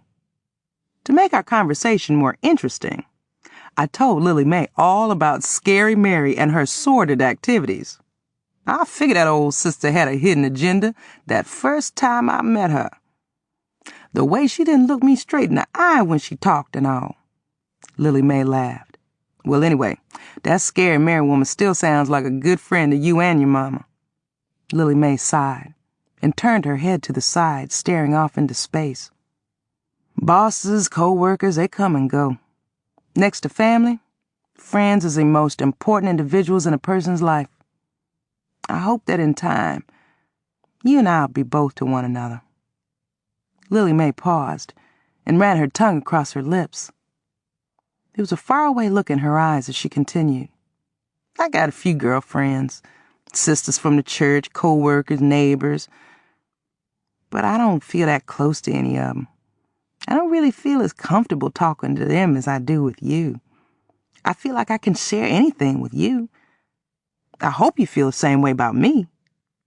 "I do," I said, and I meant it. I wanted to open up my entire life to my sister, and I knew that one day I would. I knew that I had to tell her about Mr. Boatwright and what he had done to me. I knew that I had to tell her about Rhoda and what she had done for me. And when I did, I would leave no stone unturned. I had not seen Rhoda since I'd seen her standing in Jean's front yard, and with everything going on with P, I couldn't pump Jean for information about Rhoda yet. The only person in my life I wouldn't give Lily Mae too much information about was Pee-wee. I didn't want her to know how weak I was when it came to him, and how weak he was when it came to me. As mysterious as my relationship was with that man, there was something sacred about it, and I wanted to keep it that way. Like Lily Mae, he was another wild card in my life. Chapter 54. That Sunday when I got up after a restless night filled with nightmares, Pee-wee called to say that P was still missing. Now I also planned to use my time off to help look for P. I didn't have to do that, though. Around noon, Pee-wee called my house again. I guess you done heard about poor little P." His voice was low and labored, which was rare for Pee-wee. I had not seen or heard him cry since his sissified teenage years. He had cried like a baby and fainted when President Kennedy got assassinated. He was crying now, so I knew what he had to tell me was bad. I braced myself. "Did they find her?" Pee-wee composed himself and let out a deep sigh before continuing. "So you don't know?" "Know what?"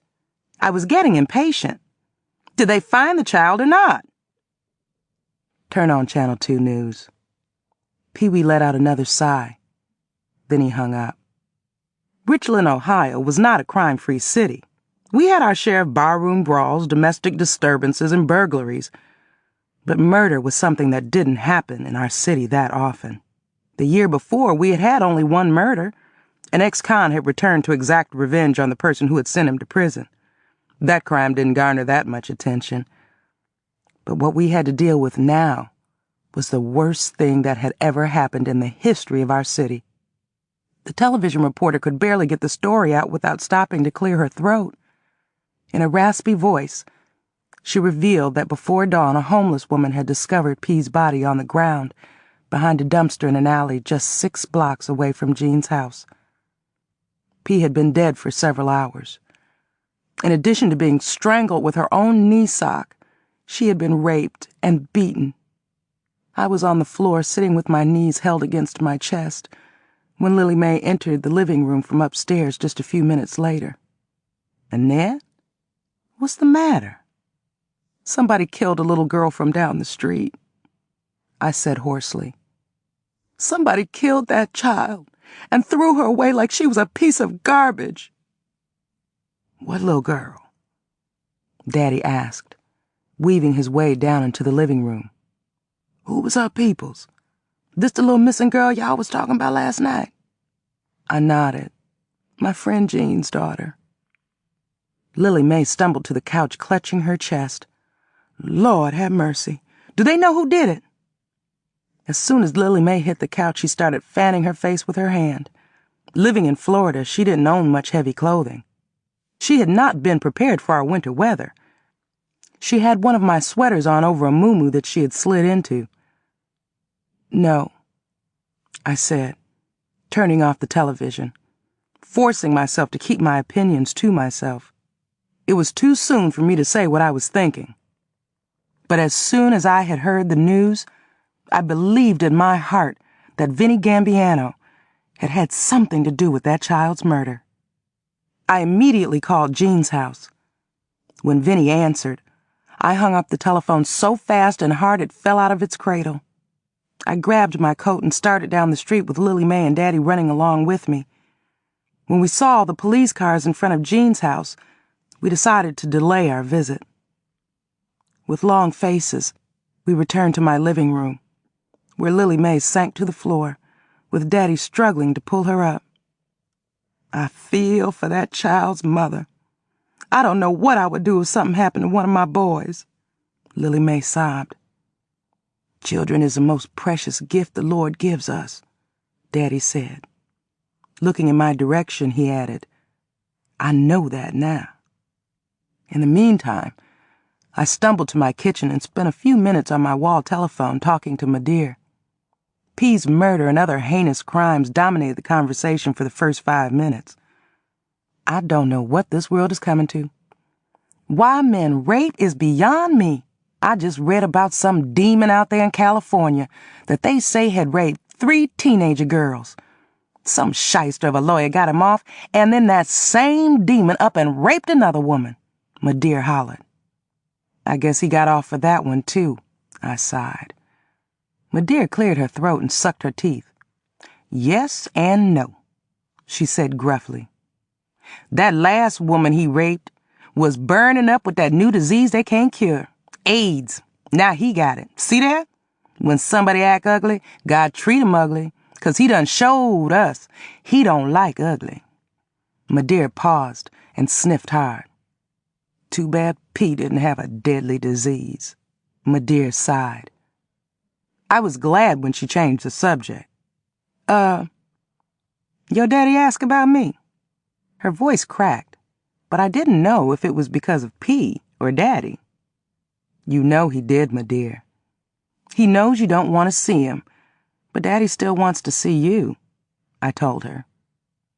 Daddy had entered the kitchen and was now standing right next to me listening. He frowned at the mention of his name. Madeir quickly diverted the conversation back to P. "Ain't nothing but a devil would do that to a child. I hope when they catch him they slice his nuts off before they send his ass to hell." "I feel the same way, Madeir," I said stiffly. As far as I was concerned, whatever punishment they gave the perpetrator, it wouldn't be harsh enough. Daddy folded me in his arms as soon as I hung up the telephone and started leading me back to the living room. "God sure was good to me. He didn't let no harm come to you all them years I wasn't there to protect you," he said. I smiled and nodded. I finally made it to Jean's house that evening around 6. The police were gone, but the house was full of other neighbors, friends, and relatives. Vinnie, gadding about with no shirt on, was in tears the whole time. Poor Jean was inconsolable. A doctor had sedated her and sent her to bed. I didn't get to see her at all. About an hour after my arrival, old Mr. Antonisanti showed up accompanied by his male nurse and 3 ferocious, stout Italian men. According to Scary Mary, Mr. Antonio Santi had been sick for years and was dying from a rare liver ailment. The 3 stout men and Mr. Antonio Santi were all dressed in black. Stomping across the floor in their heavy black shoes, huddling together, they reminded me of a herd of bulls. "I won't die until the monster that killed my little Piatra is dead," Mr. Antonio Santi vowed in a weak voice. Harming a child was the one sin even I could not forgive. I wanted to see the person responsible suffer. Jean had never explained her relationship to the Antonio Santi family to me, but I learned from a woman who identified herself as one of Jean's cousins that Jean's mother and Mr. Antonio Santi were first cousins. Knowing the connections and the money the Antonio Santis had, I knew that the police would make P's case their highest priority. However, Richland was a small city with not many resources. The cops in our little Mickey Mouse police department spent most of their time writing out speeding tickets, chastising drunkards, locating missing pets, and kicking back. I didn't expect them to solve this hellish case quickly, if at all. And even if they did, I couldn't see them administering a punishment that fit the crime. That was why, as much as I hated violence and people taking the law into their own hands, I hoped that the Antonio Santis got to P's killer first. Chapter 55. I could not imagine the pain Jean was experiencing, but I was feeling like hell myself after hearing the news about P. I could hardly eat or sleep.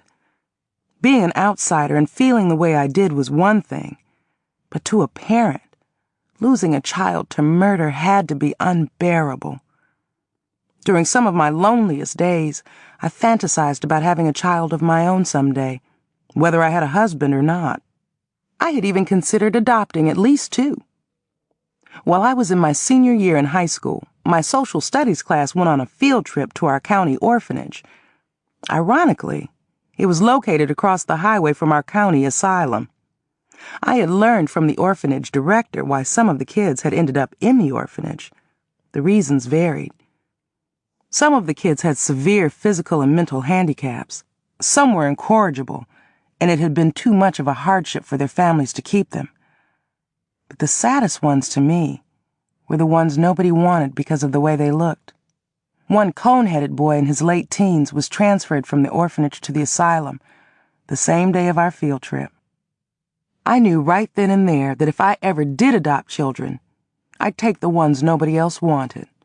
I didn't care how severely handicapped or incorrigible they were. After learning the history of some of our local orphans, my own painful childhood seemed like a picnic. Mr. Boatwright was still in my life at the time of my field trip. I had come home to him that day, grateful that he was the only evil in my life. But then there were also days when I was glad I was childless. Just the thought of someone brutalizing a child of mine made me temporarily blind with rage.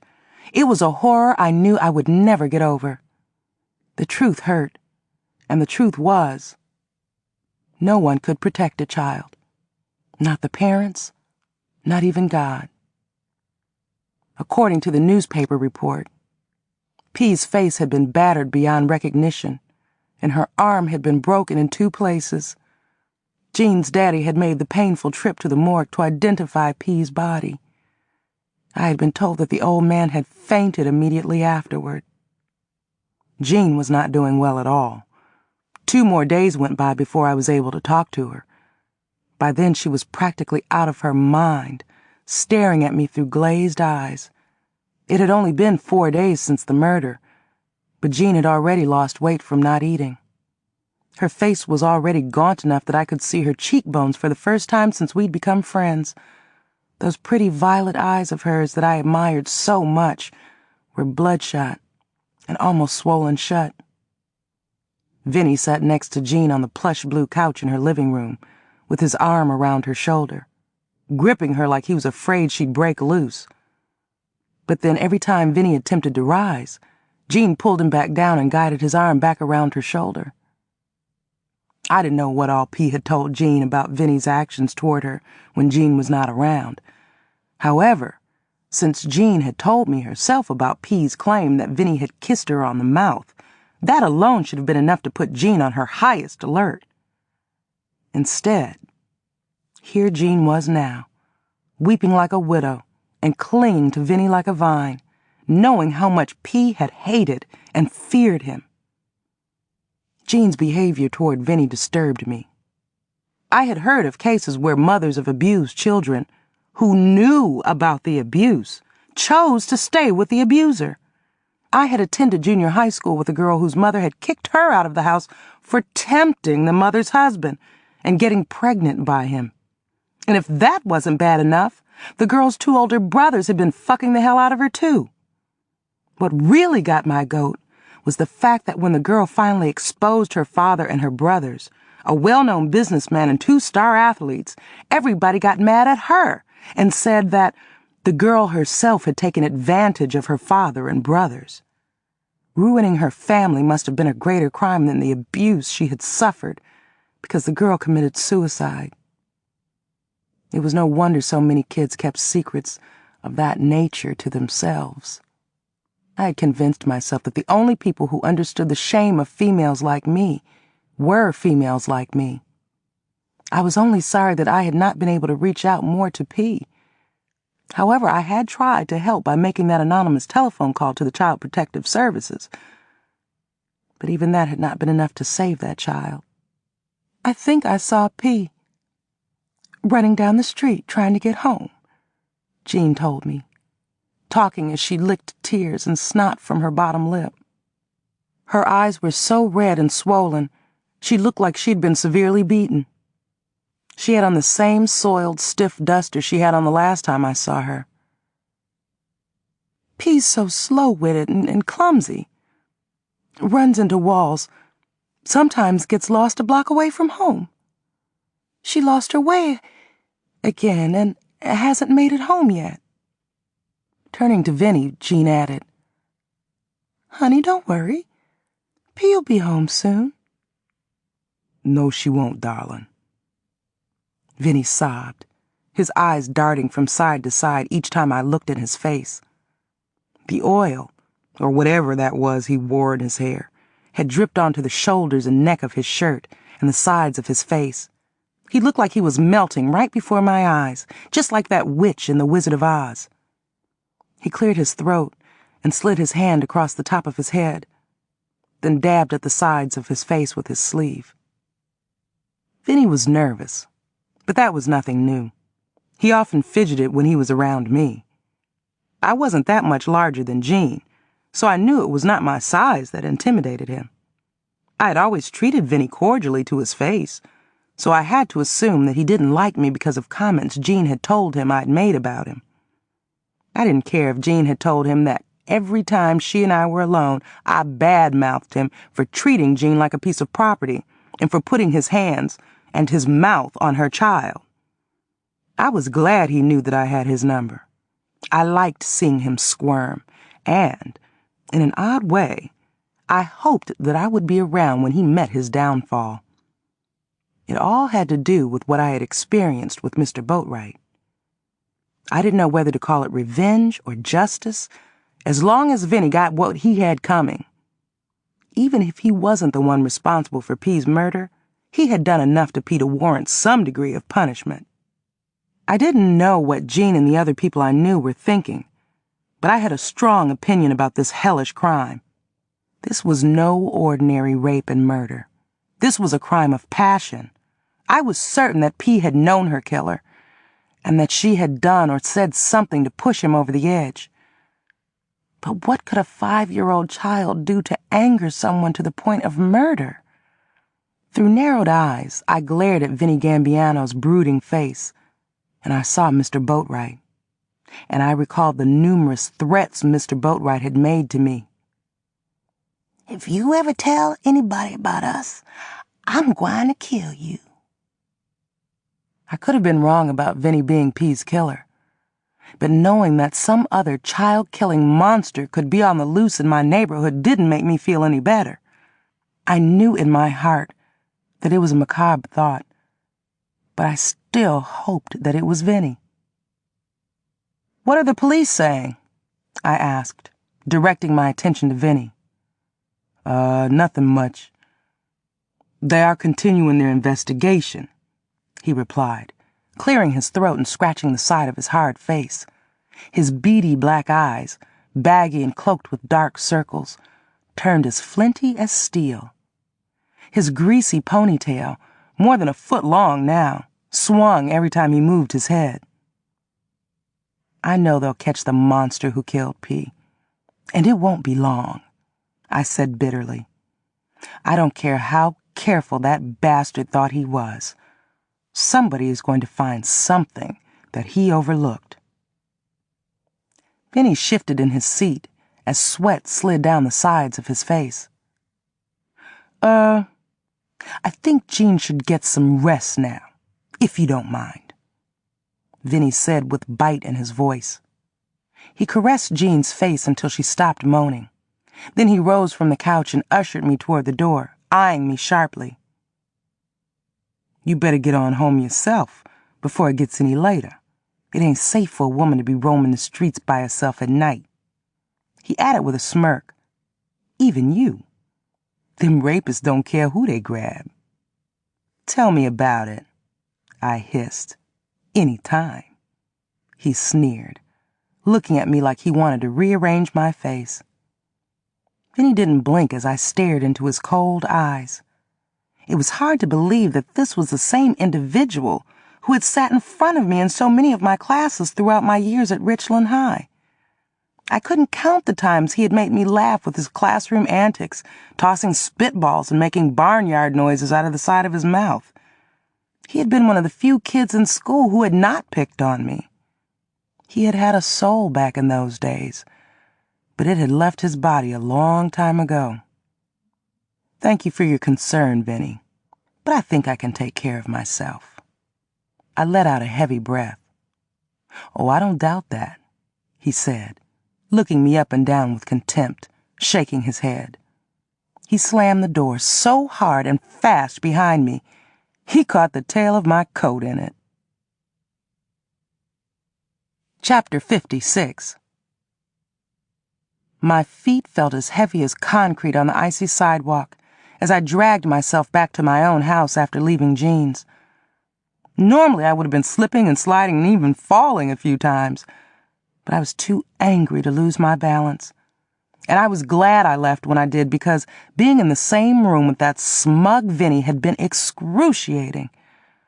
There was so much I wanted to say to him and about him, but for Jean's sake, I had to keep my feelings to myself, at least for the time being. It seemed like the whole neighborhood was in mourning. Even though it was fairly early in the evening, houses were already dark, and few people were on the street. Since P's murder, I had not seen a single child playing alone outside on my street or any other street in Richland. What I did see were parents walking with their children, even to the corner store, holding on to them for dear life. I knew that our little city would never be the same again. I had read in the newspaper that a lot of people had gone out and bought guns and attack dogs. The family in the house across the street from Jean's had put their house up for sale. It's a crying shame that your visit to us in Florida got messed up with a funeral, and now here one done ruined ours," Daddy lamented, as we all dressed to go pay our last respects that Saturday morning. Lily Mae stood in front of Daddy, adjusting the stiff necktie he had fished out of his suitcase.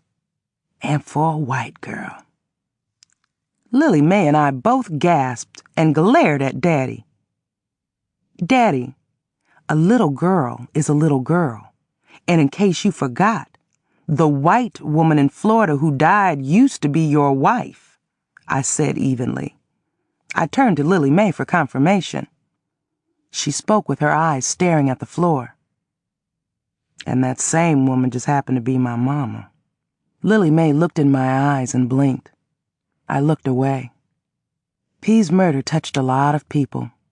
Mayor Doyle appeared on Channel 2 pleading with the perpetrator to turn himself in. Mr. Carmine Antonisanti had put up a $20,000 reward. He stood right up on television and vowed, "I will say it again. I will not die until the monster that killed Piatra is punished."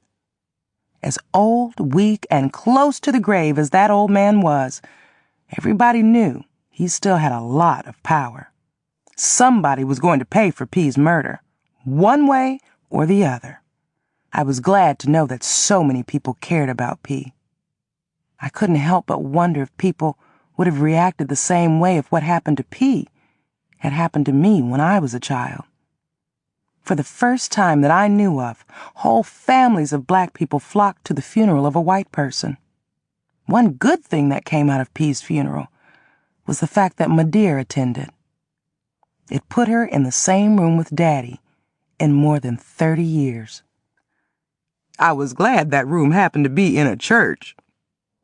I was confident that there was little chance of Madeira saying something offensive to Daddy there.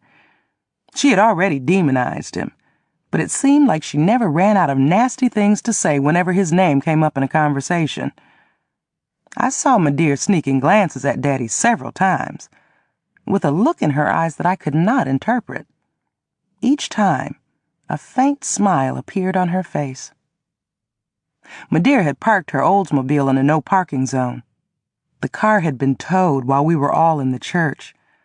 Madeira couldn't ride with Scary Mary in her van because the 5 prostitutes who worked for Scary Mary had taken up all the room. Pee-wee had come with Daddy, Lily Mae, and me in my car.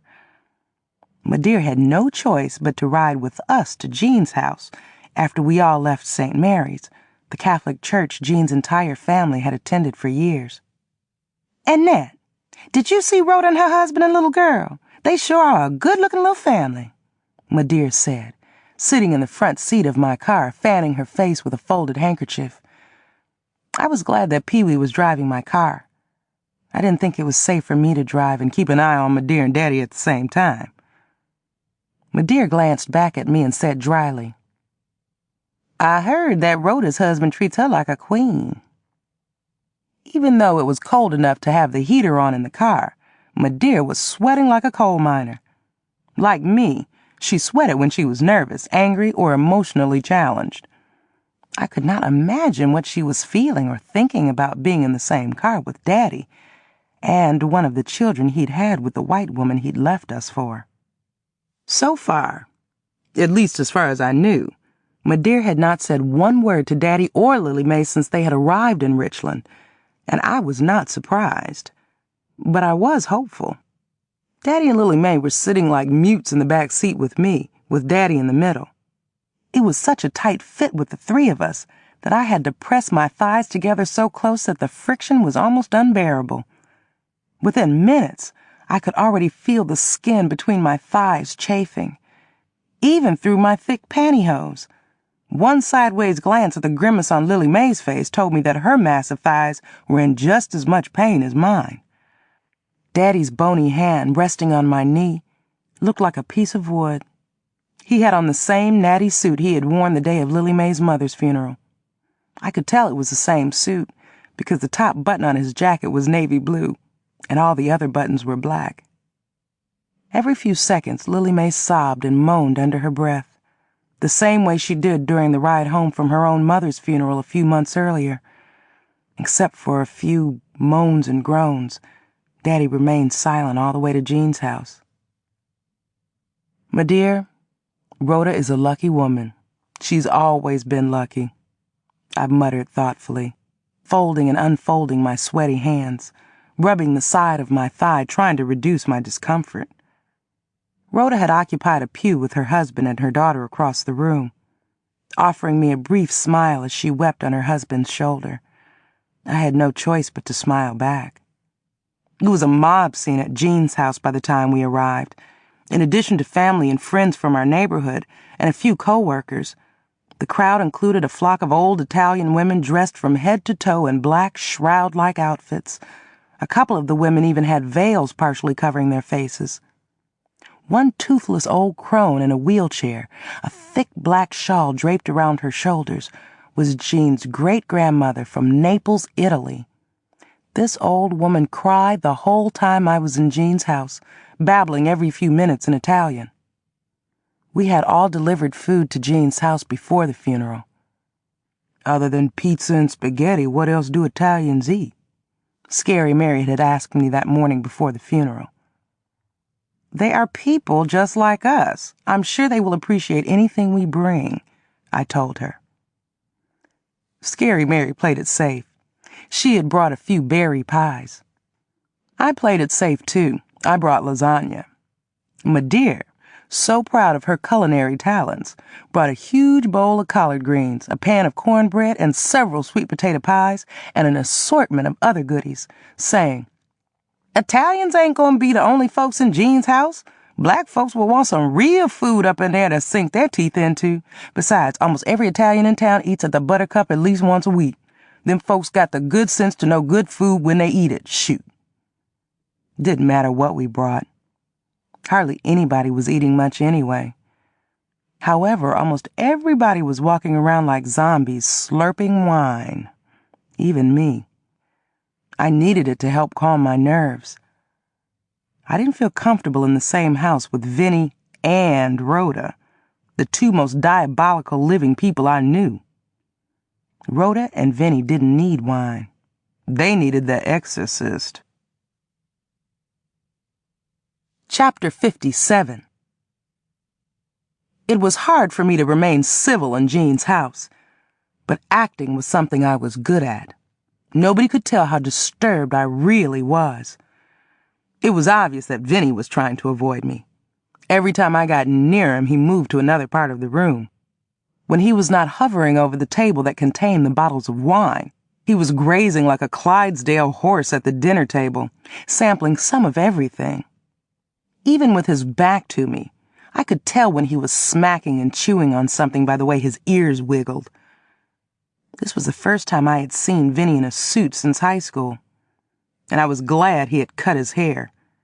He actually looked like the Vinny I had known in school. But no matter what he did to his outside appearance, I felt that he should have been trying to improve what he had inside. Vinny was paying more attention to Scary Mary's prostitutes than he was to Jean. I was not the only one who noticed that. More than once I saw Jean's uncle, old Mr. Antonosanti, take Vinny by the arm and lead him to Jean. About an hour into this tense visit, I turned around, and there was Rhoda staring at me from a dim corner, with her daughter standing next to her. Rhoda stepped toward me, her heels click-clacking on Jean's hardwood floor, looking like a ray of sunshine penetrating a dungeon. Her daughter walked along beside her. I stumbled and splashed wine on the lap of the loose-fitting navy blue dress I had chosen to wear. The black suit Rhoda had on made her look even slimmer. I didn't remember her chest being so flat, though. As a matter of fact, she had always been so proud of her bosom. She had showed it off in tight, low-cut blouses most of the time. I assumed that her 3 pregnancies had taken a toll on her body, like most of the mothers I knew. This was the first time I had ever seen Rhoda in a hat. It was a derby or something close to it. It was also black and sat perched at an angle on the side of her head. Madeir, Scary Mary, and most of the other black women present had on hats so garish I wouldn't wear them for Halloween. I had been avoiding hats, because that was one thing I had always associated with older women. Seeing one on Rhoda reminded me that that's exactly what we both were now. Older women. "Hello, Annette. I'm glad you're able to make it," Rhoda said, her eyes red from crying. She dabbed at her eyes with a white handkerchief that she had in her neatly manicured hand. "It's good to see you again." She sniffed and offered a nervous smile. "I didn't know you and Jean knew each other." Yeah, we both work for the telephone company," I croaked. looking for some gray hair and wrinkles on Rhoda. I didn't see any. The wine I had wasted made my dress stick to me, but that didn't bother me half as much as Rhoda's sudden appearance. "It's good to see you too, Rhoda. You're looking as young as ever." The child with Rhoda was standing as rigid and stoic as a soldier. Her eyes were the only things moving on her when she blinked. Unlike the other children in the room, with their smudged faces and disheveled clothing, this child was impeccably neat. Her long, blue-black hair looked like it had been put on her head strand by strand. Her complexion, the same shade of dark brown as Rhoda's and mine, was as clear as glass. The girl had the same small, upturned nose as Rhoda and the same sparkling green eyes. It was like Rhoda had literally duplicated herself. At the time, I didn't know if that was good or bad. With my face covered excessively in makeup and my huge body hidden inside my sharp, loose-fitting dress, I reminded myself what some of the kids I'd attended school with had told me so emphatically. A baboon in makeup and a dress is still a baboon. It bothered me that after so many years, and all the fuss that Jerome had made over me, my feelings of inferiority were still disturbingly strong. Even though I was now standing before the same person who had first encouraged what little self-esteem I did have. A pain that started in my head shot all the way down to my feet. I immediately started shifting my weight from one foot to the other. The bottom of my right foot was itching. The only reason I didn't bend down and remove my shoe to scratch was because I didn't want to act like a baboon, too. It was bad enough looking like one. "This is my beautiful daughter, Jade." Rhoda nudged the girl with her elbow and snatched the girl's thumb out of her mouth. "Jade, this is Annette. When I was a girl, Annette was my best friend." Jade sniffed, rubbed her nose, and gave me an indifferent look. "I don't care," she mumbled, returning her thumb to her mouth. Rhoda frowned and gently thumped the side of Jade's head with her fingers, causing Jade to flinch and smile at me. "It's nice to meet you, Annette. Mommy told me all about you." Rhoda's husband, Otis, was standing across the room talking to Pee-wee and Vinny. Tall and undeniably trim, Otis was aging gracefully. A few faint lines on his forehead and a few strands of gray hair at his temples gave him a distinguished look. Bushy black eyebrows framed his slanted black eyes. His teeth looked unnaturally white next to his deep chocolate skin. When we were still teenagers, Pee-wee looked like a dog-faced scarecrow next to Otis. Now, Pee-wee was just as handsome as Otis. Otis smiled and waved to me. I smiled and waved back. Pee-wee looked in my direction, one hand in his pants pocket, his other hand holding a glass of wine. There was a surprised look on his face. I could only imagine what was going through his mind, seeing me talking to Rhoda after all the stuff I'd told him about her killing folks. My eyes locked with Pee-wee's. When I realized he wasn't going to be the one to look away first, I did. I returned my full attention to Rhoda. "Where's your son Julian?" I asked Rhoda. "He's away at school," Rhoda replied, smiling proudly. "The same military school in Huntsville, Alabama that my daddy attended, and he's first in his class, too. Some people say my boy reminds them of John Kennedy, Jr. Rhoda beamed. Then she sniffed and pushed Jade's hair back from her face. "Children are such a blessing. So, Annette, are you married or what?" "No, I came close, but things didn't work out. I'm still looking for my Mr. Right. I'm not sure if I'll ever want to have kids, though. I enjoy being footloose and independent," I said stupidly. Other than my clandestine romps with Pee-wee and my new relationship with Daddy and Lily Mae, my dead-end-ass job was the most exciting thing I had going. Rhoda could have seen through me with her eyes closed. She gave me a knowing look. "Being married and having children hasn't interfered with my independence one bit. You won't believe how having a family will enrich your life. Look what it done for me." Rhoda leaned down and covered Jade's cheek with hungry little kisses. "And my husband? Oh, girl, that man just gets better and better each day." She leaned close to my ear and whispered, "If you know what I mean." Rhoda winked and then said loudly, "I am so blessed." Finally, she let out her breath and smiled broadly. I couldn't tell if Rhoda was as uncomfortable as I was, but I was surprised when she motioned me toward the couch, pulling Jade by the hand with her. Even on such a sad occasion, almost every man present was looking at Rhoda, admiring her beauty. Before I could join Rhoda on Jean's couch, I had to weave my way through the crowd to the bathroom to empty my bladder. When I returned to the living room, I had to refill my wine glass. It was going to take a strong buzz and a lot of nerve and luck to get me through the rest of this evening and my unexpected reunion with Rhoda. The day seemed to be getting darker and darker. Chapter 58. "So, are you back in Richland to stay or what, Rhoda?" I said. I sank down as gracefully as I could on the couch next to her. Rhoda's daughter stood off to the side, giving me guarded looks with her arms folded on the arm of the couch. Rhoda nodded and cleared her throat.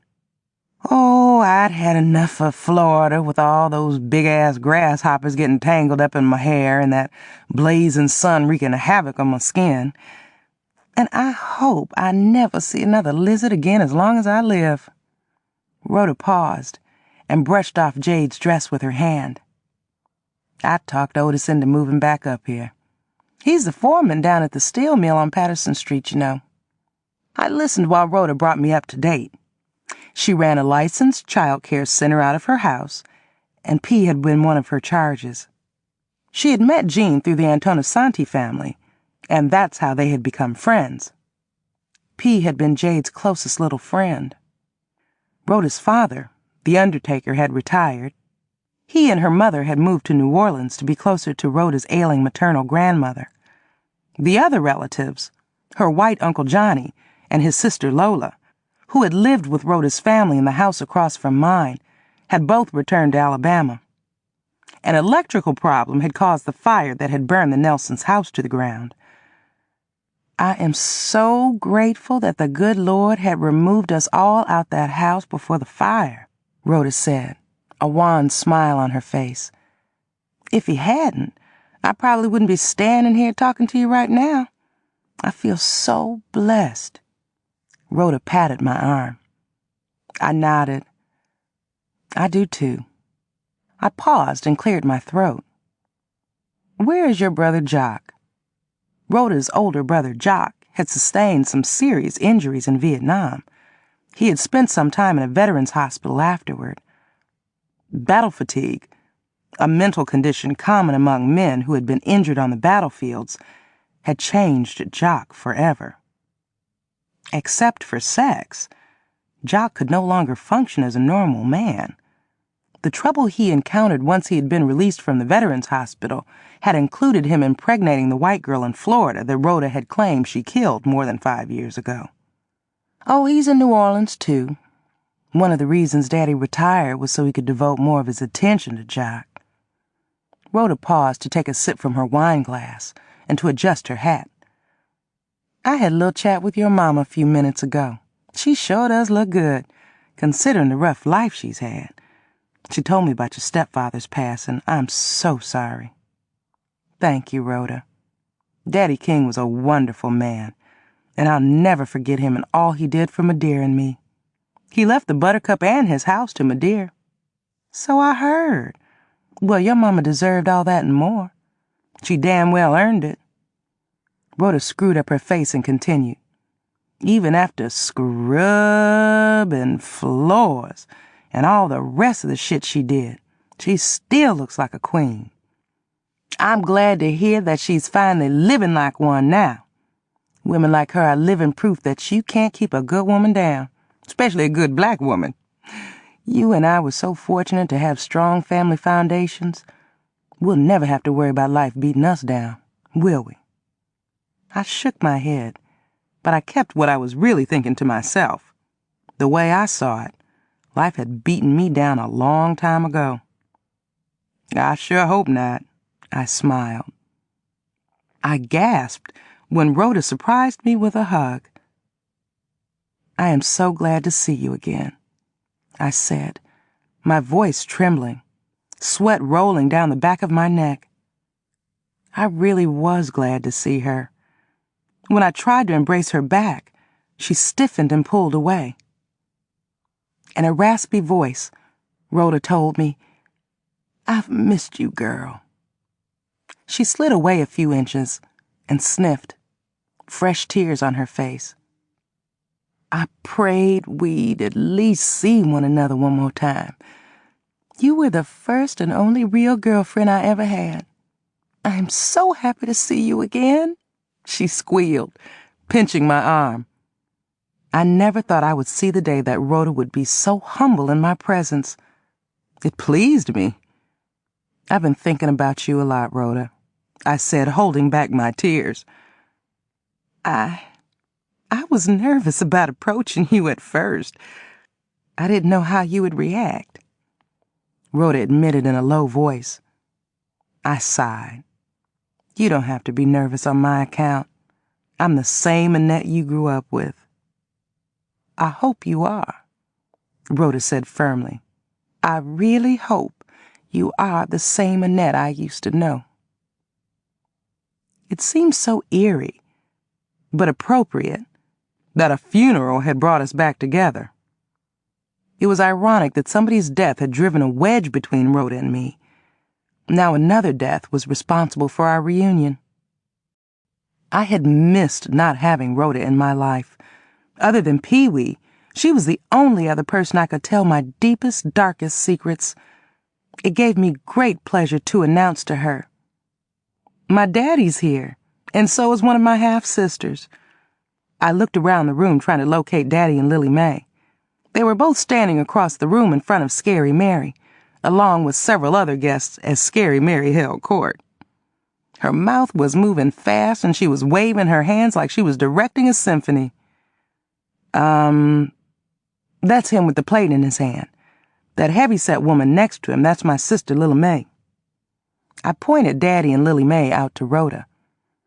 Rhoda shaded her eyes and looked from Daddy to Lily Mae, then back to me, pursing her lips and widening her eyes. I was wondering who they were.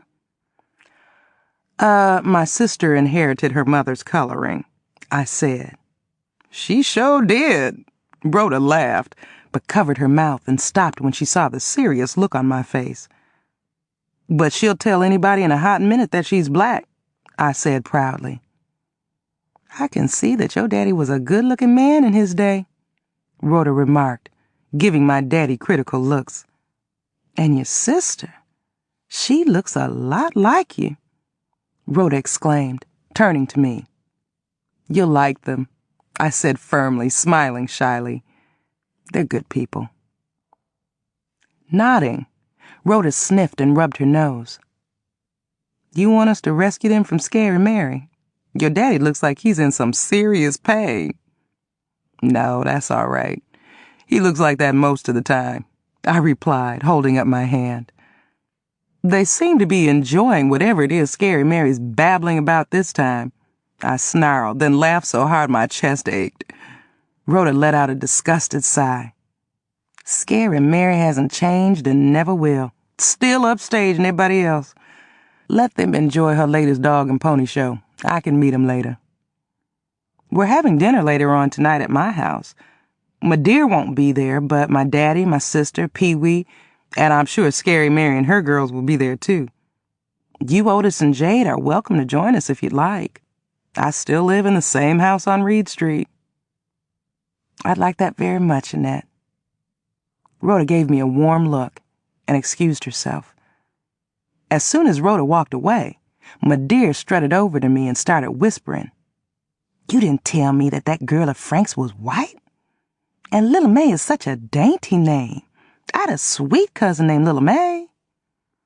Lily Mae looks white, my dear, but she's as black as we are. I leaned closer to my dear and said gently, "Do you think she looks like me?" I was surprised that nobody but Rhoda had mentioned this already. My dear sighed, gave me a thoughtful look, and nodded. "I guess she do. But you way prettier. And she ain't missed too many meals, neither. That girl got hips as wide as the Mississippi." My dear laughed and slapped my shoulder. "And what's up with all them rings on her fingers? She tell you?" I nodded. When she was a little girl, she had a crush on Ringo Starr.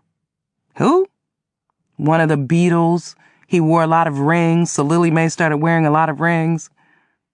My dear gave me a puzzled look and shrugged. "Whatever.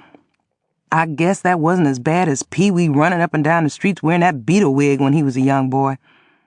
I'm glad you didn't do nothing silly when you was a child. We can thank Brother Boatwright for that, may he rest in peace till we get there.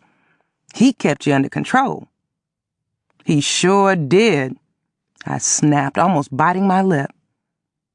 My dear didn't notice the sarcasm in my voice. Just thinking about that old rapist made my blood sizzle and my flesh crawl. Anyway, I just had a lovely chat with Little Mae, and she's such a nice girl. Loves her some collard greens now. Since hardly nobody else is eating much, she only ate one helping. Poor thing.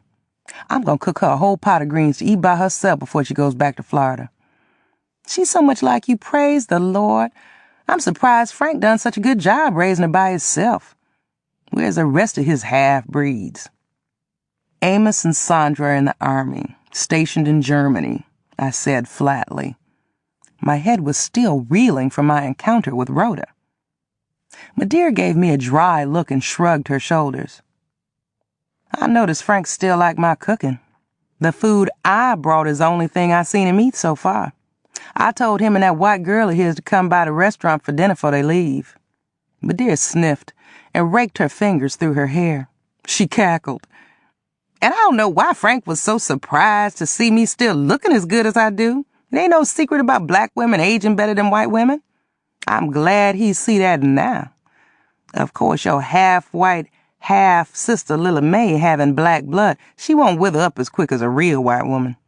I bet that hag over there by the window in that wheelchair is younger than me." My dear nodded toward Jean's great-grandmother, still weeping and babbling. "I'm gonna go on up to Frank and make sure he tastes them hush puppies I brought. When we was together, that man ate hush puppies like they was peanuts, popping them in his mouth a handful at a time." My chest tightened, and I gave my dear a sharp look. "You haven't said anything about the way Daddy looks." My dear gasped and raised her eyebrows, an amused look on her face. "I was trying not to," she snapped, blinking rapidly before she shook her head and let out a deep sigh. Her voice rose sharply. "He look older than Methuselah and uglier than Uncle Remus, Mr. Bojangles, King Kong, and that tar baby put together." My dear paused long enough to catch her breath. "And he got more lines on his face than a corduroy jacket." She slid a strand of gray hair off her face. I was tempted to remind her that she had just as many lines on her face as Daddy had on his. I shrugged and ran my tongue over my bottom lip before I spoke again.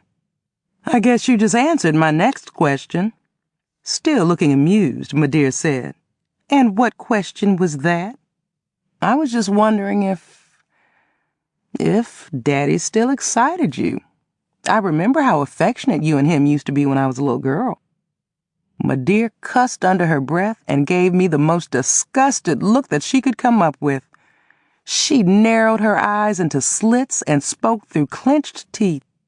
"I'd rather kiss a cobra on the lips. That sucker couldn't turn me on with a monkey wrench." She started to laugh, so I didn't know how serious she really was. I was exasperated, and I didn't try to hide it. Since my dear was having so much fun tormenting me, I wanted her to know how I felt. I gritted my teeth and rolled my eyes at her. "You didn't say anything mean to Daddy, did you? I hope you didn't. Not with a priest up in here?" I held my breath and waited. With a twinkle in her eyes, my dear told me, Girl, I know how to behave. Then she let out her breath and pursed her lips, a thoughtful look on her face. But I still ain't forgot what he'd done to us. I looked at my feet. Daddy's not that well. I'm glad he's got Lily Mae. She takes real good care of him, I offered. My dear giggled. I frowned. She stopped giggling and cleared her throat. And I hope I live long enough to be as big a burden to you, she said. A serious look suddenly appeared on her face. I didn't mean that the way it sounded. I know you'll always be there for me, too.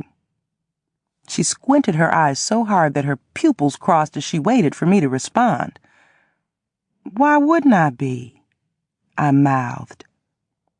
I exhaled when my dear rubbed my back and gave me a quick smile before she pranced across the floor to a spot next to Daddy and tapped him on the shoulder.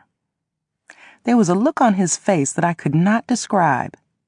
He didn't look surprised or annoyed, but I couldn't tell if he was glad to be facing my dear or scared. With all of the gloom in Jean's house, a warm feeling came over me as I watched my parents greet one another with a hug. I smiled for the first time since walking in Jean's door that day. It was just a shame that it took funerals to bring out the best in some people. Chapter 59. Rhoda didn't make it to my house after the gathering at Jean's. But my dear, Pee-wee, and Scary Mary and her entourage did. I didn't know what my dear and Daddy had talked about at Jean's house, but they must have had a pleasant conversation because she sat right next to him on my living room couch. My parents were not acting loud and ugly, they were not scowling, and they were not rolling their eyes at each other. However, they did look uncomfortable, and they were the only ones in the room who had not removed their coats. My dear's hands were cupped in her lap, and her legs were crossed at the ankles, and her face was as stiff as a mask. Daddy's arms were folded, and his eyes looked as unfocused as a newborn baby's. I moved closer so I could hear what was going on. At about the same time, Pee-wee plopped down on the arm of the couch next to my dear and whispered something in her ear, and a broad grin appeared on her face. Whatever it was Pee-wee said to her, it must have been interesting enough for her to share with Daddy, because she leaned over and whispered in his ear, and he grinned too. I had always been able to count on Pee-wee to lighten my load. Tonight was no different. He steered my dear and Daddy into conversation so neutral, sports, his barbershop, politics, that there was no way they could step on one another's toes. My fear that they would lock horns had almost dissipated. White folks sure don't grieve the way we do. Did y'all see how that Vinny and the rest of them wops was drinking? Scary Mary said, speaking in a low voice, even though no white people were present. Them Dagos don't like to be called wops, my dear insisted with a nod, looking at Daddy like she needed a confirmation from him. Daddy looked like he could have been knocked over with a feather. His face remained expressionless as he blinked and nodded. Anyway, I didn't see none of them Dagos shed a single tear. Scary Mary continued. Us, when we have a funeral, we boo-hoo for a straight week. Everybody else was drinking just as much as those Italian people, and that frail old woman in the wheelchair cried nonstop the whole time we were there, I reminded. Scary Mary, pacing the floor like a panther, gave me an exasperated look and threw up her hands. Her floor-length robe-like black dress swished with every step she took. That Vinny ain't got no nature. Fannie Mae, Scary Mary's most outspoken prostitute, growled. Even though she was in her late 40s and had eyes like a frog, she was Scary Mary's most popular employee. On any given day, horny men lined up to fuck her. Over the years, Scary Mary had employed dozens of women. Fannie Mae had been with her the longest. Like Scary Mary, Fannie Mae was a hard-looking, coarse woman from a rough little town in the deep South, where the women ate poke salad every day and carried switchblades in their bras, even to church. I thought I would scream when Fannie Mae's weapon fell out of her bra during P's funeral. I was thankful that I was the only one who noticed it.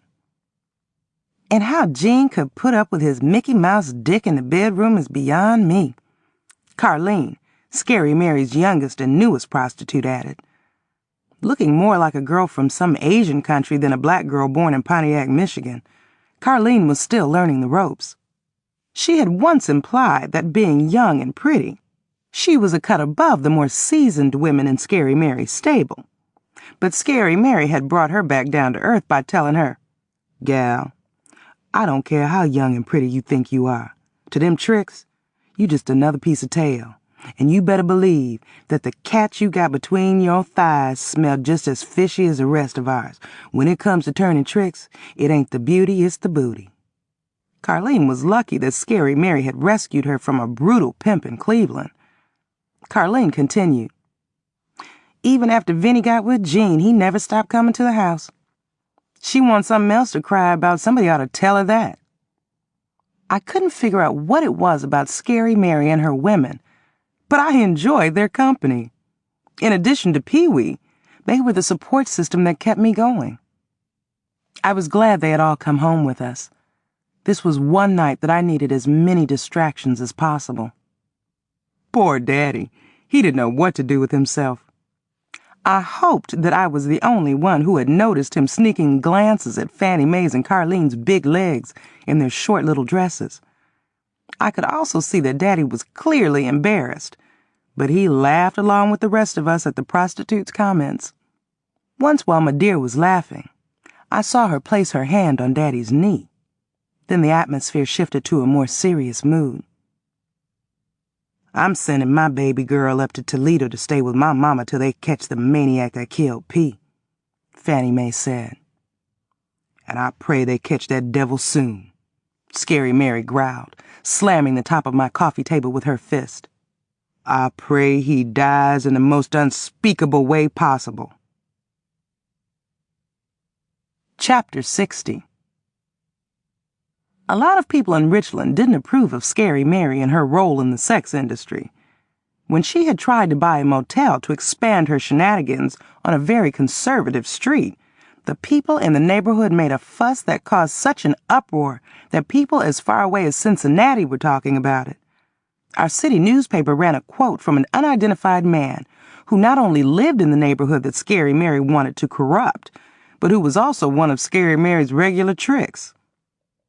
"Sure, I get a lot of good sex from Scary Mary's girls, but that doesn't mean I want them operating in my backyard, where my kids can see them." I don't know what else went on, especially behind the scenes, but Scary Mary promptly abandoned that idea. She quietly continued to run her operation out of the big house she lived in across town, 3 blocks from the church we all attended. Even though I had spent some of my earlier years living in the same house of shame with Scary Mary and the prostitute she had working for her then, I never felt truly comfortable being in that environment. But that didn't stop me from visiting Scary Mary's house from time to time. I knew that she was not the one-dimensional she-devil some people made her out to be. Sure, she was immoral, greedy, manipulative, and opportunistic, but she was also generous, sensitive, patient, wise, and spiritually stronger than any other woman I knew. Her advanced years had not diminished her strength. In fact, to me it seemed like the older she got, the stronger she got. That's why I went to Scary Mary's house after everybody had left my house. Daddy had already turned in for the night, and I had left Lily Mae sitting in front of the television. Usually when I did visit Scary Mary's house, I rarely went beyond her kitchen. Even on the days when her house was closed for business, which was usually during holidays, a day after a raid or a funeral. I didn't like to roam around too much in Scary Mary's garishly furnished house, because I didn't like listening to all of the moaning, groaning, and noises from bed springs creaking coming from the 3 bedrooms upstairs. Scary Mary occupied the only bedroom downstairs near her kitchen.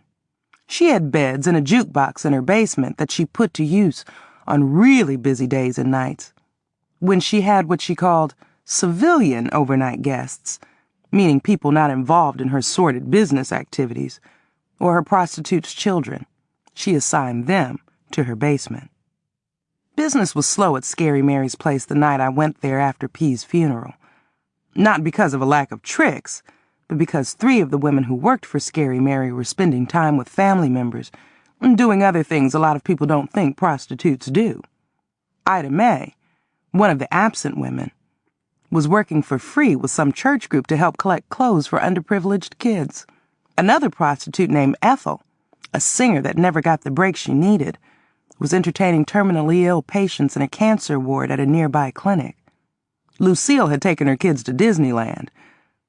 The house seemed like such a lonely, quiet place with just Scary Mary, Carlene, and Fannie Mae present.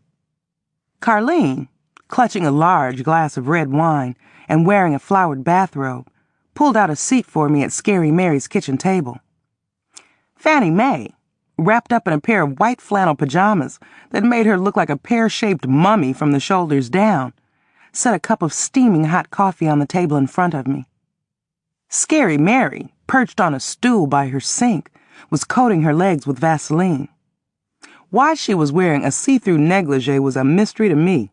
Her long, flat breasts flapped when she moved, and it was not a pretty sight. Large pink sponge rollers were dangling off her red wig. "So, Annette, you run off and leave your daddy and your off-white sister in the house alone?" Fannie Mae asked, picking her teeth with a straw from the broom she had used to sweep the kitchen floor. Her hair was also rolled with pink sponge rollers. She was going through menopause and was always having hot flashes. I sighed. They won't miss me. My daddy's asleep, and my sister was watching I Love Lucy reruns. She encouraged me to get out of the house. I know I won't sleep much tonight. Well, a whole lot of folks won't be sleeping much tonight or no other night till they catch whoever killed that little white girl," Fannie Mae said, fanning her face with a potholder. "And I'm one of 'em," Scary Mary croaked. "I won't stop praying for that to happen until it do. I heard from one of my contacts at City Hall that the police done made P's case their #1 priority. Praise the Lord." Scary Mary waved her hands high above her head, the same way she did in church when she got happy. Do say. I wonder if the police would be investigating this hard if it was a black child involved." Fannie Mae scoffed, clearing her throat and toying with a loose thread hanging from the cuff of her pajama top sleeve. "Let's hope we don't have to find out," Carlene said in a strong, loud voice. "Not that I don't care about white kids," she added in a noticeably softer tone. Carlene's hair was in braids, and her face was covered in a pasty-looking white facial mask. It made her look so much younger than her 20 years. "Annette, I know you feeling this whole thing way down deep. That child was crazy about you," Scary Mary said gently, now sliding Vaseline on her face and neck. "And I'll be feeling it for a long time," I admitted. So far I had ignored the cup of coffee in front of me, but I did want something to drink. Without asking, I lifted the glass of wine out of Carlene's hand and took a long swallow. After diffusing a belch, I let out a long, deep sigh. I stayed at Scary Mary's house until almost 11 that night. When I got back to my house, Lily Mae was still up, still sitting in the same spot in front of the television that I had left her in. She was soaking her feet in a hot pan of water. For the first time, I noticed how rough her feet looked. She had calluses as big as walnuts. I knew it was because of her walking around outside, stepping on rocks and other debris in her bare feet so much when she was relaxing at her house. "If you used Vaseline, you wouldn't have to do that," I advised, frowning at the dead skin floating on top of the water in the pan. I stood in front of her, stretching and yawning as I removed my coat. Lily Mae shook her head. "My skin's too far gone for that. It wouldn't even absorb no Vaseline. The soles of my feet are so tough, last month I stepped on a nail and I didn't even bleed." "And everybody thinks that white skin is so fragile," I sighed, and crossed over to the television to turn on the 11 o'clock news. Before I knew what was going on, Lily Mae gasped. "Listen to that!" she hollered, waving her arms. "Move out the way!" I stumbled backward and moved off to the side of the television and listened to a special news report. I could not believe my ears. Police had a man in custody for P's murder. And it wasn't Vinny.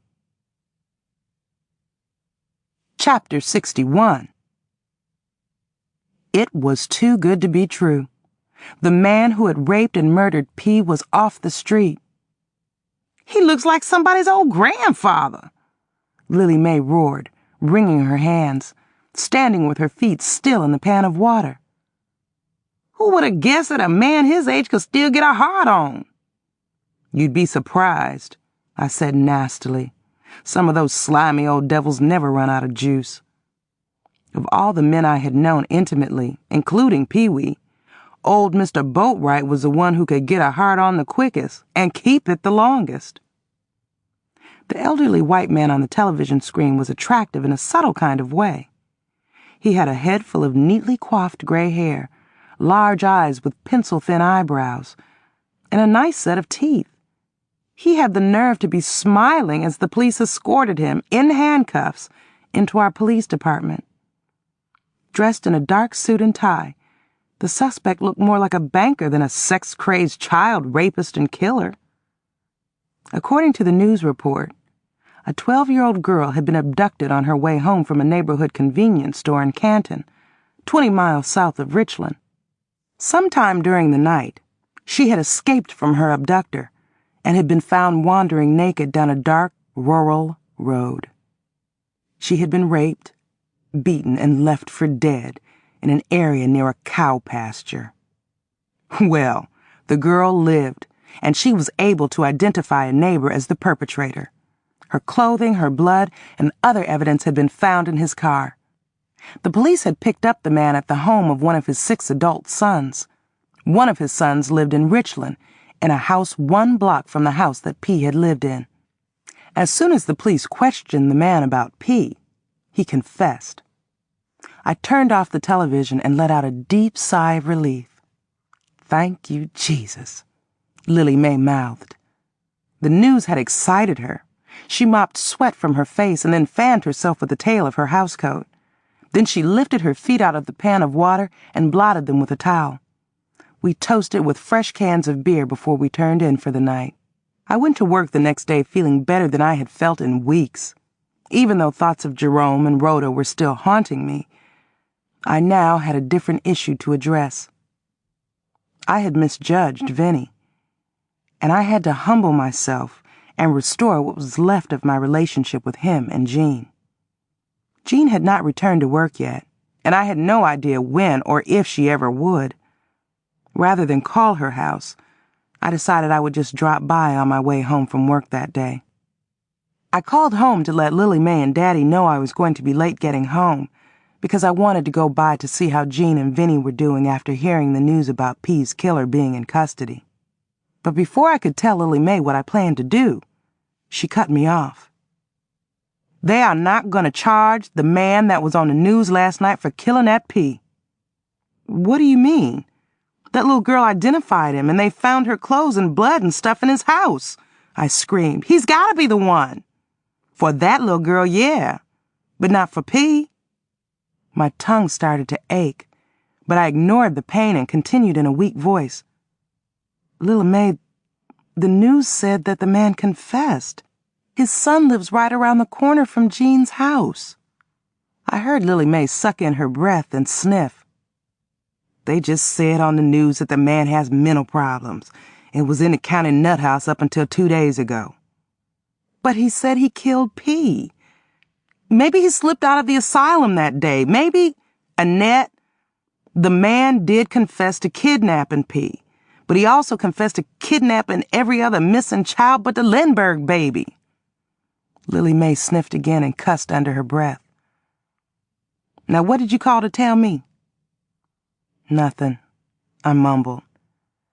"I was just calling to see how you and Daddy were getting along." I hung up the telephone and spent the rest of my lunch hour sitting in my car in the telephone company parking lot with the worst headache I ever had before in my life. Chapter 62. When I got home that evening, Daddy was already in bed asleep, and Lily Mae was in the kitchen organizing dinner. "Is Daddy all right? He sure sleeps a lot," I said with concern. "That's because he likes to sleep. He slept through the last hurricane we had," Lily Mae informed me. Just as I opened my mouth to speak again, the telephone rang. It was Pee-wee calling me from Madeir's house. "Your mama told me to call your house and see how everybody was doing," he said. I could hear Madeir mumbling in the background. One thing that had always pleased me was the fact that Pee-wee and Madeir got along so well. Even during the times when Pee-wee and I were not sleeping together, he'd kept up his relationship with my mother, especially after Daddy King died. Madeir had always wooed Pee-wee with lavish meals and juicy gossip. 2 or 3 times a month, he dropped by Madeir's to see if she needed anything done around the house. She had become so fussy that she was almost impossible to please. She had called 3 different plumbers to come to the house to take care of a leaky faucet in her bathtub, and she was still complaining about it leaking. Now Pee-wee was over there with his toolbox. Even when something in Madeir's house wasn't falling apart, Pee-wee went over there to check on things anyway. "We are all doing fine," I said tiredly. "Daddy's resting, Lily Mae's fixing dinner, and I'm just here." There were times when I couldn't stop myself from sounding like a sick old woman, like now. "You don't sound too good at all," Pee-wee remarked. He didn't sound too good himself. "I'm not," I admitted. "Well, since you still got company, I won't ask if you want me to come over to, keep you company. But I'll be home in a little while. You want to come over to my place? And you don't have to worry about stepping in no mess or helping me wash my dishes. I had a lady from the church come to the house and do some light cleaning. She got my floors looking so spiffy we could eat off of 'em." "I don't think so. I don't feel like socializing tonight. Tell Madeir I'll call her tomorrow." I still wanted to see how Jean was doing, and as much as I hated to admit it to myself, my original suspicions about Vinny's involvement in P's murder had returned. 2 days later, I invited Madeir to the house to have dinner with Daddy, Lily Mae, and me. "They'll be going back to Florida in a couple of days, and I don't know when we'll see them again, and I know you don't plan to visit Miami anytime soon," I said. "I don't think so," Madeir replied tiredly. "I got to take Frank in small doses now." I didn't put any pressure on Madeir, but I told her that if she changed her mind about having dinner with us, she was welcome to join us. Scary Mary and Carlene came over to dinner, even though I had not invited them. "How come Carlene's not working tonight?" I asked Scary Mary in a low voice as she and Carlene followed me to the kitchen. One thing I could say about Scary Mary was that she was still an astute businesswoman. But she now treated the prostitutes who worked for her more like a stern nanny than a madam. Scary Mary's only child, a severely retarded woman in her 40s named Mott, was in some kind of group home in Toledo. The only other family that Scary Mary had that I knew of was Florence, her blind 36-year-old foster daughter. Florence had tried to be my friend during our teens, but I had shunned her for Rhoda. Now Florence lived in Toledo too, with her husband and 2 kids. Scary Mary didn't get to see her much because Florence's straight-laced husband didn't approve of Scary Mary's lifestyle. Since Carlene was the youngest of the prostitutes, Scary Mary used her to fill the familial void in her life.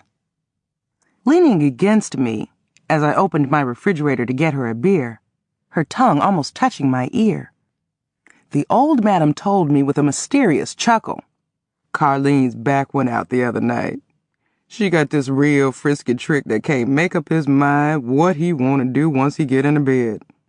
Scary Mary sniffed and winked her eye twice as she snatched the bottle of beer out of my hand and flipped off the top with a pancake flipper. "These men, they out of control. Ooh, dicks is tricky these days. In my day, a man wasn't so complicated in the bedroom.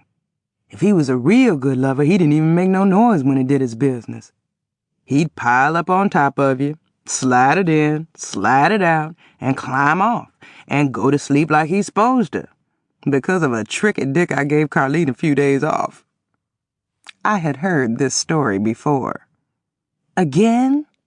I muttered, grabbing a beer for myself. Again. Scary Mary nodded. But I ain't no fool. The girl is just plain lazy. She sighed and shook her head, smiling like she had a secret. She's so young and I'm so old, but I'm crazy about this child, Scary Mary said, massaging Carlene's back.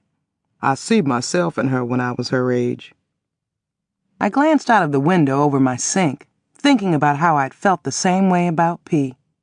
Shaking her head and backing away, Carlene retorted, My back is out, and I ain't lazy. Carlene had on a rumpled trench coat. She slid her hands into her pockets and shifted her body into a position so extreme I thought she was going to fall across my kitchen table. She fished a stick of juicy fruit chewing gum out of her pocket and stuffed it into her mouth. Gal, you won't go far in this business till you start sucking dick, Scary Mary hollered, snapping her fingers in Carlene's angry face. Nuh-uh, nuh-uh, Carlene replied, shaking her head and cracking her gum. I ain't putting no nasty, stinky pecker in my mouth. Ain't no telling what kinds of health problems I'd end up with. Scary Mary slapped her hand onto her hip and got so close up in Carlene's face, their noses touched. All them chitlins, Big Macs, and fried chicken you eat is doing a lot more damage to your health than you slurping on a few peckers, honey child. Carlene dropped her head and started sniffling. Scary Mary snatched a handkerchief out of her bra and wiped tears off of Carlene's face, and we returned to my living room. God answered a lot of people's prayer the following Saturday night. Right after I returned from taking Daddy and Lily Mae to the airport, Pee-wee rushed over to my house frantic and out of breath with his latest eyewitness report. He had just come from Jean's house. He told me that Carmine Antonisanti had confronted Vinny with some information that P had shared with Rhoda's daughter Jade during P's last sleepover at Rhoda's house. Rhoda and her husband had brought Jade to Jean's house to tell her story. In a child's words, Jade told how P had revealed to her that Mr. Vinny made P do the nasty with him almost every day. Instead of denying the allegation, Vinny Gambiano had cooked his goose by confessing that he had killed P by accident. Jean and Rhoda had attacked Vinny with lamps and chairs. They had literally beaten him out of his clothes. Vinny fled from Jean's house wearing nothing but his underwear and one shoe. Not less than an hour later, the police found Vinny on the ground behind Antonisanti's restaurant with a bullet in the back of his head. Old Mr. Carmine Antonisanti, one step away from the grave himself, had already admitted executing Vinny and turned himself in to the police. I was surprised when Rhoda showed up at my house with Madeir and Scary Mary later that same night. Rhoda's face was bruised, and her hair was askew from the mayhem she had participated in. But there was a triumphant grin on her face. It would be one of the most memorable nights of my life. Vinny was lucky I wasn't there to help them gals whoop his ass, Scary Mary said angrily, shaking her gnarled, liver-spotted fist. Lucky is one thing Vinny ain't, Madeir added. But I blame Jean for this mess. She should have done something the first time her baby told her Vinny touched her, Madeir said, handing Scary Mary a can of beer from the big bag she had brought along with her. With all the grown women around this town screaming for somebody to pester them, ain't no grown man got to go around raping no child. From what I heard, Jean didn't believe that child till it was too late nohow, Scary Mary said hotly. Her jaws moved so fast and hard that her false teeth started to click and slip. That child didn't have to die. Kids do tell lies against folks they don't like. It ain't no secret P didn't like Vinny, Madeir offered, sitting down so hard on one of my chairs it squeaked. It seemed like I was the only calm person in the room. The man did threaten to hurt P if she ever told, I said evenly. Standing in the middle of my living room with her arms folded and a menacing look on her face, Rhoda cleared her throat and nodded at me. And most kids usually don't lie about things like that. Well, I'd have believed my daughter if she had told me some nasty motherfucker was messing with her, Madeir sniffed. All my girl would have needed to do was tell me, and I'd have dealt with whoever that devil was and asked questions later. Rhoda nodded more vigorously in my direction.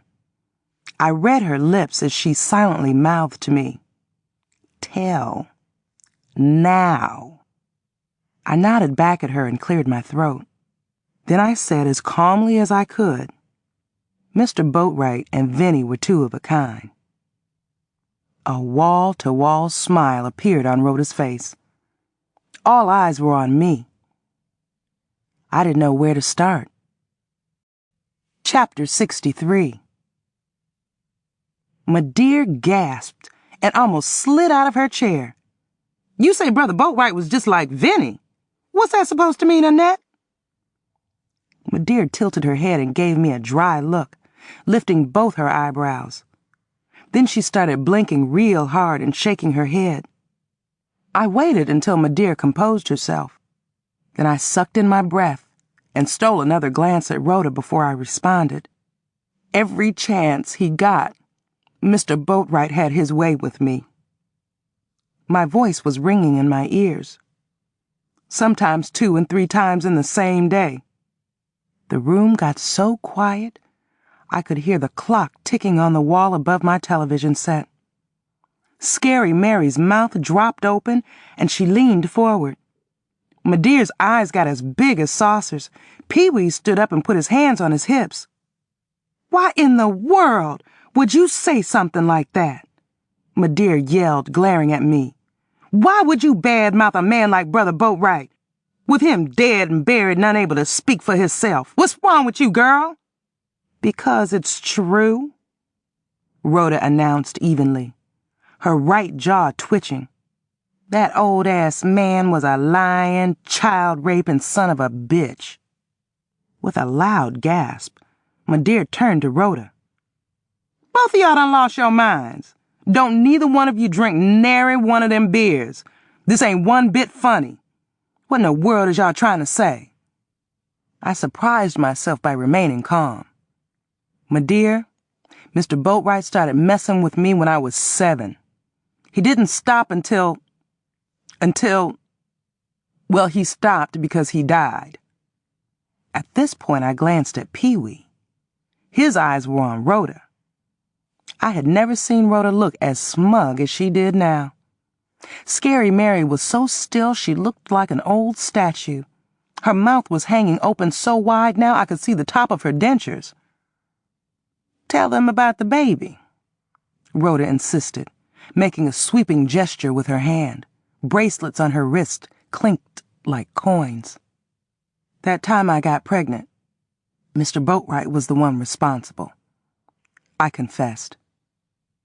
Madeir was beside herself.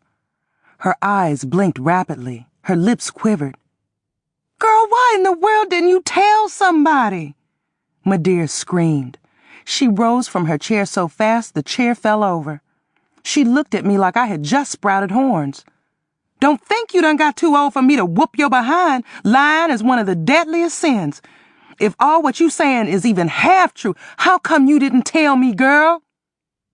I was too scared. He threatened me and told me he would do all kinds of stuff if I told. He said he would kill you if I ran away from home.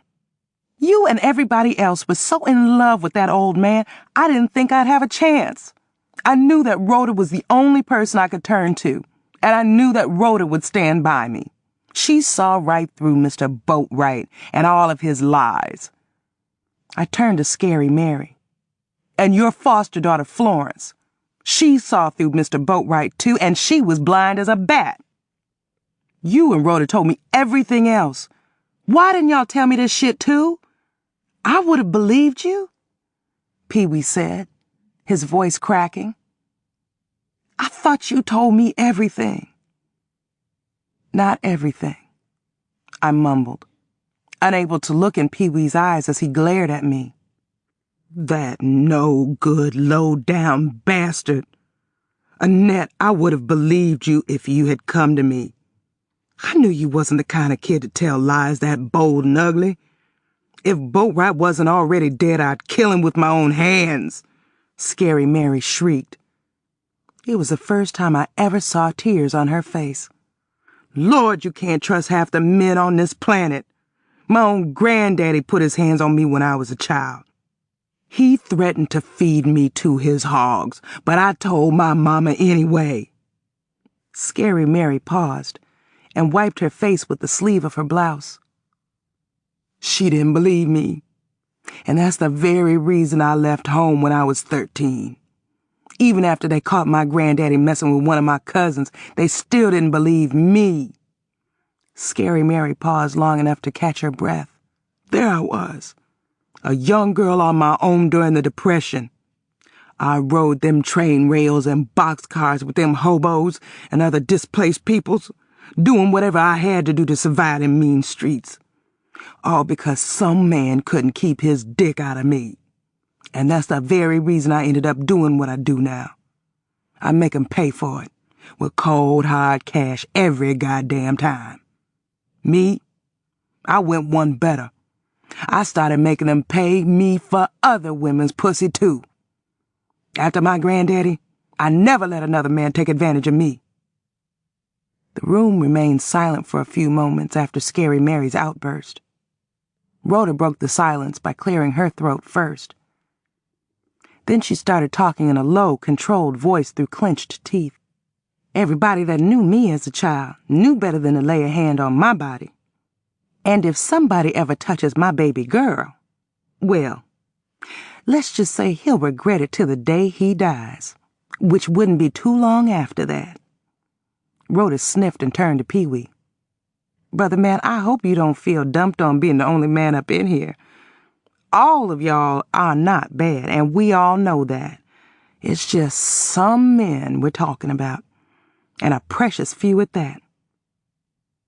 Pee-wee blinked and looked around the room, resting his eyes on me. I hope y'all don't think I'm like that. I would never touch nobody's child. Matter of fact, girls ain't the only ones get messed with. He paused, and there was a collective sigh in the room as we all looked at Pee-wee. He cleared his throat before continuing in a labored voice. I was 5, living in Pennsylvania, before my mama passed. One of her female friends used to babysit me. As soon as she got me alone, she would make me put my head between her legs and lick her. That nasty bitch. One time her crotch had such an unholy stench I almost threw up in her lap. Oh, but she wasn't going to be outdone by no little bitty boy like me. She made me suck on her long-ass, flat-ass titties. I bit the nipple off of one of them, spit it out on the floor, and I ran out in the street screaming. She fell out on the floor screaming herself with blood squirting from a hole in her titty. Somebody went and got my mom and daddy, and they took turns whooping that heifer's ass, bleeding titty and all. I think that episode is what killed my mama. She never got over putting me in that predicament. That's the reason Daddy packed me up when we moved out here to Ohio. My dear dropped her head and shook it for a moment before she looked at me. Annette, baby, I don't care what Brother Boatwright said he would do to you. I would have protected you. The police would have found that son of a bitch in pieces by the time they picked him up. I should have known that hound from hell was too good to be true. There he was with his one-legged black ass laying up in my house on top of my baby. I hope he's sizzling in hell right now. My dear started moving about the room, picking up empty beer cans and straightening furniture. I would have killed that son of a bitch if I had known. And I would have helped you kill him, Scary Mary added, waving her fist in the air. Scary Mary got so upset she had to leave. Pee-wee left shortly afterward. My dear patted her chest and folded her arms. Other than Brother Boatwright, was there any other man that took advantage of you when you was coming up? My dear asked, looking from me to Rhoda. No, ma'am, I managed. What about Albert? Daddy King was a decent man, my dear, and he was a good husband to you. He wasn't that kind of man. What about your daddy? He had plenty opportunities to pester you when you and him was alone out there in them woods, fishing in them lakes when we lived in Florida. I gasped. My dear, Daddy was not that kind of man. He would never do something like that. Rhoda, I am so sorry you had to hear all this, my dear said, turning to Rhoda again. And my daddy was a decent man, too, Rhoda said. But as decent and peaceful as he was, he would have taken care of old Boatwright with his own hands if Annette had let me tell him. Turning to me, Rhoda said gently, I never told you, but one time my daddy said he'd noticed Boatwright looking at you the wrong way. He asked me if you'd ever said anything about that old goat touching you. Rhoda let out her breath and gave me a sad look. I told him no. My dear finally came over to me on the couch and hugged me. You doing okay, baby? She asked, almost choking on her words. I'm fine now. I was lucky I had a friend like Rhoda to go to. Talking to her about Mr. Boatwright is what got me through it. I am sorry for not seeing that dead-ass motherfucker for the monster he was. I don't know how I'm gonna make this up to you. I didn't do my job because I failed you, and I ain't never gonna forget that. I don't know how I'm gonna live with that now. You didn't fail me. I failed myself by waiting until now to tell you. But, my dear, you can't do anything about it now. Mr. Boatwright has to answer to God. We all will someday. Out of the corner of my eye, I saw Rhoda drop her head and reach for her coat. Chapter 64. Now that the horror of what I had experienced at Mr. Boatwright's hands was out in the open, I felt like I had just been released from a prison. I felt free. My startling confession changed Madeira in ways I was glad to see. One of the first things she did was to destroy that wretched picture of Mr. Boatwright that she'd kept on the mantel above her fireplace for so many years. After she ripped it to pieces, she tossed it into that same fireplace. She bent over backward to make sure I was happy and safe. She had new locks installed on all of the doors in my house. She offered to buy me a gun, which I graciously declined. She offered me money I didn't need. She came by more often. And she started treating Daddy the way I had been praying for. She called him to check on his health, and she even invited him to visit her in Ohio and stay with her in her house. That was a major move, and it helped the healing of my emotional wounds. Frank don't like the weather up here, so he ain't too crazy about coming back no time soon. But I just might take a notion to go down there and visit him and that gal Little May sometime soon, Madeira told me, walking through my house, checking all the locks. In one of her letters, Lily Mae told me that Madeira had told her and Daddy what I had revealed about Mr. Boatwright. I was not surprised when Lily Mae told me about an incident involving her and one of Daddy's fishing buddies. The man had fondled Lily Mae and threatened to take her to the Everglades and feed her to some creature if she told. Lily Mae had told anyway, and Daddy had beaten the man to a pulp.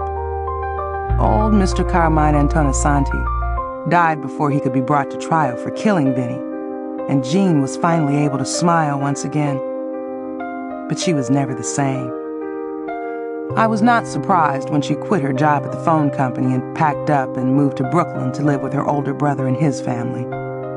By the end of February, Rhoda and I were once again inseparable.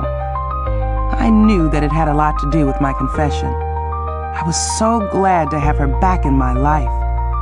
I enjoyed visiting her at her lavishly decorated house on Patterson Street. Just like the house she had grown up in across the street from me, plush white furniture decorated almost every room, and the smell of roses permeated the air.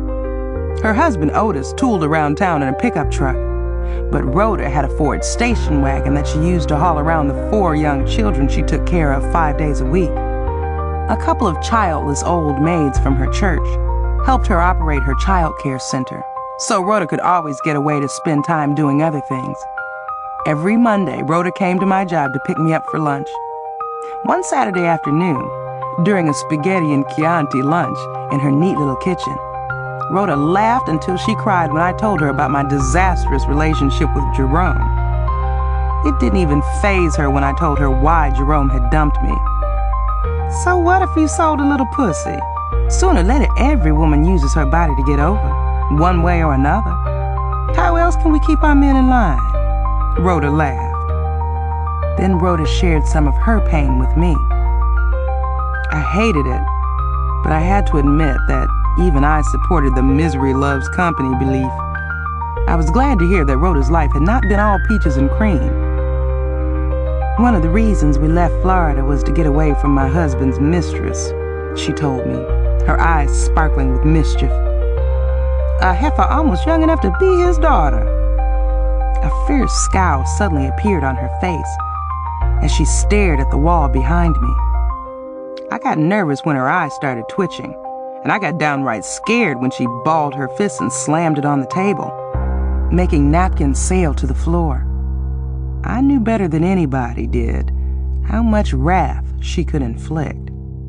I picked up the napkin and slid my chair back a few inches from the table.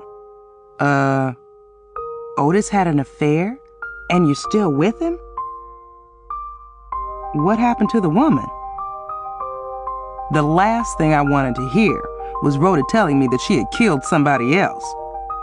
But I couldn't imagine Rhoda knowing about her husband having an affair and her not taking some fatal action.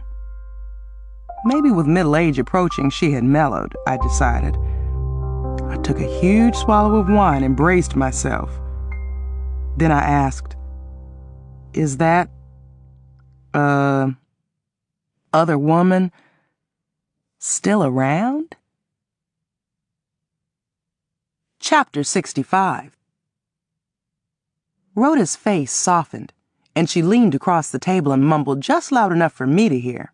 "Well, after what I did to my husband with that friend of his, I kind of expected that kind of payback." She sighed and straightened up, rotating her neck as if it was in pain. Rhoda sighed again and rubbed her neck before continuing. Do you remember that thing I did with you-know-who?" As far as I knew, I was the only person who knew that Rhoda's deceased son, David, had been fathered by Otis's best friend. I nodded. I'd almost forgotten about that, I lied. I cleared my throat and steered the conversation back to Otis's mistress. "Did you confront the other woman?" I stabbed at the plate of spaghetti that Rhoda had set on the table in front of me, spearing 3 meatballs at the same time. "Oh, you goddamn right I did. I know you don't think I'd let some bitch clown me. Shit." Rhoda paused and held up her hand. "But I didn't hurt her, if that's what you're wondering. At least not physically." I breathed a sigh of relief. "Was she pretty?" I asked, talking with my mouth full. We had picked up the spaghetti from Antonisanti's, where Rhoda went almost every day to pay her respects to the late Carmine's grieving family. She had started this ritual right after the old man's funeral. Her loyalty to her friends never ceased to amaze me. I guess that's why I was so glad to be back in her fold. She was the kind of person you wanted on your side. "Was that cow pretty?" Rhoda dismissed the thought with a wave of her hand. "Only in a pig's eye. Once I got a gander at that face, I felt sorry for her. The girl was a real piece of work. It was no wonder that Otis was the only man she'd ever been with, or so she claimed." "How could you feel sorry for the woman who wrecked your marriage?" Rhoda's eyes got wide and she rotated her neck. "She didn't wreck my marriage. I felt sorry for her. And if you had seen her, you would have felt sorry for her too. She looked so much like James Brown, we all called her JB. Rhoda laughed. Who wouldn't feel sorry for a woman who looked like the Godfather of soul? She even wore the same old tired Lord Jesus hairdo that James still wears to this day. She claimed she didn't know Otis was married. She packed up and went back to Mississippi that same night. As a matter of fact, I stood in her bedroom with a stick in my hand while she packed her shit. I wasn't going to use it, but I thought it would help her pack, and it did. Ooh, that Otis. He cried like a baby when I went home to cook his goose. By the time I was through with his black ass, he was as humble as the Pope. I used his affair as leverage to make him move us back up here. After that thing with, that white girl that tried to ruin my brother, I knew I had to get out of Florida. I chose to ignore Rhoda's comment about the white girl. I chuckled and stuffed more spaghetti into my mouth, sliding it into my jaw as I talked. Otis is lucky you didn't divorce him. Now you of all people know that I am no fool. Divorcing Otis never even entered my mind. I love being married. Where else would I find a man as good as Otis at my age and with 2 kids? Good men don't cheat on their wives, I wailed, flooding my mouth with more wine. Girl, you got a lot to learn. Rhoda drained her glass and snatched the bottle of wine in front of her and refilled her glass before she continued. She was tipsy and had started slurring her words. My man works his fingers to the bone, gives me the whole paycheck, and does everything I tell him to do, see? And he serves up some good dick anytime I want it. I got a fool, and I know I got a fool. I got a good thing. Dynamite couldn't separate me from him. Rhoda laughed, but there was a seriously sad look on her face. I didn't know why, but my instincts were telling me that she was leaving something out. Don't pay me any mind. My man is not a fool. He really loves me, and I love him. Eat those meatballs, girl. Just then, Jade, wearing a red dotted Swiss dress and shiny black leather T-strap shoes, marched into the kitchen and started skipping in circles in front of Rhoda. Mama, what's a fool? Jade asked. Sweetie, did you clean up your room? Did you put all your toys away? No, ma'am. Jade pouted, still skipping in circles. Run and go clean up your room so your Auntie Annette won't think you're a little piggy. Jade gave me a smile and skipped away. I tilted my head and smiled at Rhoda, stuffing more food into my mouth. Well, I'm glad you came back to Ohio. I really missed you. Oh, that last time we talked, right after I moved back from Pennsylvania, that stuff you told me about Boatwright? I nodded and slid my seat closer to the table, leaning my head toward Rhoda's. In a low voice, I said, And your grandmother? And the cop and the white girl? What about it? Rhoda now sounded as sober as a judge, even though she had swallowed more wine. Was it all true? Would it make a difference? Rhoda asked, not blinking as she stared into my eyes. I looked at the floor and shrugged. Not really. Not now. It's in the past, and we've moved on. Then let's leave it in the past. We don't ever have to bring any of that up again. Then we won't, I said, reaching for more wine. Chapter 66. Rhoda knew I was pregnant even before I did. On 5 different occasions when I was with her, I had run to a toilet to throw up. Once during a drive from the mall, she had to stop her car so I could throw up on the side of the freeway. When are you going to tell Pee-wee? My mouth dropped open. How do you know it's his? I'm not blind. Besides, I've always known that you and that brother was still fooling around. Telling Pee-wee I was pregnant with his baby was not something I planned to do anytime soon, if at all. He was involved with another woman, and there was some talk that their relationship was serious. However, I continued to let him crawl into my bed because he was the only man who was paying any real attention to me these days. I went out with a few other men here and there, but sleeping with them and developing a relationship was something that did not happen, no matter how hard I tried. It was Pee-wee I was with when Jerome came by my house that night, a week after my lunch at Rhoda's house.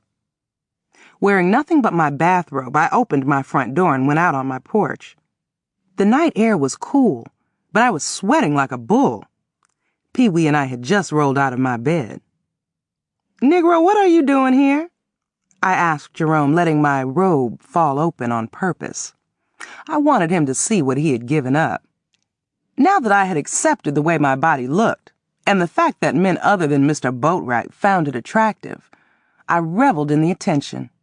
My breasts, as big as globes compared to women like Rhoda, were still high and firm. Look, baby, I've been thinking about you a lot.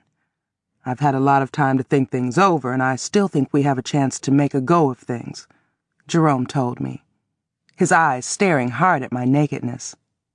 "I don't think so," I told him, letting my robe fall open even more. "Look," he continued, holding up both hands. "What you did in the past was your business. What I care about is the woman you are now. You were a good woman to me and for me. I realize that now. I mean, we had a good thing going. We had fun, we got along real good, and we were good for one another. But what I did in the past with those men would always be in the back of your mind, and someday it would make a difference. Again. What do you think would happen if the rest of your family found out I slept with men for money?" They already know. Uncle Willie left no stone unturned. He told it all. But I don't care what they think. And anyway, that's my problem. It would be too big of a problem. If we got back together and had kids, it would be their problem too. Jerome shifted his weight to one side and let out a tired sigh. "I still love you, Annette. I wouldn't be here if I didn't. I mean, I'm lonely for you, girl. I want to be with you for the rest of my life. Look, if it would make you feel any better, I got a thing or two in my past that I would like to forget. There was a drug thing when I was up in Buffalo, and there was a thing with an underage girl. That's on my record, and will be there till the day I die. It about killed my family, but they got over it.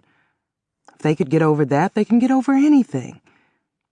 And Uncle Willie is no angel either. Right now, as we speak, he's trying to get out of jail for income tax evasion." Jerome was frantic, and I was enjoying it. "See, I just got a big bonus at work.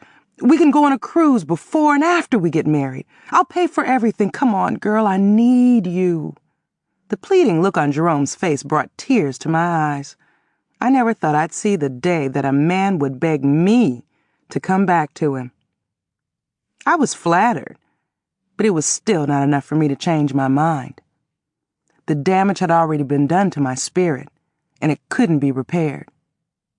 I shook my head so hard my braided hair battered my face. "It would never work, Jerome." Caught off guard, I didn't come across sounding as indifferent and cold as I should have.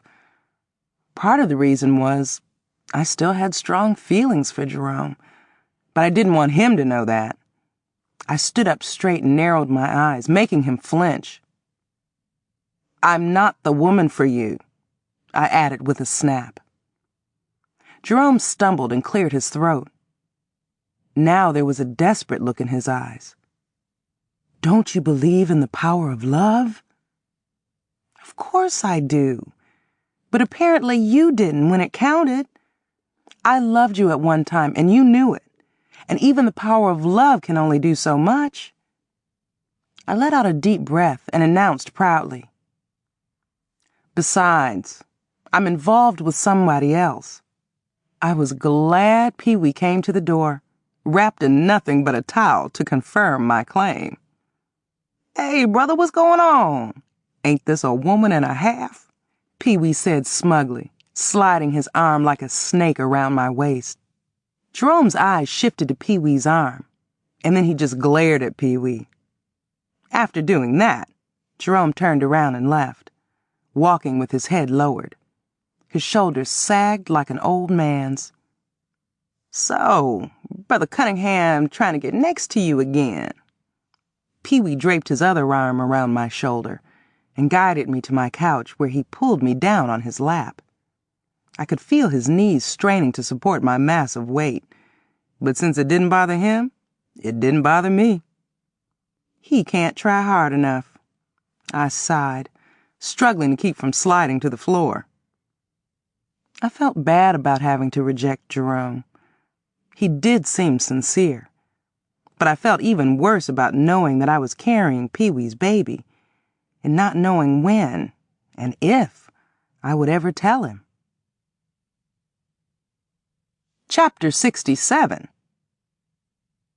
Despite the fact that I had aborted my first child, with Rhoda's help, I had decided to keep the baby growing inside me. I had made enough mistakes. With life being as short as it was time for me to stop interfering with God's plans for me. Not willing to risk his wrath, and a disturbing dream I had the night before had helped me make up my mind. In the dream, I entered my living room from the kitchen after treating myself to a late-night snack.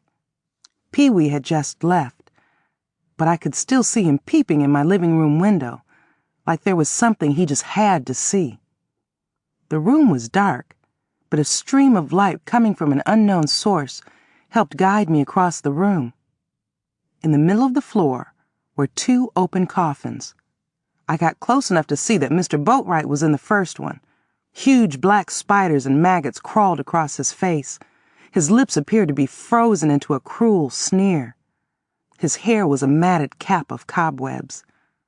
In the second coffin was a young woman who appeared to be about the same age that the child I had aborted would have been, had she been born.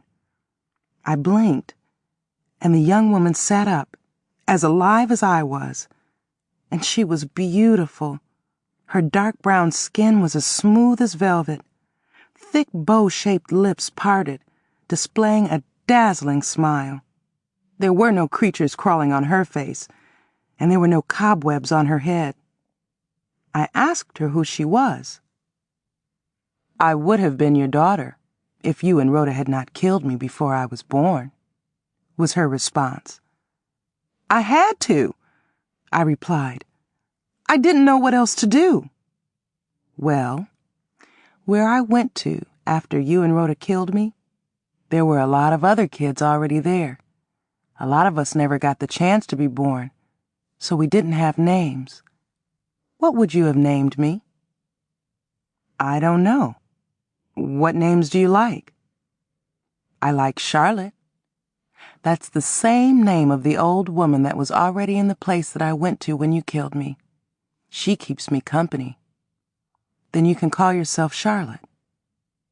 The young woman closed her eyes and resumed her death pose in the coffin. I closed both the coffins as Pee-wee watched me from the window that he was still peeping through. I woke up shivering and crying. I knew then what I had to do. I had to keep my baby this time.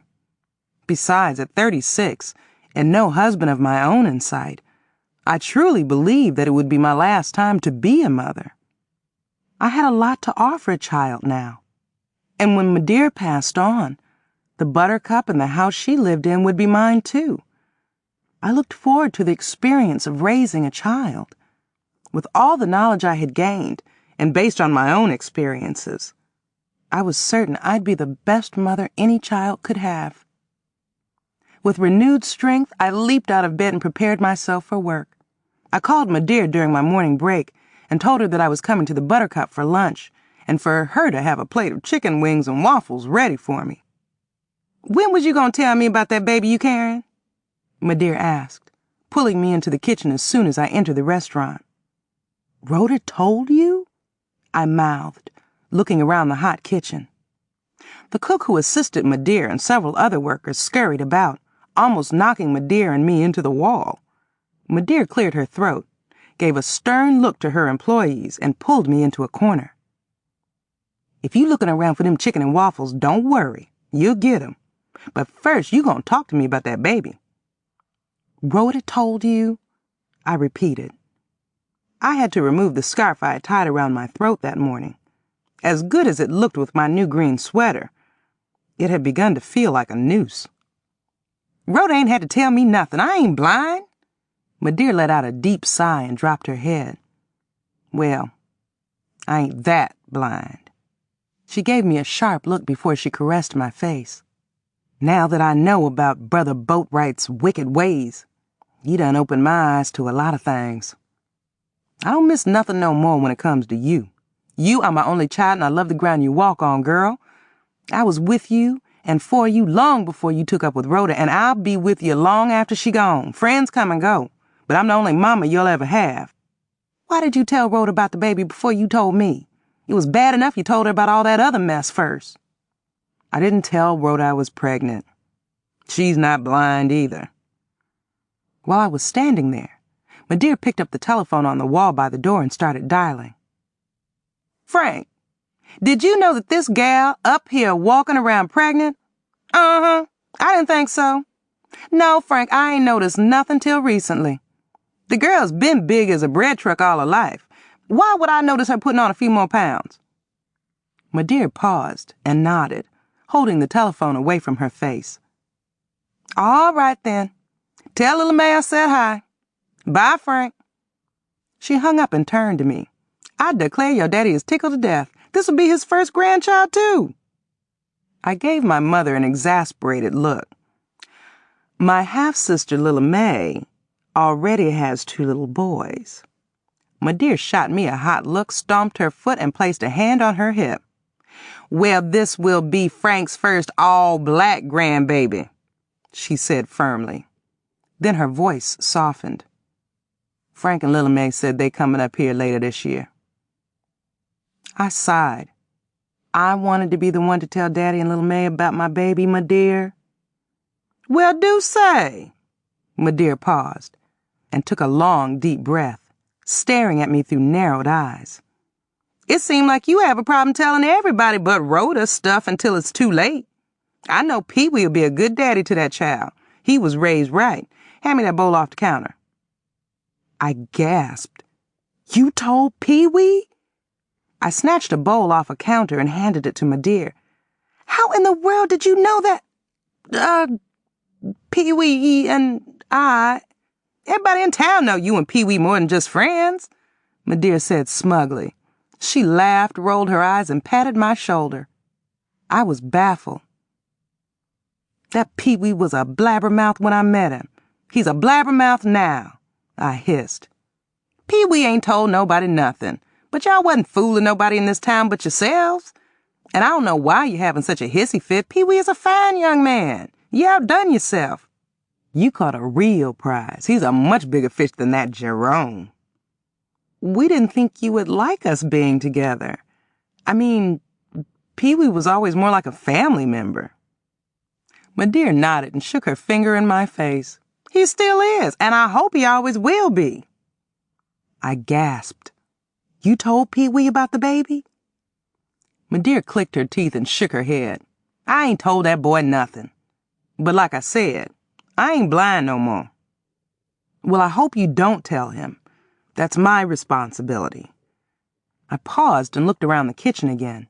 Some of my dear's employees had some mighty big ears. Pee-wee hearing about my pregnancy from one of those busybodies was one thing I would not allow to happen. We'll talk more about this when you get home. Call me. Where are my chicken wings and waffles? I had my food wrapped to go. There was a message from Rhoda waiting for me when I got back to work. I called her immediately. Otis just told me that Pee-wee and that Mitchell woman broke up, Rhoda said breathlessly. She went back to her husband, and they are planning to move to Cincinnati. Rhoda sighed. Poor Pee-wee was such a fool for that woman. I bet if she ever leaves her husband again, she could have Pee-wee back in a split second if she wanted him. And if he's still available. So you need to hook him back up before he latch on to somebody else. How would you feel if that Mitchell woman changes her mind tomorrow and decides she wants to stay with Pee-wee after all? Let me tell you something, sister girl. The older you get, the shorter that line of men waiting on you gets. Men never lined up for me in the first place, so I don't have anything to worry about, I said dryly. The men that I had turned tricks with had been the closest I ever got to having men standing in line to get to me. You know what I mean. I could hear Rhoda blowing her nose on her end. Sorry, this cold is really getting on my nerves. My honey wouldn't even sleep in the bed with me last night. Lying there by myself, I thought about you, and I wondered how you could sleep alone day after day, week after week, year after year. I mean, Pee-wee is as buffed and fine and raw, finally, as my husband is, so I know he can work that body. Please let me worry about my own sex life. Besides, there are other single men besides Pee-wee. Rhoda was quiet for an uncomfortably long time. Jerome Bowles on the same night as Otis and me. He and I talked for a few times, and he knows you're my best friend. He was at the bowling alley last night, and he asked how you were doing. Rhoda paused and gasped. Is he the one you hope to snuggle up with again? I'd rather donate my body to science, I said emphatically. Rhoda, I don't have to encourage Pee-wee to be with me. If and when he's ready to come back to me, he'll do so on his own. I was right. Like he was following a script, Pee-wee returned to my bed and me the very next day. To this day, I don't know why I didn't tell Pee-wee that I was pregnant with his baby then. I guess it was because we always had such an odd relationship. He seemed to enjoy seeing other women when he felt like it. The last thing I wanted was for him to feel that I had trapped him with a baby. As crazy as it sounded, even to me, I decided I would just keep sleeping with Pee-wee for as long as I could. If and when he ever decided to see only me, I'd tell him about the baby. Maybe. Chapter 68. Being obese hides a lot of things, including pregnancy on large women like me. Even when I was naked and flopping around with Pee-wee in my bed, he couldn't tell I was pregnant. He knew how sensitive I was about my weight. Even if he did notice that my belly was rounder than normal, he didn't mention it. It was the same with other people I knew. I felt confident that other than Madeira and Rhoda, nobody else knew I was pregnant. Like the folks who worked at the Buttercup, the people I saw at church when I went, and Scary Mary. Carlene, Scary Mary's most useless prostitute, bragged about having a supernatural ability that allowed her to know when somebody she knew was pregnant. Every time I dream about fish, I find out somebody is pregnant. Carlene had made this claim so many times in my presence that I had no doubt in my mind that if she thought I was pregnant, she would bring it up. There were 3 other women that we all knew were pregnant. Carlene discussed them at great length every chance she got. She talked about the fact that one of the pregnant women was involved with 3 different men and didn't know which one was the father of her child. Another one of the 3 women was in her late 40s, morbidly obese, and alcoholic. With all that against her, she'll give birth to a cyclops for sure, Carlene predicted. The fish I dreamed about this time didn't have but one eye. The 3rd woman, who was neither promiscuous nor experiencing a midlife snafu, was discussed just as much as the other 2, though not as often, but just as harshly. She's so quiet and sneaky about her baby. She must be hiding something, Carlene reported. I was convinced that my secret was safe, except from Rhoda. Rhoda was the first to notice when I started showing. Since you're already big, you probably won't get stretch marks, she told me. Well, thanks a lot, I said. She chuckled. Now you know I didn't mean anything by that. There's nothing wrong with you being a big woman. I would never make fun of you. You know me better than that anyway. Besides, nobody's body is perfect, Rhoda said with a faraway look on her face. I'd been ashamed of my body most of my life, but I didn't think that Rhoda was ashamed of hers. She certainly had no reason to be. That's why I was surprised when we went shopping. She never let me join her in dressing rooms when she tried on clothes. This particular day, she decided to bring home a new blouse without trying it on in the boutique at the mall where she had purchased it. While I was in Rhoda's kitchen, making milkshakes with Jade, Rhoda went into her bedroom to try on the new blouse. She was taking longer than she should have, so I went to find out why. I had been to Rhoda's house several times since our reunion. I was still not used to seeing such a showcase. The off-white carpets on every floor were so plush and thick, it felt like walking on air. White carpets. People talked about Rhoda having white carpets on her floor like it was the height of arrogance. The thing that baffled them the most was trying to figure out how she kept white carpets clean. What they didn't know was that as soon as you entered Rhoda's front door, you were required to remove your shoes. A huge chandelier bathed her living room with golden light at night, and every piece of furniture in her living room was the same shade of white. Above a fireplace in Rhoda's sitting room was a huge oil painting of her husband, and both of her children. On the mantel and on the walls were additional pictures of her family.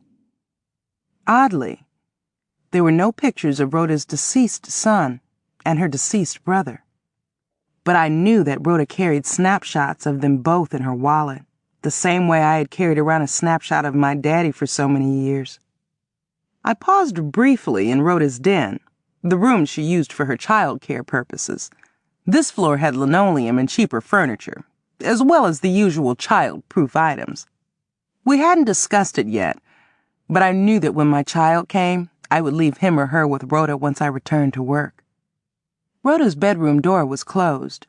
As soon as I started to open it, she screamed, "Don't come in here!" But it was too late. "I don't want you to see me like this." She sobbed as I entered the room. "Rhoda, you know it's—" I stopped in the middle of my sentence.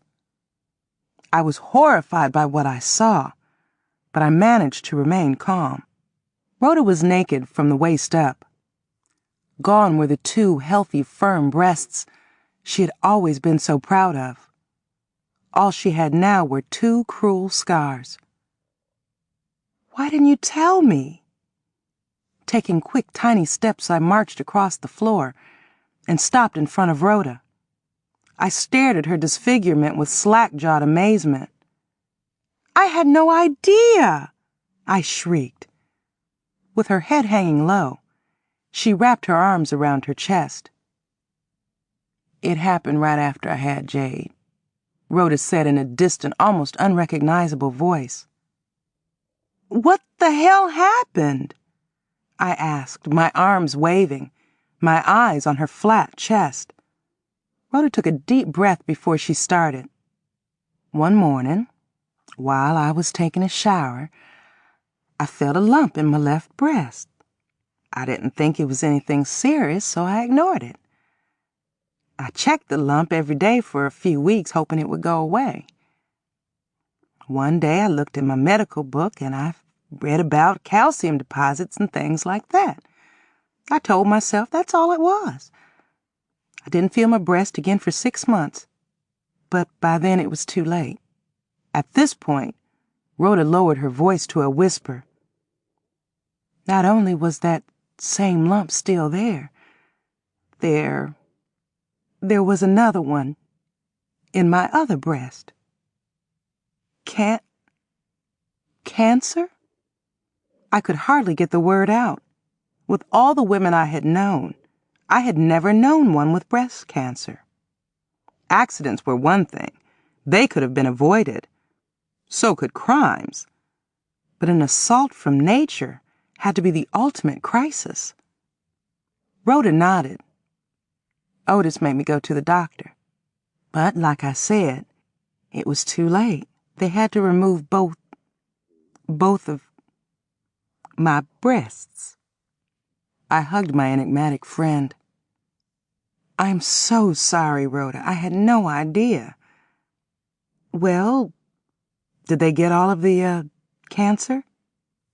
The evil word burned my lips like a flame. I had always felt sorry for people who had lost a body part. The fact that Mr. Boatwright had come to us with only one leg had played a huge role in my devotion to him. The pity that I had felt for him had made it that much easier for him to lead me to his bed, like a lamb being led to slaughter. Rhoda nodded again. "I think so. I haven't felt anything since. Can't you get implants or something?" Her shoulders sagged as she shrugged and groaned. "I tried that. As soon as I healed from the surgery, I had implants inserted. They were fine for about a year. One morning I woke up and one had ruptured during the night. Once all the saline solution had dripped into my system, my body had a really negative reaction and I almost died."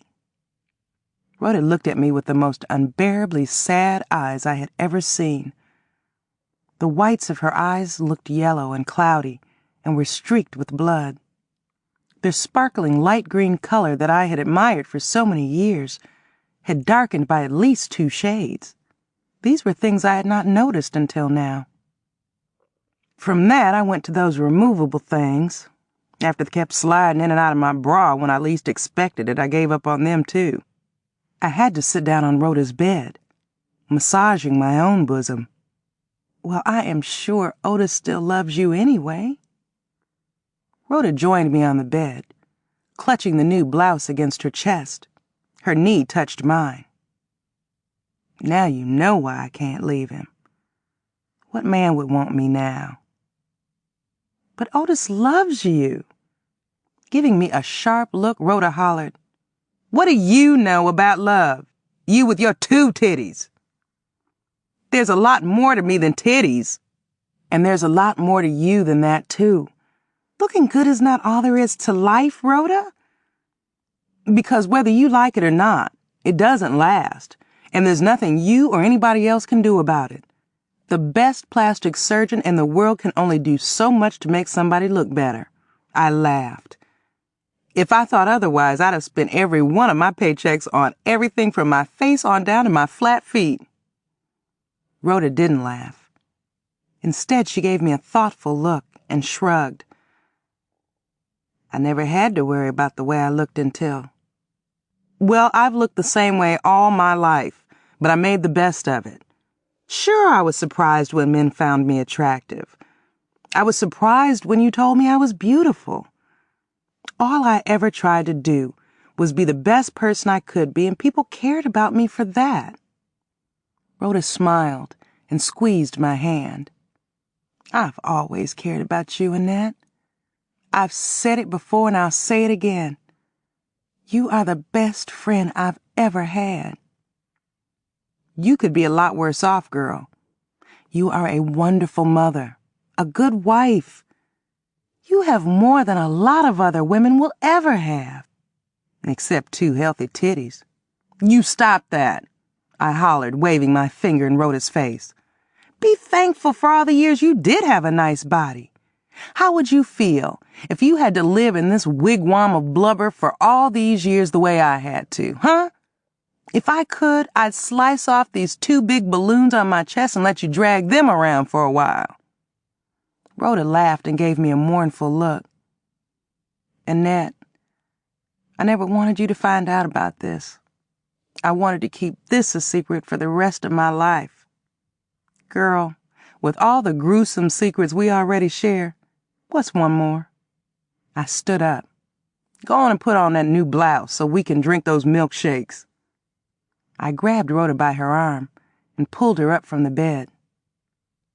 "I don't ever want to discuss this again," she said firmly, sliding her arms into the sleeves of the new blouse.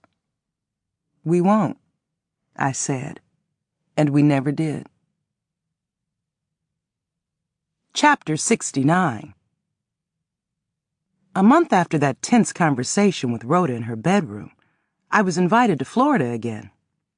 My other half-siblings, Amos and Sandra, were in Florida for Amos's wedding to a German woman named Helga that he had brought home with him.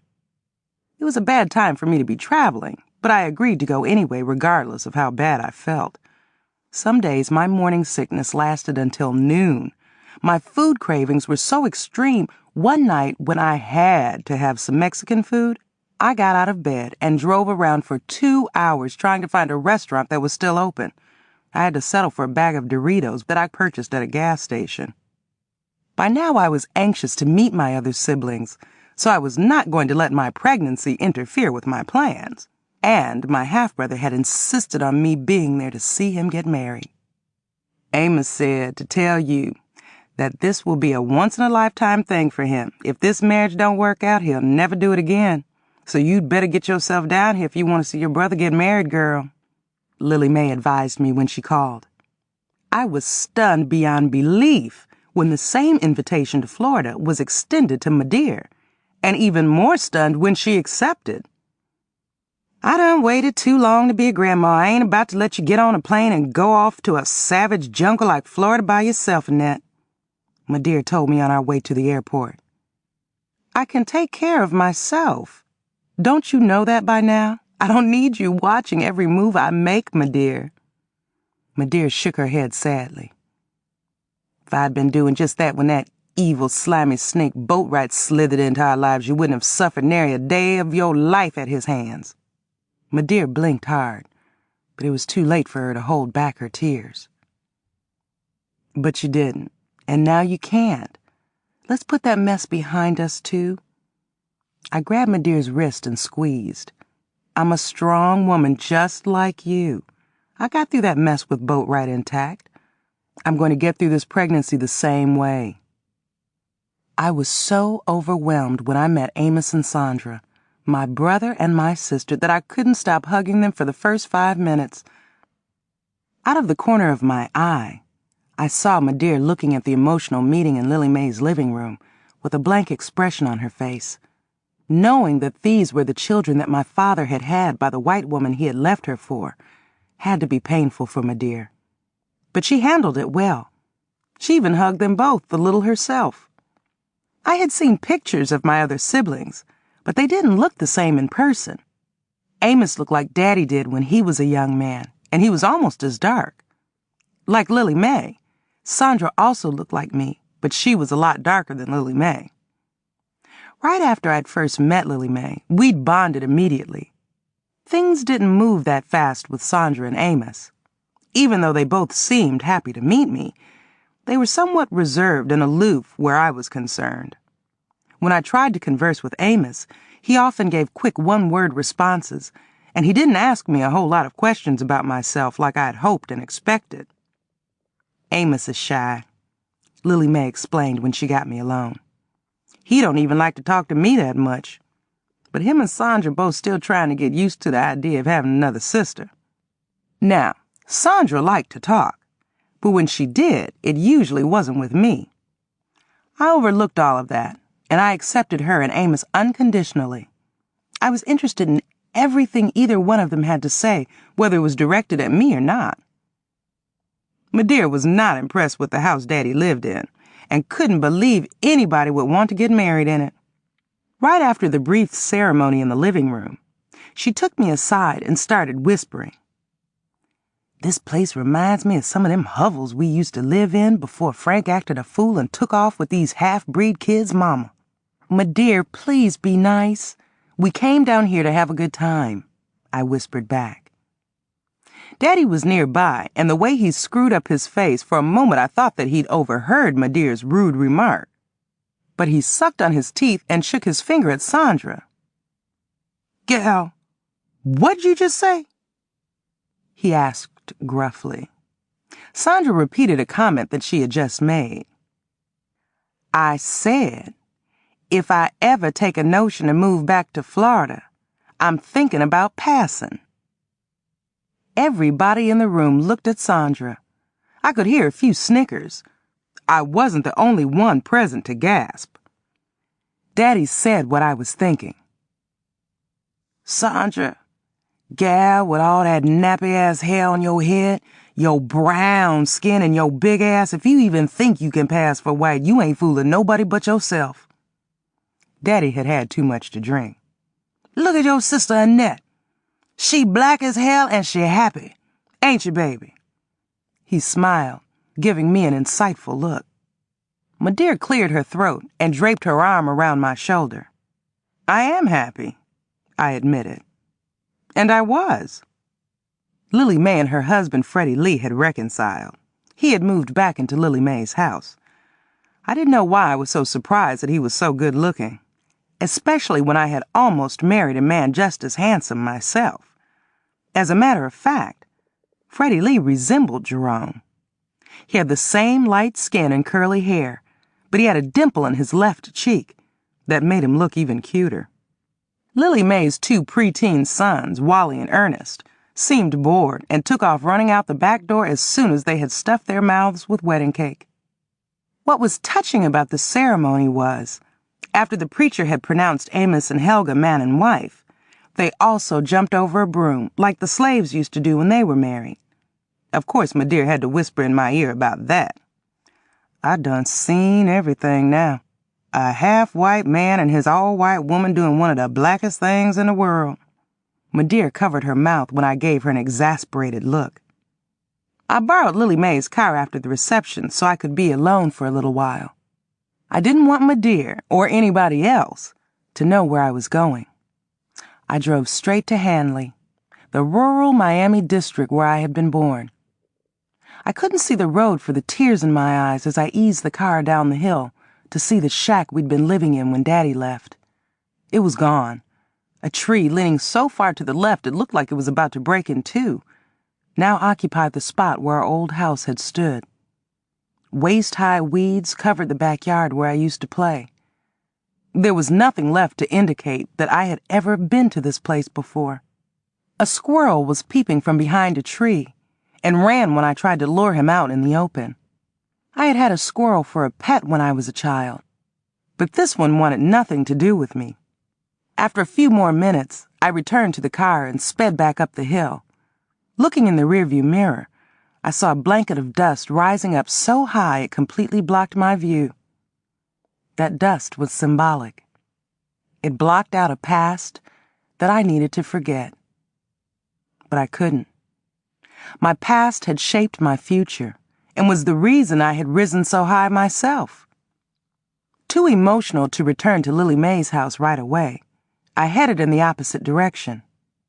Before long, I found myself in another rural part of Miami. Atwater was where Rhonda had lived with her husband and children.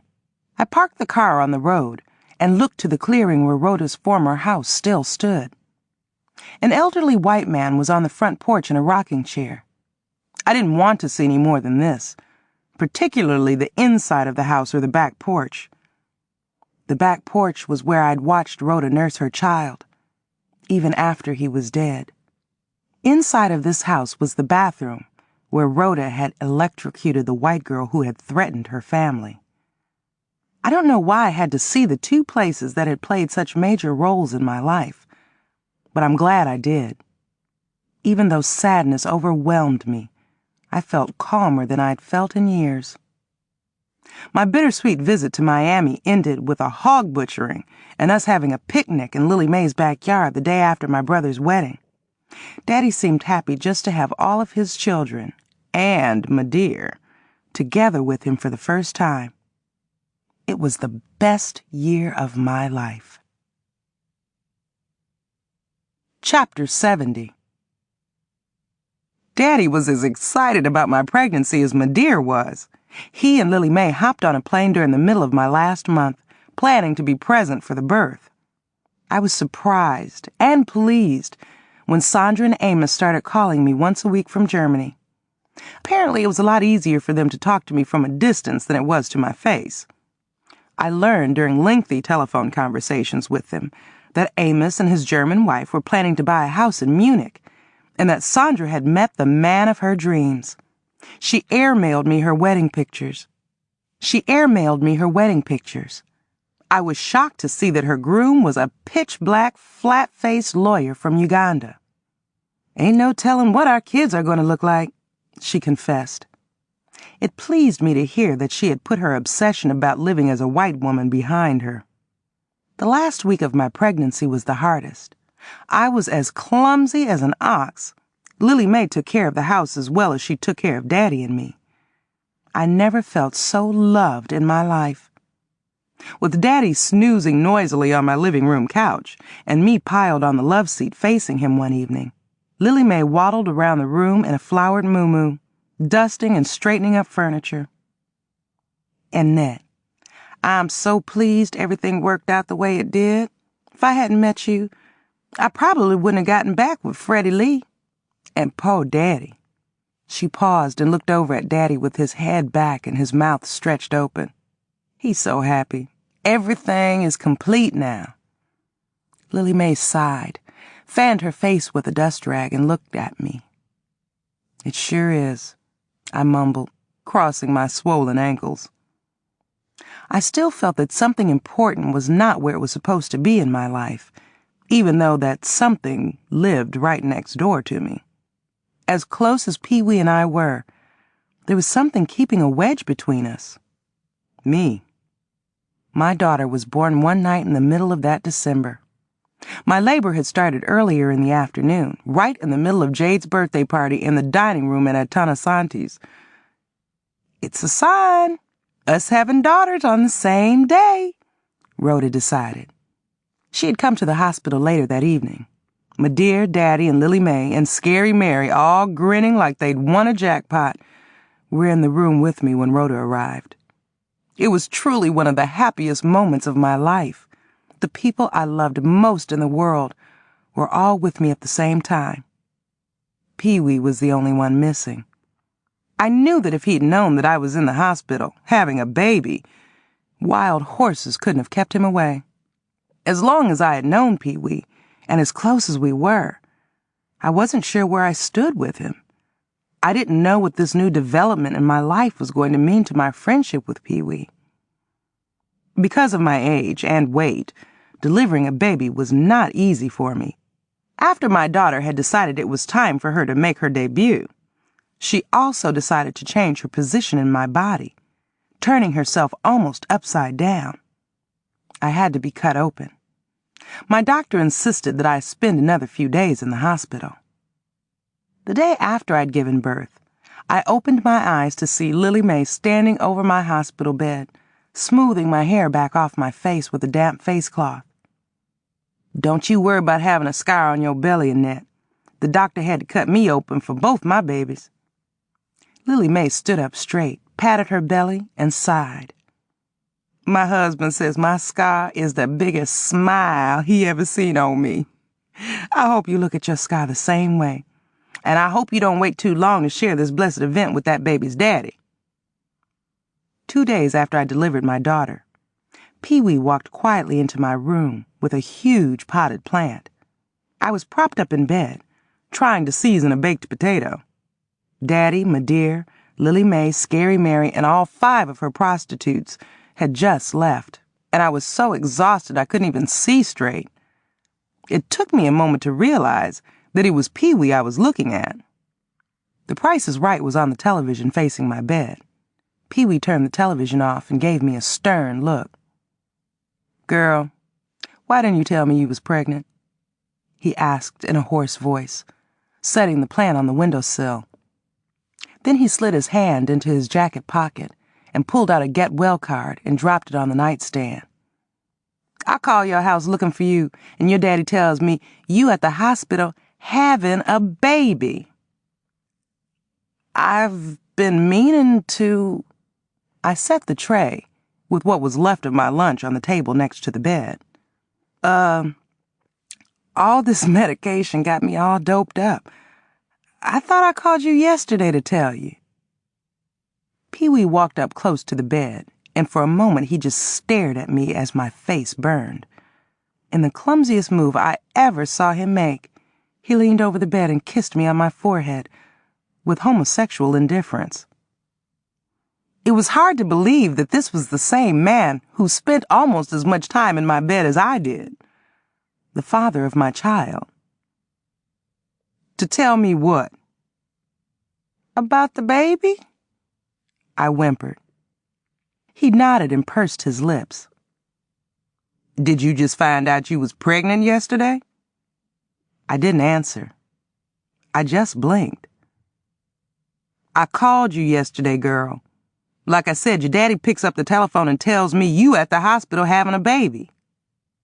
With a look on his face I could not interpret, Pee-wee moved until his back hit the wall. With a deep sigh, he turned and moved to the side, so that he was now in front of the window. So did this mean you and Jerome gonna try and make a go of it after all? He asked, talking with his back to me. I don't think so. I was stunned. Pee-wee thought that Jerome had fathered my baby. Rhoda, Lily Mae, and Madeira were the only ones who knew the truth, and I had not decided on what I was going to tell everybody else. But I knew I couldn't pass my daughter off on Jerome. Once the news got to him, he would have denied it anyway, so I'd be right back where I started. Pee-wee had been the only man I'd slept with since Jerome. He sounded like he didn't think that, though. If he had asked, I would have told him right then and there that he was my baby's father. Pee-wee, you should leave now.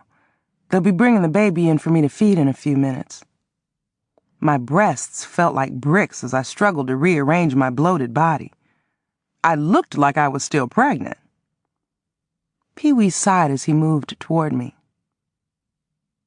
I can't wait to see your little girl, he said dryly, patting my shoulder.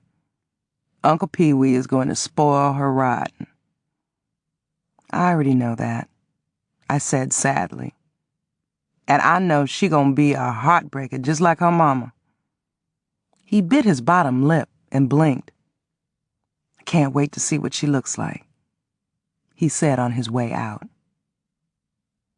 I was grateful that Charlotte looked just like me. I believed that I could keep the identity of her father a secret for the rest of my life if I had to. Madeira was the proudest new grandmother in town. And I just loved the name Charlotte. That was my mama's name, you know. She didn't live long enough to enjoy a grandchild, Madeira told me. Recalling that mysterious dream I'd had made me feel even better. I now knew that both my children were in good hands, the dead one and the one I held in my arms. 2 days after I returned to my house, Lily Mae had to leave Ohio to go back to work and look after her own children.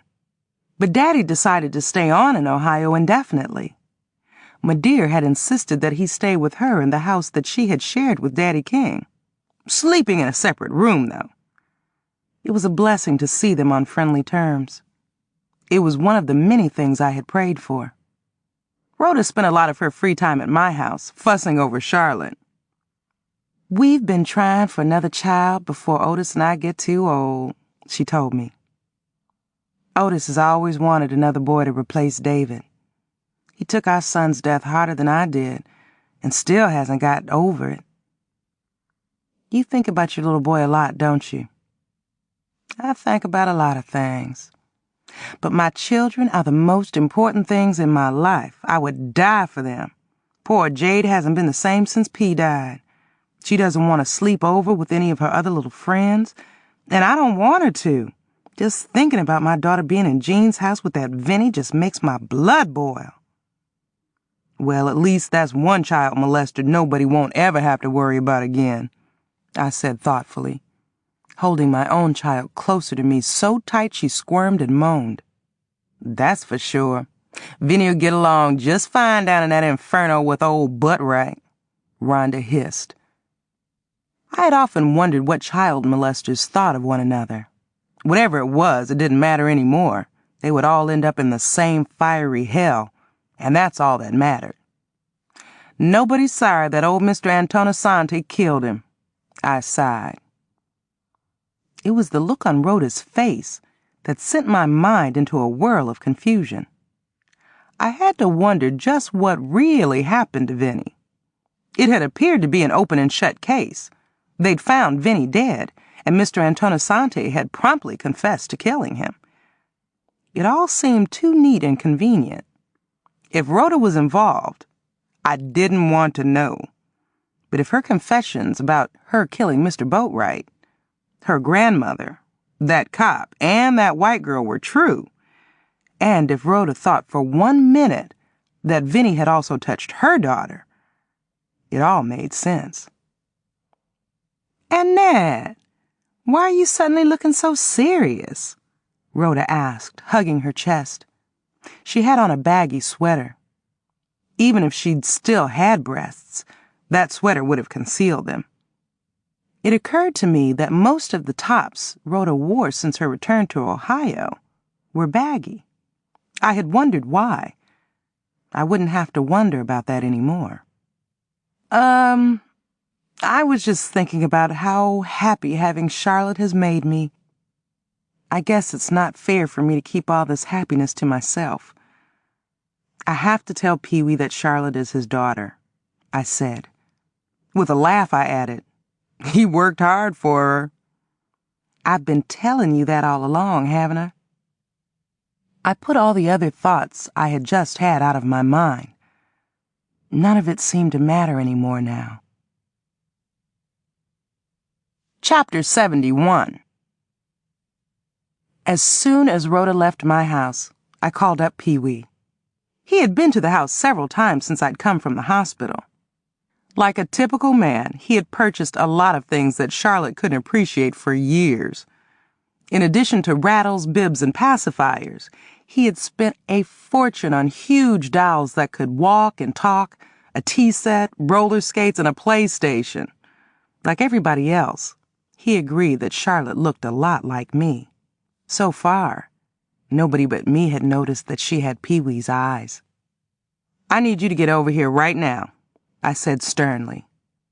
I heard him take a deep breath before he responded. Shit. Ain't no telling what you gonna confess this time. I think I should have me a few drinks before I come over there. Girl, you be coming up with some deep shit. I don't want you drunk when I tell you what I have to tell you. Please don't tell me you got a fatal disease. Charlotte is your daughter. There was a moment of silence that seemed to go on forever. I heard Pee-wee suck in his breath and cough to clear his throat, choking on air. What did you say? He wheezed. You heard me. Pee-wee laughed. Why in the world do you keep so many things a secret? Do you like fucking with my blood pressure? How do I know you ain't just clowning me? I know you didn't believe that stuff I told you about Rhoda killing all those people. And I don't know if you believed all that stuff I told you and everybody else about Mr. Boatwright. If you don't want to believe me this time, well, there's nothing more for me to say to you tonight. What I told you about Rhoda killing those people, what I said about Mr. Boatwright raping me, and what I'm telling you about Charlotte is all true. What about Jerome? What about Jerome? I hissed. Every time he slid out of your house, I seen him. And I know y'all wasn't in your bedroom playing cards. I broke up with Jerome more than a year ago. I don't know about your mama, but mine didn't carry me in her belly but 9 months. Why don't you do the math? I heard Pee-wee mumbling under his breath. Then I heard a loud gasp. Holy shit. I'm getting off this phone now. If you decide this is too much for you, that's fine. I can raise my child alone. And we sure don't need your money, so you don't even have to worry about me putting the man on you. Let me get in some clothes and come over there, he said evenly. I don't like your tone of voice, and if you come over here and clown me, you are going to get what Jerome got. Now you getting all mad and I ain't even there yet. I'm coming over there so you can tell me this to my face. Pee-wee didn't come over right away like I expected him to. It was an hour before he pounded on my door. In his hand was the biggest bouquet of roses I had ever seen. Ain't you never seen a proud new father before? He asked. Pee-wee looked in my eyes the way no man had ever done before. I could feel his love for me. I broke down and cried like a baby. It was all clear to me now. After all I'd been through with other men, the best one for me had been right up under my nose all along. I wasn't prepared for what Pee-wee did a few minutes later. He spirited Charlotte and me to Madeire's house. Over dinner in front of my daddy, my mother, Rhoda, and ever-present scary Mary, with Charlotte on his hip, Pee-wee turned to me with a broad smile and tears in his eyes. Girl, if we don't hurry up and get married, we're going to have to find a church that's wheelchair accessible. I found another gray hair on my head this morning, he said petulantly. Whenever you're ready, I said, grinning from ear to ear. I meant every word I said, because I was ready now myself. It was so ironic that both Jerome and Pee-wee had proposed to me over dinner with Madeira as a witness. It had to mean something. "If you run off and leave this girl, I'm going to hunt you down myself," Medea said sternly. "Some men have to go through hell before they figure out how good they already had it." Medea looked at Daddy. Daddy's eyes got wide, and he said quickly, "I ain't going nowhere. I'm staying right here where I belong." Scary Mary gasped so hard she started choking. Her mouth dropped open and she looked around the table. "Frank ain't got no choice. How far do you think a old fossil like him would get? And who would want this black-ass nigger now anyway?" Scary Mary snarled. She finished clearing her throat by taking a long drink from a glass of Jack Daniels. Turning to Daddy, she added, "Frank, this is your last chance. You ain't got nothing no other woman, black or white, will want no more, so you may as well stay on with Gussie Mae for good this time. And don't think you going to get your name added to none of Gussie Mae's property. Gussie Mae ain't nobody's fool, so if you leave her again, you ain't taking nothing with you but what you brought." Daddy bowed his head as Scary Mary turned to Medea, who was sitting there with her mouth open now. Even after all these years, Scary Mary's behavior still stunned some of us. "See how easy it was for me to straighten things out, y'all? You just got to be firm with men, like you do with young'uns. Whoop the shit out of 'em if you have to make 'em behave. Shit. Me and Gussie Mae can take care of our own business," Daddy mumbled, his head still bowed contritely, his eyes staring at the floor. "And you, Pee-wee, you surprise me," Scary Mary said seriously. "You sure done come a long way from that little sissified bag of bones running around the neighborhood wearing that beetle wig." Scary Mary bit off a huge piece of fried chicken and turned to me with a severe scowl on her face, chewing hard as she spoke. "Girl, if I was 60 years younger, you'd have to fight me over Pee-wee. You let him get away. I'm going to whoop your ass anyway." Everybody laughed. "And I'll help," Rhoda said seriously. Then she grinned and gave me a proud look. "Annette, you've come a long way, girl. We done all come a long way." Pee-wee covered my hand with his. "Ain't we, Annette? I didn't think we'd get this far." "I didn't either," I replied. Chapter 72. Rhoda had come to Medea's house with Scary Mary. Prancing behind them had been Carleen, with a healthy grin on her face. She had to take a few days off from work because of another physical setback caused by a tricky dick. Again. This time it was a sore pussy caused by a man with a severely curved penis. What Carleen did with her life was her business, but it saddened me to see what she had settled for. But she seemed happy, even though she was just a prostitute. I was in no position to judge her, so when she and Scary Mary regaled me with this latest comic confession, all I did was laugh. Rhoda's parents had left New Orleans that morning with their church group to go to Kenya. Going on an African safari had always been a lifelong dream of theirs. It was the first time that so many miles separated Rhoda from her parents, and it saddened her. She had been unusually quiet for most of the evening. When Scary Mary invited herself and Carleen to spend the night with Medea, Rhoda decided to get a ride home with Pee-wee and me. "I don't feel too well," Rhoda announced in a mumble that I could barely hear. "We'll take you straight home," I said. Rhoda had never been much of a drinker. A few beers or a couple glasses of wine usually made her either slap-happy or lethargic. The odd thing was, she had only consumed half a glass of wine with her dinner, yet she was staggering across the floor and slurring her words. In fact, she had been doing that even before drinking the wine. I assumed she'd enjoyed a few drinks before her arrival, or she was missing her parents, especially since they were unreachable until they returned from their 10-day safari. Rhoda had told me that from the time she got married and moved away from her parents, she called her mother twice a week. I couldn't imagine not being able to talk to Medea for more than a few days. Boy, you drive careful out there with all that snow and ice, Daddy told Pee-wee, giving him a hard look. I don't want nothing to happen to my girl and her baby. Pee-wee had to hold Rhoda up to keep her from falling as we made our way to the new Chevy he had purchased a few days earlier. Even though it was dark and not a single other person was on the street, the neighbors on both sides of Madeir's house peeped out of their windows. I was used to that by now.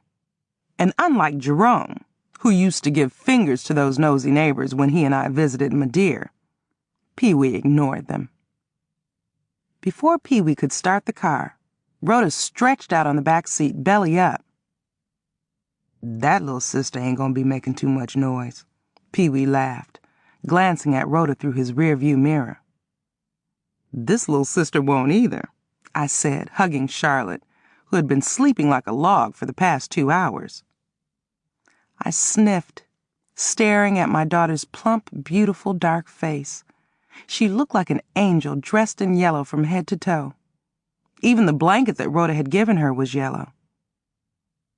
So, you really want to do this thing? Get married and shit?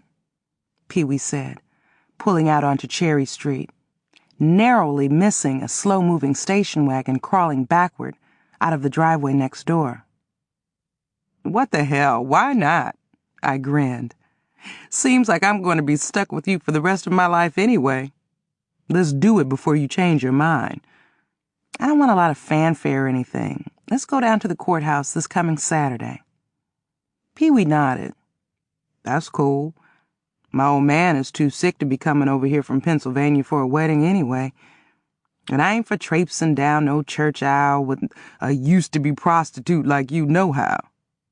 Pee-wee glanced at me with a serious look and sniffed. But I ain't no Jerome Cunningham. I'm taking your black ass as is, he teased. By the way, you got any more secrets you want to share? No, I don't.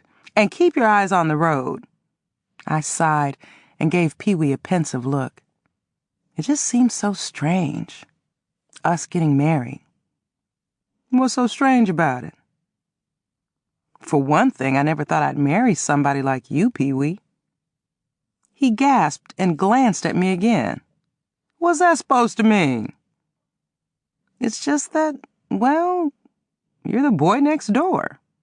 Well, you the girl next door, so what? What's your point? Just shut up and drive before one of us says something we'll regret, I snapped with a grin. One more thing. I gave Pee-wee a sharp look. What? Please don't tell me you got some deep, dark secrets you want to share. I was alarmed and I couldn't hide it. No, it ain't nothing like that. You know everything there is to know about me. Pee-wee paused and sucked in his breath. His window was rolled down a few inches.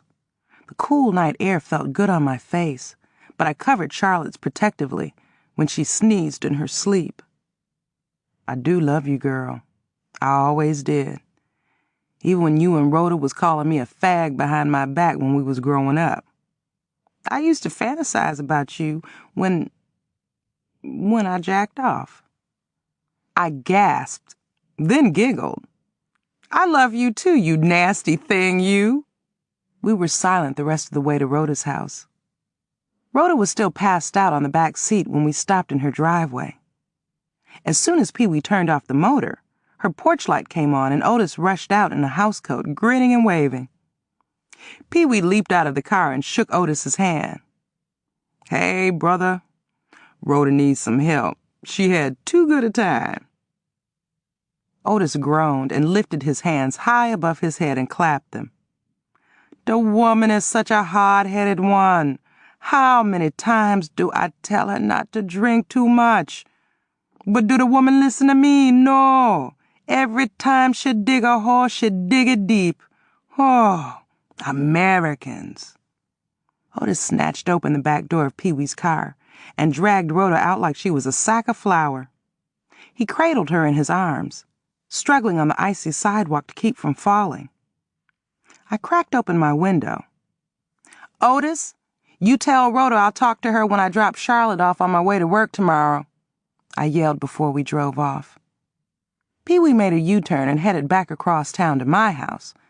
As we walked in my front door, my living room telephone rang. I handed Charlotte to Pee-wee and sprinted across the floor to answer it, cursing at whoever it was calling my house so late at night.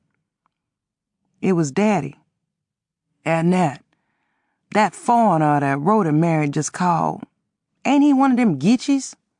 The man's Jamaican, Daddy. What did Otis say? We just left his house, I said. He said he tried to call you at home and got your answering machine. He called here to see if y'all would come back over here. Daddy sounded so tired. At least that's what I think he said. I thought he was babbling gibberish. You know I ain't good with them accents. I saw that my answering machine was blinking. I just got in. What did he want? Well, with that foreign accent of his, I couldn't hardly tell for sure. Something about Rhoda. I'll call him right now.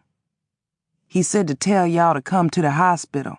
At least I think that's what he said. I swear to God, that man hot on my ears and Donald Duck. How Rhoda and y'all can understand a word he say is beyond me. Hospital? What? I paused and turned to Pee-wee standing right next to me.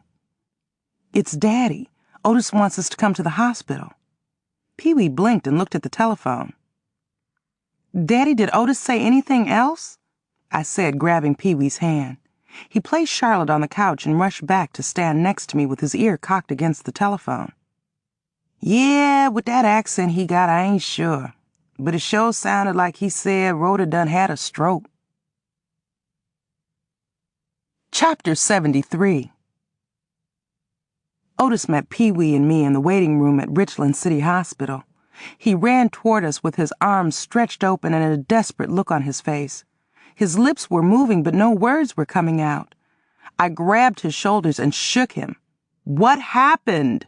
I shouted, ignoring the indifferent stares that we received from nurses swishing around us. I have to see her, and I have to see her now, I roared.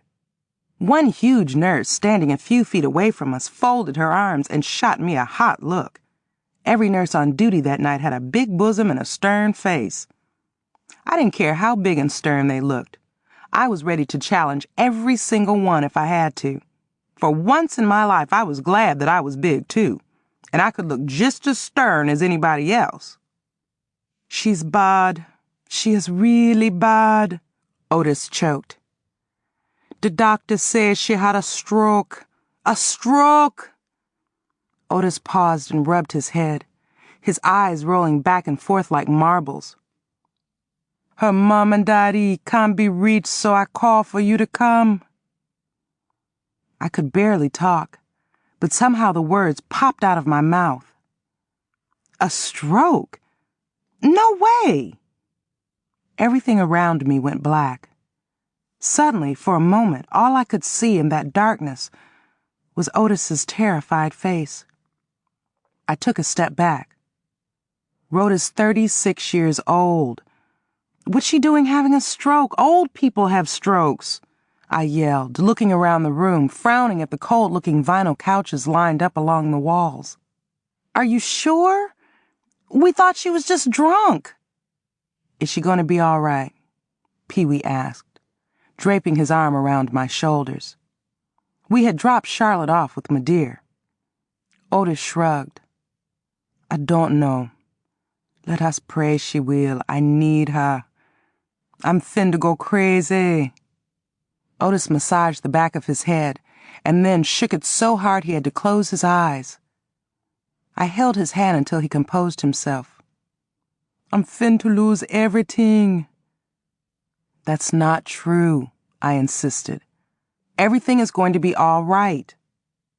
One of the mean-looking nurses tried to block my way, telling me only family could see Rhoda. I was more than family as far as I was concerned.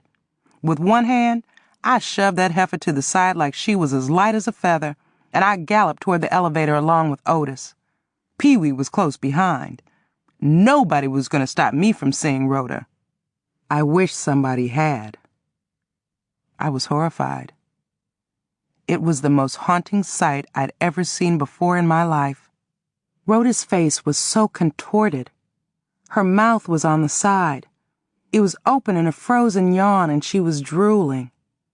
She was conscious, but she could not move a single part of her body except her eyes. When she saw me hovering over her, she blinked, and then a large tear rolled down the side of her face.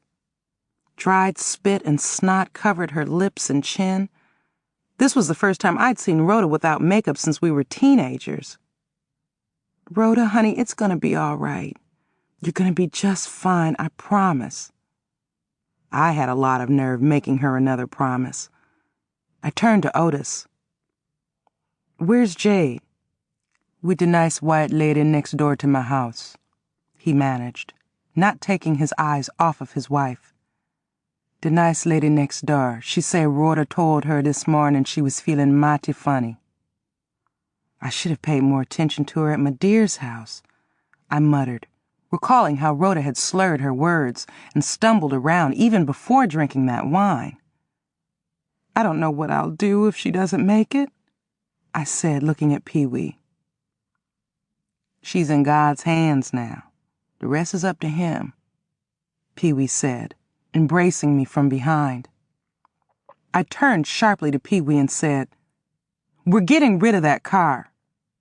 He pulled away from me and stared at me with his mouth hanging open. "I just bought that car," he wailed, hands on his hips, his brow furrowed. "Like I said, we're getting rid of that car, even if I have to burn it up with my own hands." I meant every word I said. Even if Rhoda lived, I knew that I would never ride in Pee-wee's new car again. I already felt the same way about that car as I did about the bedroom that Mr. Boatwright had committed his crimes against me and died in. I thought of it as a tomb. I left Charlotte with Madeir that night. I didn't sleep that night, and I didn't go to work the next morning. I was disappointed with Pee-wee at first for not taking the day off to stay with me. But in the long run, I was glad he didn't. Being alone gave me the opportunity to focus on Rhoda's condition, which had changed considerably by the time Pee-wee left his barber shop and came to my house around noon, still wearing his smock. "The guy at the dealership is an old army buddy of mine," Pee-wee began, clearly disappointed about having to get rid of his new car. "He let me bring the car back and trade it in for another one, same make and model but in navy blue. And it cost us a few dollars." He paused and smiled vaguely. "And you can forget about a honeymoon cruise on a Love boat." I waved my hand impatiently. "Otis called and said Rhoda's able to talk now," I told Pee-wee. "I have to get out to that hospital immediately." "Where's Charlotte?" Pee-wee asked, looking around the living room. "Don't worry about her. She's with my daddy." I didn't even give Pee-wee the chance to take off his coat. I ushered him back out the door, stepping on the backs of his heels. "Why don't you go get the baby in your car? I'll call you from the hospital."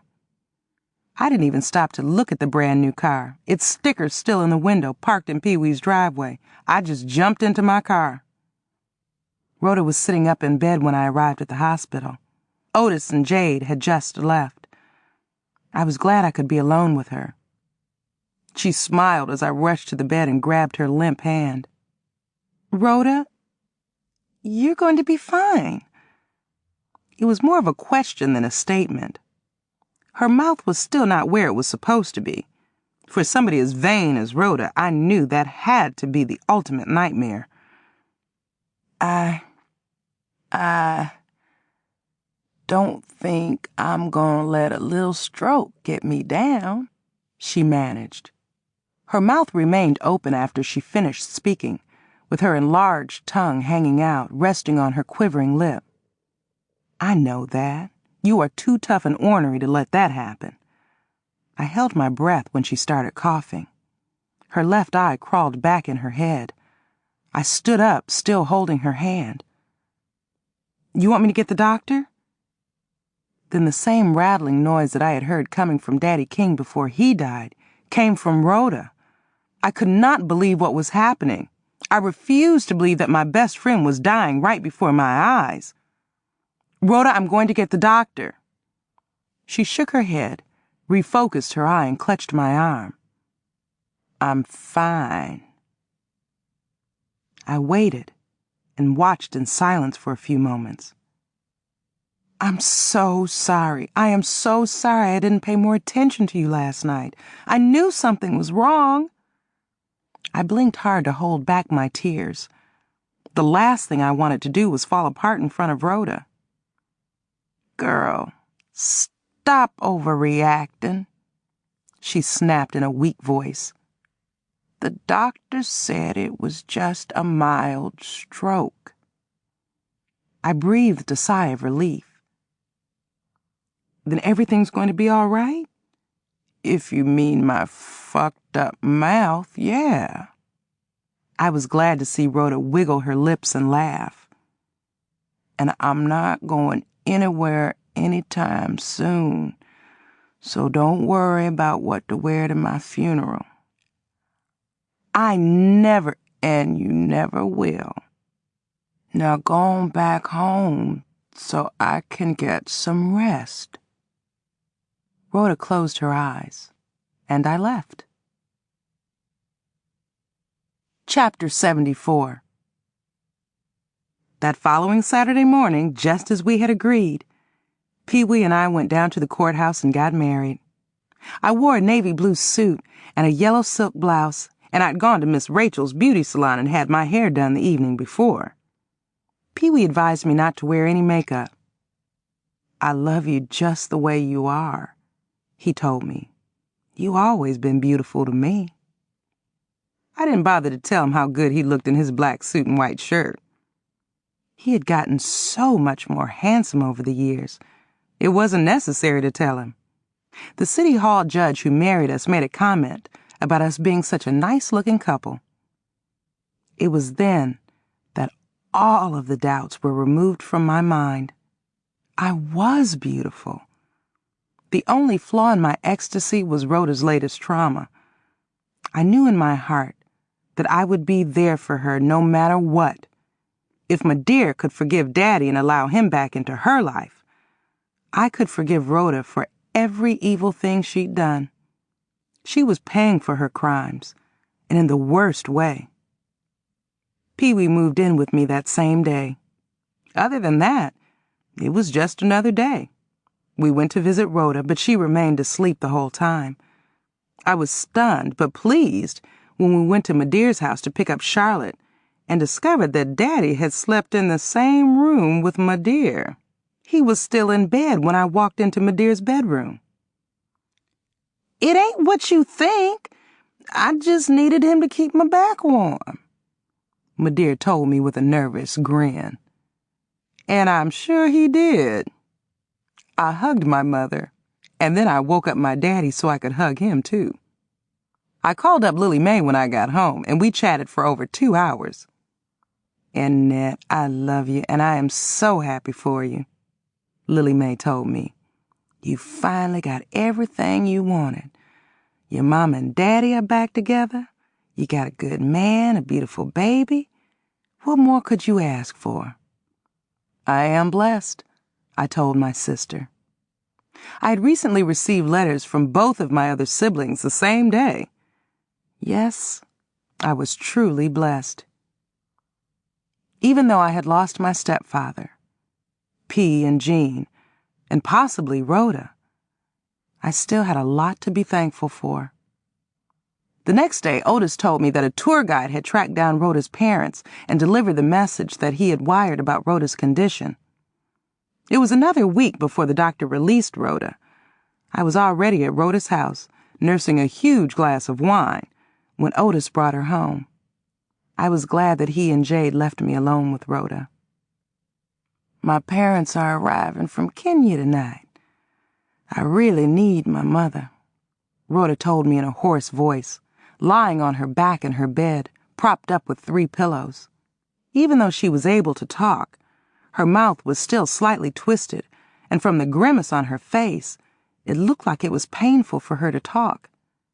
If that wasn't enough of an indignation, she would have to drag her left foot when she walked for the rest of her life. I couldn't imagine Rhoda having to give up all of her fancy high heels, prancing around like one of the Rockettes, skipping rope, roller skating with Jade, and dancing in front of the band at the Red Rose Bar. The glamorous life that she had enjoyed for so many years was over. Her future as a hopeless cripple was far worse than her spending time in jail. Rhoda cleared her throat and spoke again with her lips quivering. My Aunt Lola's coming up from Alabama to stay with us for a while, too. She's gonna help out until... Rhoda was too weak to continue. Scary Mary said she could take care of Jade, and I can cook and clean for you until your family arrives, I offered, smoothing the covers on Rhoda's bed. Rhoda shook her head. Her hair, dry and tangled, dangled about her face like knotty dreadlocks. You've done enough for me. It was a struggle for her to speak, but she continued. Besides, you should be with Pee-wee and Charlotte. I think you need me more than they do right now, I said firmly. She sniffed and cracked a thin smile. When's the wedding? Last Saturday. What? Rhoda wailed weakly, her eyes bulging. I shook my head. We just went down to City Hall. I didn't want to be waltzing down a church aisle with a bunch of people gawking at me anyway. I'm too old for that. I laughed. We'll have a reception at my house when you get better. Pee-wee moved his things into my house, and he's going to rent his house to his cousin Steve and his family. I wish you had waited. I wanted to be there for you. Rhoda whined, sighing sadly. You were, I said gently, as I sat down on the foot of the bed, crossing my legs. I cleared my throat and steered the conversation back to Rhoda's condition. Did the doctor say why this happened? What do you mean?